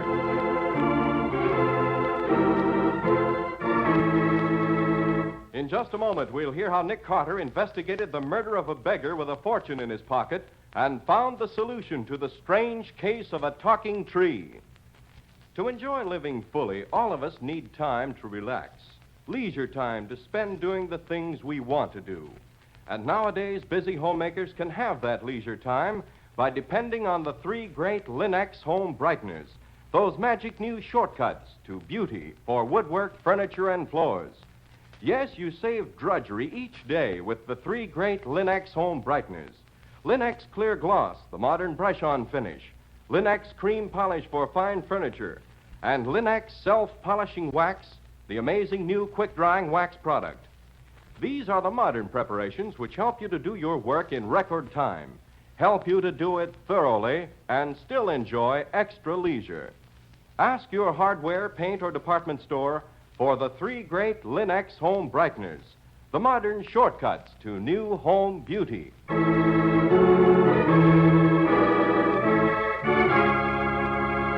And now for today's exciting case from the life of Nick Carter. Today is File Index Day at the old brownstone mansion at the corner of 5th and 4th. The giant study is filled with piles of neatly typed cards, as Nick and Patsy keep regular tabs on the thousands of criminals the famous detective has encountered in his long career.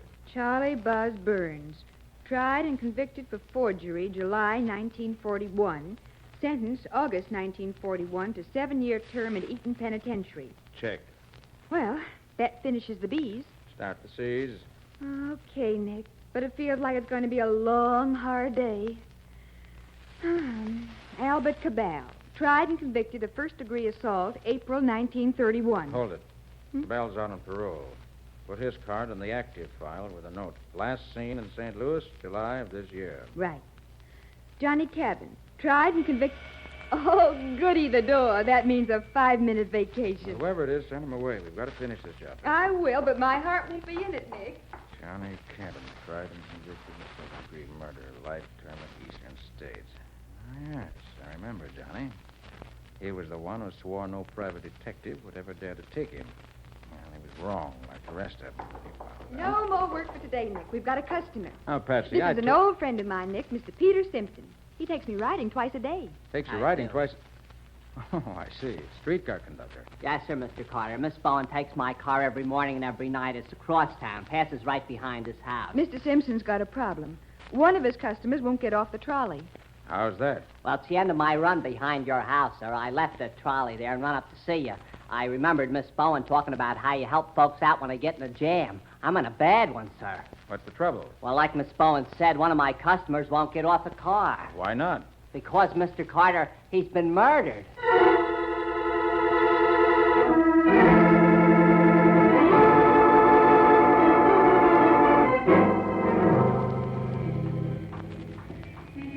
This is my trolley car here, Mr. Carter. I closed the doors and left everything.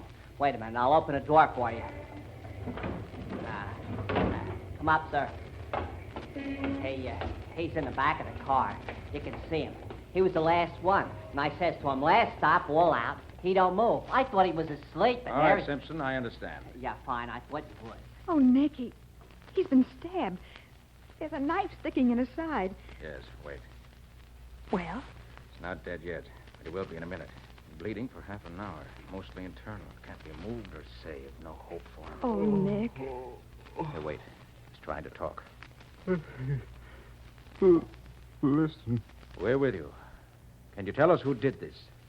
Stone Valley. What? Said Stone Valley.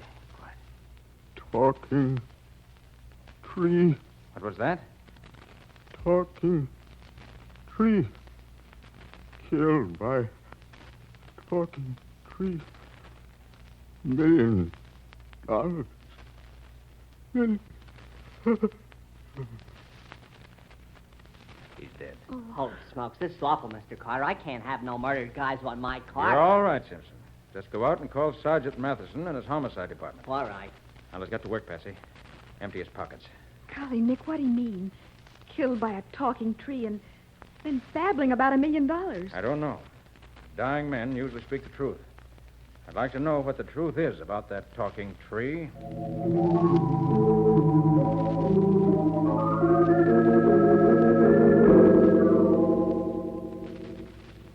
Well, nothing worthwhile in any of his pockets, Patsy. They're torn and empty. No handkerchief, no wallet, 27 cents in change, total assets. Oh, so where do we stand, Nick? Exactly nowhere. What do you mean? No identification of any kind in this man, Patsy. Nothing to tell us who he is or why he was killed. Well, what about the murder weapon?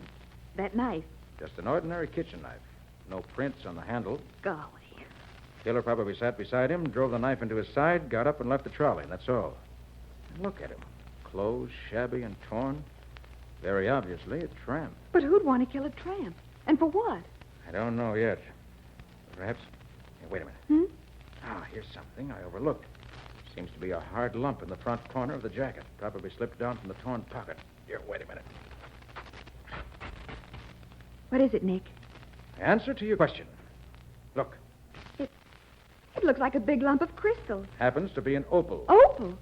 You mean that rough piece of peculiar-looking stone is a jewel opal? Uncut and unpolished. Must weigh about 30 carats, Ooh. with quite a bit of money. Patsy, this may be the answer to why our victim was killed. Still, it doesn't answer the question of how it came into his possession, or explain his dying speech about talking trees. What do we do now? Leave the body for Sergeant Matheson and our friends at the homicide department.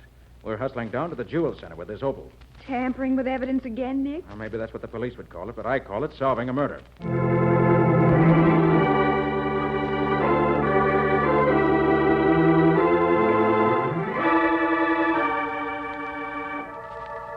Patsy, I'm going to give you a lesson in the art of jewels. The average person doesn't realize that jewelers keep track of gems as closely as the police watch ex-convicts. Every stone of any real value, cut or uncut, can be checked and traced. Here's our place, the International Appraising Company. Well, there are dozens of appraising offices down here. Yes, anyone will do. Come on. Right. Who's that? Customers. I'm just going out to lunch. Better to go to World Appraising across the street. Well, I won't keep you a minute. Come on out. I am Nick Carter. Listen, I got bad digestion. Not good for me to miss my lunch hour. What's on your mind, Mr. Carter? Trouble? Plenty. It's a case of murder. This happens to be one of the clues, Mr. Bowman. Let's see. A piece of opal, huh? Right. I'd like to trace it. Know which stock this comes from, general source, and so on? Who sells this variety? I can do better than that. I put a price on this stone an hour ago. You what? You heard me, lady. This stone was brought into me an hour ago for appraisal. I gave them the price and they left. They? How many? 2 men. Little guy, looked like a tramp. And the other? Nice looking. Kind of professional looking. Doctor, maybe. Looked like the tramp was trying to sell the stone to the other. Called him Professor. Professor Stevens. Professor Stevens, huh? That's good enough for me. Thanks a lot, Bowman. What's your fee? I've been paid once for appraising this stone. That's enough. Now, go away. I got my digestion to worry about. Thanks. Come on, Patsy. Let's find a university catalog. Maybe we can locate this Professor Stevens and find out about the talking tree.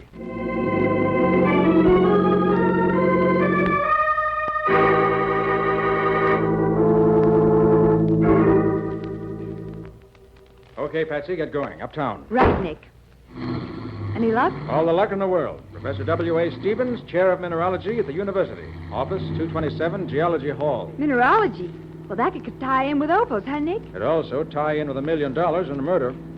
Wish our dead friend had been with a botanist that would have explained the talking tree. Well, maybe we'll find the Stevens doubles in botany or... Careful, Patsy, you're being cut off. Oh. Watch out.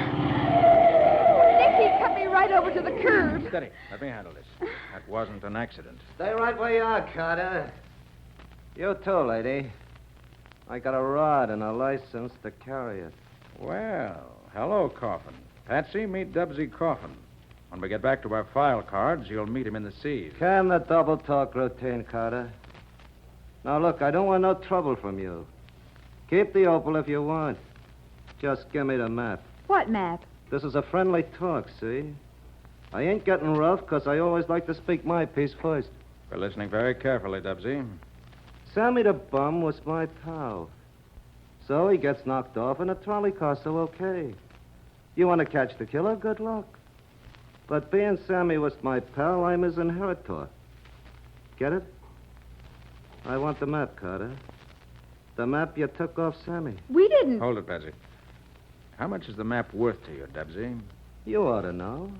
If you don't, it won't do you no good. We don't know. $1? Not that much. But it's worth a big piece of change. To me, not to you. So, all right.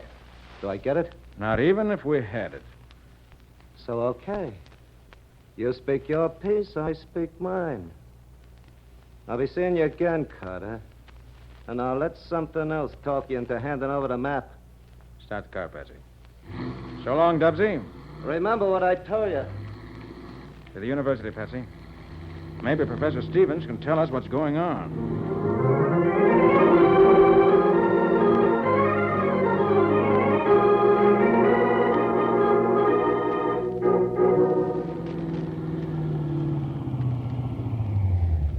This is it, Nick. Let's go. Oh, golly, I'm awfully mixed up in this case, Nick. Well, it isn't simple. The man we found in the trolley was Sammy the bum. That's what Dubsy Coffin indicated. Right in here. Mm-hmm. Well, from the way Coffin talked, it didn't sound as though he killed him. Could simply be talk. Well, I suppose it could. But he mentioned the map. Do you think Sammy was killed for that? Very possible. Up these stairs. Uh-huh. Well, evidently there's a map tied up with the opal Sammy was carrying. Yes, but it's my belief the opal's just a side issue. Coffin didn't seem to care about that. And Sammy tried to sell it to Professor Stevens. Then what? Here we are. Hmm? Professor Stevens' office. Oh.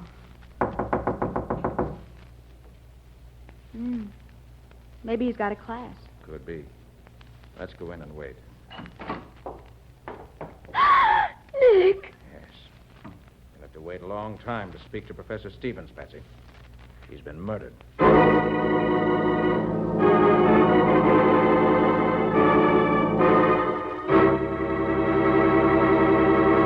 Two murders for an opal, a missing map, and a mysterious talking tree. How can Nick tie these strange events together? We'll see in just a moment. Everywhere we turn nowadays, modern science has achieved something new, a more efficient means of doing things that need to be done. And science has done a real service for homemakers everywhere in the developing of Linex self-polishing wax, created by leading research chemists to give you the finest way to perfect floor care.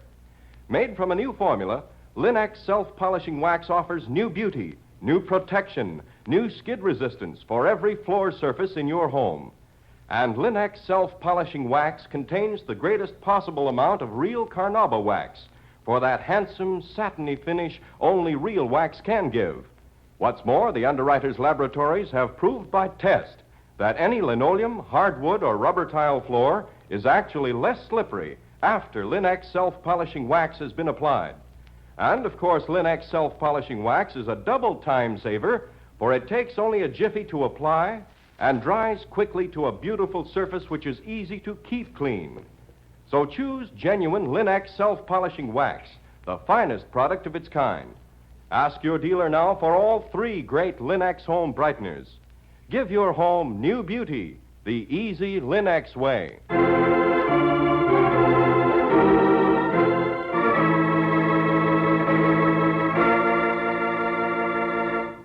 And now back to our story. The dying words of a murdered tramp mentioned a talking tree to Nick Carter. Investigation of the murder and the odd statement led the master detective to the office of Professor Stevens at the university. When Nick and Patsy entered the office, they discovered Stevens murdered. Stevens was shot at close range with a sawed-off shotgun, Patsy, typical gangster's weapon. Head practically torn to pieces. Oh, it's awful, Nick. Nothing in his pockets to help us either. Nothing. So where does that leave us? About one jump ahead of the homicide squad. They won't be pleased with the way I've handled this case. Sergeant Matheson would call it mishandling. And he won't be far from wrong. I'm not happy myself. Well, let's get on the ball, Patsy. Let's do some thinking. Oh, that's your department, Nick. I'm just the audience. Sammy got hold of an opal and a map. We know he showed the opal to Stevens. Mm-hmm. We don't know about the map. Stevens and Sammy were killed. The map disappeared. Now, what's so valuable about that map? It showed the mine where the opal came from. But Patsy, opals don't come from mines. They Aha! What is it, Nick? Suddenly, my brain started to work. Suddenly, I'm getting a glimmer. Patsy, I think I know what this talking tree business is. What, Nick? Look here. On Stevens' desk. There's an atlas open to this state. Mm-hmm. Now look across the page where the light hits it. Yeah. You can only see what I want to show you by reflected light.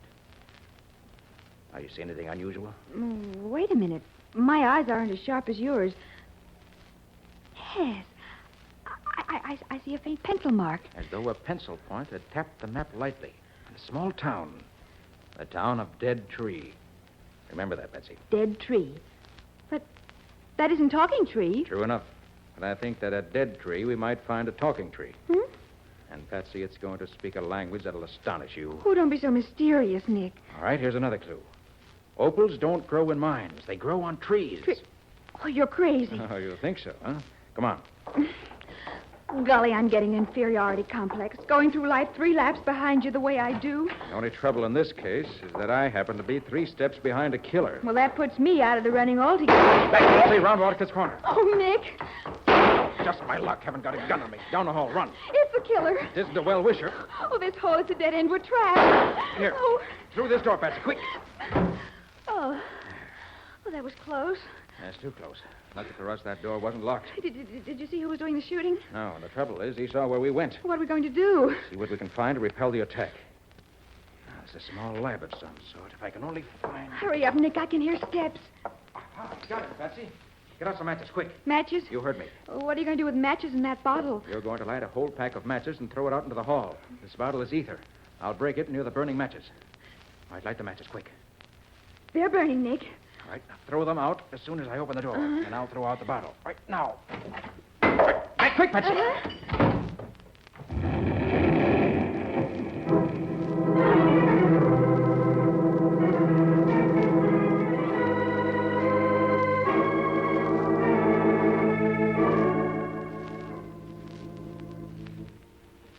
All right, Patsy, all clear now. You can come out. Is he still here?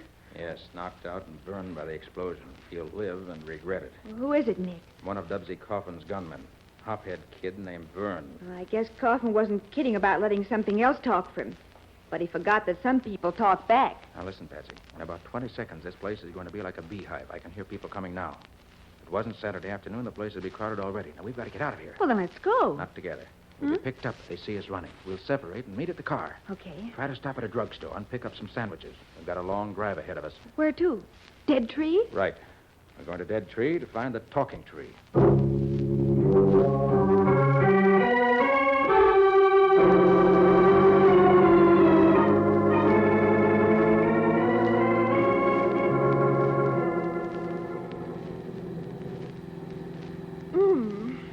Another sandwich, Nick? No, thanks. You can finish them. Oh, I've eaten too many already. And I'm supposed to be on a diet. They weren't the best sandwiches I ever had either. I feel as if I were getting Bowman's indigestion. Oh. How much further is it, Nick? It's getting dark. We should be in Dead Tree any minute. We've passed 6 signs in the last 6 miles. Each one said Dead Tree half a mile. Well, at least we're holding our own. They should have added approx. I think we're approx there now. This looks like a town, what there is of it. Well, give me a second to get used to it.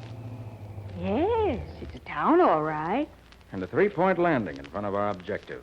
The sheriff's office? Right. Come on. Oh, we're not going to get into trouble again, are we? I've got visions of Sergeant Matheson waiting for us back in town. He'll greet us with comparatively open arms if we bring him home a solution. All right, let's go in. Okay. Yeah? Is this the sheriff, Denson. Yeah? Well, my name's Nick Carter. Yeah? Sheriff Denson, I'd like to ask you a few questions. Yeah? I assume that means go ahead and ask. Yeah? Do you keep any kind of a check on vagrants passing through Dead Tree? Yeah? Do you recall whether a tramp answering to the name of Sammy the Bum passed through here last week? Yeah? How long was he in this section? Don't know. Maybe a couple days. Golly, he can say something else, can't he? Please, Patsy. I can talk, young lady, when there's something worth wasting breath over. Well, why is this town called Dead Tree? On account of a section of sandy waste up in the hills. You mean desert? Yeah, kind of like the desert up in Maine. Windswept section, about 10 miles square. Nothing but sand and rocks, all eroded. I thought so. Probably petrified trees up there, too, huh? Well, that's what gives the town its name. How'd you know, Nick? Couldn't be any other answer, Patsy. 2 more questions, Sheriff. That desert area is constantly enlarging and changing as the wind sweeps it, huh? Yeah. Will you show us how to drive there, close as possible? Yeah. Sheriff, are you 170 years old? Nope. Patsy, for the love of Pete. I'm sorry. I just wanted to hear him say no. And I did.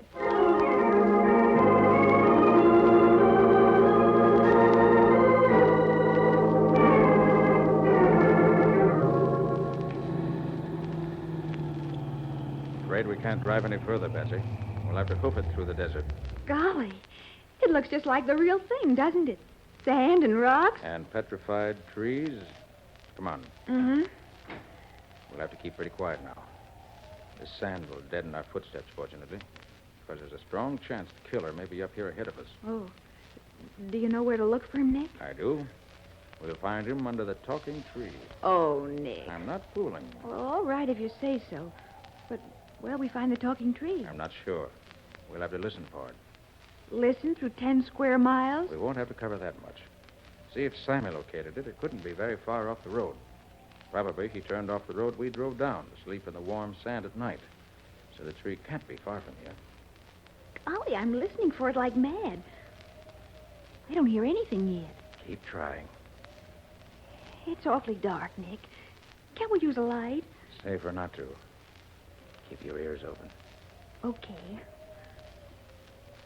Golly, those twisty black tree stumps, they look so spooky. Just petrified trees, Betsy. Dead thousands of years. They can't hurt you. Well, I wish they'd talk to me and get this over. Maybe they will. Keep listening. Nick? Yes? I think I hear a funny noise. Like water running. Not here in this desert. No, not water. It sounds like music. Hmm? Listen. Yes. I hear it, Betsy. That's what we've been searching for. The talking tree? That's the way those trees talk. Oh. It's coming from around that small hummock.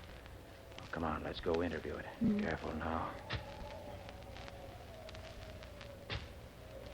Very careful now. I think I hear someone digging or something. The killer. Here? Told you we'd find him under the talking tree. Quiet. And watch. What's he digging up petrified tree for?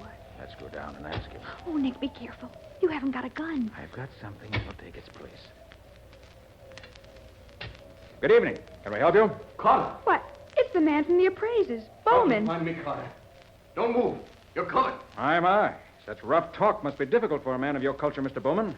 Or should I call you by your real name, Professor Stevens? Nick. All right, Carter, you're asking for this. Oh, look out, Nick. Here you are, Bowman. Oh. Professor is a rank amateur when it comes to handling a gun. Oh, nice going, Nick. How'd you do it? Merely threw a handful of sand in his eyes, and when he was blinded, hit him. That's all. That's all. Well, that's enough. Now you have his gun, and he's out cold. And he's also on his way to the electric chair. Nick, do you mean to tell me Professor Stevens murdered Sammy the Bum? Yes, Patsy. And then pretended he was killed himself. And he did all that for the sake of a dead tree? Well, take my flashlight, Patsy, and look at that dead tree. Golly. It's all crystal and glittery and... Oh, it's like a tree of jewels. Pure opal, Patsy. An opal tree worth a fortune. Too bad we don't hang killers in this state. Could be an excellent place to hang Professor Stevens.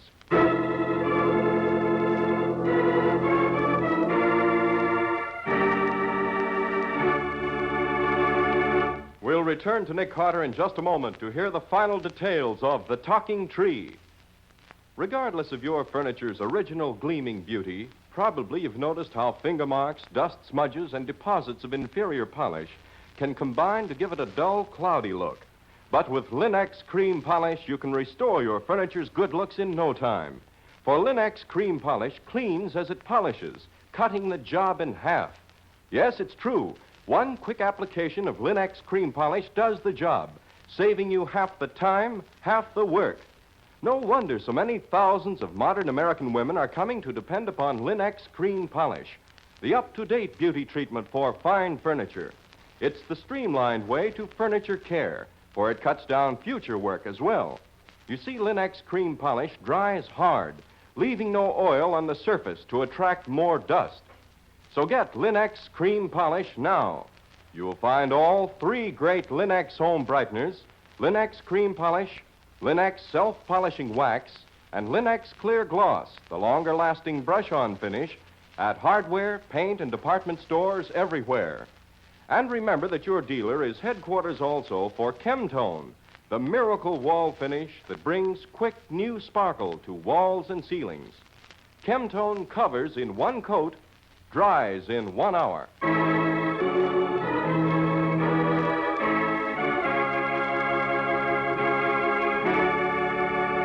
And now let's hear from Nick Carter himself. Nick, you'd better start at the beginning and explain everything. I'm entirely at sea now. All right, Patsy. The story started millions of years ago when the trees of Dead Tree Valley died and started petrifying. Uh-huh. After untold centuries, deep under the ground, they turned to stone and then began to crystallize into opal. Oh. Today, as the wind slowly ate away the sand and earth covering them, they were brought to the surface. And when Sammy went out to sleep in the desert, he slept under this opal tree that had been uncovered by the wind? Right. The talking part was the tinkle of the crystalline branches swaying in the wind. Oh. Sammy broke off a piece of the tree and took it into town. Went to Stevens for advice, since he didn't know the value of that opal. Well, then what? Stevens saw the maps Sammy had made and, of course, the jewel. He went with Sammy to have it appraised, just to make sure it was valuable enough to pay him to commit murder. When he found it was, he killed Sammy for the map. But he staged his own murder, too. Why? Sammy talked too much. Stevens didn't know Sammy had told his old pal, Dubsy Coffin. But he did know Sammy told the real Bowman, the appraiser. So, to protect the secret, he killed Bowman, probably only a few minutes before we entered the store. You remember he stalled before coming out to talk to us? Oh, that's right. I remember he talked about his indigestion. Pretended to be Bowman. Then rushed the body to his own office at the university, perhaps in a laundry basket or a bag. And there, staged his own death. He didn't know it, Nick, but that was just a preview of what's really going to happen to him. It doesn't pay to play act with Nick Carter. Well, that was an unusual tale, Nick. Now, how about a preview of next week's story? What's it going to be? Well, next week, Ken, I'm going to tell you about the case of an 80-year-old man, feeble, sick, harmless, who suddenly began driving down the highways like a savage, injuring people, wrecking cars, and generally behaving like a maniac. Oh, I remember. It was all because of a beautiful Egyptian queen who died 3,000 years ago. Breaking traffic laws because of a dead queen. Sounds good. What do you call the case? The case of the Queen's eyebrows.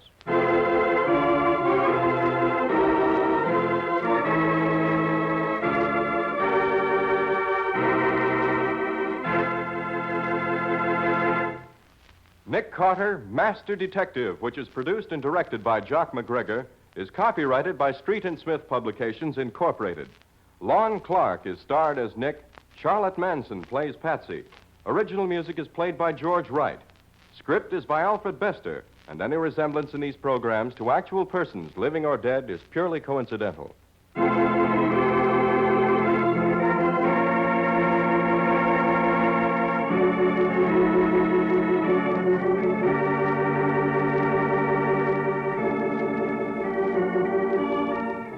Nick Carter, Master Detective, is presented at this time and over these same stations each week by the three great Linex home brighteners: Linex self-polishing wax, Linex cream polish, and Linex clear gloss. This is Ken Powell speaking for the thousands of Linex dealers all over America and saying so long until next week.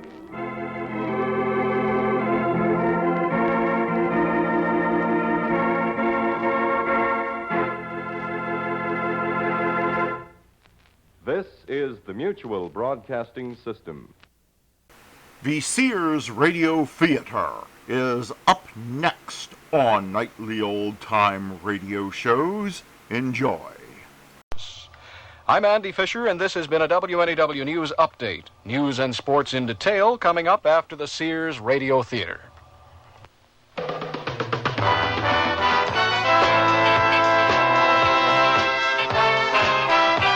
That's the theme from the Sears Radio Theater. Tonight is a mystery story with Vincent Price as your host. Here's a preview. Everyone considers this a textbook case. Everyone but you. You're right. I don't. And if you continue following textbook therapeutic procedures, Jane is going to go into withdrawal or do something destructive, maybe even to herself. What do you propose, Doctor? Exorcism? I want 2 weeks. And during that period, I want custody of her. The Sears Radio Theater will begin after this message from your local station. What if you went off to college and found that you were different from everyone else, and everything was designed for them, not for you? Suppose you went to the library and all the books you needed were in Braille, and you were the only one who couldn't read. You'd feel left out, wouldn't you? And what if you went to class and found that there were no chairs because all the other students rolled in with their own wheelchairs? Suppose one of your professors gave his lectures talking with his hands, only his hands, and everyone understood sign language except you. You'd think it wasn't fair. Well, that's how handicapped people feel now when they go to college and find extra handicaps. But things are changing, and we have free information that can help. Write Closer Look, Box 1492, Washington, D.C., 20013. A public service message on behalf of the United States Office of Education. This is Vincent Price. We all hear these sounds at one time or another. Children at play, the screeching of car brakes, a dog barking, an ambulance siren. Our feelings about them are not always personal. But in this case, these sounds, whether alone or in combination, have a special significance. When they are tied to something inexplicable in a child's memory, the child will never forget. I've got to go look for my sister. Jane, you don't have a sister. I've got to find Wanda. There is no Wanda. Jane Lytle is 14 years old. Jane's mother, Mildred, is a nurse. Her father, Jack Lytle, is a postman. Mildred and Jack are concerned parents. The Lytle home should be a happy one. But Jane insists that she has a sister named Wanda. The sister Wanda does not exist. Not for Mildred, not for her husband, Jack. Only for their only daughter, Jane. Mildred cannot cope with it any longer. She feels she has come to the end. But Mildred doesn't know that this is only the beginning of our story.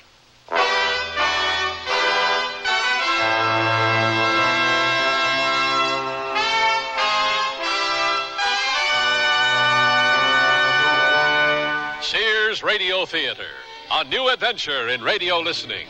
Brought to you 5 nights a week by Sears, Roebuck and Company. Sears, where America shops. Your hosts, Lorne Green. I'll bring you stories of the Old West and the New. Andy Griffith with a look at the funny side of life. Vincent Price with tales of mystery and suspense.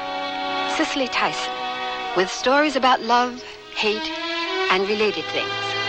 Richard Widmark. I'll bring you stories of pure adventure.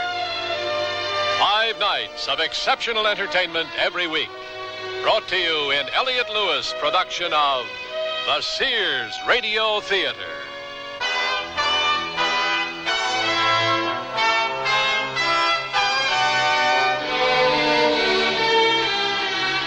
Our story, Wanda, by Bernard Gerard. Our stars, Len Berman, Peggy Weber, and Rusey Taylor. On guard. Effective fencing demands style and endurance. That includes fencing around your home. Sears Armadillo chain link fencing has both, setting off your house and helping protect your home. How? For starters, Sears Armadillo framework has 3 protective coatings that work together for a lustrous, highly rust-resistant frame. Gates even match the fencing design for uniformity. So call your local Sears soon for your free home estimate. Armadillo chain link fencing at most larger Sears retail stores.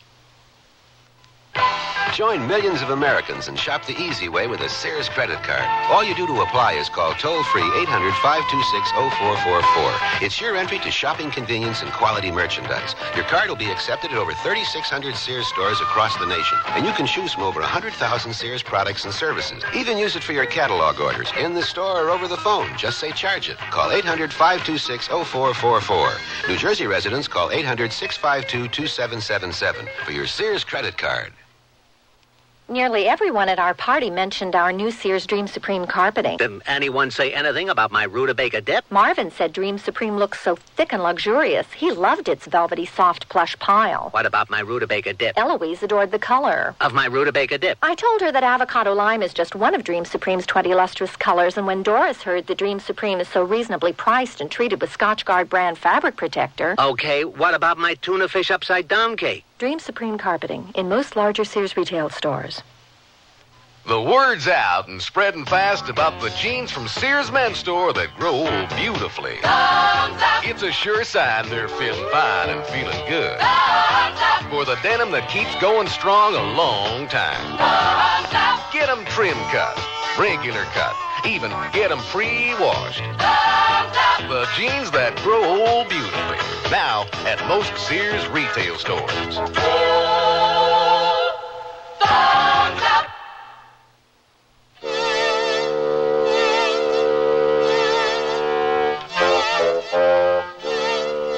I want you to listen once again, and listen carefully.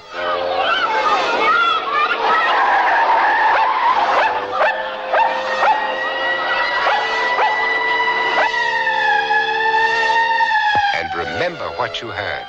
A life depends on it.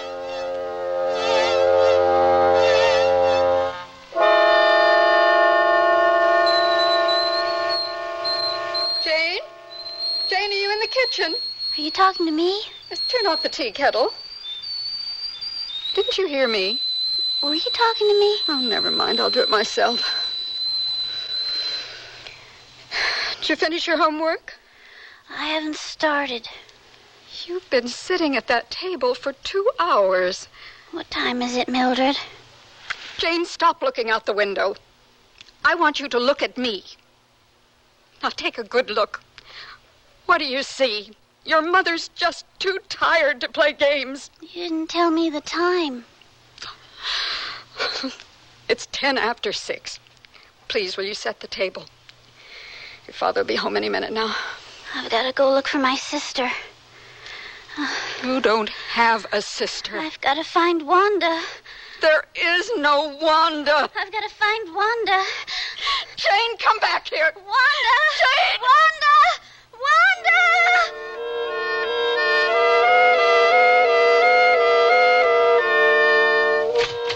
I'm home.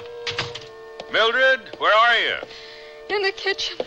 I made it again today. It's now 8 days, 4 hours, and 22 minutes since I've had a cigarette. Well, have a drink and make mine a double. What's wrong? Jane. Wanda? Who else? Where is she? Probably in the park. Isn't that where she always looks for Wanda? Will you please fix me a drink? How long has she been gone? About an hour. Jack, I can't take it anymore. The look on her face, the way she calls me Mildred. I just can't handle it anymore. It goes on and on. We've been through the doctors, the clinics, you name it. And she still thinks she has a sister named Wanda.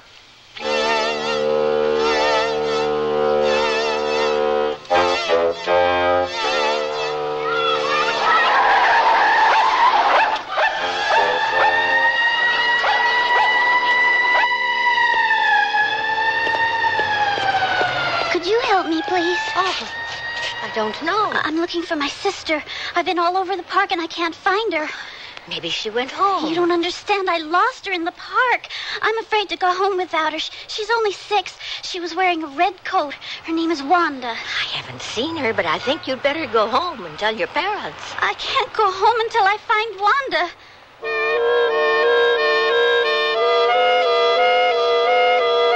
I couldn't find her. But she always goes to the park. I covered every inch of it. And maybe she went to Ann's house. No, I called there. I was about to call the pizza parlor when you drove in. I was there twice. Jack, it's not like when she used to run off when she was 5 or 6. Now she looks older than 14. Nobody's going to take her by the hand and bring her home. I'm going to call the police.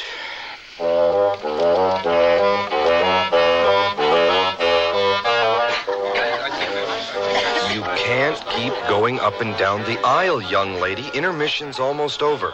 If you want to stay in here, you'll have to buy a ticket and sit down. She was wearing a red coat. We came here before we went to the park. Her name is Wanda. She's only 6 years old. We'd better go out to the lobby. Look, I've been on duty all day. There's been no little girl in a red coat. She's very tiny for her age. The manager said you could come in and look for your sister during intermission. The feature picture is going to start in a minute.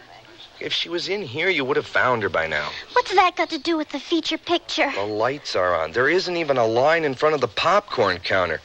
This picture is so bad, if your sister was here, she'd have to be hiding under the empty seats. I'm afraid to go home without her. Oh, but that's not really true. Mildred and Jack think I made up Wanda. Who are Mildred and Jack? My mom and Dad. I don't know what you're on, but you'd better go trip out someplace else.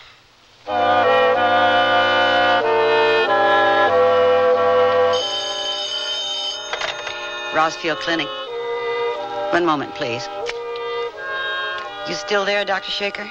Yes, operator. This is the front desk. Mr. and Mrs. Lytle are here. Well, have them go to the lounge and tell them I'll be right there. Mr. and Mrs. Lytle. Yes. Please sit down. Where's Jane? Is she all right? She's fine. You'll be able to see her. She's in a dormitory. My name is Crane Shaker. I'm a parapsychologist.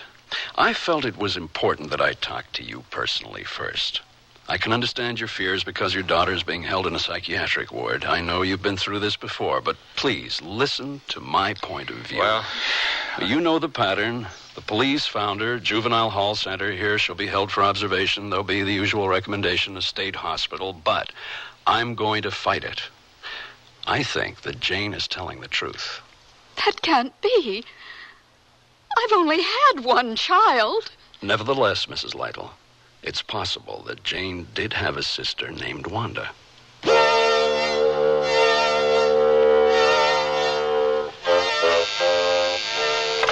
What is it? Didn't I tell you I don't want to take any calls? For the moment, just say I'm not in my office. Yes, Crane Shaker is still here. We don't want to be disturbed.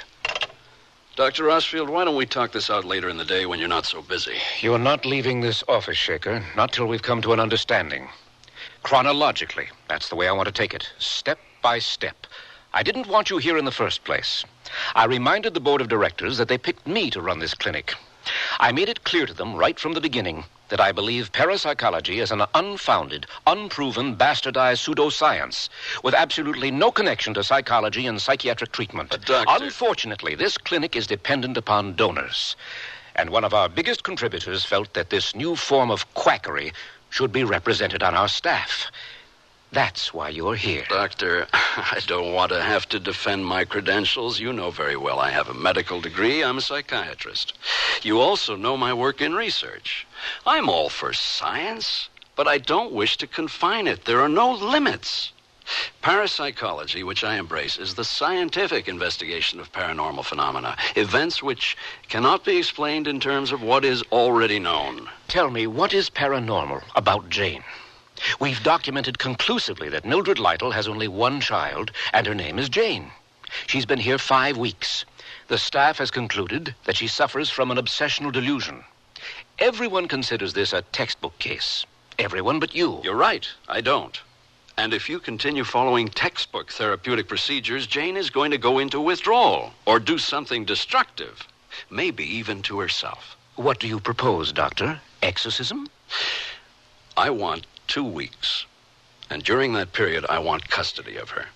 And I'm going to give it to you, so that you can make a fool of yourself. And then I can get rid of you.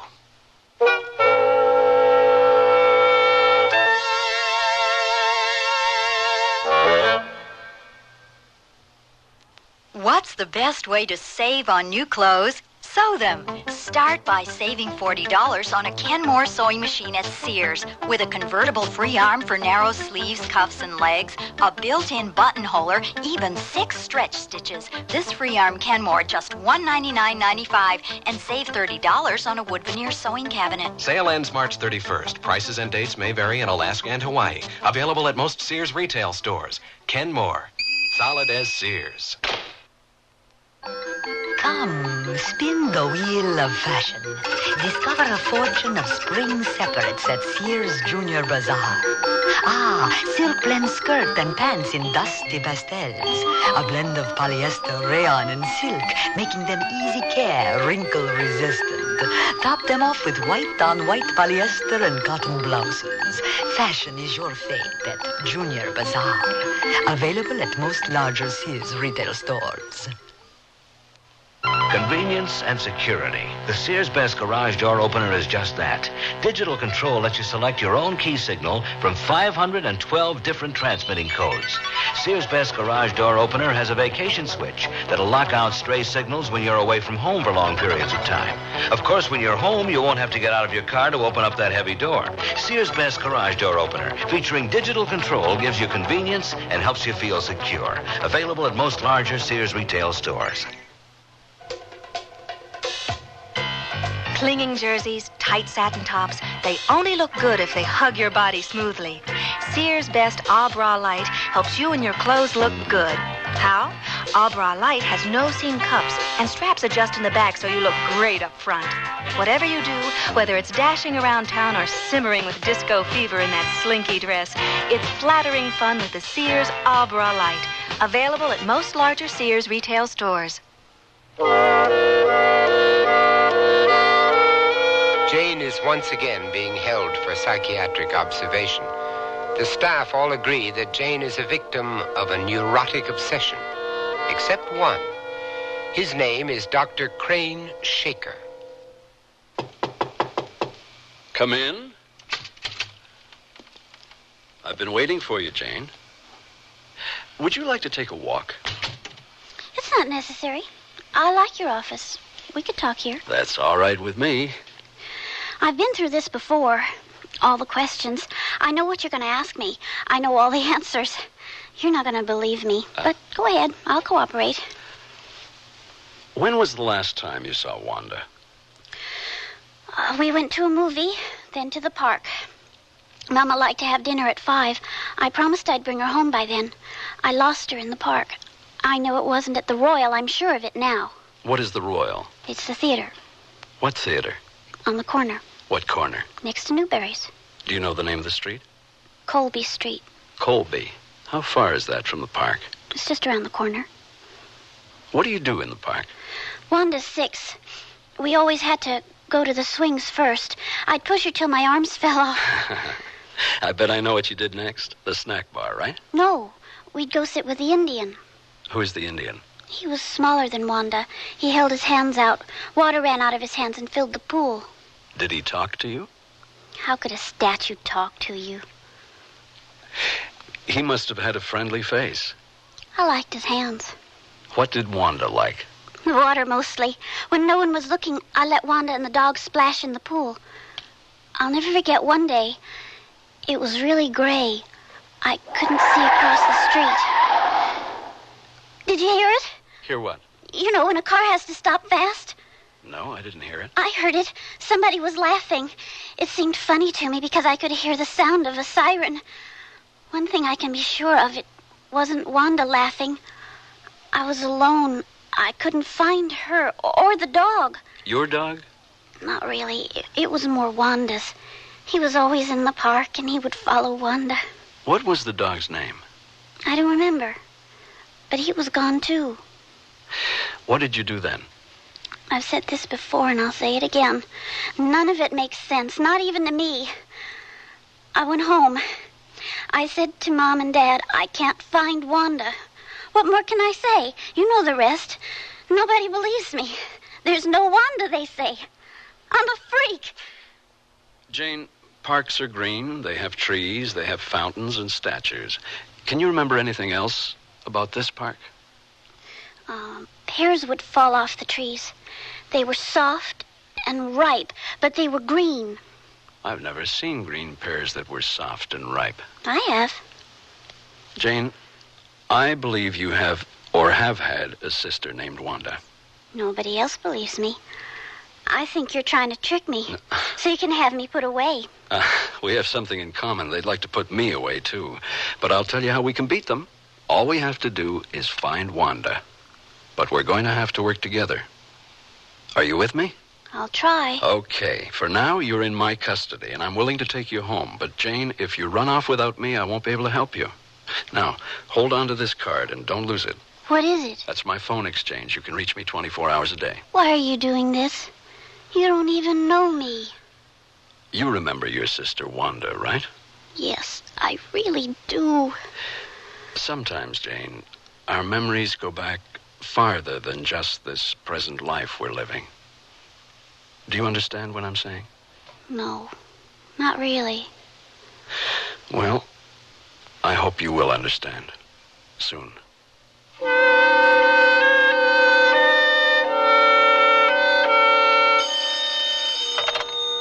Dr. Shaker's office. This is Dr. Rossfield. Oh, Dr. Shaker is not in today. He was supposed to give me a report on Jane Lytle. He promised it would be on my desk this morning. Oh, he's in San Diego. Oh, I expect to hear from him later this afternoon. If it's an emergency, Dr. Rossfield, I'm sure I can reach him. Have him call me. Operator. Alice, I've got to track down Dr. Shaker. I've got his schedule in front of me. He's at the Grant Hotel in San Diego. Try there first. And then the County Hall of Records. I can hardly read my own writing. The San Diego Union. That's a newspaper. Now, if he gets to that point, he would be in the Department of Dead Files. Good luck.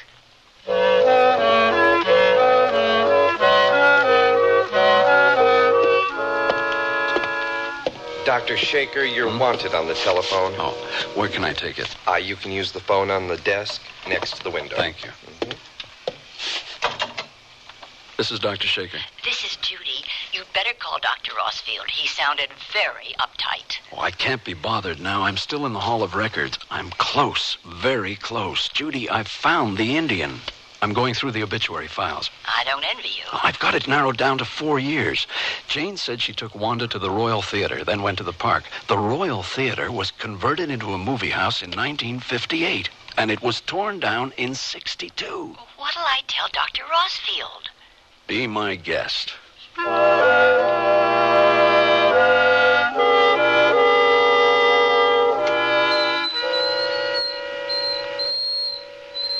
I got it. I'm fixing your tea, Dad. Do you want some toast? Tea's enough this morning. Is Mom coming in for breakfast? She's still on duty. The hospital transferred her to the intensive care ward. 1 sugar. I could make cinnamon toast. No, I'm not hungry, Jane. Sit down. I want to talk to you. Talk? Jane, you know I'm not an educated man, but I try to have an open mind. We've been through it so much, Wanda. Well, yesterday this Dr. Shaker called me. He hammered me with questions. What in the world did you tell him? No more than what I've told you. I went to a movie, then I took Wanda to the park. I started getting sleepy. I said to Wanda, we're going to sit under this tree and take a nap. The last thing I remember was a dog barking. When I woke up, Wanda was gone. I lost her. Jane, you and I are sitting in this kitchen. There are 2 bedrooms in this house. Your mother and I sleep in one, and you sleep in the other. Where does Wanda sleep? I know it's weird. I can't explain it. It's a feeling I can't control. I can't sleep. I can't rest. I know there's no Wanda in this house. There never has been. But there is a Wanda someplace in my life, and I have to find her. Help me, Dad.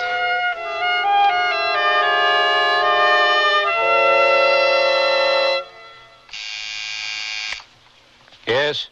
Dr. Shaker's here. Send him in. You wanted to see me, Dr. Rossfield? You asked for 2 weeks, Shaker. I gave them to you. The 2 weeks ended yesterday. I'm very close now, Dr. Rossfield. I need a few more days. You act like I'm some kind of administrator in an accounting office. You're putting this on a personal level. My interest is in Jane. My interest is in Jane, too. And this clinic. And what I believe in. What is best for Jane. I had a long talk with Jane's parents this morning. For your information, Jane is back in the clinic. She is going to receive the treatment the staff recommended. You didn't put her back on Ward 3. Yes, and the committal has my full endorsement. I know, Jane. I know where I'm going with her. If you keep her here under these conditions, there may be appalling repercussions. I hate to repeat myself, but you asked for 2 weeks. And Jane's still looking for her sister, Wanda. You believe that Jane is not telling the truth. I believe that she did have a sister named Wanda. Think about it. She talked about a park with an Indian statue. Water ran out of his hands. 3 blocks from the park, she said her house was on a street called Colby. So far, I've located the park. It's in San Diego. There is a statue just as Jane described it. And there is a street named Colby. And it is 3 blocks from the park. I think you should take your psychic act and put it in a carnival where it belongs. I want to take Jane to San Diego with me. You're not taking her anywhere. You don't understand. We're fighting time. There could be a complete breakdown. I've got to go to the ward and talk to her right now. You don't understand, Shaker. You're off the case. I've given specific instructions that she's not to be exposed to you and your idiotic ideas. This Monday, there's a meeting of the board. Not only will you be off this case, but you'll be out of this clinic once and for all.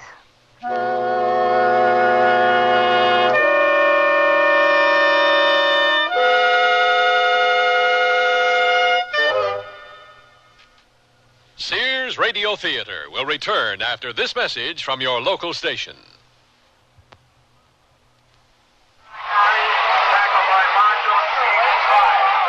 Yeah, that was about 2 weeks after Dad had his stroke.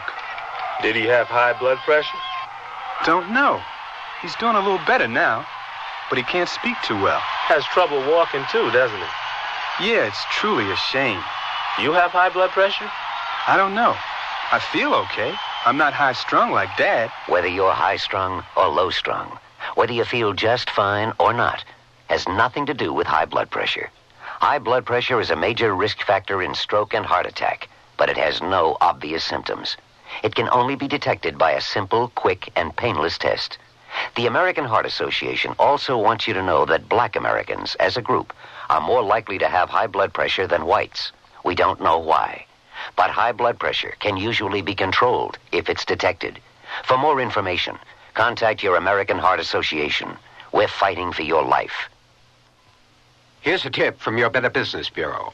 Each year, medical quackery takes many dollars from unsuspecting people, as well as endangering the health of innocent victims. Watch out for the telltale signs. There are several different types of quackery to look out for. For example, false claims for drugs, food fads, and unnecessary food supplements, as well as fake medical devices. Remember that their promoters are much more interested in making money than in preserving health. Quackery in drugs includes so-called cures for arthritis, rheumatism, baldness, and pills that supposedly melt away fat. Drug quackery can be very dangerous in that the victim is sometimes kept from seeing a doctor and obtaining life-saving treatment. The food quack attempts to convince the dieter that vitamin supplements are the only way to a thinner body. And once again, only a doctor should diagnose a vitamin deficiency and write up the necessary prescription. A tip from your Better Business Bureau.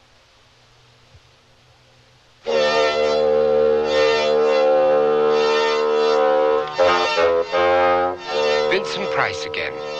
And here's the concluding act of Wanda. Mildred! Mildred! What is it? Would you please join us? Dr. Shaker is here. He wants to talk to both of us. I'll be right there. I don't know what to tell you, Dr. Shaker. I know it's hard for you and your wife to understand. Believe me, I know you're trying to do what is right. But the last place for Jane to be right now is in that clinic. Listen, I want to cut this short.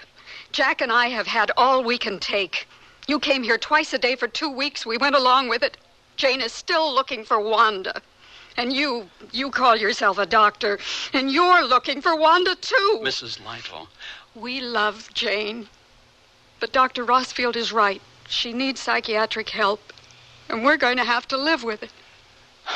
For Jane's sake, I wish I could convince you you're making a big mistake. Well, it's not like she's 4 or 5 anymore. She's 14 years old. I was willing to try anything, even this far-fetched notion of yours that she might have had another life. But I realize now that we have to be realistic and objective about Jane's sickness. Oh, I'll get it. Believe me, Dr. Shaker, it's nothing personal. I certainly have an open mind, but what you're asking is just beyond me. Yes, this is Mrs. Lytle. It's a concept that most people have difficulty accepting. This is not mysticism. Our research is scientific. Cases like Jane's have been well documented. Well, for me, it's unreal. It's not my belief. I have nothing to base it on. Jack. Jack. What is it? That was the clinic. Well, don't just stand there. What are you trying to tell me? It's Jane. She ran away from the clinic. She broke a window to get out. Oh, no. Jack, there was blood on the floor. She must have cut herself. Pardon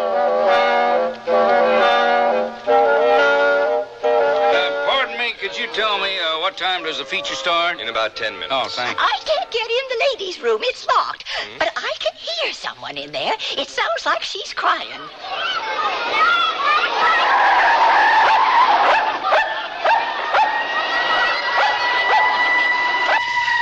Open the door.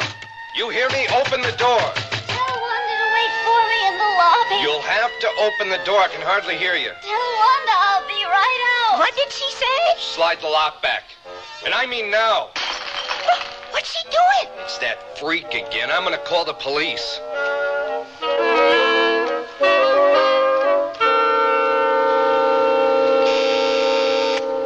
What is it?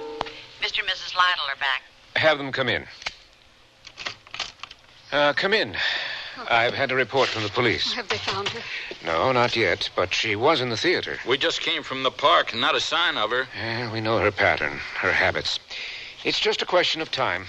Now, I beg of you, please, wait at home. Oh, but if she's cut herself... It couldn't have been too bad, Mrs. Lytle. It was nearly 2 hours after she broke out when she caused a disturbance in the theater. It's obvious she's quite active.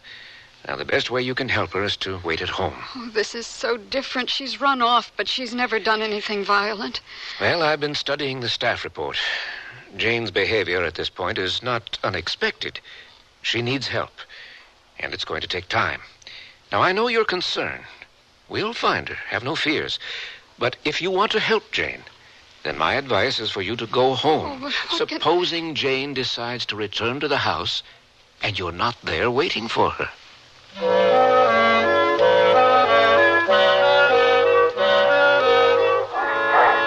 We're closed. Can't you read the sign? My name is Crane Shaker. Now listen, I'm a doctor and I'm looking for a young girl. I don't make the rules, Doctor. The animal shelter is run by the county. Now, it's spelled out right there. Closing hour is 6 o'clock. I just want to come in and look for this girl, if you will. Let me explain. I can't do it. The supervisor is gone. There's just me and one other security guard. Her name is Jane. She's 14 years old. She's in trouble. She needs me. She could be hiding in there. Well, we always do a check before we lock the gate. Now, if she was here, I'd know it. But it's possible that you may... All right. You wait here. I'll take a look around.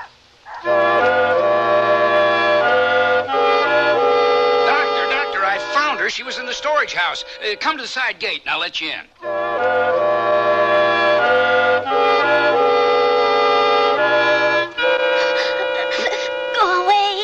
Go away. Jane, I've come here to help you. I don't believe you anymore. You lied to me. No, Jane. Dr. Rossfield believed I was lying to him. You were going to help me find Wanda. I haven't stopped, Jane. I'm still looking for Wanda. Who's this one? Does he drive the ambulance? No, Jane, he works here. He helps take care of the animals. I had to call the police. I can't help it. They got a rule for everything around here. What does that mean? Well, if you're not her legal guardian, then I have to wait on the police. Do you mind if I make use of your first aid kit? No rule says you can't. I'm not leaving. That cut on her hand, that don't look too good. It's not too deep. No, Jane, don't take your hand away. I want to fix this bandage. Go away. Sir, I'm sorry. Have you got a pair of scissors? Oh, wasn't there one in the kit? No, I couldn't find one. I'll be right back.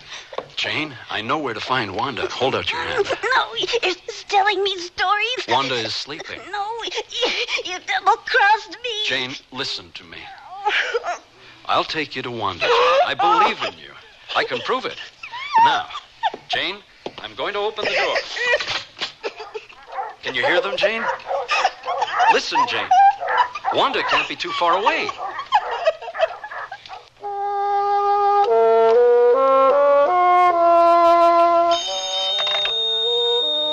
Hello? Mr. Lytle, this is Dr. Shaker. I found Jane. You don't have to worry. She's all right. Mildred, it's Dr. Shaker. He found Jane. He says she's all right. Jack, listen to me.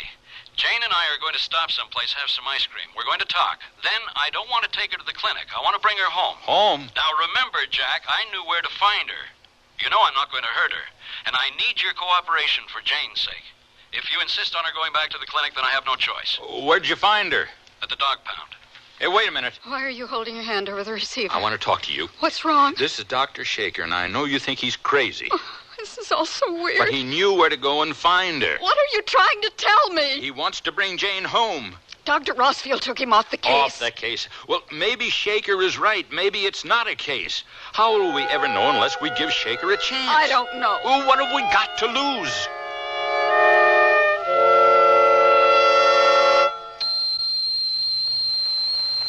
What are you taking your tea, Doctor? Oh, just a little milk and sugar, please. I still don't understand the dog pound. The minute she got in bed, she fell asleep like a baby.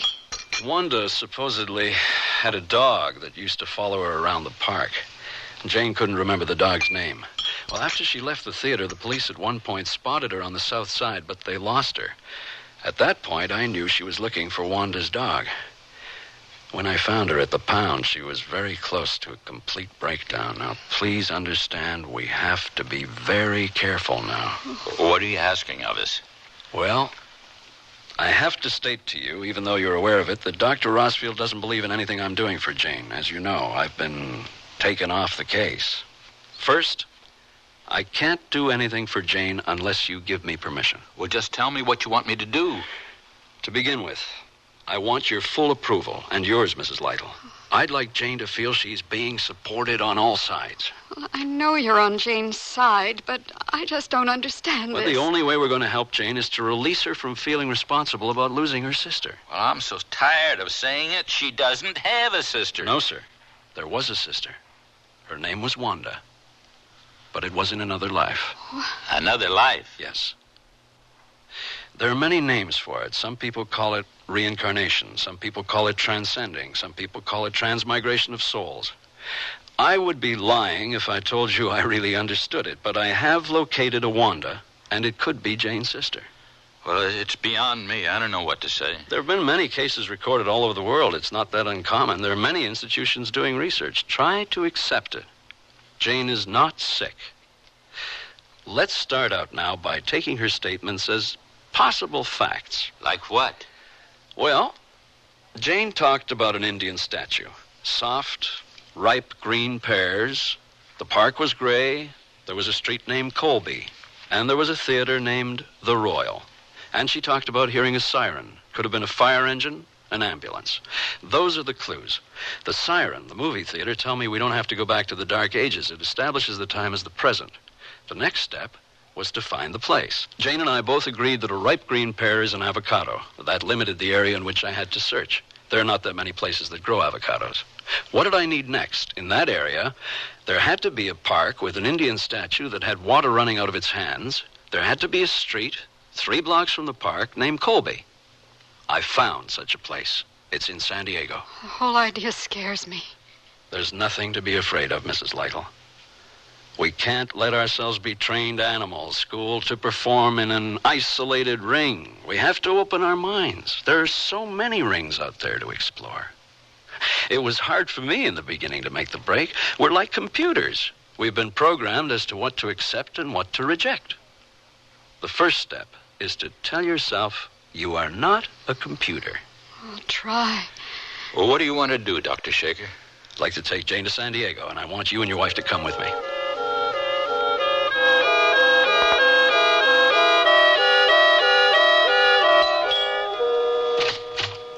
Yes?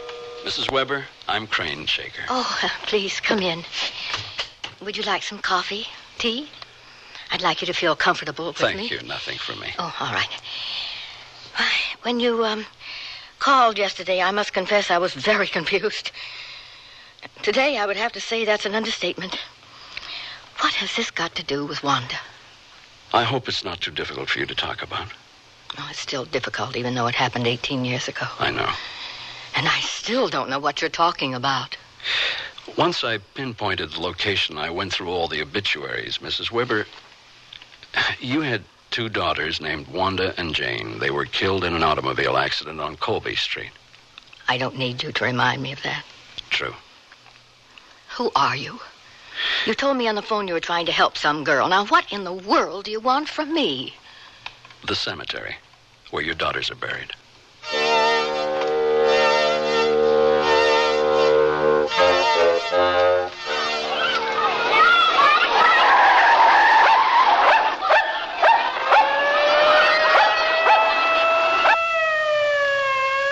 Jane, I've brought you and your mother and father to this graveyard for a reason. Jane, look at this gravestone and tell me what you see written on it. Wanda Weber, age 6. It was not your fault, Jane. The driver lost control of his car. He jumped the curb. The car tore into the swings. Wanda died in the ambulance. I can hear the siren. That Wanda died 18 years ago. Jane wasn't even born then. Wanda had a sister who was named Jane. She was also killed in the accident. You can look at the dates. It's clear to all of us that it happened 18 years ago. Jane, we have found Wanda. You don't have to look for her anymore. You mean another Jane? Come over here. Now, read this stone. Jane Weber, age 9. That's hard to believe. I know. It takes a while for these kinds of revelations to sink in. There were 2 sisters, Jane and Wanda Weber, ages 6 and 9. They were in the park playing on the swings. The dog started across the street. The driver of the car tried to swing around the dog. Unfortunately, he hit the curb and couldn't control the car. The car smashed into the swings. Oh. The Webbers lost both their children. And as you can see, that was 18 years ago.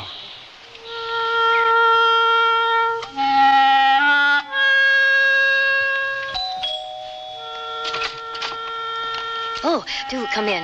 Mrs. Webber, this is Mr. and Mrs. Lytle. How do you do? And this is Jane. How do you do, Mrs. Webber? Well, this is strange to me, but Dr. Shaker is very compelling. And I agree we should be candid. Jane, you don't look like my Jane. You don't look like Mildred. Mildred?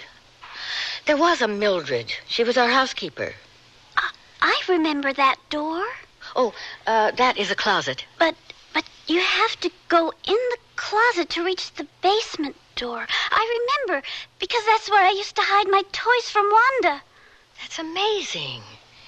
The door to the basement is in the closet. Mrs. Webber, don't look for coincidence. And don't any of you be frightened by this. There's nothing to fear in that we are all subject to previous lives.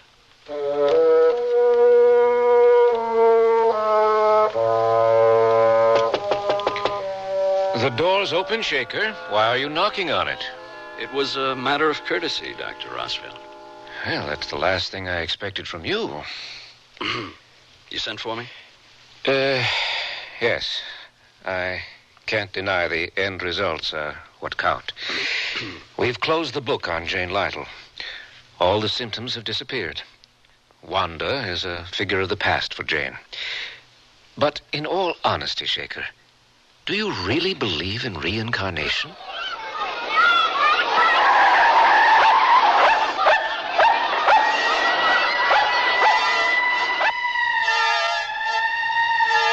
Do you really believe in reincarnation? There is the correct, absolute truth. And there is the truth that satisfies.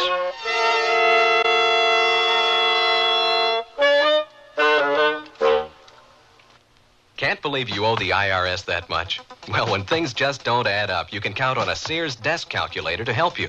Add, subtract, multiply, and divide. Then read the figures 2 different ways. 12-digit lighted display and tape printout for your records. There's a 2-memory system that helps ease multi-step problems, plus its many extras make it a great time saver. Now at most Sears retail stores. Sears 2-memory desk calculator. Cut $25, just $99.99 through March 10th. Prices and dates may vary in Alaska and Hawaii. You want to buy some radios, but the tires all look the same. You've got to have good feelings. You've got to trust the name. You know our reputation.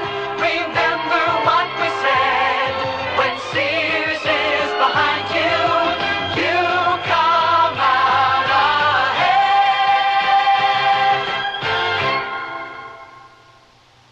When my brother was my age, being in style meant wearing old jeans and about a pound of dirt. But today, us guys are more sophisticated in our style. And that's why Sears has Style Works. A guy can pick up on the latest styles in jeans, tops, sweaters, and dressier clothes like vested suits. I can depend on the Style Works shop at Sears for just about everything to keep me looking great. And the prices? Pretty reasonable.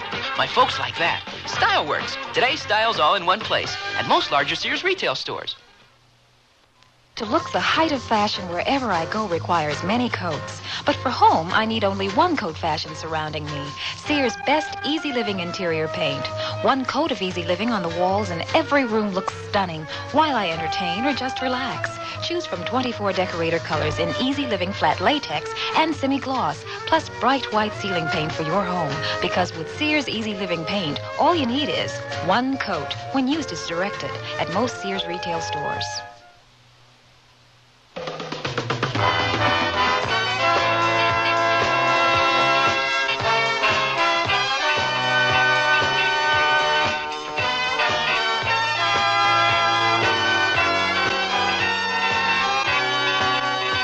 You've been listening to Sears Radio Theater, brought to you 5 nights a week by Sears Roebuck and Company.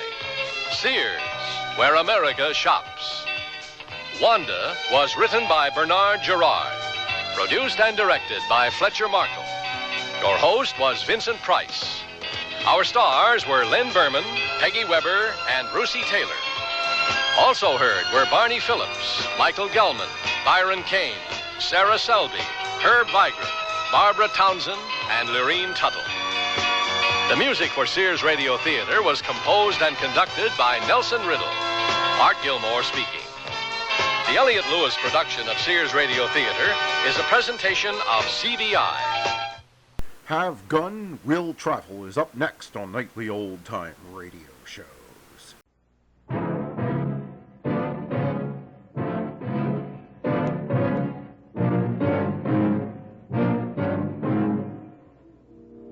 Whenever I'm hired for a job, I can always expect the worst. Little did I know that this time it would mean leaving my dearest friends.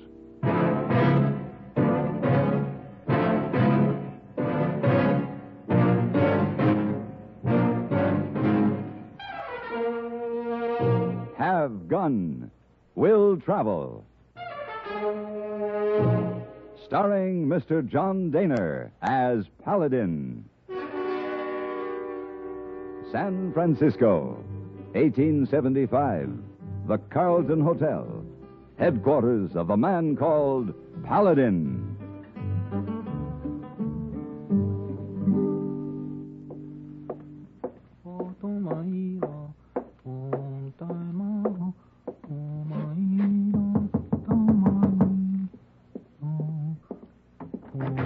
Yes? Oh, excuse please. You finished with breakfast? Hey, boy, we'll take Dishy away. Oh, yes, we are. Come in. Did you meet my sister? No, sir. Hey, boy, isn't it? Yes, sir. This is my sister, Lavinia Todhunter. Oh, hello. How do you do? Was your room comfortable last night, Missy Todhunter? I was so exhausted from the trip I hardly noticed. But I do think I'll like the accommodations at the Carlton. I never thought we'd be able to get a suite with 2 bedrooms. It's almost like home. Oh, yes, Missy.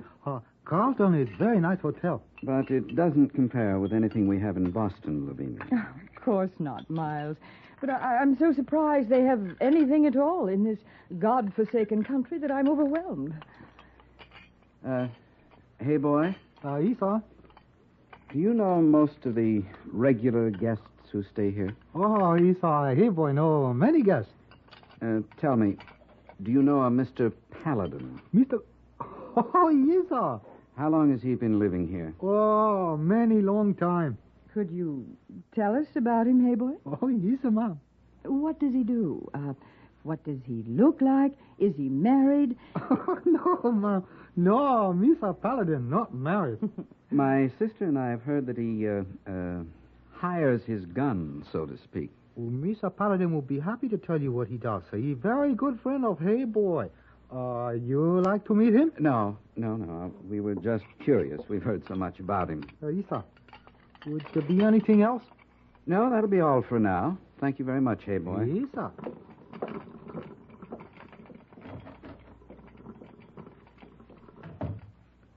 Miles, why don't you want to meet him? Not just yet, Lavinia. We have to go about this very carefully. Well, we don't have all the time in the world, Miles. I know. But even so, you must have patience. Don't forget that lawyer back in Boston is looking for him. And if we're too patient, he may locate him before we finish what we came out here to do. You don't have to remind me. Just let me do the planning. All right. Then where do we start, my dear brother? This Hey Boy said Mr. Paladin was unmarried. More than likely, he would be interested in meeting a beautiful young lady from Boston. Oh, why, thank you, Miles. And then what? You could entrance him, my dear. Get to know him intimately. Oh. And as soon as we know his weak points and when the time is right, we'll complete our mission. I didn't realize I was going to play such an important role. You don't object, do you? Of course not. For $100,000, how could I? And besides, he may be very enjoyable company while he's still alive.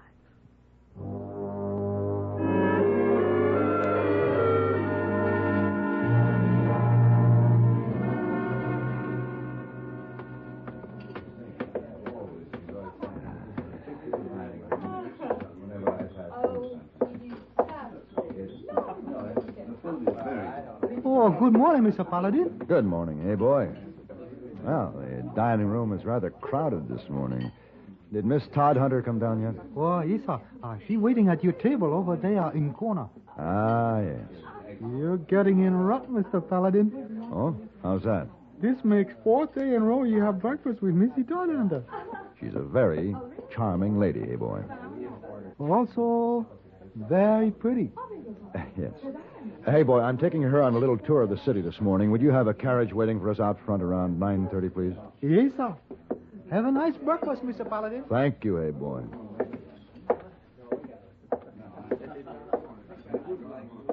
Good morning, Lavinia.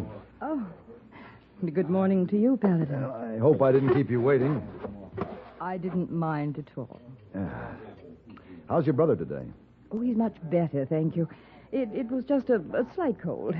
The change in climate, I guess. Well, you should have asked him to join us. I did. But he prefers having breakfast in his room rather than getting dressed. Uh-huh. Say, I was just talking to Hey Boy. He'll have a carriage for us at 9:30, and we'll take that ride I promised you. Oh, wonderful. Thought we'd go up to Russian Hill, over to Chinatown, and to Meg's Wharf, and even the Barbary Coast, if you're brave enough. Well, as long as you're around to protect me, why should I be afraid of anything? That's what I like to hear. You are going to see so many interesting places today, you'll forget you ever knew Boston. Oh, it sounds so exciting. But I'll tell you what I'm looking forward to more than anything else. What's that? Having dinner in your suite tonight alone, just the two of us. Did we have that planned for tonight? Yes, why? Oh, I have 2 tickets for the opera tonight. Oh, no. Well, if you really don't want to go. But, Paladin, I'd much rather keep our original plans. Then I'd be the last person to break them. It'll be dinner tonight in my room. Just the two of us. Alone. Pardon, monsieur. Paladin. Hmm? The waiter is here. Hmm? Oh, yes. You wish to order, monsieur?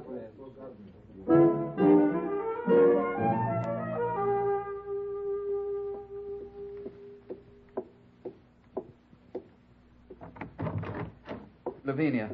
Oh. Where have you been all day? With Paladin. Where else? It's after 5 o'clock. I was worried about you. As long as I'm with him, you needn't be.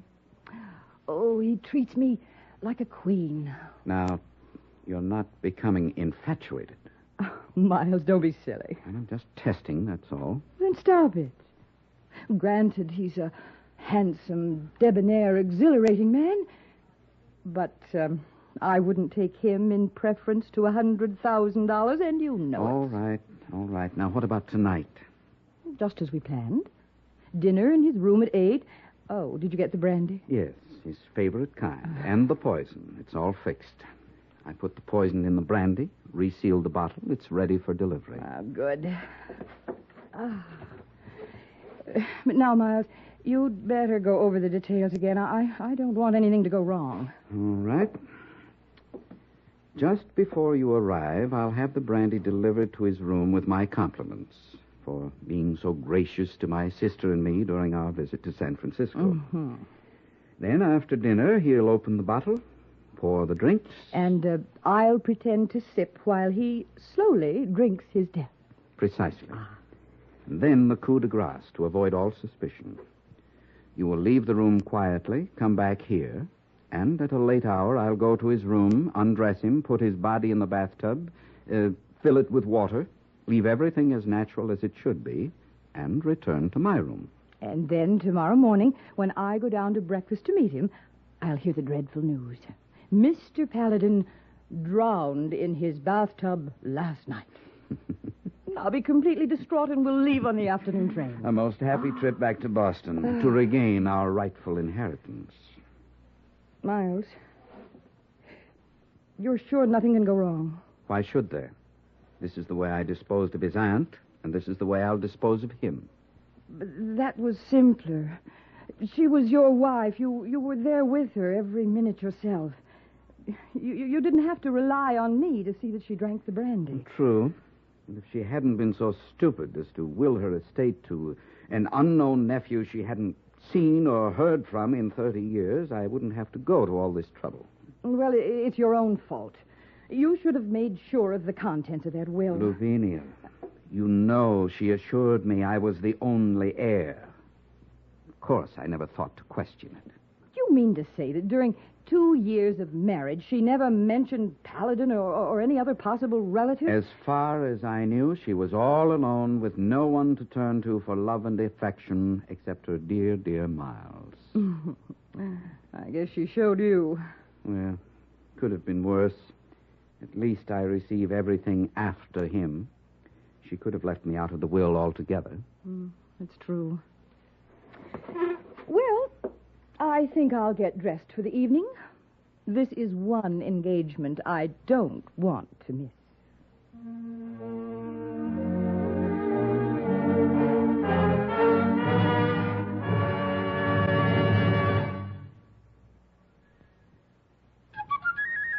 Have a commander, welcome aboard.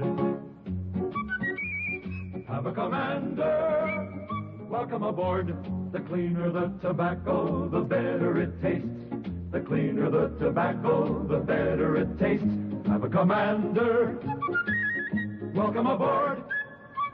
Light into a pack of new king-size Philip Morris Commanders.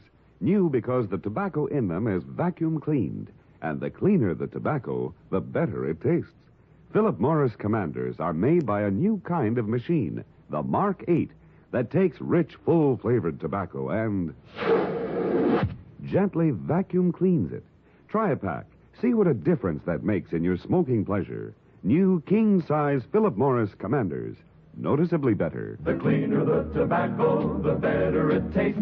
Have a commander, welcome aboard.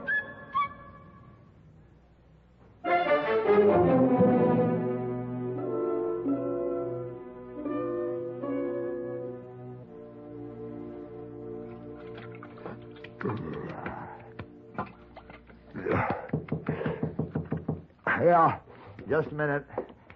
Just a minute.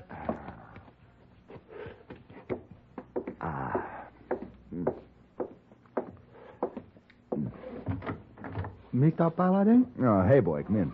Yo, you shaving? No, I just finished. What have you got in that bag? Oh, things you ask here, boy, to get. Box of sweets for Missy Todd Hunter. Hey, fancy ribbon, huh? Very nice. Yes, sir. And a bottle of brandy. Now, let's see that. Yep. Your memory is improving, hey, boy. That's the right brand, all right. Now, what else? And the afternoon mail and a paper you forget to pick up when you come back from your little tour. Anything important? No. Oh, except maybe a big fat letter from Boston. Boston? Let me see that. Just put everything on the chest over there, hey, boy. Please, sir. Let's see.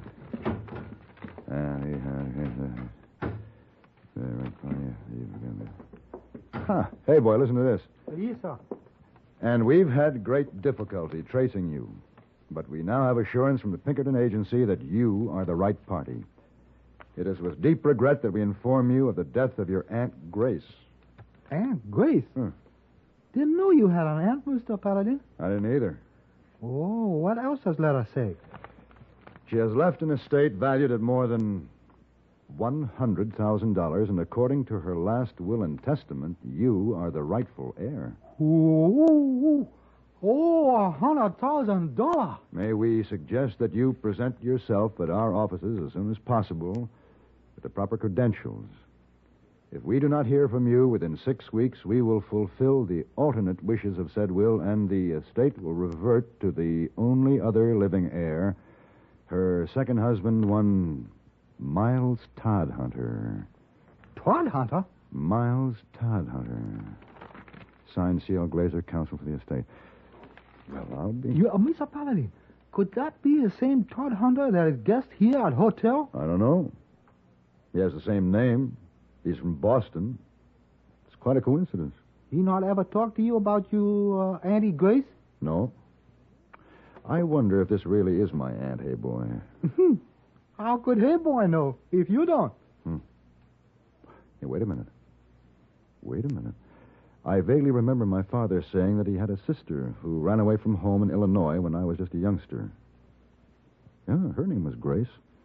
They'd heard that she had gone to New York, but they never found out for sure.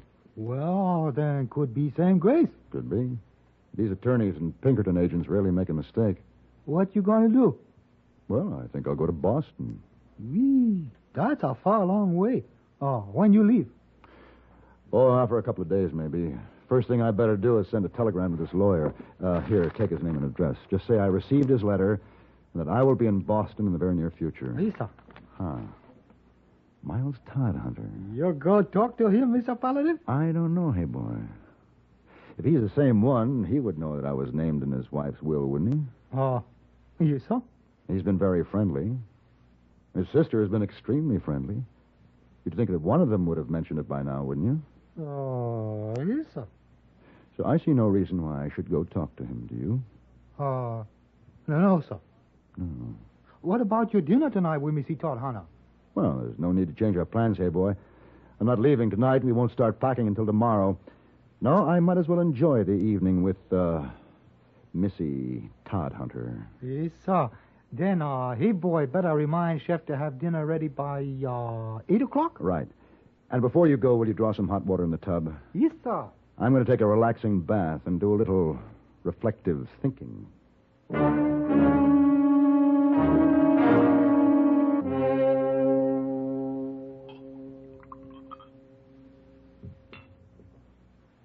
Your brother was very thoughtful, Lavinia. This is my favorite brandy. Yes. Yes, he wanted to show his appreciation for all your kindnesses to us. Oh. This is my second glass, and you've hardly touched yours. Oh, I know. I like the aroma more than the taste. Drink up.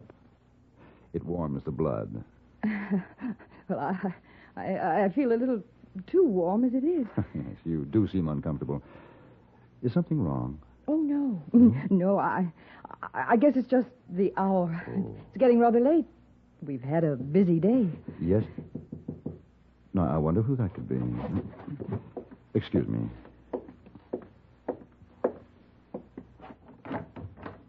Miles. Oh, Paladin, Come in. Well, I just came by to see if Lavinia was still here. She is? Come in. You see, it was getting so late that I thought... didn't realize what time it was, Miles. Oh, she's a big girl, Miles. You don't have to worry about your sister. Well, I wasn't exactly worried. worried. I must thank you for the brandy, Miles. Won't you join us and have a glass? No, but thank you. Nonsense. Anyway. Sit down. Really, Paladin, I didn't mean to intrude like this. You can stop babbling now, Miles. Get your hands up, Paladin. What? No, Lavinia, don't shoot him. It'll make too much noise. I said get your hands up, Paladin. All right. It is quite a surprise, Lavinia. I didn't know you carried a Derringer in your purse. Oh, shut up and keep quiet. Well, Miles, your brandy didn't work. What do we do now? Give me a chance to think. What happened with the brandy? You probably forgot to put the poison in it. Poison? Yes, Paladin. You should have been dead an hour ago. Oh? Well, I must have opened the wrong bottle. The wrong bottle? Mm-hmm. Hey, boy brought me a bottle a couple of hours before yours arrived. They were identical. Well, Miles, that's something you didn't think of. Why don't I just shoot him and be done with it? No, we'll be caught before we can get out of here. Yes, the shot would wake the hotel, Lavinia. I'd be willing to take the chance. Now, there's no reason why we can't go through with our original plan. Where's the other bottle? Well, look in his liquor cabinet. You really wouldn't expect me to drink the brandy now, Lavinia. If you don't, then I'll be forced to shoot you. Either way, I lose, huh? Either way. Then I think I prefer being shot. Stop! Give me the gun. Miles, help me! Give it to me. Oh! Now, take the gun. Miles! You shot me. Miles!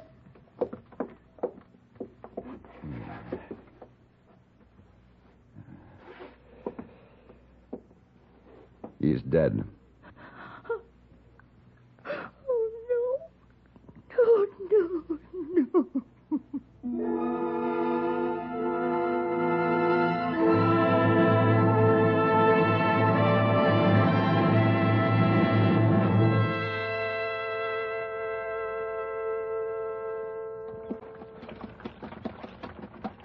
Hey, boy, I can't tell you how much I appreciate you coming all the way over here to Oakland with me. Oh, not often you go on such plenty long trip, Mr. Paladin. Too bad Missy Wong couldn't get off work and come with us to say goodbye. Yes. She wanted to. Well, maybe it's better she not come. She'll be crying big tears on Hey Boy's shoulder all the way back to hotel.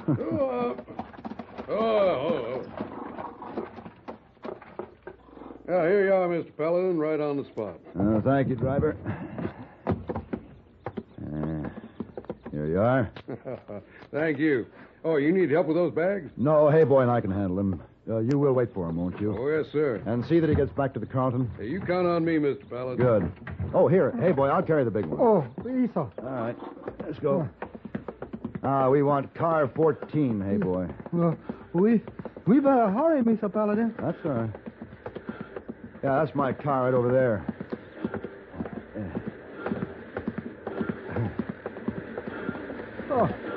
Oh, what we do with these bags? Put them in the vestibule. The conductor will take care of them for me. Here we are. Up they go. There we are. Oh. That's it. Now, remember, Hey Boy, the other trunks are ready to ship. I'll write you and let you know where to send them. Mr. Paladin, when will you come back? I don't know, Hey Boy. All depends on how long it takes me to liquidate my aunt's estate. Several months at least. Then you never know. I may take a liking to Boston and settle down there permanently. It won't be same Carlton Hotel while you're gone. Oh, now.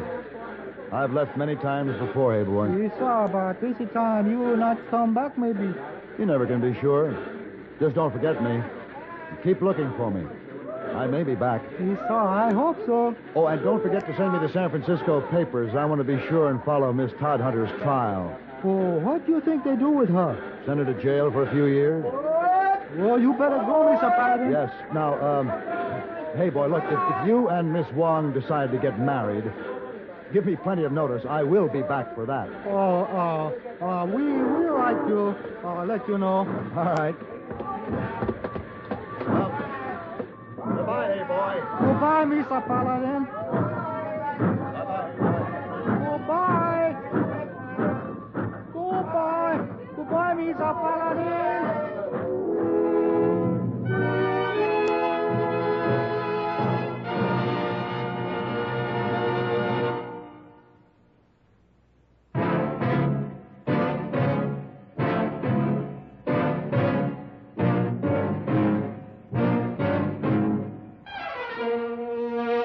Have Gun Will Travel. Created by Herb Meadow and Sam Rolfe, is produced and directed in Hollywood by Frank Paris and stars John Daner as Paladin, with Ben Wright as Hey Boy and Virginia Gregg as Miss Wong. Tonight's story was specially written for Have Gun Will Travel by Mr. Paris. Featured in the cast were Vic Perrin, Bartlett Robinson, John James, and Lynn Allen. Tonight, CBS Radio brings to a close this current series of programs. This is Hugh Douglas extending best wishes to you from the cast and crew of Have Gun Will Travel.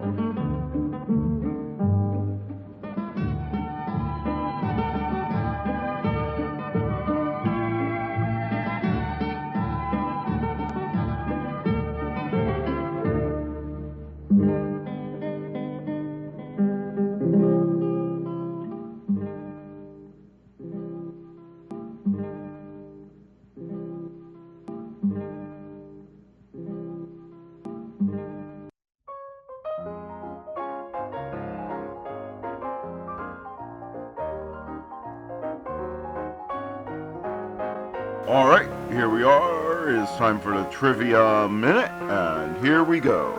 The radio version of Have Gun Will Travel debuted on November 23rd, 1958, more than a year after a television version, making it one of the few radio shows to be based on a TV show instead of the reverse, as is so often the case.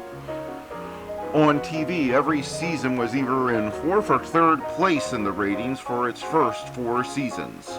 Throughout the show's run, some notable actors appeared on Have Gun Will Travel, including Peter Falk, Buddy Epson, Vincent Price, Pernell Roberts, Lee Von Cleef, Harry Dean Stanton, giving the series an actor connection with the MCU of all things, Suzanne Plachette, Dan Blocker playing a character named Joe, which means his character shared a name with one of his TV brothers on Bonanza, and DeForest Kelly. John Diner, who played Paladin in the radio version, will be a familiar face to fans of classical TV. He seems to have had at least one guest spot on every show from the 50s through the 70s, including Columbo, Get Smart, Mission Impossible, and my personal favorite, The Andy Griffith Show, where the episode Aunt Bee's Medicine Man was named after his character and is one of the fan favorite episodes. On radio or TV, he had an impact, and you can't forget his face or voice, and he contributed much to the classic radio show Have Gun Will Travel. And that was the Trivia Minute. And now, let's get back to the shows.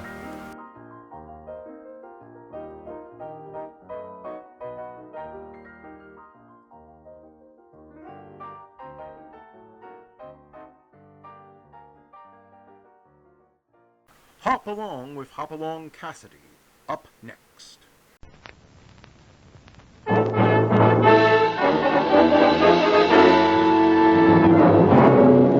With action and suspense out of the Old West comes the most famous hero of them all, Hop Along Cassidy, starring William Boyd.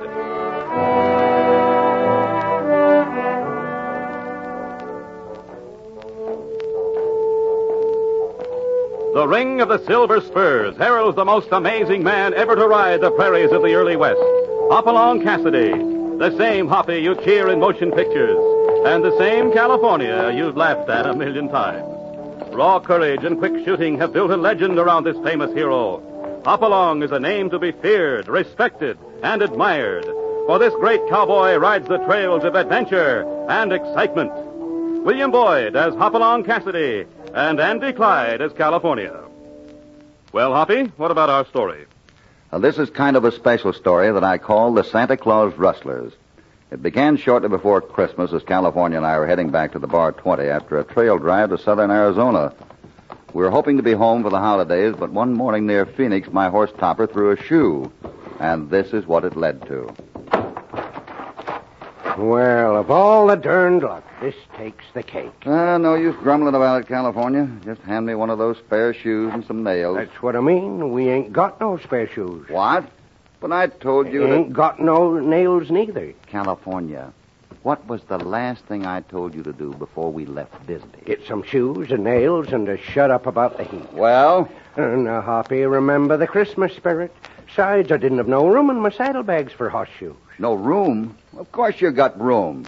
Now I'll have to walk Topper clear to Phoenix to get a new shoe. Well, if it weren't for my rheumatism and my bad feet, I'd let you ride my horse, Hoppy. I'm sorry, you know that.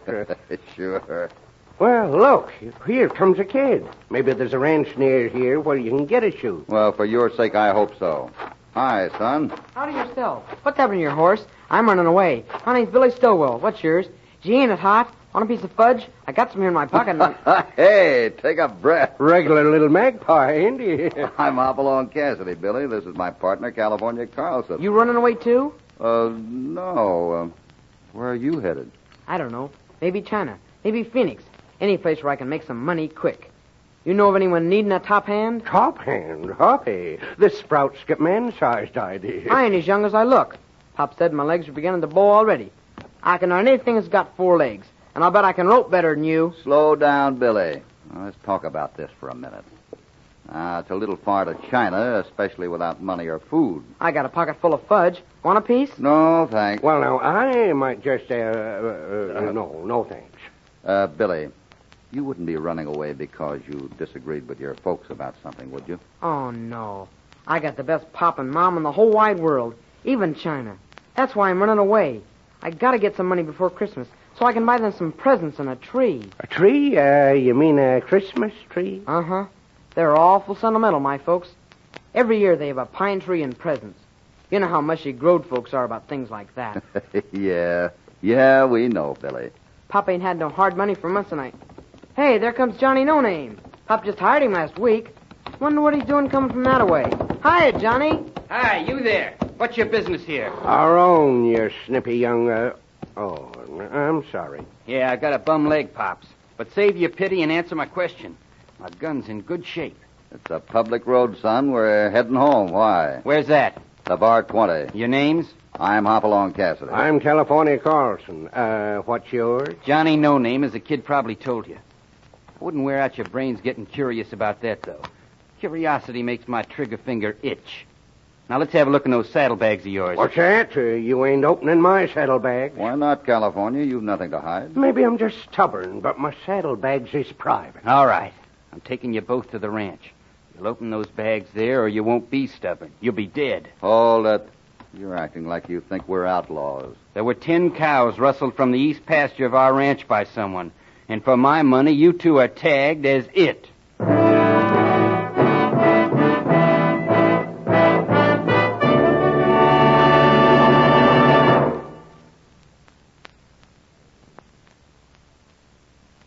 Now, back to Hopalong Cassidy and our story, The Santa Claus Rustlers.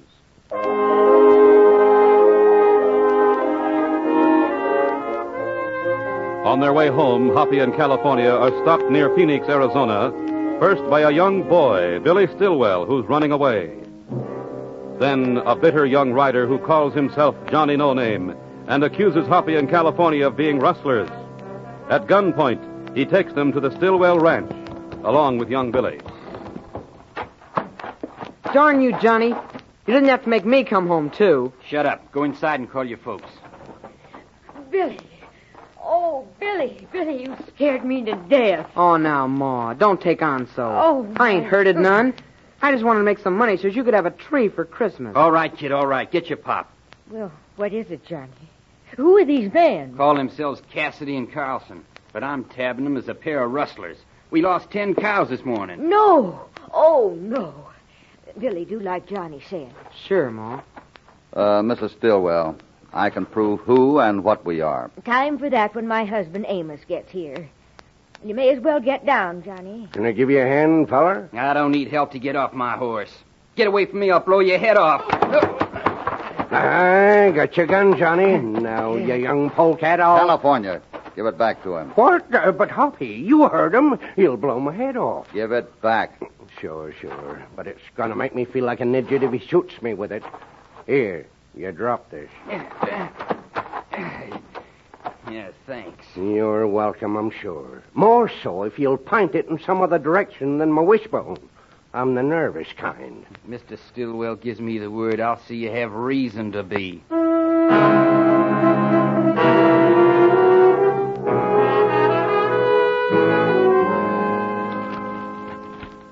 Here's your papers, Mr. Cassidy. Looks like Johnny got ahead of himself. No harm done, Mr. Stillwell. And thanks for letting California shoe my horse while we've talked. I think an apology would be in order from you, Johnny. I don't make apologies to anyone. Well, then I'll apologize for him. He's got a bad streak. Guess he feels the world's against him on account of that bum leg. He tries to hate everybody. That's a lot of hate. A man can get sick doing that. Yeah. Well, I suppose I can't complain, no. Johnny's the only rider I've found who'll work for delayed wages. Well, maybe he has a reason. This rustling hit you hard? Yeah, hard enough. Not only me, but my partners. Partners? Yeah, I guess I'd better explain. It's an unusual setup. When I bought this ranch a few years ago, I only had enough left over to buy 50 head of stock. So Ma and Betty, my daughter, they agreed to sacrifice something to help me get a herd. You got a fine family. Yeah, I sure have. Ma sold her heirlooms, and Betty gave up going east to school. You see, I'd set aside a little money regular for her to do that, but when the pinch came, Betty tossed it into the pot without even asking me. I see. And we like to consider the herd as belonging to each of us in equal shares. Makes Ma and Betty feel like they have a part in things. And make Billy might become a partner when he grows up. Well, if there's anything left. I'd like to get my hands on the rustlers who'd steal from a family like yours just before Christmas. Yeah, I guess our holidays ain't going to be too bright. No trees, no presents. Nothing but a little good wishing. Market's too low to sell now. Sure, that's it. Cows are bringing a bare $10 a head. If we can just hold out till spring, well, we can get double that. If it was just me, I'd sell a few, but I got to think of the others. No, I reckon this Christmas will just be a poor one.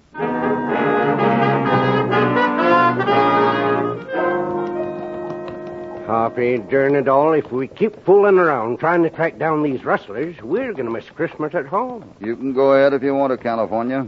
Me, I've got a mad on. Yeah, I know.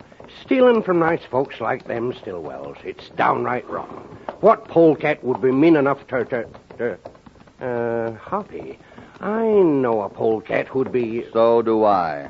Let's not go jumping at any conclusions yet. Uh-oh. What's the matter? Look, the tracks of the rustled cattle lead right into those other tracks. We've lost them. Hello there. What do you think you're doing? What? Oh, well, I guess you must be Betty Stillwell. So you're a good guesser. Answer me. Well, give us a chance. We're trailing some cattle that were rustled from you. Anybody ask you to? Well, as a matter of fact, yes. Your father. My name's Cassidy. This is California Carlson. Oh. So you must think I'm pretty awful jumping on you like that. Reckon I'm edgy. You knew about the cattle? Oh, Johnny rode over to tell me about them this morning. I was banding some calves on the North Range. You was, what? But you're a girl. Oh, I'll bet you I can beat you at calf roping, grizzle puss. Grizzle puss? Grizzle puss? Why, darn it all, I shaved only last week. And there ain't no gal who can beat me calf roping. The day a gal does that, I'll shave clear down to the skin.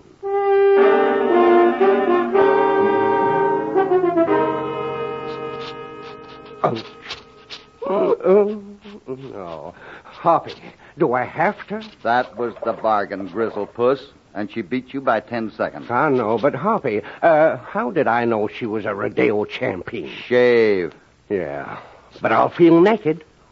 Do I tell them back at the bar 20 that a girl beat you at, see you at dinner. Ouch. Ooh. Ain't no reason for a man to have to do this nohow. It's plumb brutal. Doggone me, if I cut myself once more, my face is going to fall apart. Why don't you try soldering them whiskers with Applejack? Heard about your match with Betty. You catch them rustlers? She beat you by 10 seconds, huh? Look out, you're cutting yourself. Ouch. Thanks for telling me. Yeah, Betty beat me by 10 seconds. No, we didn't catch no rustlers. And why don't you go kiss a rattlesnake? Say, you're a gabby one, ain't you? Pass the soap.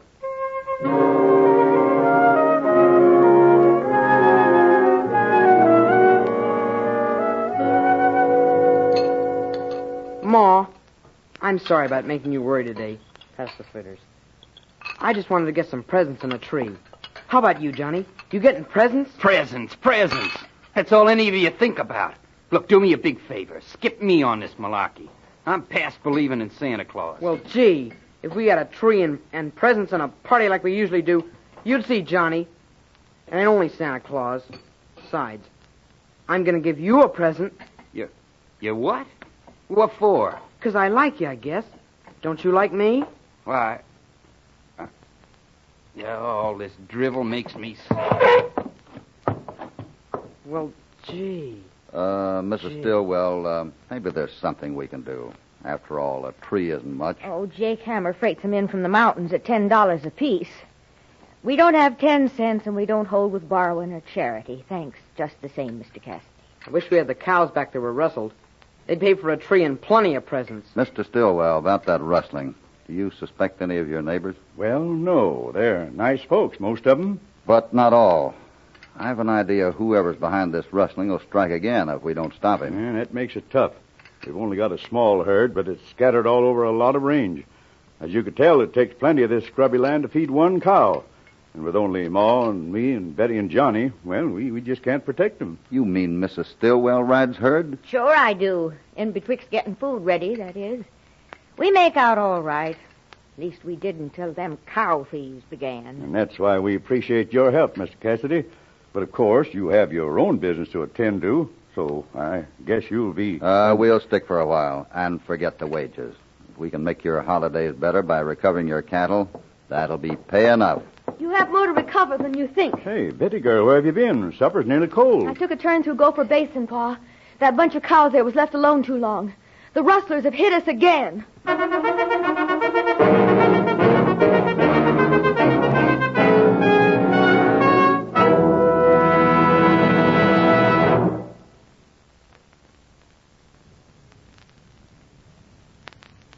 Now, back to Hopalong Cassidy and our story, The Santa Claus Rustlers.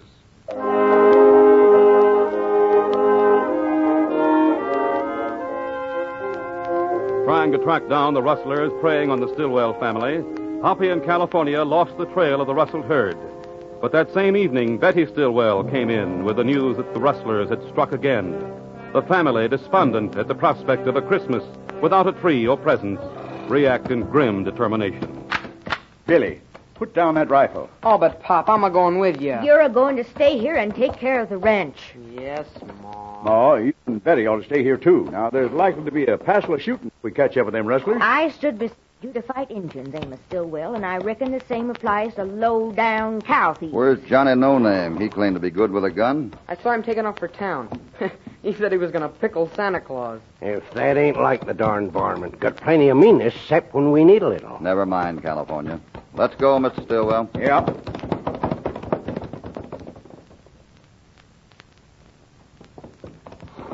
Hoppy, this trailing by moonlight just don't get it. We've lost the tracks 8 times already. Oh, let's go back. I know. I'm worried about having the women folk with us, too. When we hit those rocks ahead of us, we're not only going to lose the trail for good, but we're going to be in danger of an ambush. Cassidy, you thinking what I'm thinking? I'm afraid so. What are you afraid of? Oh! There! Take cover! Behind those rocks! Get down! Hey. Oh, you and Betty sneak back as soon as that cloud crosses the moon. Now, this time I'm ordering. Ma, please go back. For me, honey. Betty, you got any spare shells? Sure, Ma, here. I wish Johnny was here. He'd save us. I ain't so sure that he ain't here. Stillwell, you notice where those shots went? And I was too busy ducking. Why? Either that rifleman is the world's worst shot, or we're only being warned not to go on. He missed us by 50 yards. Yeah, well, he'll wish he'd hit us before I get through with him. If Ma wasn't with us, we could... I reckon they've got us outnumbered, eh, Cassidy? We'd best go back. Go back? Why, Hoppy, we can... hey, you poked me. Yeah, you're right. We have to go back.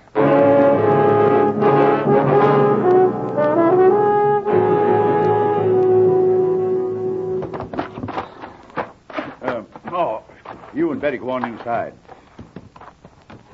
Cassidy, you're not dismounting, are you? What are you planning? That rifleman is long gone by now. We're just taking a little jaunt into town. Oh, I think I savvy what's biting you. Only I hope you're wrong somehow. Perhaps I am. The only way is to find out for sure. Adios. Hoppy, now will you kindly tell me what for we let that low-down ambusher get away without a fight? Didn't you see the look in Mrs. Stillwell's eyes? If we hadn't gotten her away fast, she'd have charged that rifleman single-handed. Doggone me, I bet you're right. Say, I'll bet she made some Injun fighter. I have a feeling we'll find our bushwhacker in town anyway. We'll make a stop at the livery stable first. Then Johnny No Name is going to do a little talking.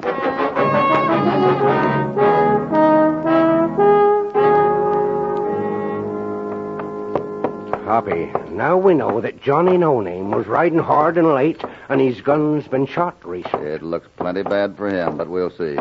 Here's the hotel. Man at the livery stable said he was in room 2. Shouldn't we get the sheriff, Hoppy? Not yet.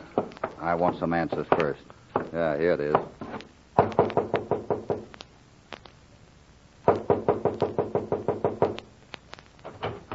Yeah, what?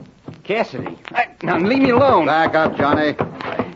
It's time to break down and tell me all your little secrets. You can't threaten me. Want to bet? Well, we've been doing some shopping, huh? Hoppy, he's bought new boots. And look it, a rifle and a gold watch. He sure didn't wait long to spend the money. Let me see those boots. Get away from them. They're mine. I paid for them. Nice leather. You've been spending a lot of money for a rider who's working for delayed wages. What business is it of yours what I spend? None. But those slugs you threw around this evening are. You can't prove a thing. Can't I? I think this little visit has told me nearly all I want to know. Come on, California. See you back at the ranch, Johnny. You keep quiet about this, Cassidy, or... What's the matter, California? Hoppy, sometimes you make me so mad I could bite through a cinch ring. We go in there to brace that ornery coyote for being a low-down bushwhacker. Oh, he's the one who took those shots at us, all right. Then you say as nice as you please, see you back at the... He is. Oh, now, Hoppy, will you make up your mind? I'm gonna go back there. Oh, no, you won't, California. I think I know what's going on and who's behind it. But I don't have any real proof. So we're going to wait and let it come to us. But Johnny knows we're onto him now. I suppose you think there's going to be another rustling. Exactly.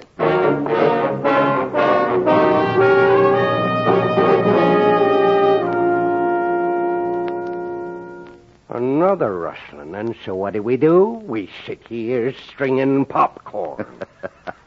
And eating it. Besides, we tracked the rustler, didn't we? That's what's driving me loco. Sure, we tracked him. Right back to the ranch here. And as if he was smart about it. In fact, he's about the stupidest rustler I ever saw. Maybe. Finish that string. What are we waiting for? We can hang Johnny today. I guess maybe we could at that. Well, then what in thunderation are we doing here? Stringing popcorn. Ready to start another string? I'm darn near ready to start another civil war. Stick to the popcorn. These strings have to be ready in time for the party tonight. Yeah. And speaking about the party, that mesquite bush Mrs. Stillwell fixed up sure don't look like no Christmas tree. Couldn't we sneak off and get a pine tree from Jake Hammer? I talked to him yesterday while we were in town buying our gifts. He doesn't have any good ones left. Gosh, no presents, except ours. No Christmas tree. Nothing but rustling and more rustling. Well, I know one way I can brighten up the Stillwells' Christmas party. I'll sing for 'em. You what? Sing for 'em. You know, Christmas songs and all kinds of... California, you ruin their party with that noise you call singing, and I'll see that you wash every dish afterwards by yourself. Now, what do you think of that? Pass the popcorn.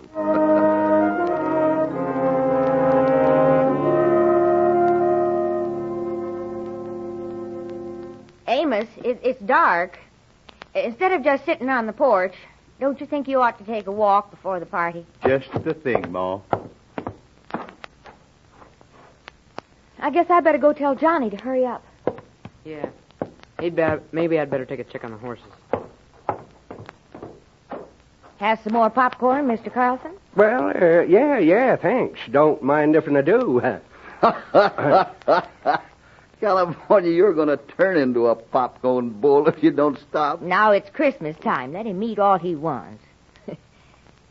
Well, I think I'll go look in on the hens. Yeah, well, California and I are going to slick up a bit, aren't we? You go ahead, Hoppy. I already... why, yeah, sure. Mr. Stillwell. Take a handful of popcorn with you. Now, if you insist, that's a good idea. Let's go, Hoppy, huh?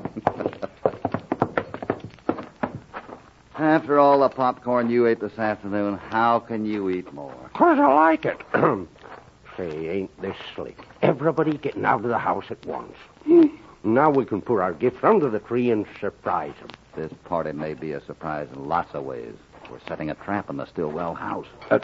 What? A trap? Yeah, we'll sneak back into the house as soon as we can. If I'm right, we'll catch those rustlers red-handed tonight. Well,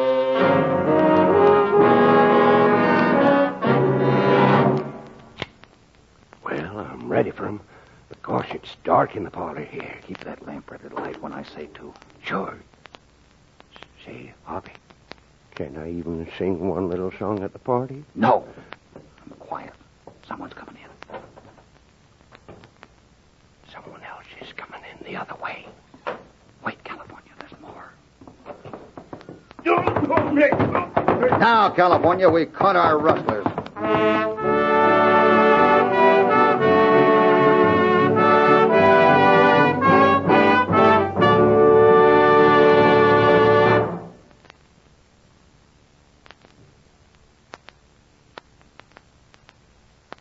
Now, back to Hop Along Cassidy. Great green-eyed gringo. Hoppy, it's a forest. 3 rustlings, 3 trees, plus the one Billy brought. Jake Hammer's gonna let me work out the price of this one. I didn't also know. Oh, my gosh, in the morning. You mean it? That's right, Billy. Your folks and your sister are the Santa Claus rustlers. Each one took from his own share of the herd. Well, I'd have told about it after the surprise. Sure, so would your partners, Betty. Well, I didn't want Ma and you to suffer the penalty of the low cattle market, Betty. You all thought alike, Mr. Stillwell. The fact that each rustling was the same size gave me a hunch. And Jake Hammer confirmed it when he told me how each of you bought a tree. Then I checked the stores. For people with no money, you spent plenty. But, Hoppy, what about that Johnny No-Name? His shooting was only to warn us back. He was afraid we'd discover what he knew, that Betty took that Gopher Basin herd. But those things he bought in town. They look like gifts to me. But let's ask him. I heard. Thanks for backing me, Mr. Cassidy. Come in, Johnny. But better leave the tree. It's kind of crowded. I knew you had a change of heart when I saw those boots you bought. They were way too small for you. They're for me. I'll bet they're for me. Ain't they, Johnny? Yeah, kid, they're for you. But before I give any presents, y'all should know I'm Johnny Bent, son of an outlaw. Was it outlaw money you spent on those presents? Oh, no, sir. It was honest. Every penny of it. Well, then get Billy his boots before he busts the valve. And if you got any more money, maybe we'll talk about letting you into our partnership. This ranch is kind of short on cows right now. Gosh, Hoppy, this is going to be some swell Christmas party. I sure wish you'd let me sing for everybody. California, I warned you. Why, that sounds wonderful. Go ahead, Mr. Carlson. Yes, go ahead, California. Come on now. You see, Hoppy, they want me. Oh, all right. Hand me the popcorn bowl and go ahead. Here we go. Me.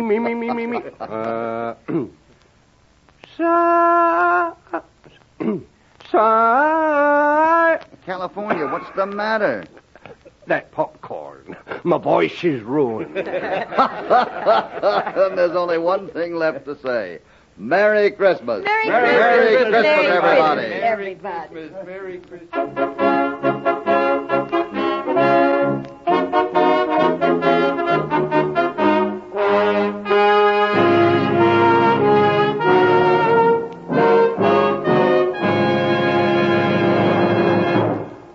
Well, that sure was an extra special Christmas story about real nice people with a lot of real Christmas spirit. And just as Hoppy said, there's only one thing left to say. Merry Christmas, everybody. Merry Christmas. Don't miss the next thrilling adventure with Along Cassidy.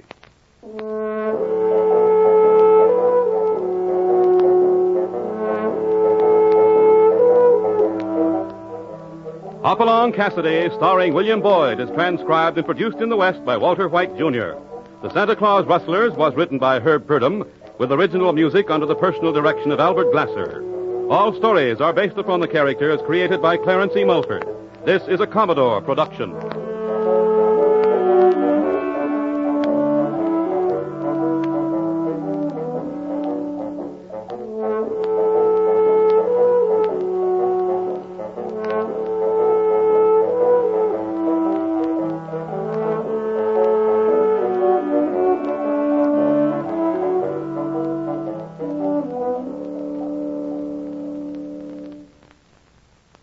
The Adventures of Philo Vance are up next on Nightly Old Time Radio Shows.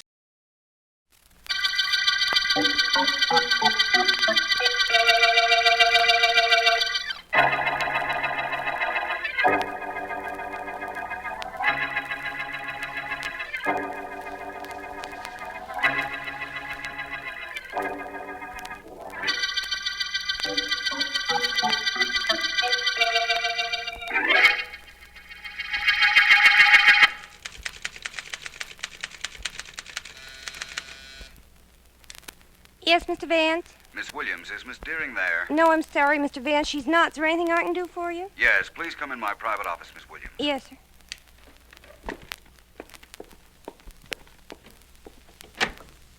Yes, Mr. Vance? I want you to take some notes on the White Willow murder case, Miss Williams. Make a copy for me and send a copy to Mr. Markham, please. I always send a copy to the district attorney, Mr. Vance. Good. Oh, before I begin, there'll be a Miss Sarah Peyton in to see me in a few minutes. Yes. She telephoned for an appointment. When she arrives, ask her to come right in, will you please? She's out in the outer office now, Mr. Vance. She said her appointment wasn't till noon, so she preferred to wait, she said. Well, ask her to come in now, will you please, Miss Williams? The notes can wait. Certainly, Mr. Vance, in a second. Miss Peyton, would you come in, please? Oh, thank you very much. How do you do, Mr. Vance? I'm Sarah Peyton. Oh, hello, Miss Peyton. Please sit down. All right, Miss Williams, please. Yes, Miss Vance. Now, Miss Peyton, what can I do for you? For one thing, Mr. Vance, you can look at me. Oh? Did you ever see a more ordinary-looking woman in your life? I beg your pardon? Well, I'm sensible about it, Mr. Vance. I should be. After all, I'm not a child. I'm 34 now. I don't see how. How that affects you or how it can be important? Well, it is. Believe me, it is. I've got to tell you some facts first. Please listen. Of course. Well, when I was a child, I was just a child. I wasn't as pretty as little girls generally are. I was just a child, very plain child. I went to dancing school, but the boys had to be either bribed or threatened to dance with me. Go on, please. Well, it was the same in school. I went to proms, sure, and dances, and I tried to be friendly, but the other girls were always more attractive. Boys always wanted to be with them. They never wanted to be with me. I went through my life like that, Mr. Vance. Being just one of the people everybody sees every day that nobody pays any attention to. Are you sure you wanted to see me, Miss Peyton? I'm a private investigator. I know, Mr. Vance, and I'm quite sure I want to see you. About a year and a half ago, I inherited quite a bit of money, and now I believe I'm going to be murdered. Murdered, eh? You're rather calm about that, Miss Peyton. If I am, it's because it doesn't matter greatly to me, Mr. Vance. You see, during the past year, I've had all the happiness anyone could possibly ask for. What happens to me now isn't terribly important. Well, that sounds like you've come to me to see that I do not prevent your murder. Well, that's partly correct. I want to pay you, Mr. Vance, not to investigate my murder, if I'm killed. I see. In other words, you don't want your murderer caught by me if he succeeds in eluding the police. That's it exactly. He's clever, but you're clever too, Mr. Vance, and I don't want him caught. Miss Peyton, this is the strangest proposition ever made to me. I'm sorry, I have to turn it down. I was afraid you would, but there's no harm in trying. Who is it you think will murder you? Oh, no, Mr. Vance. After all, you wouldn't help me. Why should I help you?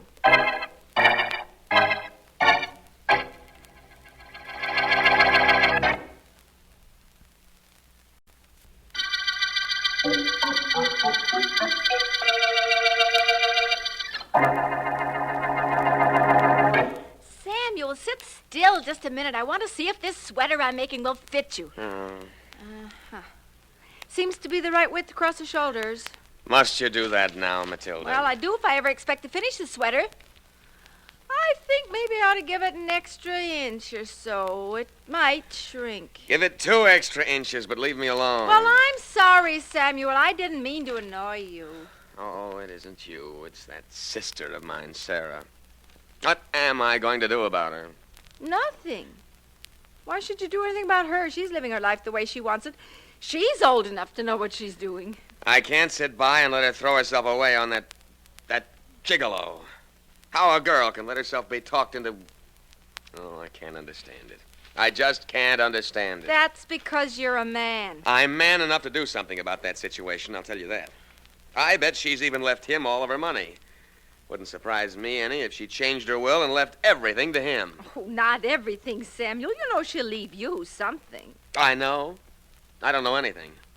She inherited a lot of money. She'll leave him the money. You wait and see. Seems to me that something ought to be done about him, Samuel, don't you think? No, I don't.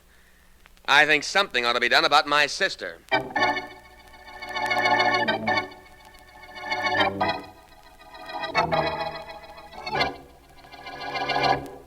Oh, say it again, Joe. Just once more. I love you, Sarah, darling. You're the sun, the stars, you're everything. Oh, you're lying, but it sounds so good. Sounds so wonderful. You didn't mind my buying you that easy chair. I was hoping you'd like it. Mind? I never mind anything you do, Sarah, darling. You know something? Hmm? I've never been so happy in my life as I've been this last year. You just made it perfect for me. I don't care what happens after this. I'm glad. You got a right to be. I guess I should be too sensible to believe that a man like you would fall in love with me. But I don't want to be sensible. Can you understand that? I understand only you, darling. Yes, I believe you do. Well, Sarah... Let me finish. I've been sensible all my life, and all my life has been dull, miserable. The one time I forgot to be sensible, I remembered to be happy. That's when you came into my life, Joe. You've been wonderful for me. Sarah, darling, I'm delighted. What else can I say? Nothing. There's nothing I want you to say. I have to run now. Please love me a little while longer. Forever, darling. I'll see you to the door. Tonight? Dinner in the theater. 7 o'clock, Joe, at my apartment. Of course. Goodbye, darling. Goodbye. Oh, brother. Are you kidding? Very pretty scene, Joe. You're going to be quite an actor. Oh, shut up. Please, Joe, love me a little while longer. Oh, nuts. That's supposed to be a smart dame? I'm glad I'm stupid. Will you shut up, Diane? It's tough enough making love to that gal without being reminded of it when she's not around. I don't know if you mind it as much as you say. What? I said I don't know if you mind it as much as you say. Look, you know I've got to make love to her. You know what kind of money we're playing for. Ah, you do it too good, Joe. You do it like you meant it. Maybe you want all that dough and you want her, too. And what happens to me if that happens? It's not gonna happen. It better not. I don't have to remind you that we're a team, you and I. Do I, Joe? Look, will you shut up? Yeah, when I'm finished. Joe, you and I are a $100 dance team. We never were anything else. We'll never be anything more. It was me that spotted this gal. Me that planned it. Sure it was you, so why gripe? Because it looks like you're doing some planning of your own. Well, don't do it, Joe. Your mind ain't used to working. It could be unhealthy if you start using it this late in life. Remember what I say, Joe. It could be very unhealthy.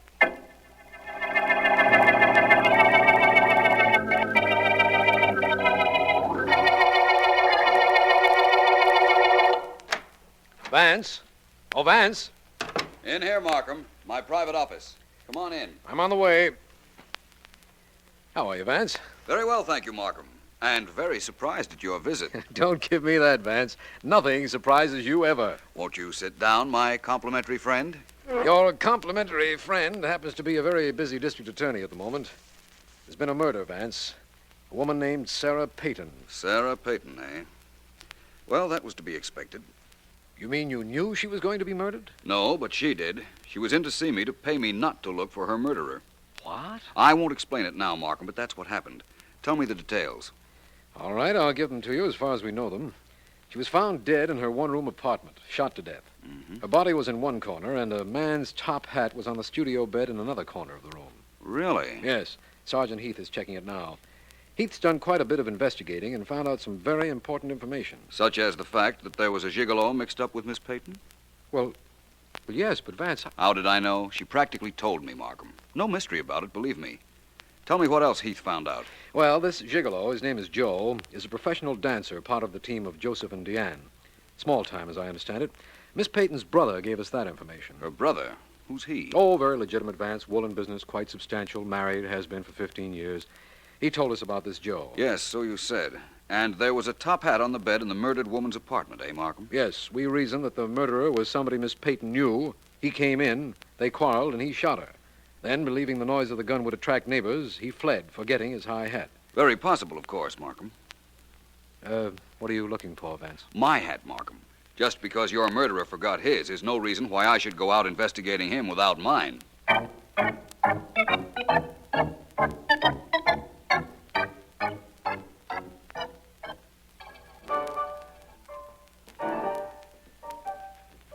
Give me a little help on these lifts, Diane. Jump when I lift you. Jump? That's all I gotta do is jump. Joe, I'm so jumpy now I don't know what I'm doing. alone. Let's stop rehearsing. I can't keep my mind on what I'm doing. Okay, that suits me. Mike, that's all for now. What's the use of rehearsing this dance act anyhow? A couple of weeks we'll have all the dough we need now that your girlfriend got knocked off. Maybe you got something there. How did you know about her getting killed? I forgot to ask you. I read it in the papers. It wasn't in the papers. How did you know about it? I heard it on the radio. It wasn't on the radio. Look, you want to stop this clowning and talk like you and me are supposed to talk? We're partners, remember? Sure, I remember. Only there's some things you... How do you do? I'm Philo Vance. May I come in? Who's stopping you? Thank you. You're Joseph and Diane, I imagine. I wanted to talk to both of you about the death of Miss Sarah Peyton. What about it, Vance? You knew she was murdered. Sure he knew it. He told me about it. I told you. You knew it. You said you read it in the papers. Don't give me that. Excuse me, but it doesn't really matter what either of you said. How did you know about Miss Peyton, Joe? I had a date with her last night. When I got to her joint, I found she'd been knocked off, so I scrammed. And you, Miss Diane? I was following Joe. I didn't trust him. I gathered that. If you didn't precede him, I don't imagine the police will be too interested in you. Of course, there's the little matter of proving whether you were there before or after your friend here, but that will be taken care of later. It's okay with me. They, find the will yet? Yes, as a matter of fact, they did. I went to Miss Peyton's apartment with the district attorney, and we found the will together. You inherit quite a lot of money, Joe. No kidding. Isn't that nice? You don't seem very excited about it. I expected it. Anything else you want with us, Vance? We're rehearsing our act. I think you've already done quite a good act where I'm concerned, Joe, Vance, but I knew I'd find you here. Oh, hello, Markham. May I present the dance team of Joseph and Diane? The district attorney, Mr. F.X. Markham. Hello. How do you do? Vance, I'm glad you're right here on the ground floor for the finish of this case. The finish? So soon? We think so. Remember the high hat we found on the bed in the murdered woman's apartment? Yes, of course. Well, Sergeant Heath has succeeded in tracing it. It belongs to Joseph here. What? Joseph, I'm arresting you for murder. What is this? It's a frame. I didn't leave my hat in that dame's apartment. Come now, Joe. We know you were friendly with the woman. We know you inherited from her. We've got quite a case against you, Joe. Have you, Markham? I doubt it. What? Vance, whose side are you on? Yours, of course, but I'd rather you didn't make any mistakes, Markham. It is quite possible, of course, that you did find Joe's hat in Miss Peyton's apartment. Of course we found it there on the bed. I repeat, it's quite possible that you found it there, but I can tell you quite definitely that he didn't leave it there.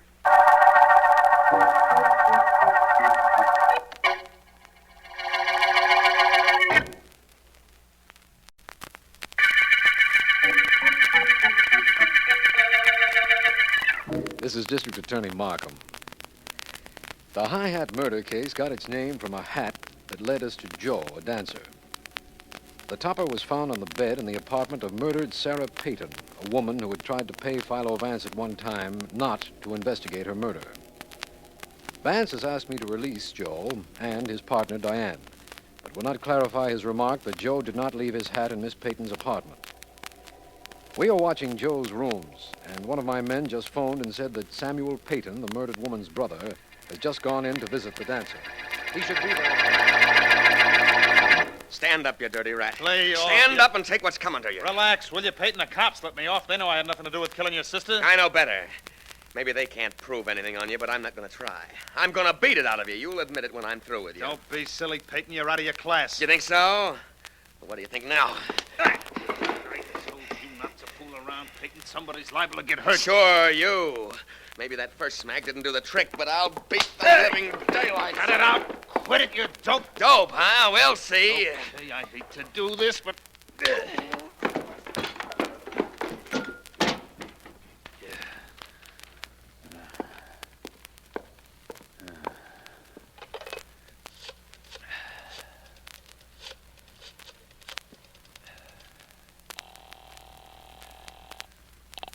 District Attorney Markham speaking. Hello, Markham. This is Joe. The dancer, you know. Yes, I know. What is it?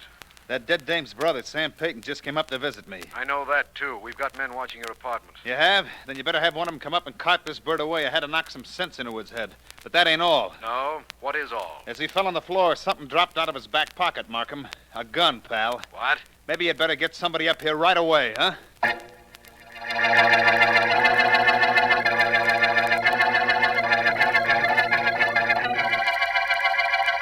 Are you ready, Smith? Yeah? Well, this is it, Vance. We're going to shoot a bullet out of the gun we took from Samuel Peyton into that cotton bale. And if it matches the bullet we found in his sister, we'll know plenty. Yes, I suppose you will. Well, let's get on with this, Markham. Right. Ready, go, Smith. Right. Now, that bullet's in the bale of cotton Smith shot at, Vance. Let's get it out. I'll take the gun, Smith. Suits me fine, Markham. I'd like a look at it, too. Of course. The bullet will be embedded in the cotton bale, but it can be removed easily. We use cotton. I know, Markham, because it won't destroy any markings on the bullet. Someday I'd like to be able to tell you something you don't know, Vance. Markham, there are a lot of things that fall into that category, believe me. I'll get that bullet out with this pocket knife of mine. Ah, there we are. That did it. Ugly thing, isn't it? Yeah, it could be very beautiful if it matches the bullet that killed Sarah Peyton, Vance. I mean, it would solve this case beautifully. I hope you're right, my friend. Where's the microscope, Markham? In the next room. It's all set up with a bullet from Miss Peyton already under the microscope. It won't take a second, then, to find out whether we have the murder gun. And the murderer. Yes, I know. Through here, Vance. Right you are. Markham, let me smell that gun that Smith just fired, will you? Of course, here it is. There'll be a strong odor of cordite, you know. There should be. And there is. There's also a suspicion of another odor. Really? Well, metal can have its own peculiar smell, I suppose. I've put this bullet under the microscope, Vance. Want to take a look? I most certainly do. What are you humming about, my friend? The bullet markings match, Markham. The murder bullet was undoubtedly fired from the same gun Joe reports having taken from Mr. Samuel Peyton.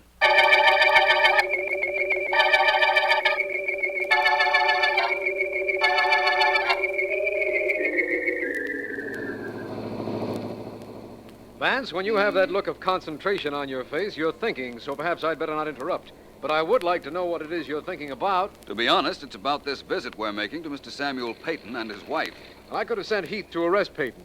After all, the murder gun did drop out of his pocket after Joe had clipped him. That's Joe's story, Markham. Did you ever think that that might be an excellent way of getting rid of the murder gun? Joe may have had the gun all the time and merely told you it had fallen out of Peyton's pocket.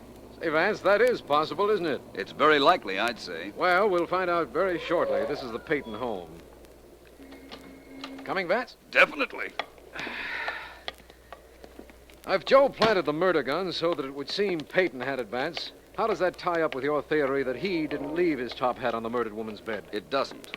But about the hat and the bed, Mark. Joe's in show business. Show people have a superstition about hats on beds. They'd no more think of leaving their hat on a bed than they'd think of jumping out of a window. Oh, I see. Of course, it is possible that Joe knew we'd think the hat was a plant if it were found on a bed, so he put it there purposely to clear himself.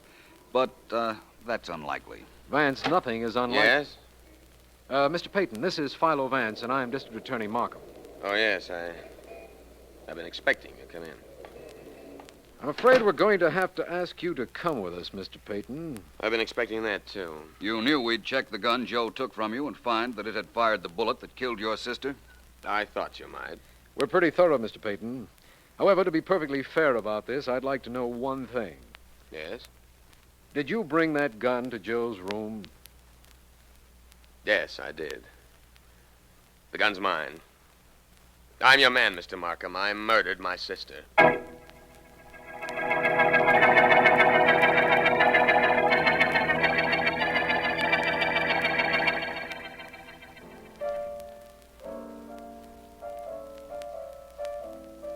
Keep playing, Mike.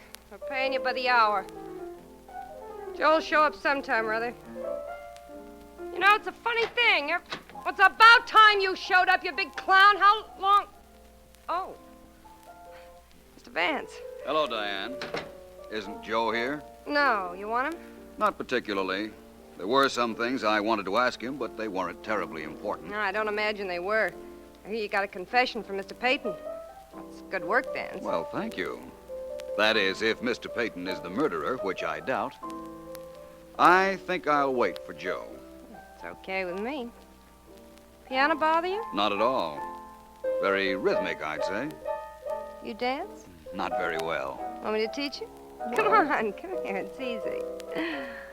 Just put your right arm around me. That's good.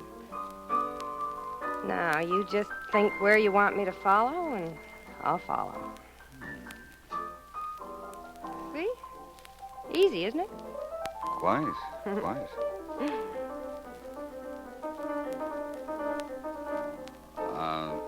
What perfume is that you're wearing, Diane? It's called Finesse. You like it? Very much. Always use it? All the time. Why? Why?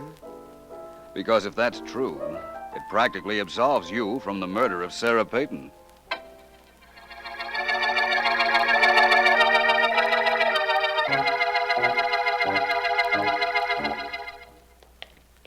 You want to see Mr. Peyton Vance? Why? He's confessed. Yes, I know. It sort of throws out your theory that Joe planted the gun, doesn't it? That it definitely does, Markham.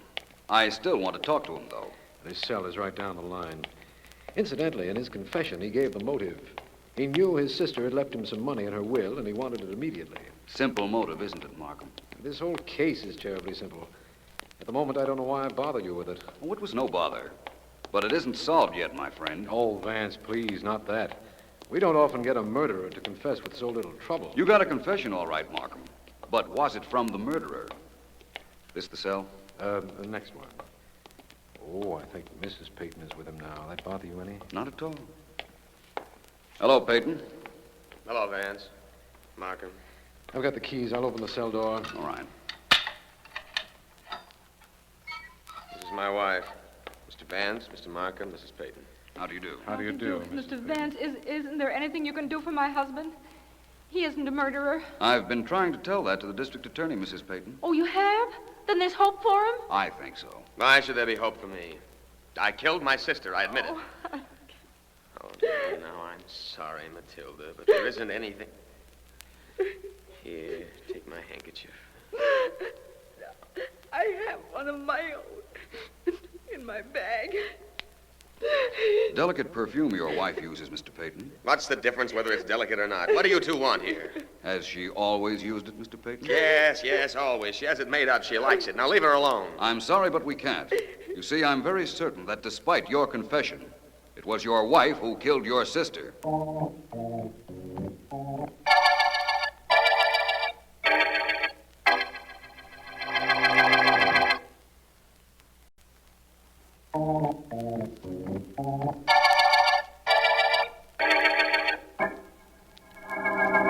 Vance, I've got to know one thing. Only one, Markham? One thing at a time, let's make that.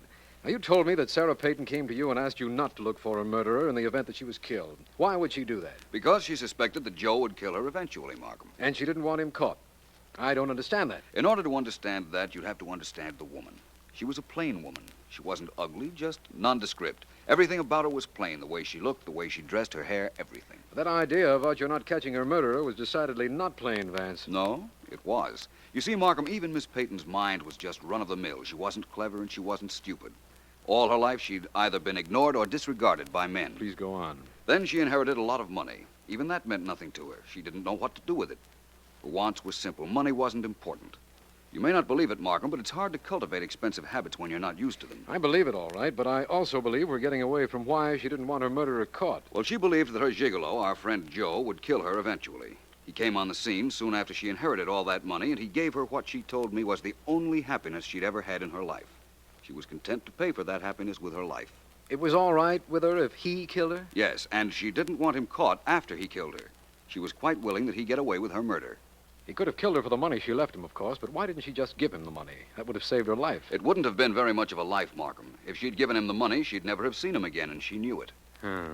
That makes sense now. Women are funny creatures, Vance. There's an epic remark, my friend, that must have been made centuries ago. Man's a funny creature, too.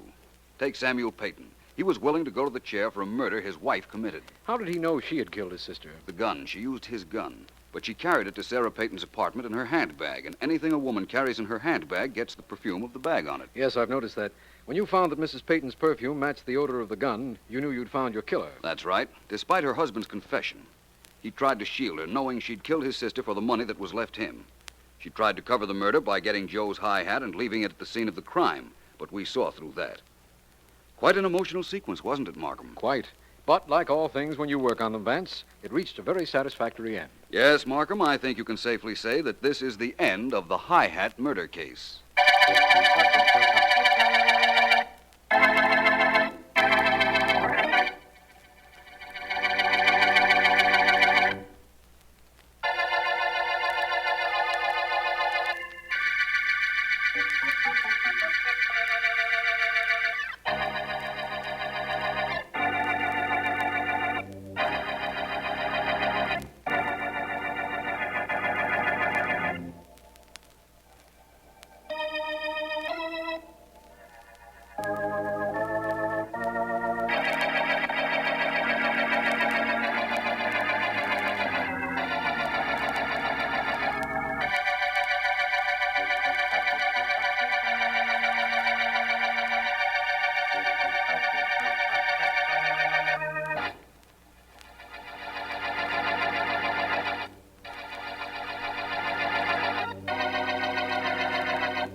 And now you will hear the rest of the story with Paul Harvey up next. Now, the rest of the story. Jim Schlatter and Bob Mazer were chemists, and they were on the verge of a breakthrough. They just knew it. Meanwhile, a shroud of secrecy hung over their Skokie, Illinois laboratory. Other scientists around the world were also nearing the great discovery. One slip-up and another lab would get the credit and the profit. So Schlatter and Mazer worked swiftly, quietly. Success was so close they could almost taste it. And then Jim Schlatter actually did. That's the rest of the story. Schlatter and Mazer were one of the best drug research teams in industry. So when word leaked out in 1965 that they were working on a new medication for ulcers, other clinicians were considerably interested. The challenge, however, was equally considerable. You see, what ulcer sufferers have that non-sufferers do not have is too much acid in the stomach, hydrochloric acid. Antacids affect hyperacidity only superficially, like rubber gloves for a leaky pen. No, it's something else that makes the stomach secrete hydrochloric acid, a triggering agent, a complex hormone called gastrin, G-A-S-T-R-I-N. For many years, scientists were sure that if they could only control gastrin, they could cure ulcers.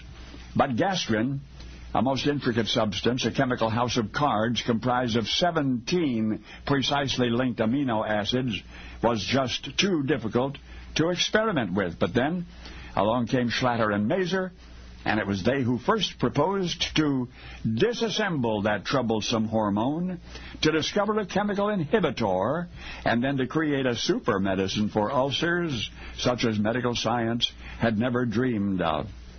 And that's what they were doing that day in the lab, experimenting with gastrin fragments, when Jim Schlatter, heating one of these dipeptides in a test tube, accidentally spilled some of the powder on himself.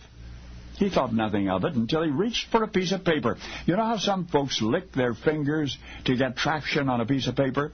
Well, that's what Jim Schlatter does, and that's what he did then, when suddenly he tasted the dipeptide powder which had spilled on his hands, and chemical history was made. Ironically, that dipeptide building block of the hormone gastrin had already been discovered in a British laboratory, but none of those British scientists bothered to taste the stuff. So they cast their discovery aside, never bothering even to patent it. It was Jim Schlatter and Bob Mazer of G.D. Searle and Company who accidentally tasted and further tested and then put a new word in our contemporary vocabulary.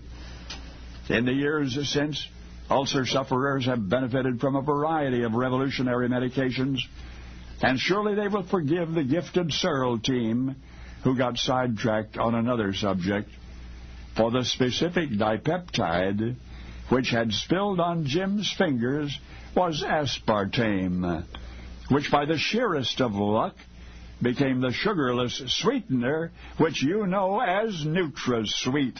Only now you know the rest of the story.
Thank you.